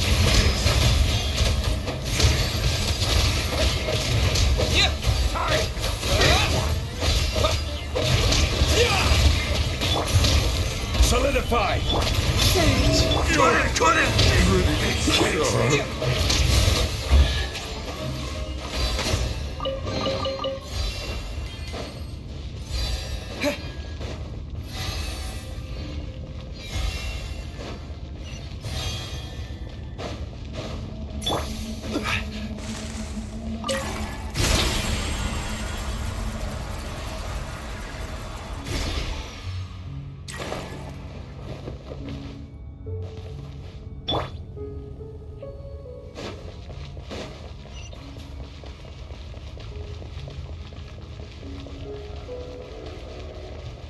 Looks like no one's guarding this place. There's something off about that decoration over there. Look out! Let's deal with these before we move on.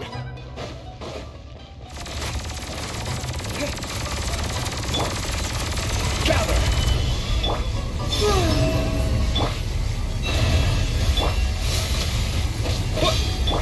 Let's begin.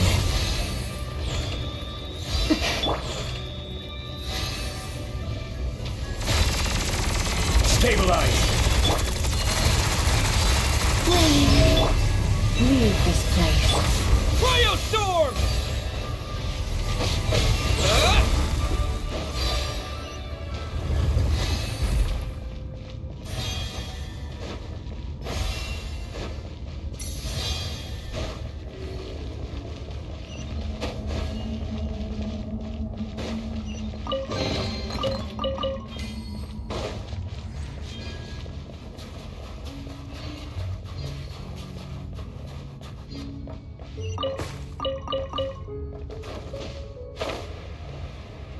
The researchers here probably don't know that we're uninvited guests.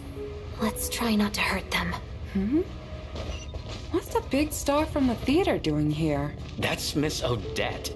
She's a member of the Fatui. Don't tell me you didn't know that.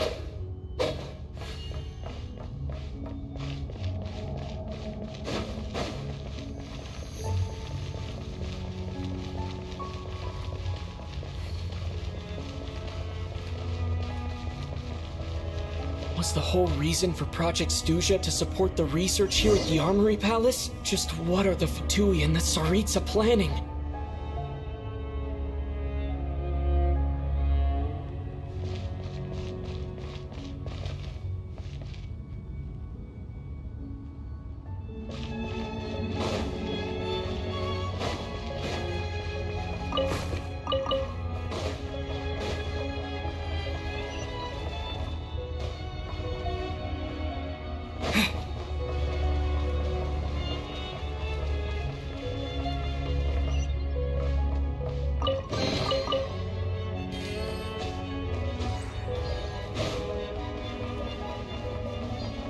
Whoa!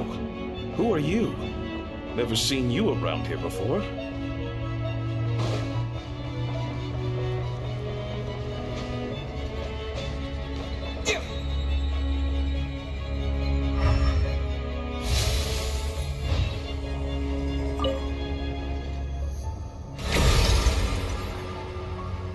I think I see some images. It's the prism's power at play, causing images of the past to reappear, albeit only as illusions.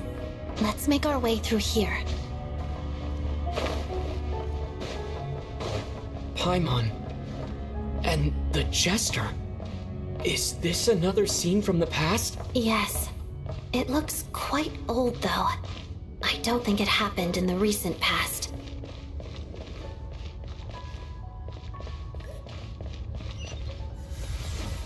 What's going on here? What happened? The source seems to be the Armory Palace. They must have started some large-scale experiment. Wait, what if this has something to do with Paimon? We need to hurry!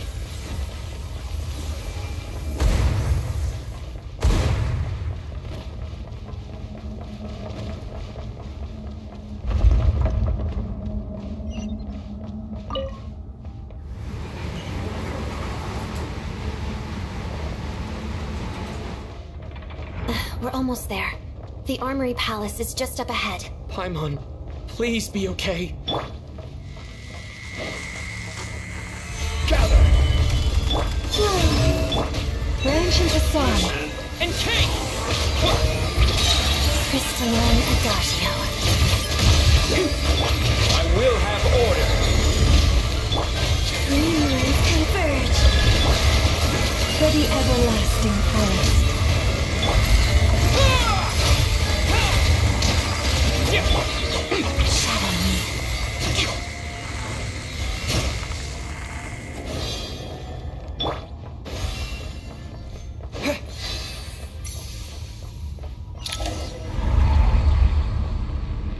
What's going on? Wait, I remember this feeling. It's the curse of death. No, not now. Why is the curse of death striking again already?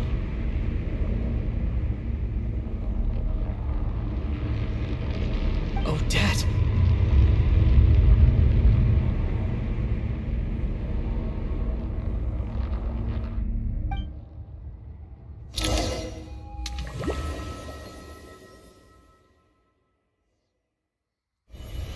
Is this the afterlife again?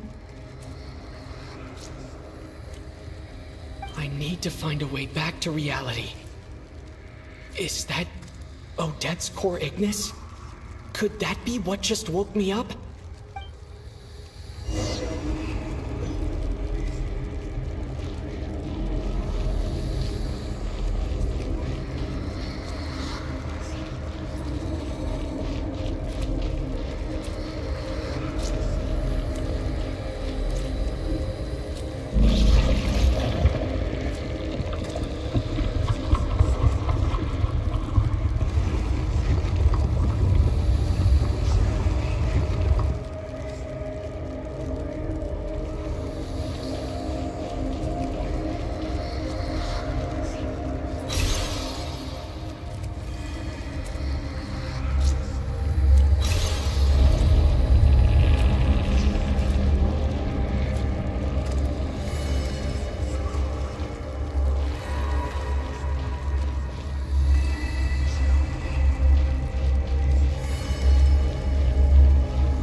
Odette?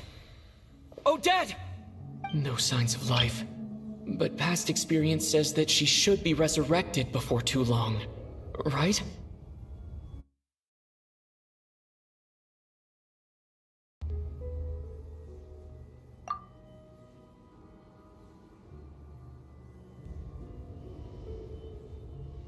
Did Odette intentionally use her core Ignis to guide my soul? I feel like something similar happened in a dream I had before. Thank you, Odette. If not for you, my soul wouldn't have found its way back to my body so quickly.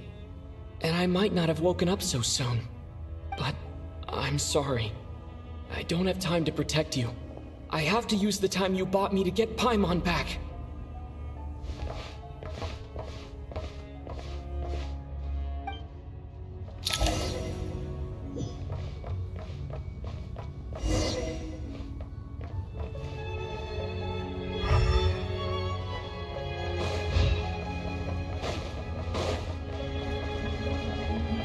Sure enough, everyone here has been affected by the curse of death.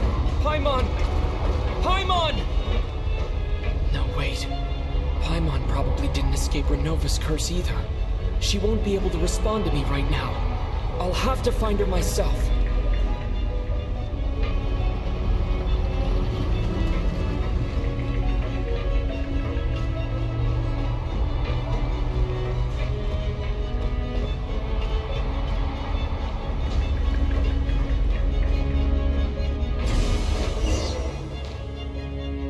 Found her! Paimon really is here!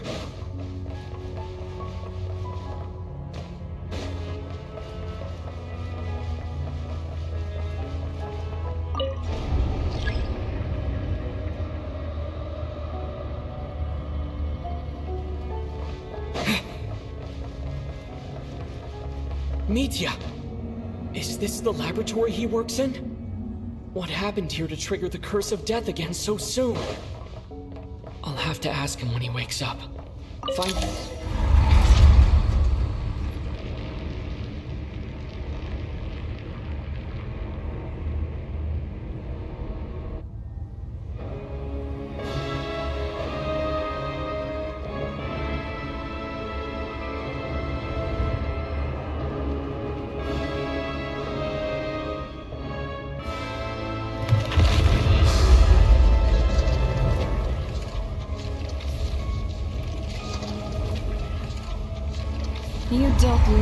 do you?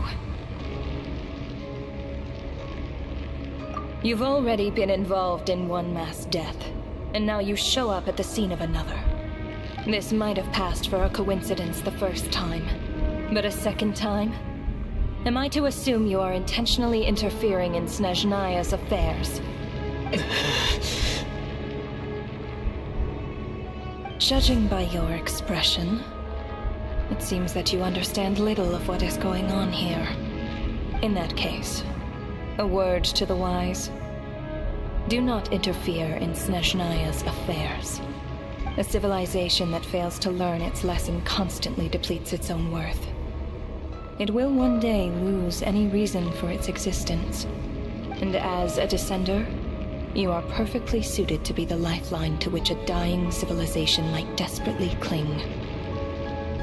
Consider your position carefully. No advice needed. I'll make my own judgments. Suit yourself. When the day of reckoning arrives, not even a descender can hope to escape unscathed. The time for resurrection fast approaches.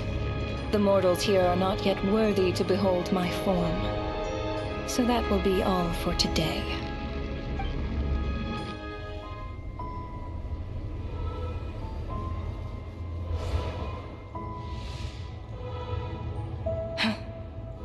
That thing is coming with me.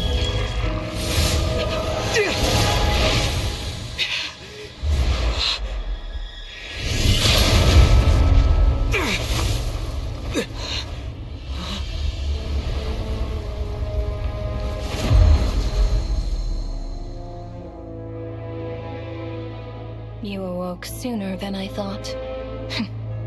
The curse of immortality is stubborn, unable to enter the ley lines, yet not content to remain a spirit. Ruler of death, what do you want? You perplex me. Both you and you. That thing may be a creation of Celestia, but it possesses none of Celestia's power, let alone authority. Your obsession with it baffles me. No matter, the resurrection will soon begin. It's worthless anyway. I'll reclaim it next time.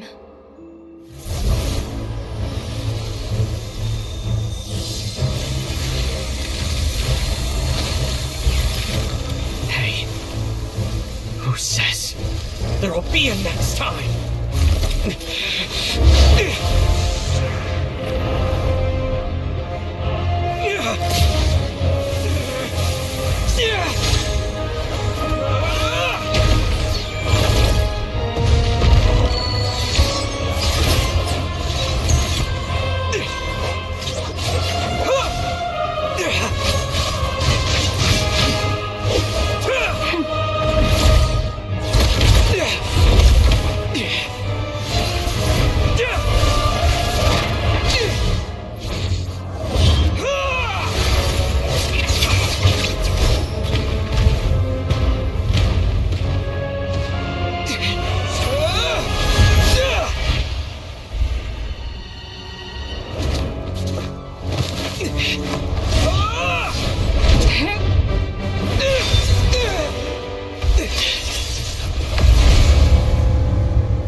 I missed you, Paimon.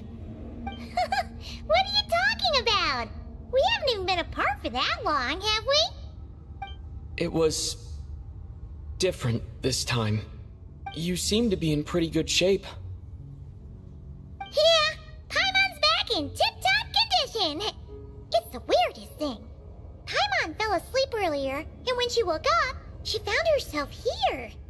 The jester and that guy talking to him used some kind of energy on Paimon, and she could kind of feel it canceling out that other thing that was making her feel unwell. So, Mitya helped too? Apologies for leaving in such a hurry at the theater earlier. I was in a rush to verify some theories. Rest assured that your companion is perfectly safe. We reversed the effects that the experimental energy had on her. The jester specifically instructed me to do so. I suppose this is our first official meeting, Traveler. I could not let Paimon suffer in her condition for a moment longer, and so I simply took her without explanation. I hope you do not mind. But why would a big shot like you care about what happens to Paimon? As I said when you first arrived in Snezhnaya, we once spent some time together in the distant past. Oh yeah, you did mention that. And Paimon did think you seemed strangely familiar the first time we met. I'm afraid the reminiscing will have to wait.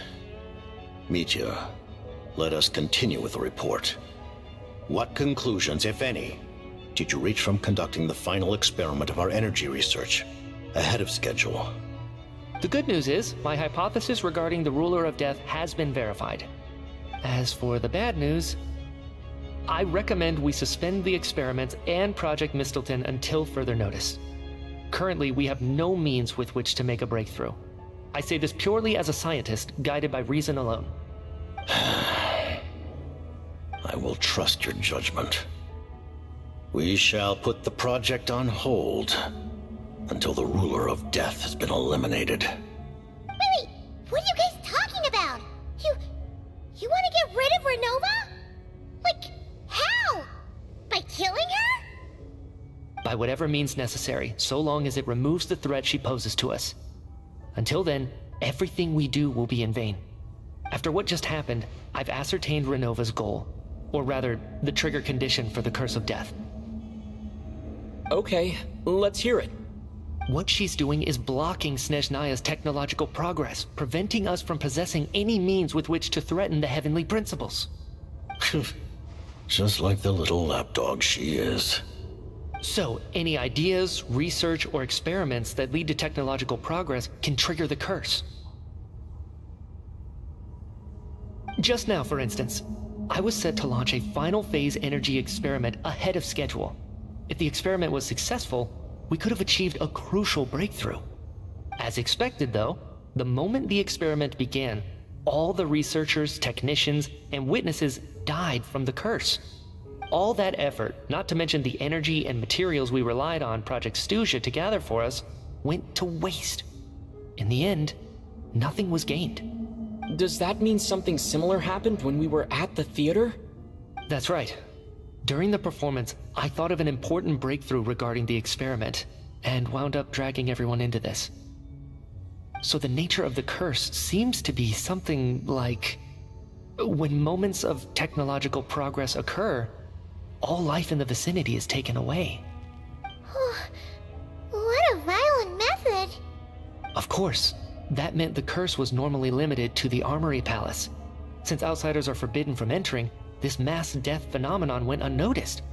Until Odette came along. I believe she was the first witness. The Curse of Death was triggered just before she infiltrated the Armory Palace that day. But you mentioned something about a final stage experiment. Doesn't that mean you've actually made some progress? That's right. Even with the gods locking certain key components out of reach, humanity can still advance technology in incremental steps accumulated over time. But, as I'm sure Renova anticipated, even incremental progress has its limits, a point where the truth you're seeking must be put to the test in an experiment. You mean the experiment you were just about to do?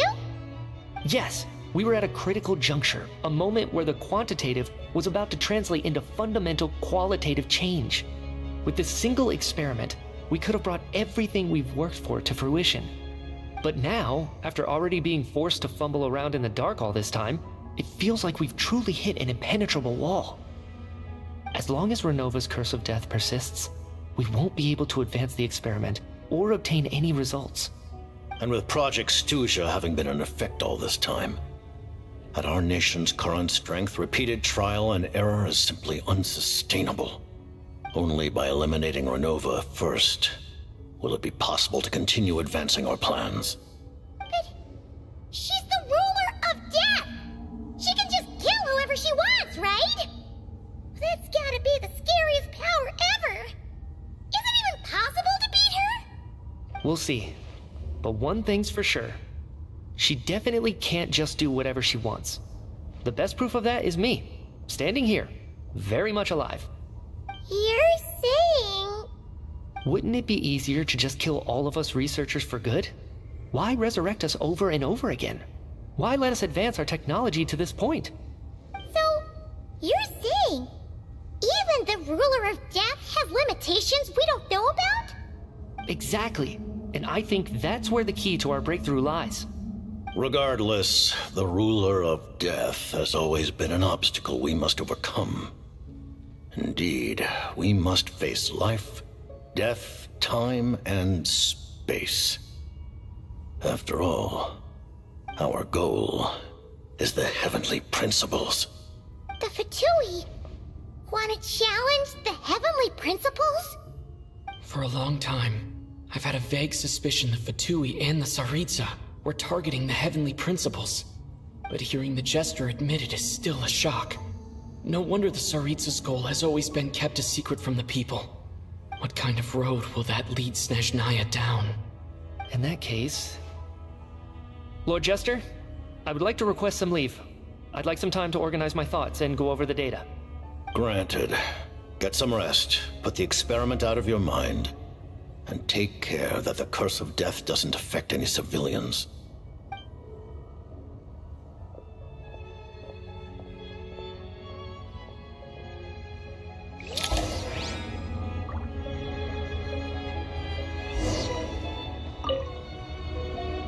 While there is yet time, allow me to offer you my hospitality, honored guest of Snezhnaya. Is there anything you wish to know?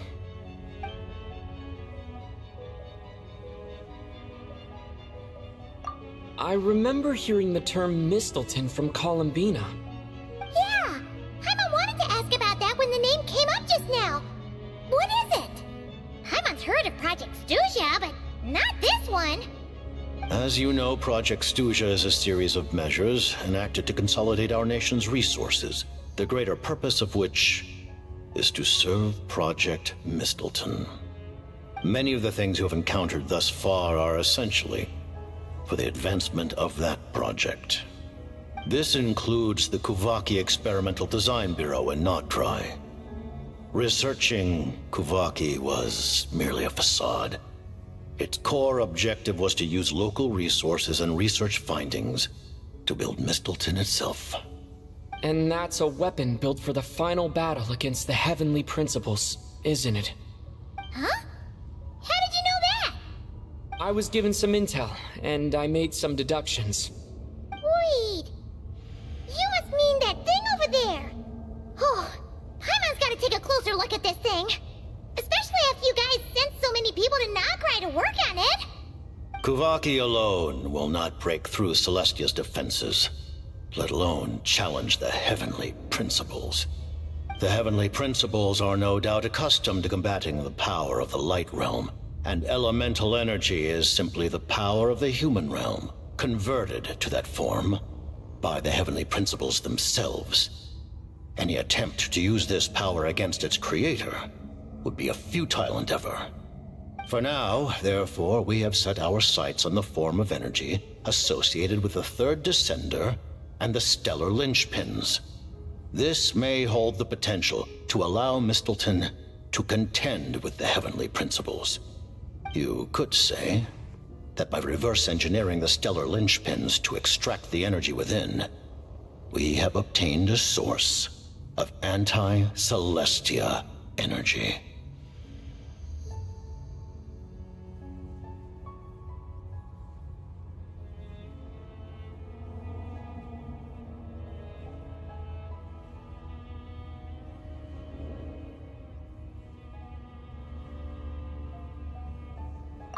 Kulagi Experimental Design Bureau, Project Stusia, and the new energy experiments. Huh. So, Project Mistleton is what ties it all together. And it looks like your plan is almost complete. No wonder the Ruler of Death came after you!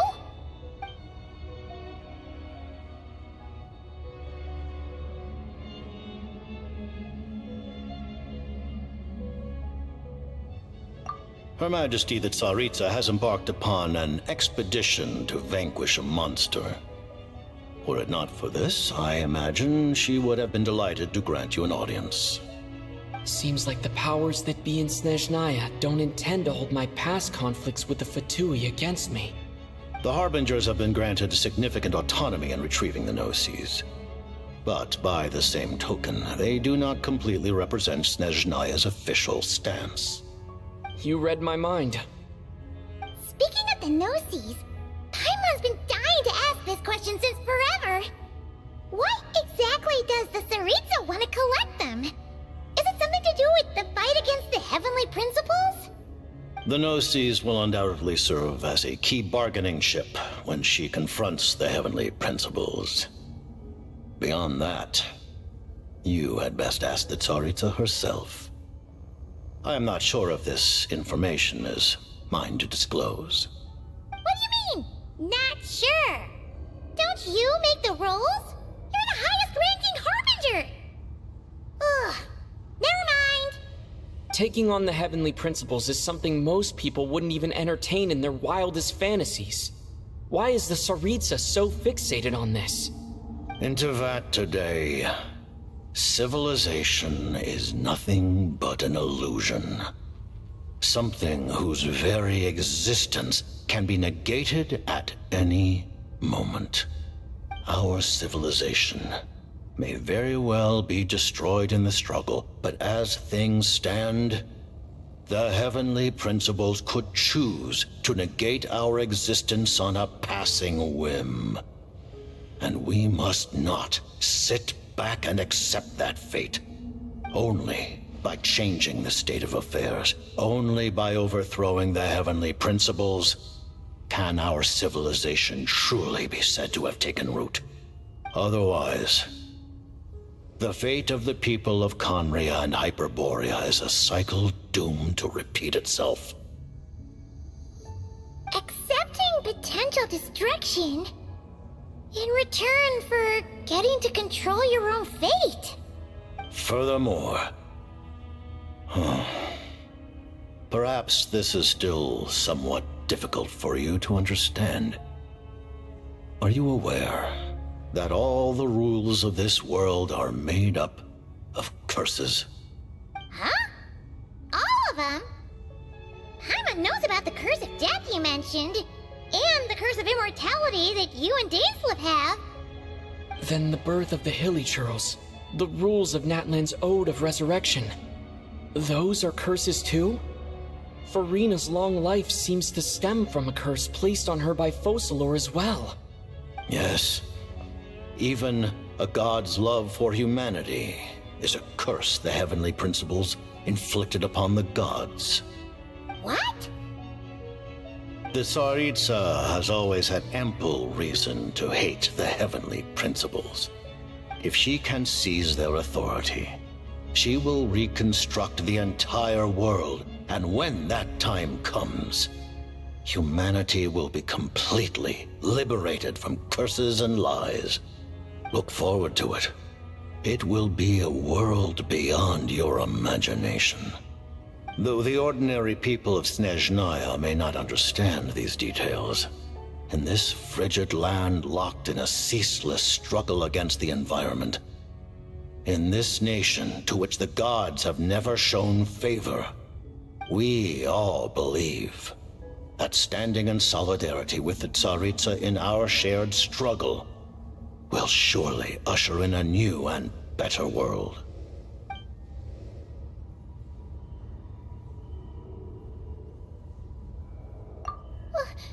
Paimon really doesn't remember. He's basically a stranger. You've got to believe Paimon. Allow me to explain. The reason Paimon reacted to the anti-Celestia energy developed by the Armory Palace is because she comes from Celestia herself. More specifically, she is one of its creations. Paimon? A creation of Celestia? Oh, right. I was blinded by anger earlier, but thinking back on it, Renova also said that Paimon is a creation of Celestia. But she lacks Celestia's power or authority. As you know, the lunar fragments in Nodcry were pulled down from the sky using Fatui technology. But the first application of this technology was in Conria over 500 years ago. I used this technology upon the heavens, and the response I received was none other than Paimon descending from Celestia. I presented her to the Vinster King, but he took no interest in this gift, nor did it satisfy him. Paimon then took up temporary residence in my palace until, of course, the arrival of the Cataclysm. Wait, Paimon's a little confused. You're talking about things that happened in Conria 500 years ago. You're saying Paimon was there for that? But Paimon doesn't remember any of that. Falling from the sky? Being given away as a gift? None of it. Having lived through the Cataclysm, perhaps you too were burdened with some manner of curse. Although, losing your memories would indeed be the smallest price I've ever seen paid. But it's not just her memories from Conria. Paimon doesn't even know how she spent the last 500 years. She only has memories from the past few years. No matter how hard she tries to remember. What was Paimon like back in Conria? Did she know a whole lot because she came from Celestia? Was she super smart? Unfortunately, when you arrived in Conria, your consciousness was like that of a newborn infant. None could say what kind of being you once were in Celestia. During the time you lived in Conria, your personality was no different from how it is now.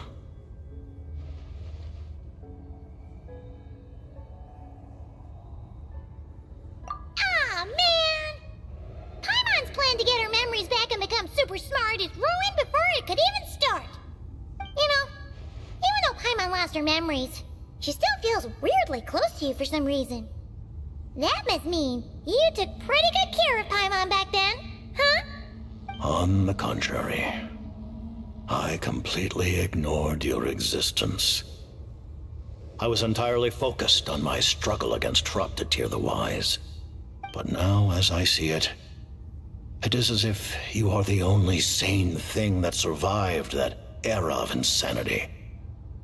And thus, are worthy of protection. Noted. Man, Paimon's gotta stop projecting friendship on everyone she meets. But, Traveler? Even though you know Paimon's some creation of Celestia now, you still want her, right? Oh, phew! That's a relief. Paimon's just learning about this, too. She's barely even processed it.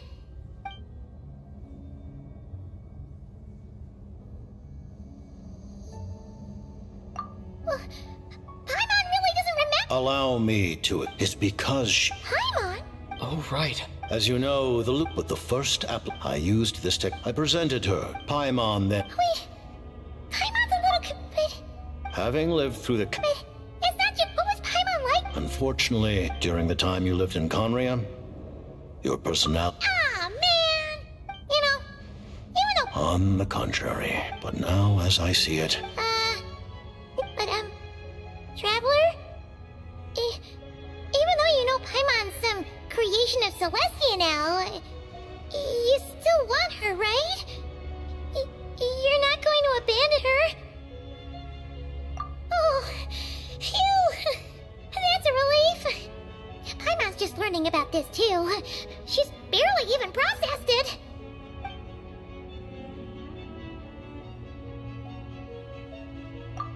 Thank you for telling me so much.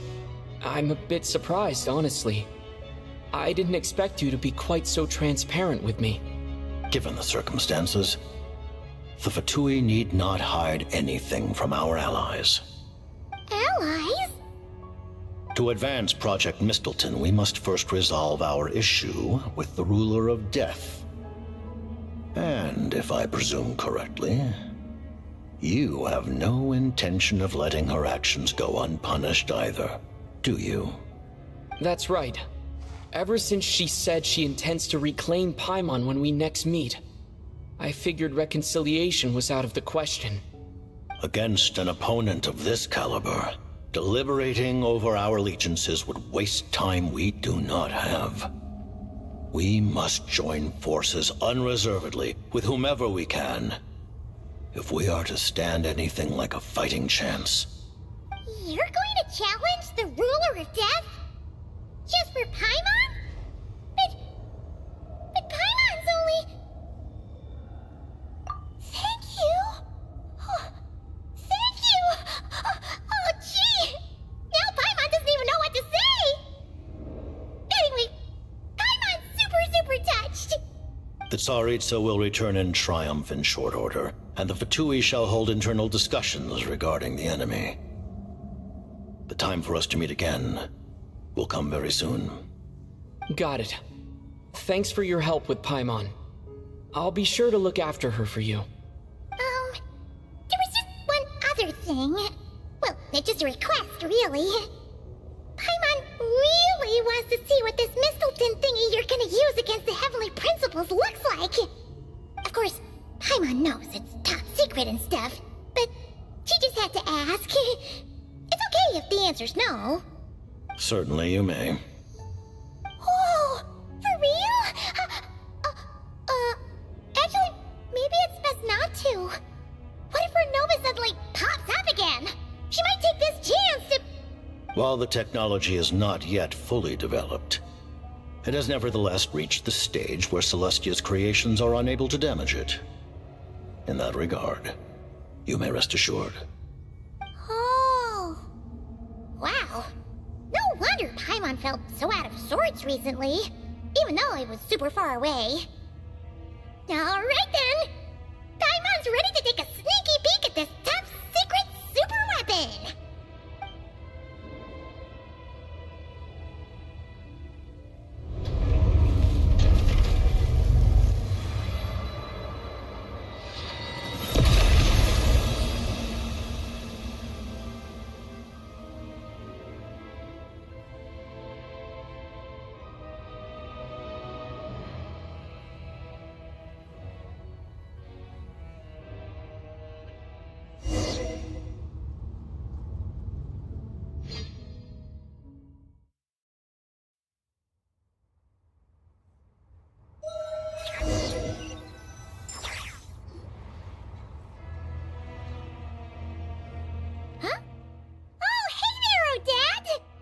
Paimon? You're okay. Thank goodness. You look well. Have you recovered? Long story short, yep, Paimon's all better. What are you doing here? Were you waiting for us? That's right. When I woke up, I wanted to go in after you, but the guards had woken up as well. It would have been tough to take them on alone, and there was no easy way to sneak past them. So I returned the way I came and waited for you here. It was thanks to you that my soul found its way back to my body so quickly. Thank you. Huh. That actually worked? Nice. I just figured I'd try my luck when that ominous feeling struck me. Really, you should be thanking this thing instead. Anyway, and now that things here are all taken care of, I have other things I should get back to.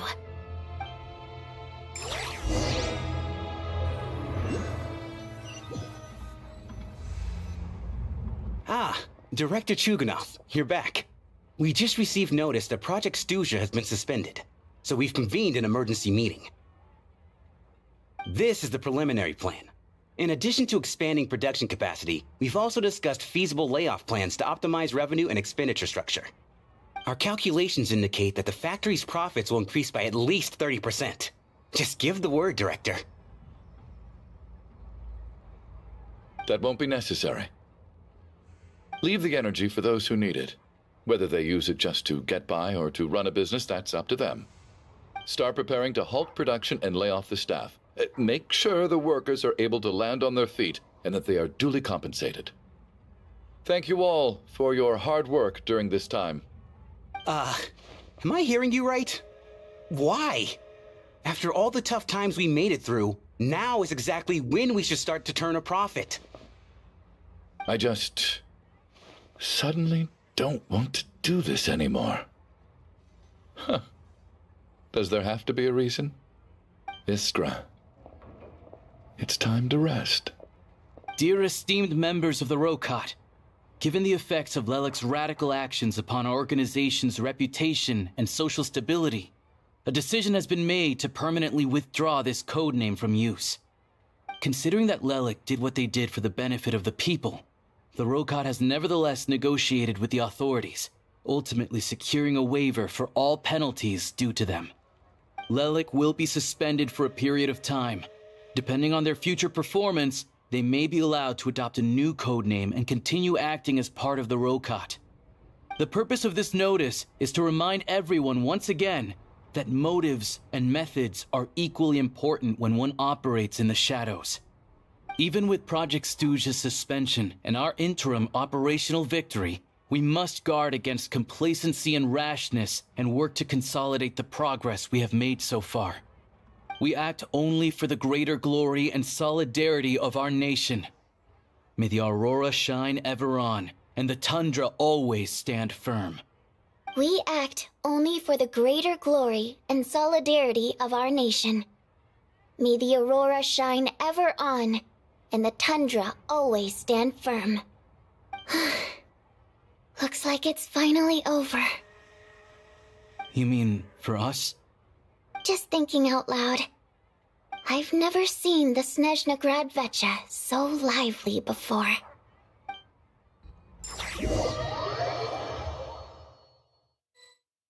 I never once thought I'd come here. But I understand everything now, Rosaline.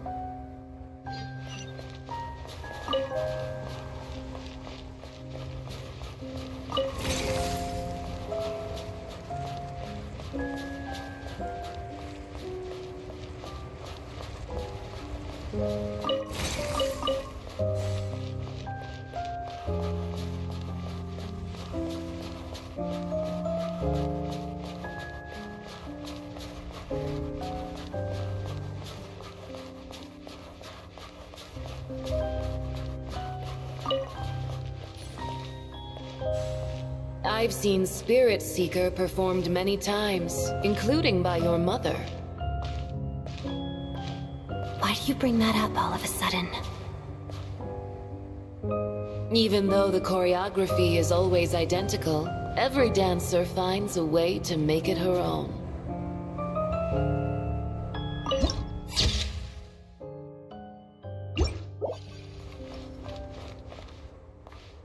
So you actually want to talk to me about ballet? I just think it would be a pity if the dance was lost to history. She didn't teach it to you, did she? That was an unusually subtle taunt for you.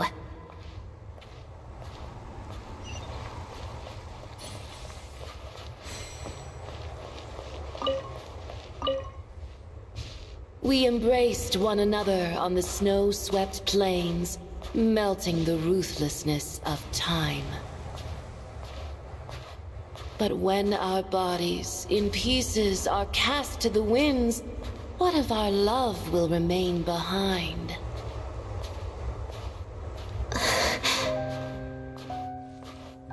Don't tell me you can't sing. Shush.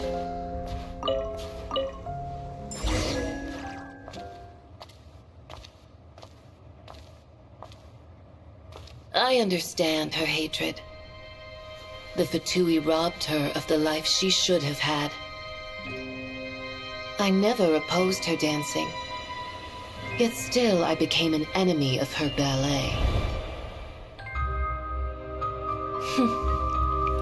I'll just keep my distance. Many despise me. I'm used to it. You're certainly not one to shy away from confrontation. But children, they need a different approach. I'm hardly the most maternal figure. Yet she is a child. In my experience, while a father commands authority, he must still yield to love. You should tell her what you think about her dancing.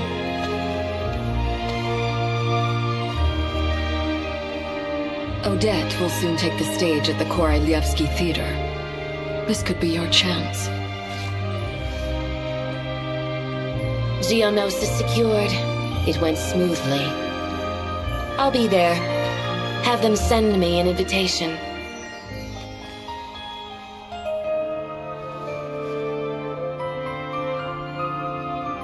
Sadly, things didn't work out. Her final words are inside that block of ice. This? Aren't these for monitoring her subordinates? Not yours. This one isn't her witch's flame, but my two worlds' flames. The two worlds' flames can burn away memories. It was my parting gift to Rosaline.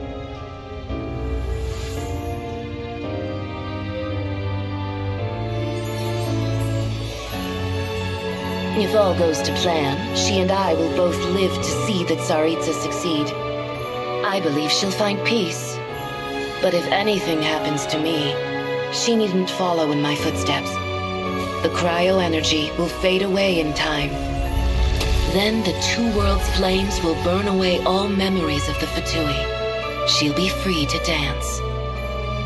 She deserves this. I will handle the aftermath. The choice is yours, child.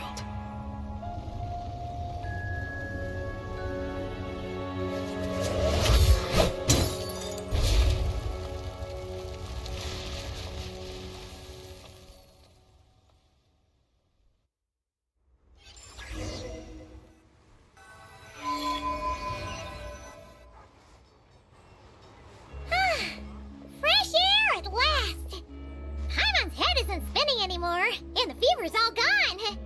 Paimon's finally free to fly again! Oh, it's nice to finally know where Paimon came from, too. It did make Paimon a little nervous at first, but it's such a relief now. Like, who cares if Paimon's a creation of Celestia? She's probably not anyone that important. Probably just the fairy of food and fun or something. And like you said, this doesn't have to change anything between us. You're not gonna just... Hey! Hurry up! Why are you walking so slowly? You've spent the last few days lying in bed and stuffing your face. I didn't think you'd be able to fly this fast. Says who? Paimon's as agile as ever. They don't call her White Floaty for nothing. Paimon originally wanted to check out the bookstores in Snezhnaya, but she's more in the mood for flying around right now, so let's save that for later. Wait, they've got light novels from Yai Publishing House here too. Huh? And this is Paimon's favorite mystery story from Fontaine. Wow, they got a sequel. The local Snezhnaya books look pretty interesting too, but also kind of heavy. Not the easiest things to look around. I thought you were in the mood for flying around. Paimon can read while she flies. Hey, look at these two dolls. Which do you like better?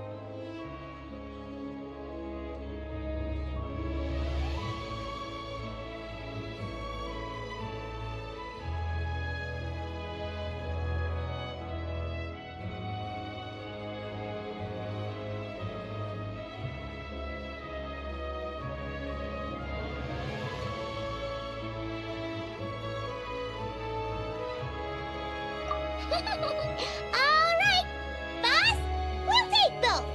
Paimon will have the other one. Oh, I thought we were only getting one. All right, fine. I'll pay. There you are. Thanks for visiting. Paimon will grab this and then... Huh? Huh? Huh? How many layers does this thing have? And what are you laughing at? Huh. You knew all along, didn't you? A whole bunch of people are gathered over by the plaza! Hey, look! That looks like Tartaglia! Hey, Tartaglia! I know that voice. Of course. If it isn't Paimon and my old comrade. You're looking well, Paimon. All better? Yeah! The Jester knew what was wrong and fixed Paimon right up! Thanks for sending someone to keep Paimon safe, too. Oh, yeah. About that. That was kind of embarrassing. Who could have known that our director would go looking for you in person? So sorry for the misunderstanding. Oh, right. Let me introduce you. This is my little sister, Tonya. Hello, Tonya! Hello. Firstly, I'm really sorry about my brother. Sounds like he's caused you no end of trouble. Hey now, why'd you have to start with that? Not that it isn't true, of course. So she's the real Tonya. She said you two didn't manage to meet up at the theater. She waited ages for me, and when I didn't show, she got a little worried and went outside.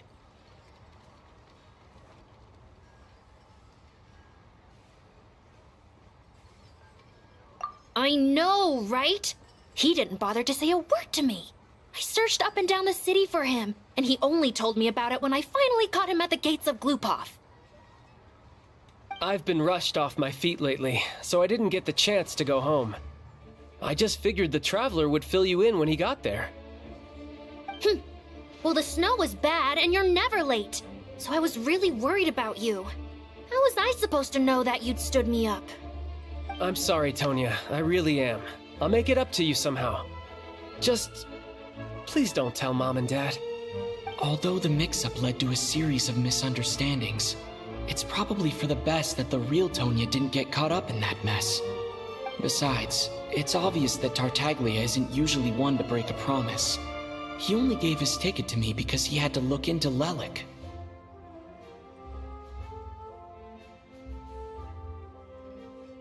No, it's fine. It just meant I didn't get to see the show in the end. By the way, what did you think? You were one of the first people to see it, you know? I would say... the best is yet to come. Huh? What kind of review is that? Hey, look!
One man's stone is another man's gem.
Where?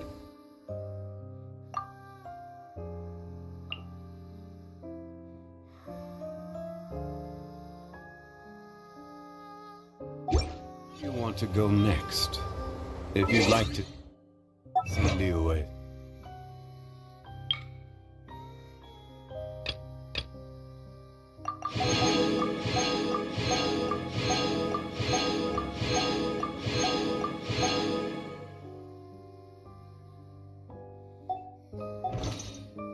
Tourist spots.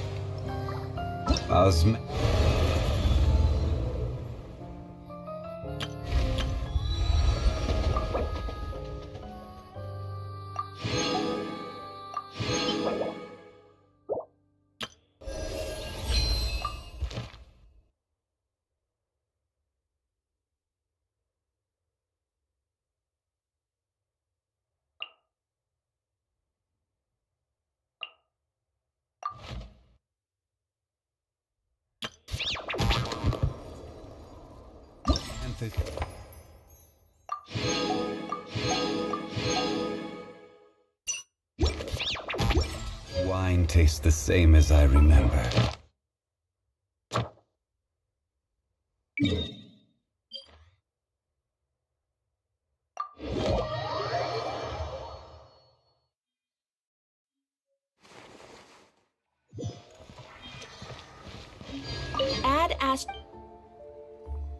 Thank you for completing.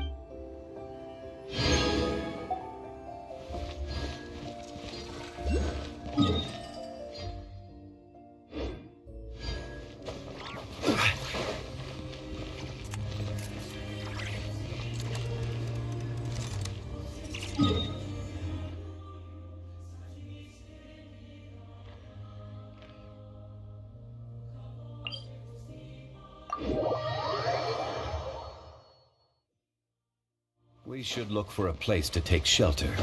I'll be fine, but we don't want you catching a cold.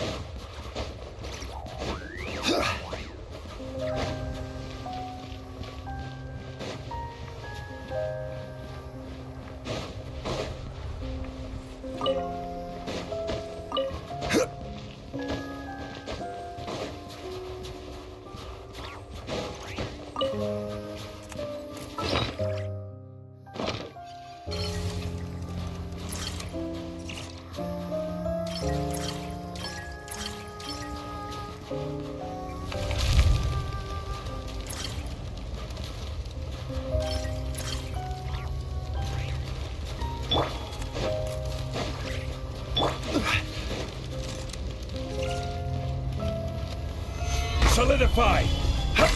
Yeah.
Boats are made for transferring commodities back and forth, and those that come across leave.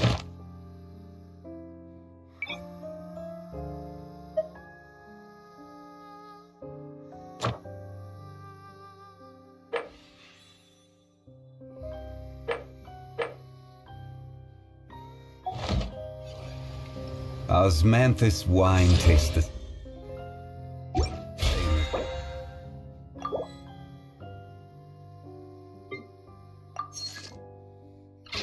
I remember. But where are those?